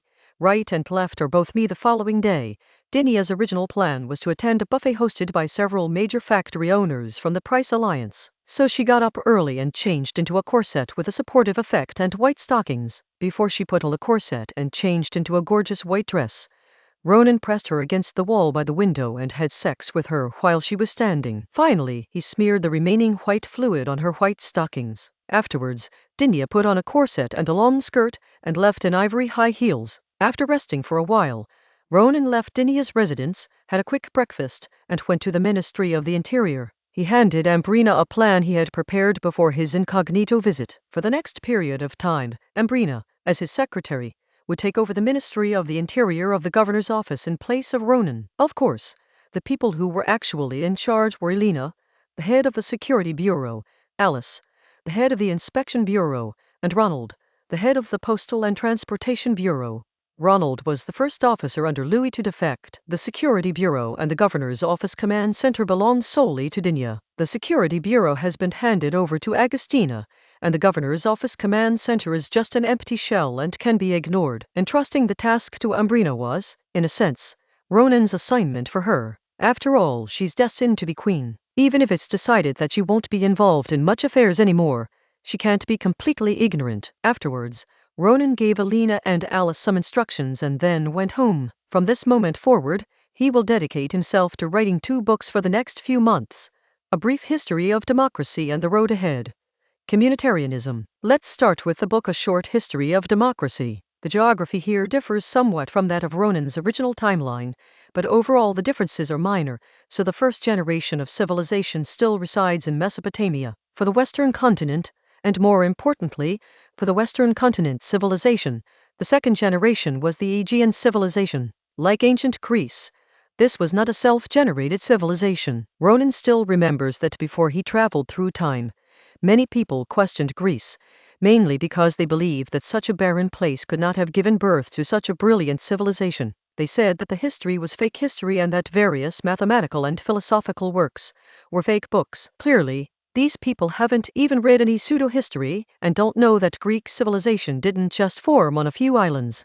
The earliest Greek civilization was very primitive and had nothing to do with brilliance. After all, there was very little land to cultivate, and people mainly raised sheep and grew grapes and olives. Therefore, the earliest Greeks were maritime merchants, so calling them pirates wouldn't be wrong. Pirates, of course, admire youth and good looks, because how can you be a pirate if you're not young? Why does Ceres respect the elderly? Because in agrarian civilizations, the elderly have more capital, while in maritime civilizations, young people have more capital. It's that simple. The identity of pirates also brought about another problem: democracy.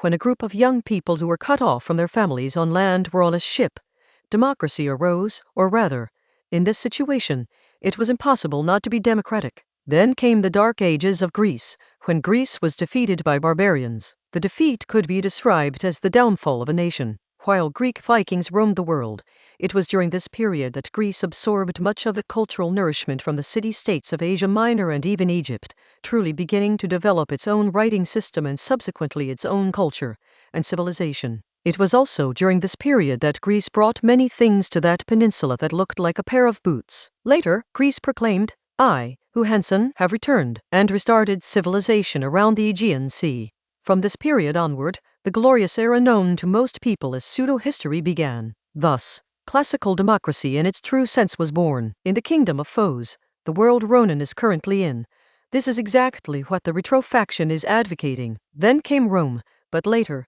due to the birth of the first 7th-tier mage in history, that place was renamed Venea, and then the imperial era began. Finally, the old empire died. The feudal era began in the countries of the Western continent, and the 7 holy churches flourished. Page 131. Over 300 years ago, roughly equivalent to the timeline of Ronan, the son of a lord in the Black Forest region of southwestern Germany, Aron Frago emerged. In his rise to power, he brought about a civil service system and a magic academy, dealing a heavy blow to the church. Subsequently, the church began to split, with various countries vying for the title of the father's first filial son, which was quite a spectacle. Even the Greens of the Crescent Moon region were laughing at his filial piety. More than 100 years ago, the Golden Eagle dynasty established by Oranus faced its greatest crisis. The king's second son, Lawrence, stepped forward, but in the process of repelling foreign enemies and crushing his own brother, he had no money and had to divide the land. Feudalism made a comeback, along with democracy, and the Golden Eagle dynasty revived. What, you say this is a step backward? Go to the palace and say that to the king's face if you dare. In short, at the city level, that is, at the local level, councils began to be established. That's about enough for the first chapter. Ronan finalized the outline for the first chapter. Anyway, there's only one theme: democracy, yay. Just then, Ronan suddenly had a flash of inspiration. I should write them in contrast. What I boast about in A Brief History of Democracy should be criticized and refuted point by point in communitarianism, making it seem as if Dinia is specifically targeting me. Then the two books can be published one after the other. Who would have thought that the person who both advocates for and vehemently criticizes democracy is the same person? As someone who grew up under the red flag, Ronan is naturally good at looking at issues dialectically. He can discuss both sides of a problem, which is a basic skill for him. The second chapter is similar to the content of the two books. They both discuss the current situation in various countries. You can just copy and paste it and change the wording. The outline for the second chapter has also been finalized. The third chapter is about envisioning the future. In the book A Short History of Democracy, the viewpoint is, of course, to break free from the church and feudal aristocracy, to carry out reforms after enlightened monarchical centralization, to promote liberalism, to uphold the individual, to protect private property, to reduce state intervention, and to develop capitalism. In the book Communitarianism, the same idea is to oppose the church and the aristocracy, then to have an enlightened monarchy centralize power, revise laws, and carry out reforms. However, the focus is on concentrating resources to accomplish major tasks, resolutely rejecting individualism, not allowing chaotic values to affect public morality domestically, and ensuring that freedom is under strict legal control. Private property cannot be protected indefinitely, and the state must take strong action when necessary. The two books present completely opposite viewpoints, but they also have things in common. That is, to oppose the church, oppose the aristocracy, support centralized power, and support reform. That's basically the outline. As for the specifics, I'll be busy with that. No, I can't just talk nonsense in the third chapter. I still need to introduce concepts such as productive forces, relations of production, superstructure, and labor value in order to form a theoretical system and to make these theories convincing. In this way, he could live off his wife more comfortably, smoothly become a high-ranking official, and seize power. I've poured all my savings into this gigolo job. Ronan couldn't help but sigh. Chapter 297 Transplantation, Advancement, and the Difference Between People. After Ronan finalized the writing outline, the day after Dinia attended the cocktail party, the two performed a crystal skeleton transplant on Ambrina. The whole process went very smoothly and quickly, taking less than a minute to complete. In short, it can be explained in two steps. First, take out the crystal skull skeleton. Second, put the skeleton into Ambrina's body. That's it, nothing more. How are you? Ronan asked with concern. Ambrina paused for a moment, thought for a moment, and then replied, I don't feel anything unusual. I just feel that my magic power has increased a bit. Ronan nodded. Just like he had done before, the main effect was to increase magic power. Oh. Ambrina suddenly covered her forehead, making an unusual sound. A look of anxiety crossed Ronan's face. What happened? Ambrina took a few breaths and answered in a strained voice. My magic has advanced. She went from second tier to third tier.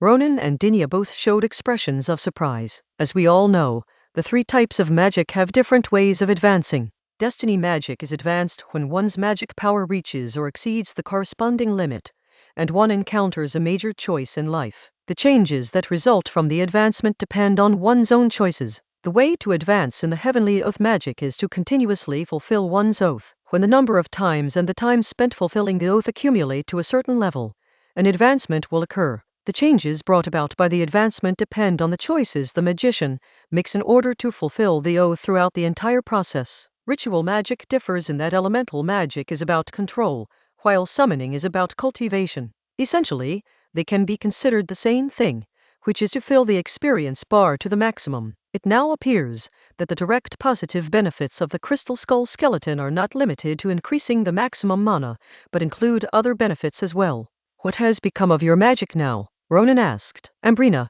with her feet slightly turned inward and hands gripping her knees, hesitated for a moment, then said, It seems that it can be projected into reality. Ronan's eyes lit up. Projecting reality? If he remembered correctly, no one in the Frago family had been able to do that since their founding monarch, Aran. Let's find a place to try right away, Ronan said urgently. There's nothing special about colonies.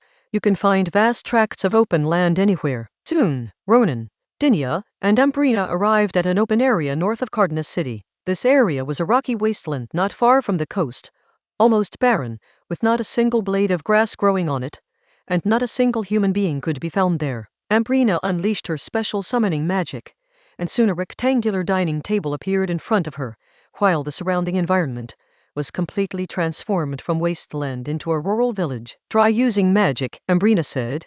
Ronan and Dinia unleashed their magic simultaneously, but Ronan was unable to cast it at all. He couldn't even materialize his sword and shield, and instead wasted some of his magic power and his life force was reduced. Dinia fared better, but the mushrooms she grew withered quickly, and her magic power began to drain away rapidly after she used it. This is called etiquette, which forbids the use of magic, Ambrina explained. How large is the area? Dinia asked. A sphere with a diameter of 1 kilometer, centered on the dining table. Ambrina replied. I'll go outside and try, Dinia said, then quickly moved 500 meters away and began casting magic inward. The magic released from the outside is completely unaffected, but once the magic enters the interior, it begins to weaken. However, Dinia anticipated that even without magic, she could easily defeat Ambrina inside, and if she used her full power from the outside, she could still kill Ambrina instantly inside. Generally speaking, mages below the 4th rank pose almost no threat to Ambrina. After the experiment was completed, Dinia returned inside and told the two of them her test results. Very good, Ronan commented. Many of the 5th-tier mages are among the top 100 on the continent, not to mention those above them. These mages are highly independent. Most of them have their own small factions, and a few are officials in some national institutions. They would not casually act as assassins. Ambrina now at least has the ability to protect herself. And this. Ambrina raised her hand, and a food item appeared in Ronan's hand. Ronan ate it without thinking, and then he felt his magic power was replenished. This is sharing, which allows me to give the magic stored here to others. The magic that Dinia just used up here has all been given to you. If I use this magic again, it will consume my own magic. However, once you leave here, the magic you received from me will start to return rapidly, and the amount returned will be half again as much as you received. Ambrina explained. Ronan understood. A return of 1.5 times. Dinia smiled. Fine, I'll just fill it up for you directly.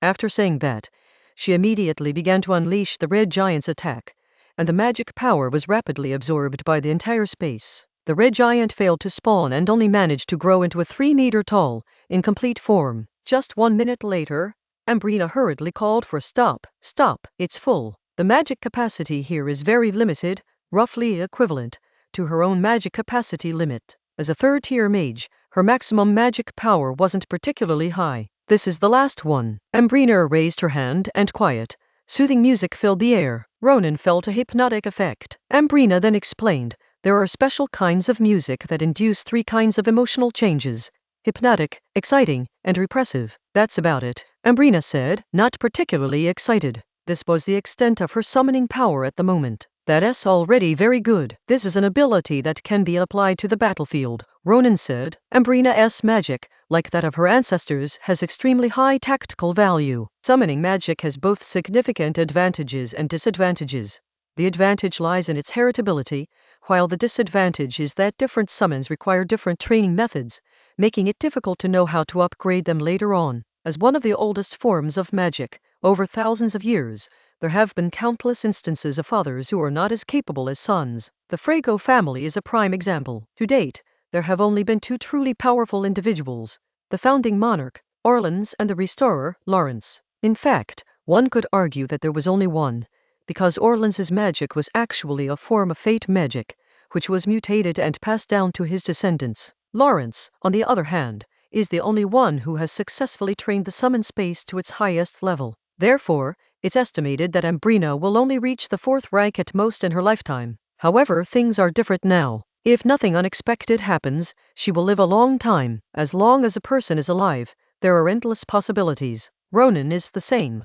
One day he will reach the summit. Let's not even talk about Dinia. This freak is already at the 6th level, and he's only 30 years old. He'll probably reach the top before he's 40 and break the historical record. At that time, the female in her title of the continent's #1 female magician may have to be removed. People really can't be generalized. Chapter 298. To fight or not to fight. The nobles won't die, but the church will take poison. July, one afternoon, at an open-air cafe by the sea. Alina and Alice sat facing each other. Alice took a bite of the butter cookie. I thought you were going to make a scene and demand that skeleton. Both of them already knew about the skeleton and that Ambrina had received a skeleton transplant. I'm the kind of person who never competes or fights, unlike you, who writes a letter to that princess all the time, As if you're afraid she won't know how loyal you are, Elena said sarcastically as she added milk to her coffee. From childhood to adulthood, what I have, don't you have too? Alice stirred her coffee. Your mouth is as sharp as ever. Huh? Elena sneered, taking a sip of her coffee filled with milk. I'm not far from advancing to the next level. When that happens, I'll be 2 ranks ahead of you. What a coincidence. Me too, Alice replied, as she was about to advance to the 2nd tier. In an instant, Elena's interest was dampened by half. We'll be going back in less than a year. The mainland isn't a colony where you can do whatever you want. You'd better watch out then, Alice said, picking up her coffee. I reckon Ms. Dinia will become the minister of the newly established Ministry of the Interior, and Ronan will probably be the head of the next bureau. We'll at most become minor leaders in the bureau, or maybe not even that. Elena tucked a strand of golden hair behind her ear and looked at Alice. Me? Restrain yourself. You're the one who should restrain yourself. You really need to change your habit of hanging out with those who love to talk big. Every person I killed was done after fully understanding the young master's instructions. Whatever makes you happy. Alice didn't want to argue with Elena. Anyway, as long as the young master has no complaints about you, Elena said, taking out a document. These 3 people are suspected of embezzlement. They're all senior executives of state-owned factories and Her Highness the Princess's people. This falls under the jurisdiction of your inspection bureau, so handle it properly. If I were to handle it, they would probably suffer more than if they were dead. She handled the matter without even conducting a trial, directly mobilizing the union's power to strip these 3 typical individuals bare and parade them through the streets in public. Okay, Alice agreed. I will make sure they are treated with dignity. Oh? Elena was slightly surprised. As someone raised by Ronan, she had grown up hearing certain Sarah-style words, and she understood the meaning of the word decency all too well. The princess is a person full of emotions but also cold-hearted, Alice said. She would be very sad if the things she cares about, even the flowers and plants, withered. But she doesn't care so much about things like this corrupt official, or even the mate who has served her for several years. If she dies, she's fine with it. Our future queen is just such a person. 2 days later, the deputy director of the glass factory, the finance director of the leather goods factory, and the sales manager of the bone china factory, all under immense work-related stress,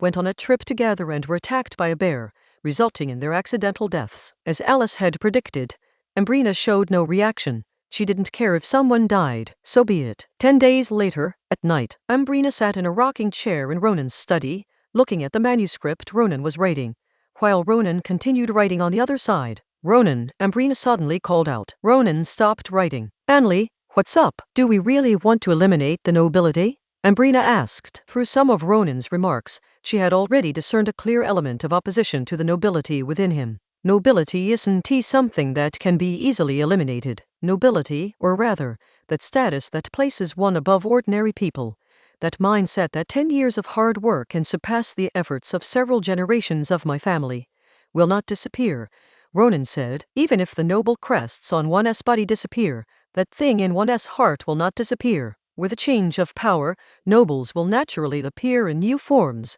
such as reformers, patriotic entrepreneurs, and conscientious real estate developers. If they can even do that, then all we can say is, my lord, times have changed. What I advocate is simply to break up the great nobility, and then provide a new platform. Those who are unwilling to come to this new platform can fend for themselves, while those who are willing to come can become the new nobility, since I will definitely give them preferential treatment. Of course, the inbreeding characteristic still needs to be suppressed, Ronan explained. Huang Silang is immortal. Even if the old Wang Silang dies, the new Wang Silang can still put on the clerk's clothes and go to Pudong. The only thing we can do is prevent him from wearing Master Huang's black jacket again.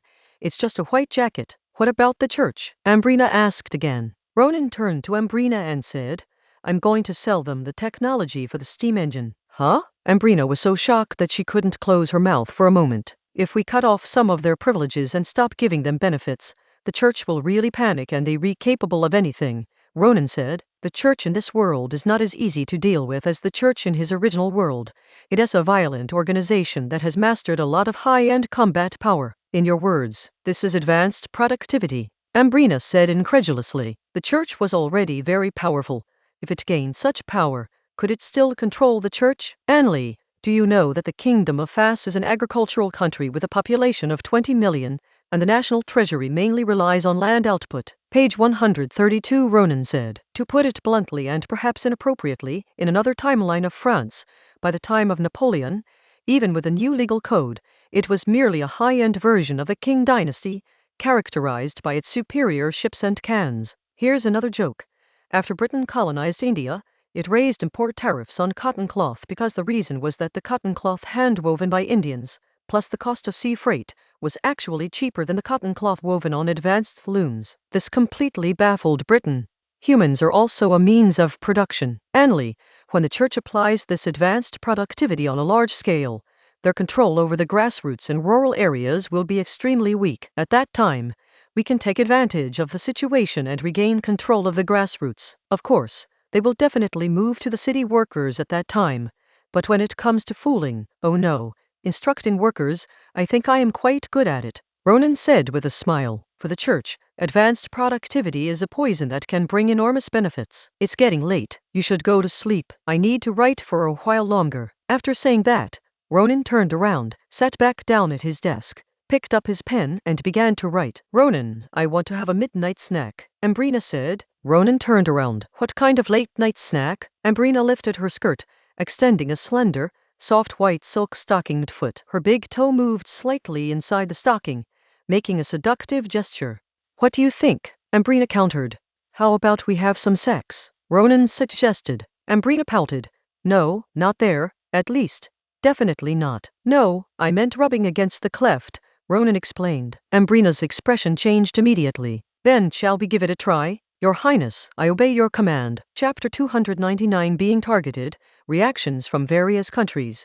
Troublesome Ambrina had taken off her briefs and was only wearing white stockings. Ronan held Ambrina's soft waist with one hand, tore a hole in the crotch of her white stockings, squeezed in through the hole, and began to slowly and rhythmically rub along the crotch. He then moved his hand from the stockings to the front, gently rubbing her nipples with one finger. Before long, the area beneath Ambrina's thick, dark hair was already damp, and the white stockings at the crotch had become transparent, making the slightly curled, glossy black hair even clearer. Meanwhile, as Ronan continued to rub her buttocks, her pink eyes began to open and close slightly involuntarily. Ronan tanned. Okay, fingers come in. Oh.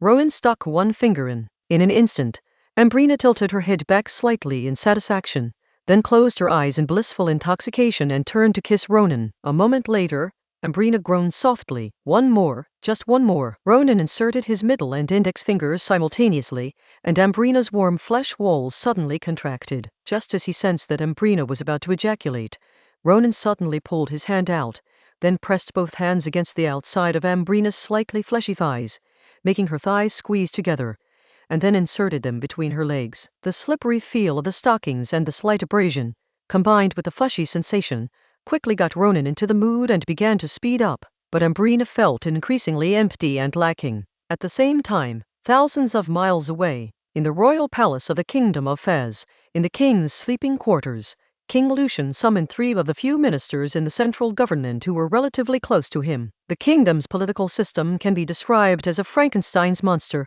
a semi-feudal, semi-civilian system with a touch of imperialism. The countryside was left to its own devices and was controlled by landlords and the church. At the municipal level, the city hall and the 3 branches of government jointly govern the city. The mayor, who is the head of the political administration, is elected by the council, but the political officers are all civil servants. At the state level, the governor is appointed by the king, but this is only in name. In reality, the decision is made jointly by the central government. The state government does not have a parliament, but the civil servants are mostly locals. Then there's the central level, with 8 very common departments: foreign affairs and defense, finance, agriculture, crafts and commerce, the central Supreme Court, foreign trade, National Guard, and civil affairs, and less commonly, the Ministry of Magic, the department that regulates and manages mages, but the Royal Magic Order is not under its jurisdiction. The Territory Management Department was established because there are still many nobles with fiefdoms within the country.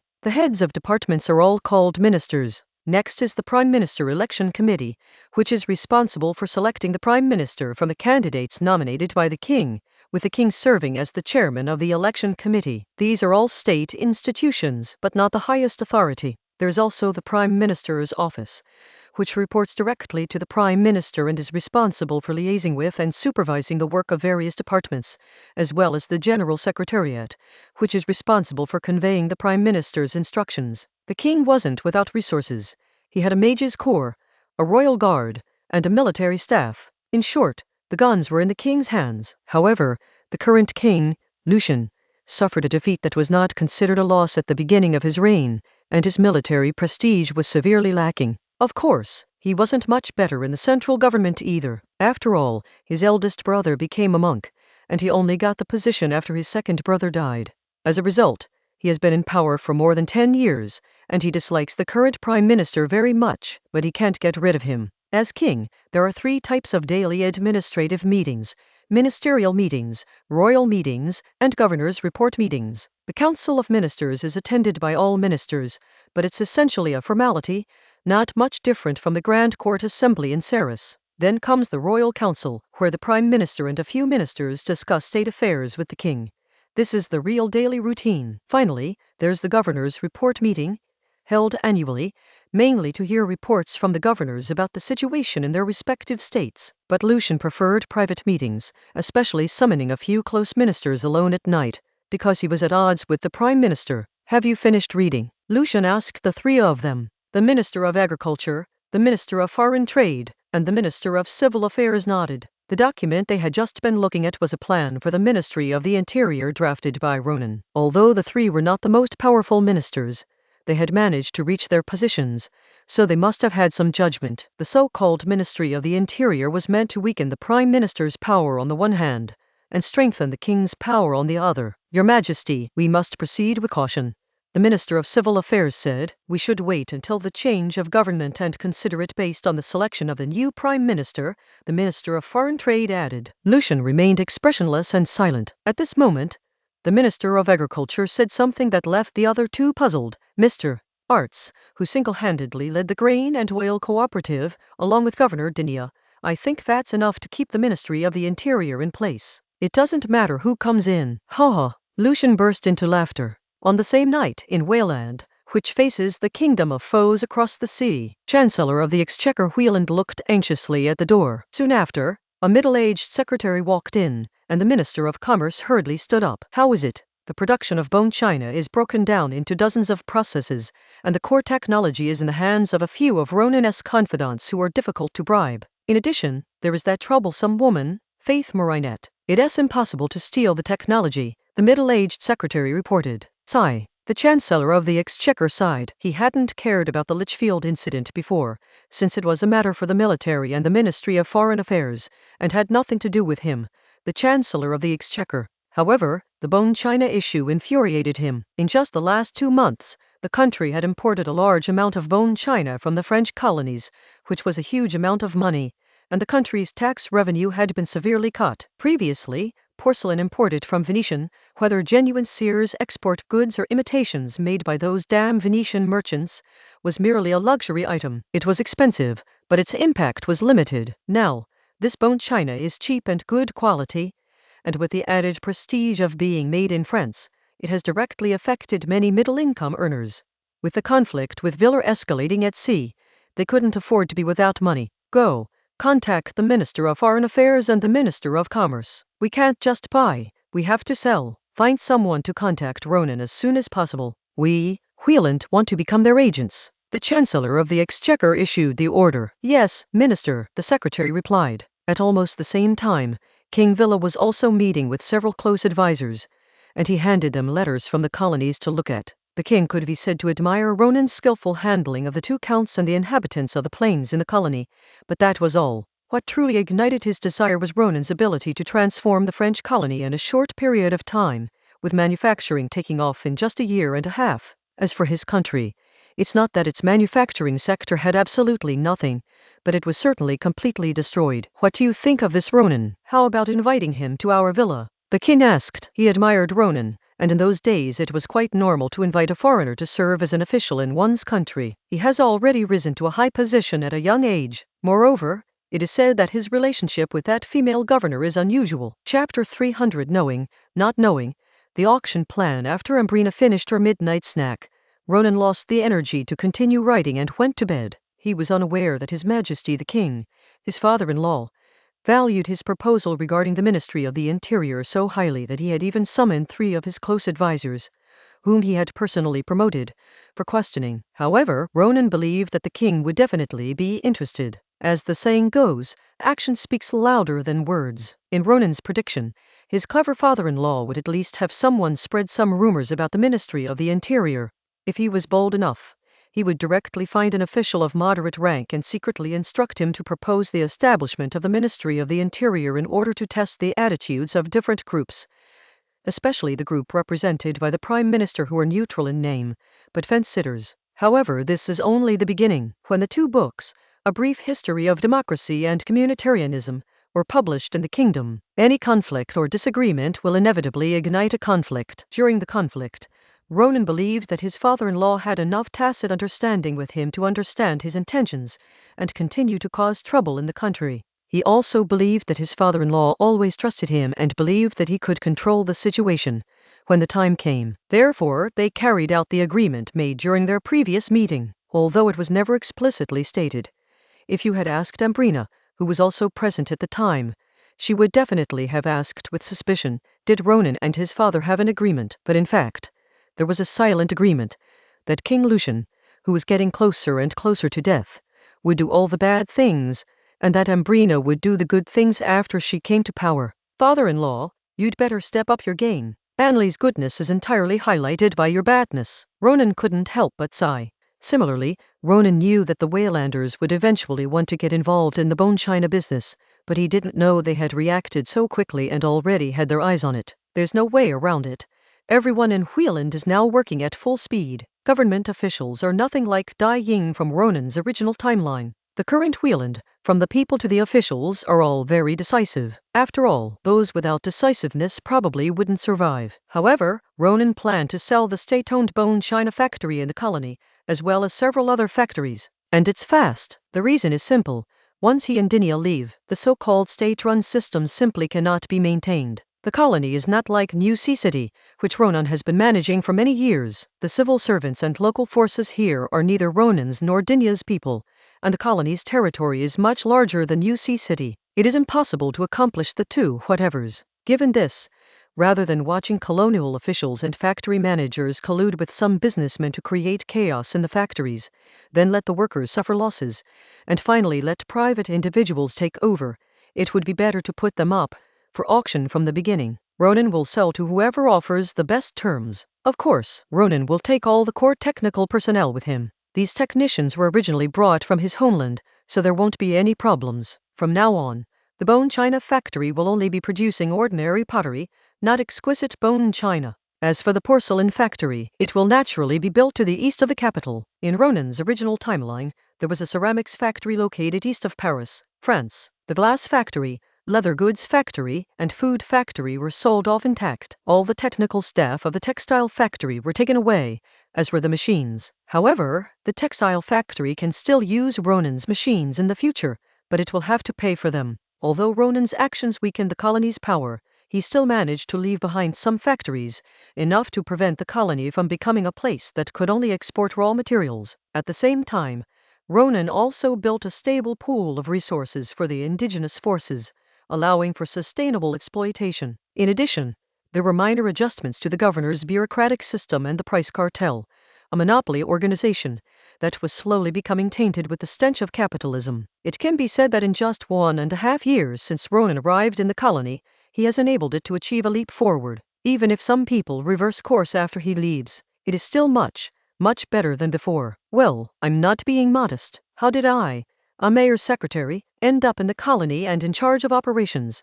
If anyone asks, I can only say that I've only done a tiny bit of work, Ronan thought to himself. As for the neighboring kingdom of Villa, Ronan only knew that Sebastian and Olivia had written some letters back home, detailing Ronan's actions in the colony. Ronan estimated that his actions would probably be considered boasting. Ronan could never have imagined that the king of the kingdom of Villa would particularly admire him. Even if he knew, all he could do was apologize. Isn't Wang Fu's life of being a kept man appealing? Isn't Dinia a good boss? Villa is a stinking place, just a copy of Spain. Its manufacturing industry has collapsed under the excessive impact of silver, the country's financial order is in chaos, and the decline has already begun. Ronan has no intention of being the one stepping on the gas. If Willand extended an invitation to him, Ronan might give it a second thought. After all, the country of Wheeland is not only on the rise, but it is also very friendly to civil servants like him. To be honest, when Ronan first transmigrated, he felt like he hadn't done it right. How did he end up in a different world, France? And the revolution was still a long way off. He, this evil dragon, couldn't even pretend to be a dragon-slaying hero and become a revolutionary hero. But in the end, Ronan still managed to live off his wife thanks to his outstanding abilities. One bowl is for Ambrina, and the other is for Dinya. Sigh, time to sleep. I have to get up early to write tomorrow. Page 133. After a period of random thoughts, Ronan fell asleep. Ronan woke up, but Ambrina was still asleep. Carefully not to wake her, Ronan got out of bed to wash up. After washing up, Ambrina woke up and had breakfast with Ronan. The meat dish is a chicken roll, not a dough wrap with chicken filling. Instead, it's boneless chicken thigh meat, wrapped with filling, tied with garlic sprouts, dipped in batter, fried, and finally drizzled with sauce. This is Ambrina's favorite fried food. The main dish is a soft, creamy croissant, a standard French breakfast. There was also a bowl of minced beef congee, thick white congee topped with minced beef and sprinkled with pickled radish pieces. This was Ronan's personal favorite. By the way, Anley, I have a task for you. Several state-owned factories are going to be sold to individuals. As my secretary, you will announce this on my behalf and then talk to those who are interested. Don't worry. It's just initial contact. In the end, Dinya and I will lead the public bidding process. Ronan said that selling the factory would definitely be done through open bidding, but the task of communicating with businessmen could be left to Ambrina. But ventilation isn't that simple. It's another exercise in itself. No problem. Ambrina happily accepted. Although she didn't like these things deep down, she had decided to become a good queen, so naturally she had to hone her abilities. You could talk to Alice about it.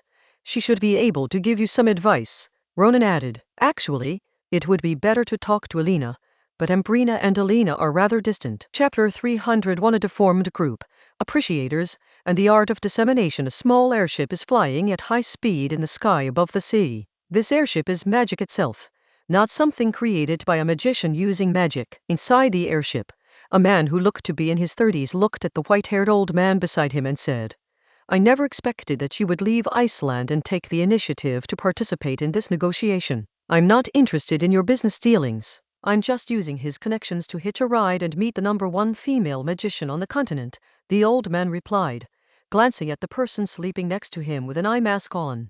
Go see that person, Alger.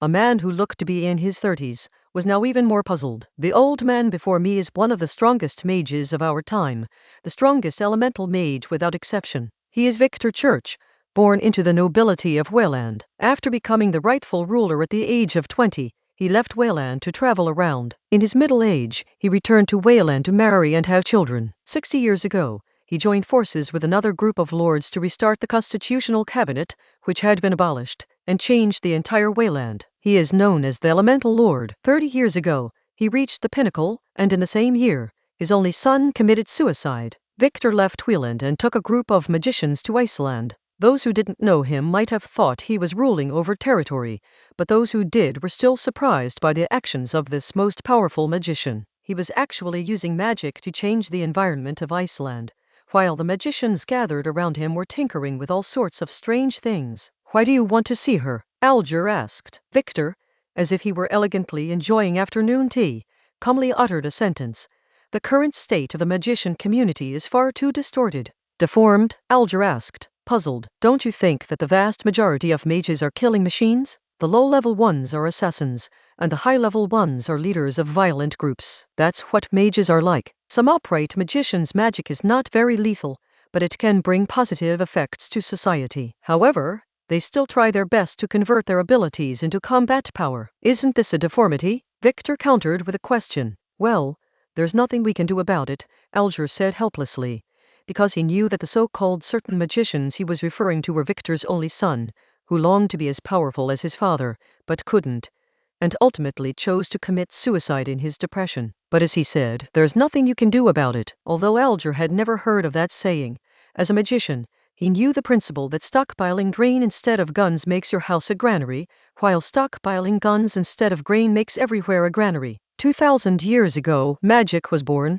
More than 1,500 years ago, a magician reached the 7th rank for the first time. 300 years ago, magic began to flourish. Over the past 2,000 years, it is not uncommon for magicians to use magic to make many groundbreaking creations, some of which have brought enormous economic value and others that have influenced the entire society. However, the former were mostly robbed of their achievements by stronger magicians, while the latter were mostly attacked by other magicians. It's terrifying and frustrating.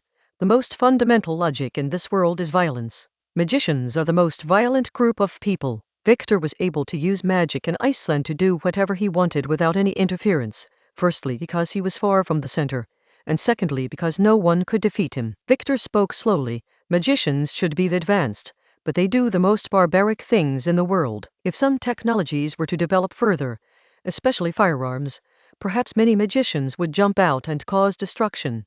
Magicians used to be almost all feudal nobles, people who held power, and most magicians today can still earn a decent living. If it drops any further, they won't be able to accept it. Alger sensed something unusual.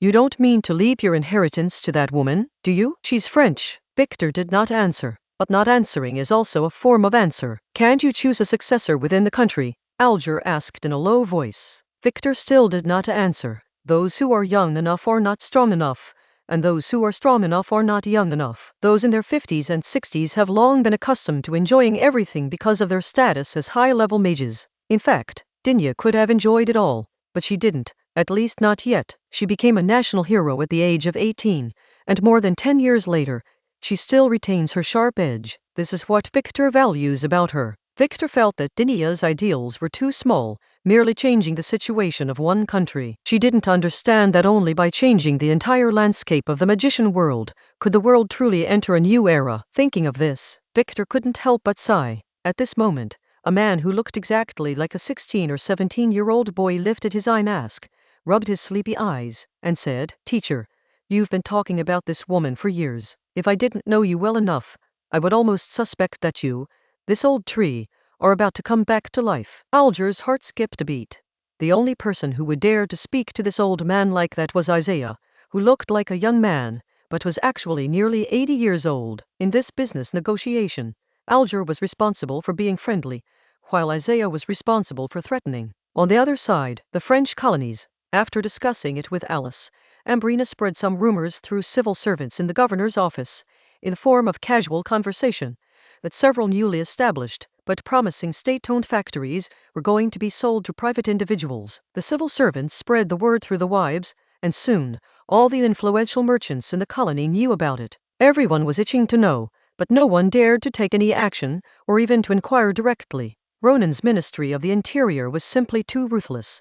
They would arrest people at the slightest provocation, and every time they did, a few of them would not come out alive. But for businessmen, there's always a way to overcome difficulties.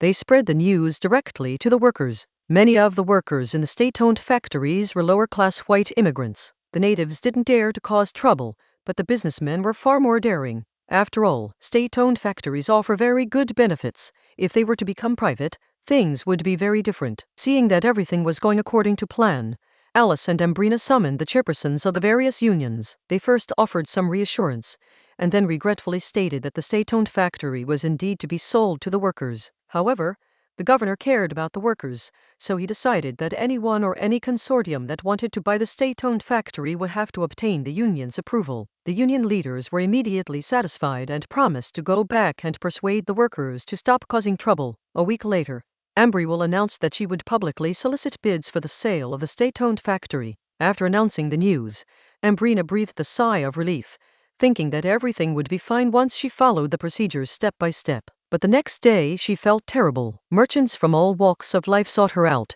each employing their own unique methods and talents.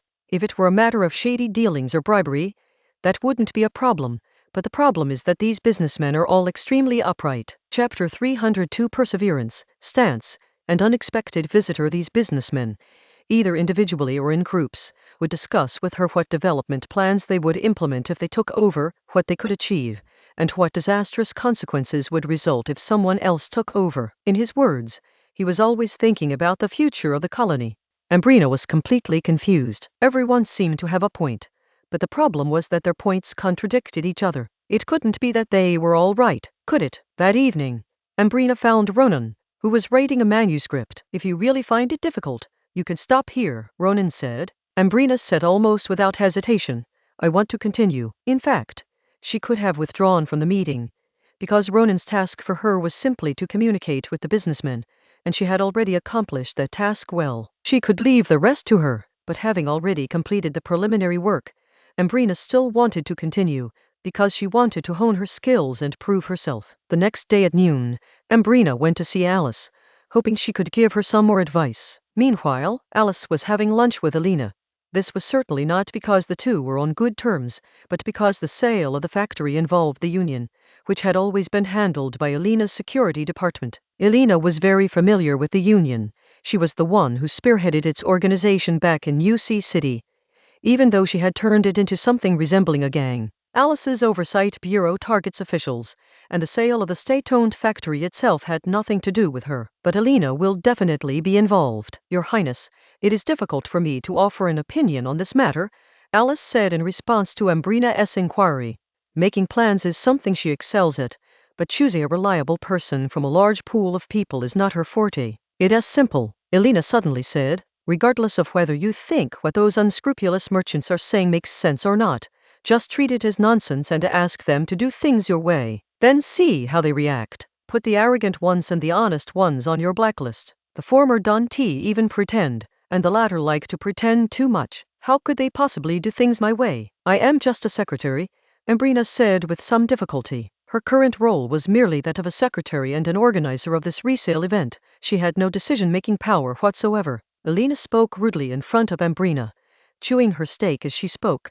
Don't you agree with the young master's theory of using a musket to take down a knight? Your idea is the workers' idea, and at this moment, these merchants must act according to the workers' ideas. When you are alone, even if you are a king, your voice cannot be loud and you can only listen to others. But when you represent a group of people, even if you are just a farmer, your voice can be loud and some people have to consider your thoughts. Ambrina pondered these words carefully, then said somewhat awkwardly, but I don't have any thoughts on it. What conditions do you think should be promised when buying a state-owned factory? Just make something up. If you can't come up with anything, make it up. Alina said she learned a lot from Ronan about how to seize power, but ultimately she was an ignorant person and really didn't know what to do after seizing power. It could be said that Alina mainly learned how Ronan sat securely in his chair, but her skills were lacking and she acted too roughly. Alice, on the other hand, learned how to speak after sitting in her chair, but she was far less flexible than Ronan. Ambrina gave a soft hum and left. After Ambrina left, Alice looked at Alina with displeasure. How could you talk to her like that? Alina scoffed. I'm just stating my position. You're a member of the princess party, I'm not. Ronan, Dinia, and Ambrina are in a love triangle, not just a simple love triangle, but a love triangle of wits, force, and power. Alina herself and the others are all outside this triangle. They must stand on a straight line between 2 points to be secure. Alina chose the Ronan and Dinah route. Soon after, Ambrina returned to her office and began to think about what to do next. Just then, a man suddenly came in and reported to her that 2 Waylanders had arrived. Ambrina was very surprised, but she had no choice but to let them in. Upon entering, the 2 exchanged greetings and introduced themselves. One was named Alger and the other Isaiah. After their introductions, they got straight to the point. Miss Secretary, we very much hope to cooperate with the bone china factory. The 2 had arrived in Cardona, where the governor's mansion was located, 2 days ago, and soon heard the news that several state-owned factories would be sold. You read too late. The bone china factory is going to be sold, and it will no longer produce bone china.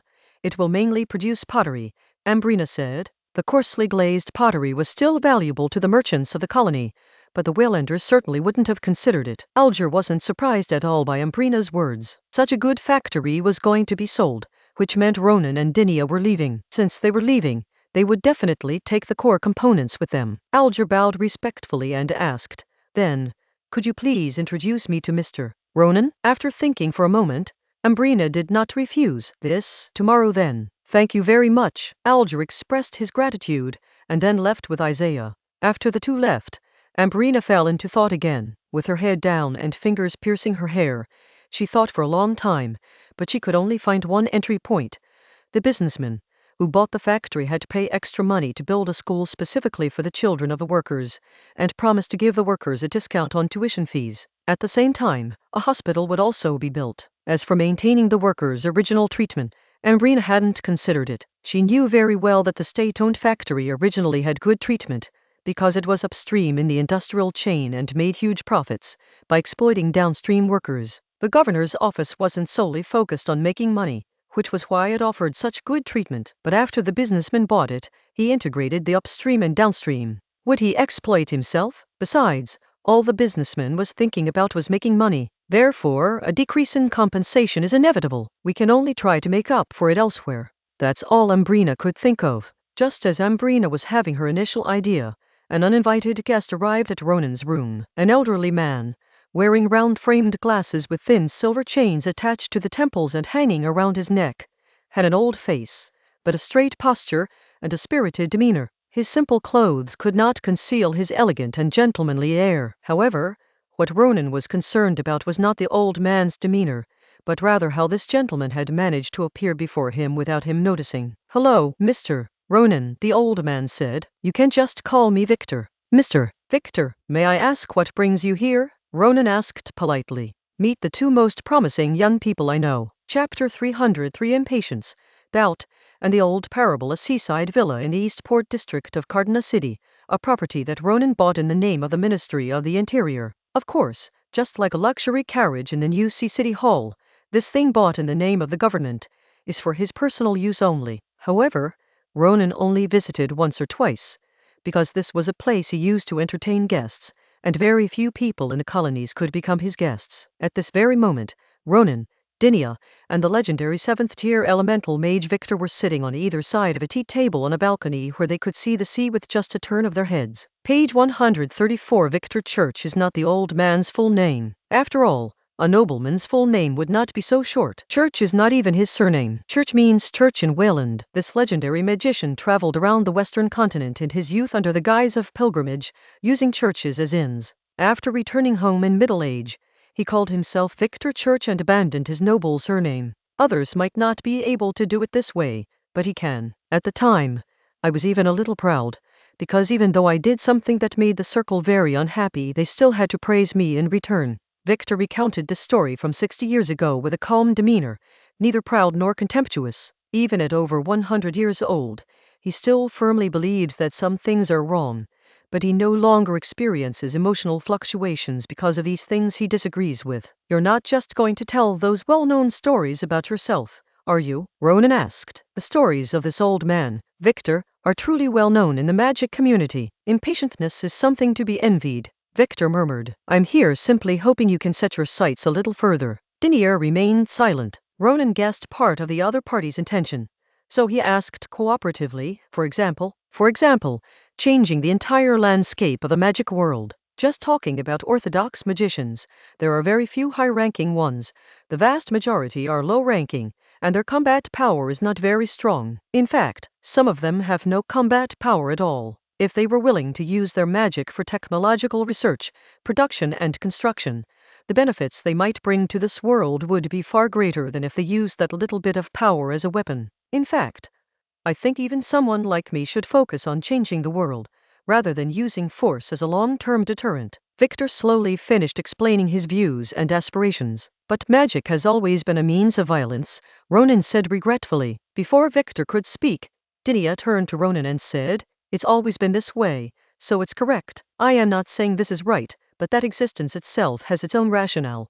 These things have their own inherent laws," Ronan explained, then went on to elaborate. "For example, I am the first order of destiny manifested, and I manifested a lathe. Yes, if I were in a relatively orderly environment and used this tool properly, I would become a very skilled technician, or even an excellent engineer. I would earn more money than many of my peers, but my social status would be far inferior to that of a mage with stronger and more powerful magic. Would I be content with that? No, I will try my best to get promoted. Maybe if I get promoted, I will have combat power. At the same time, I will try my best to convert what I have into military power. In times of war, might makes right.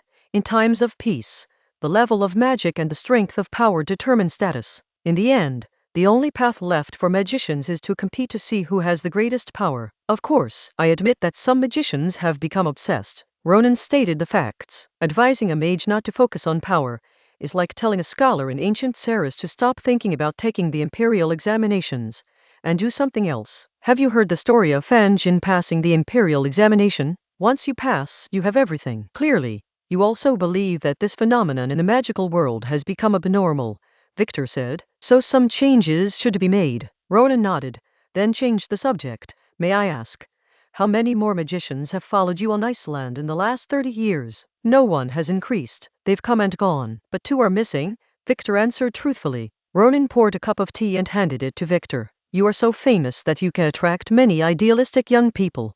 You also have top-notch martial arts skills, so they don't have to worry about anything. With your status and ability, your material conditions are probably not bad either. They are willing to go to Iceland, probably because they are not suitable for magicians who take the path of destruction. Even so, many people still went. Ronan then stated another fact. This is also something that Victor can't understand. He can't understand why so many young people come and go, and it's not that they don't want to stay in Iceland, but that they give up this path and return to the path of trying to strengthen their own combat power. Let me give you another example, Ronan said, always using analogies. There is a mountain, and on the mountain is a village. The village is inhabited by a group of savages who live a very tiring life in their competition with each other. The village chief is not only savage but also very strong in combat, and he uses so-called traditions and rules to rule them. There is a village at the foot of the mountain. There are many people in the village who are better than the village chief of the village on the mountain. The other villagers do jobs that are more in line with their own characteristics. They are not barbaric and live a very easy life. The overall living environment is also slightly better.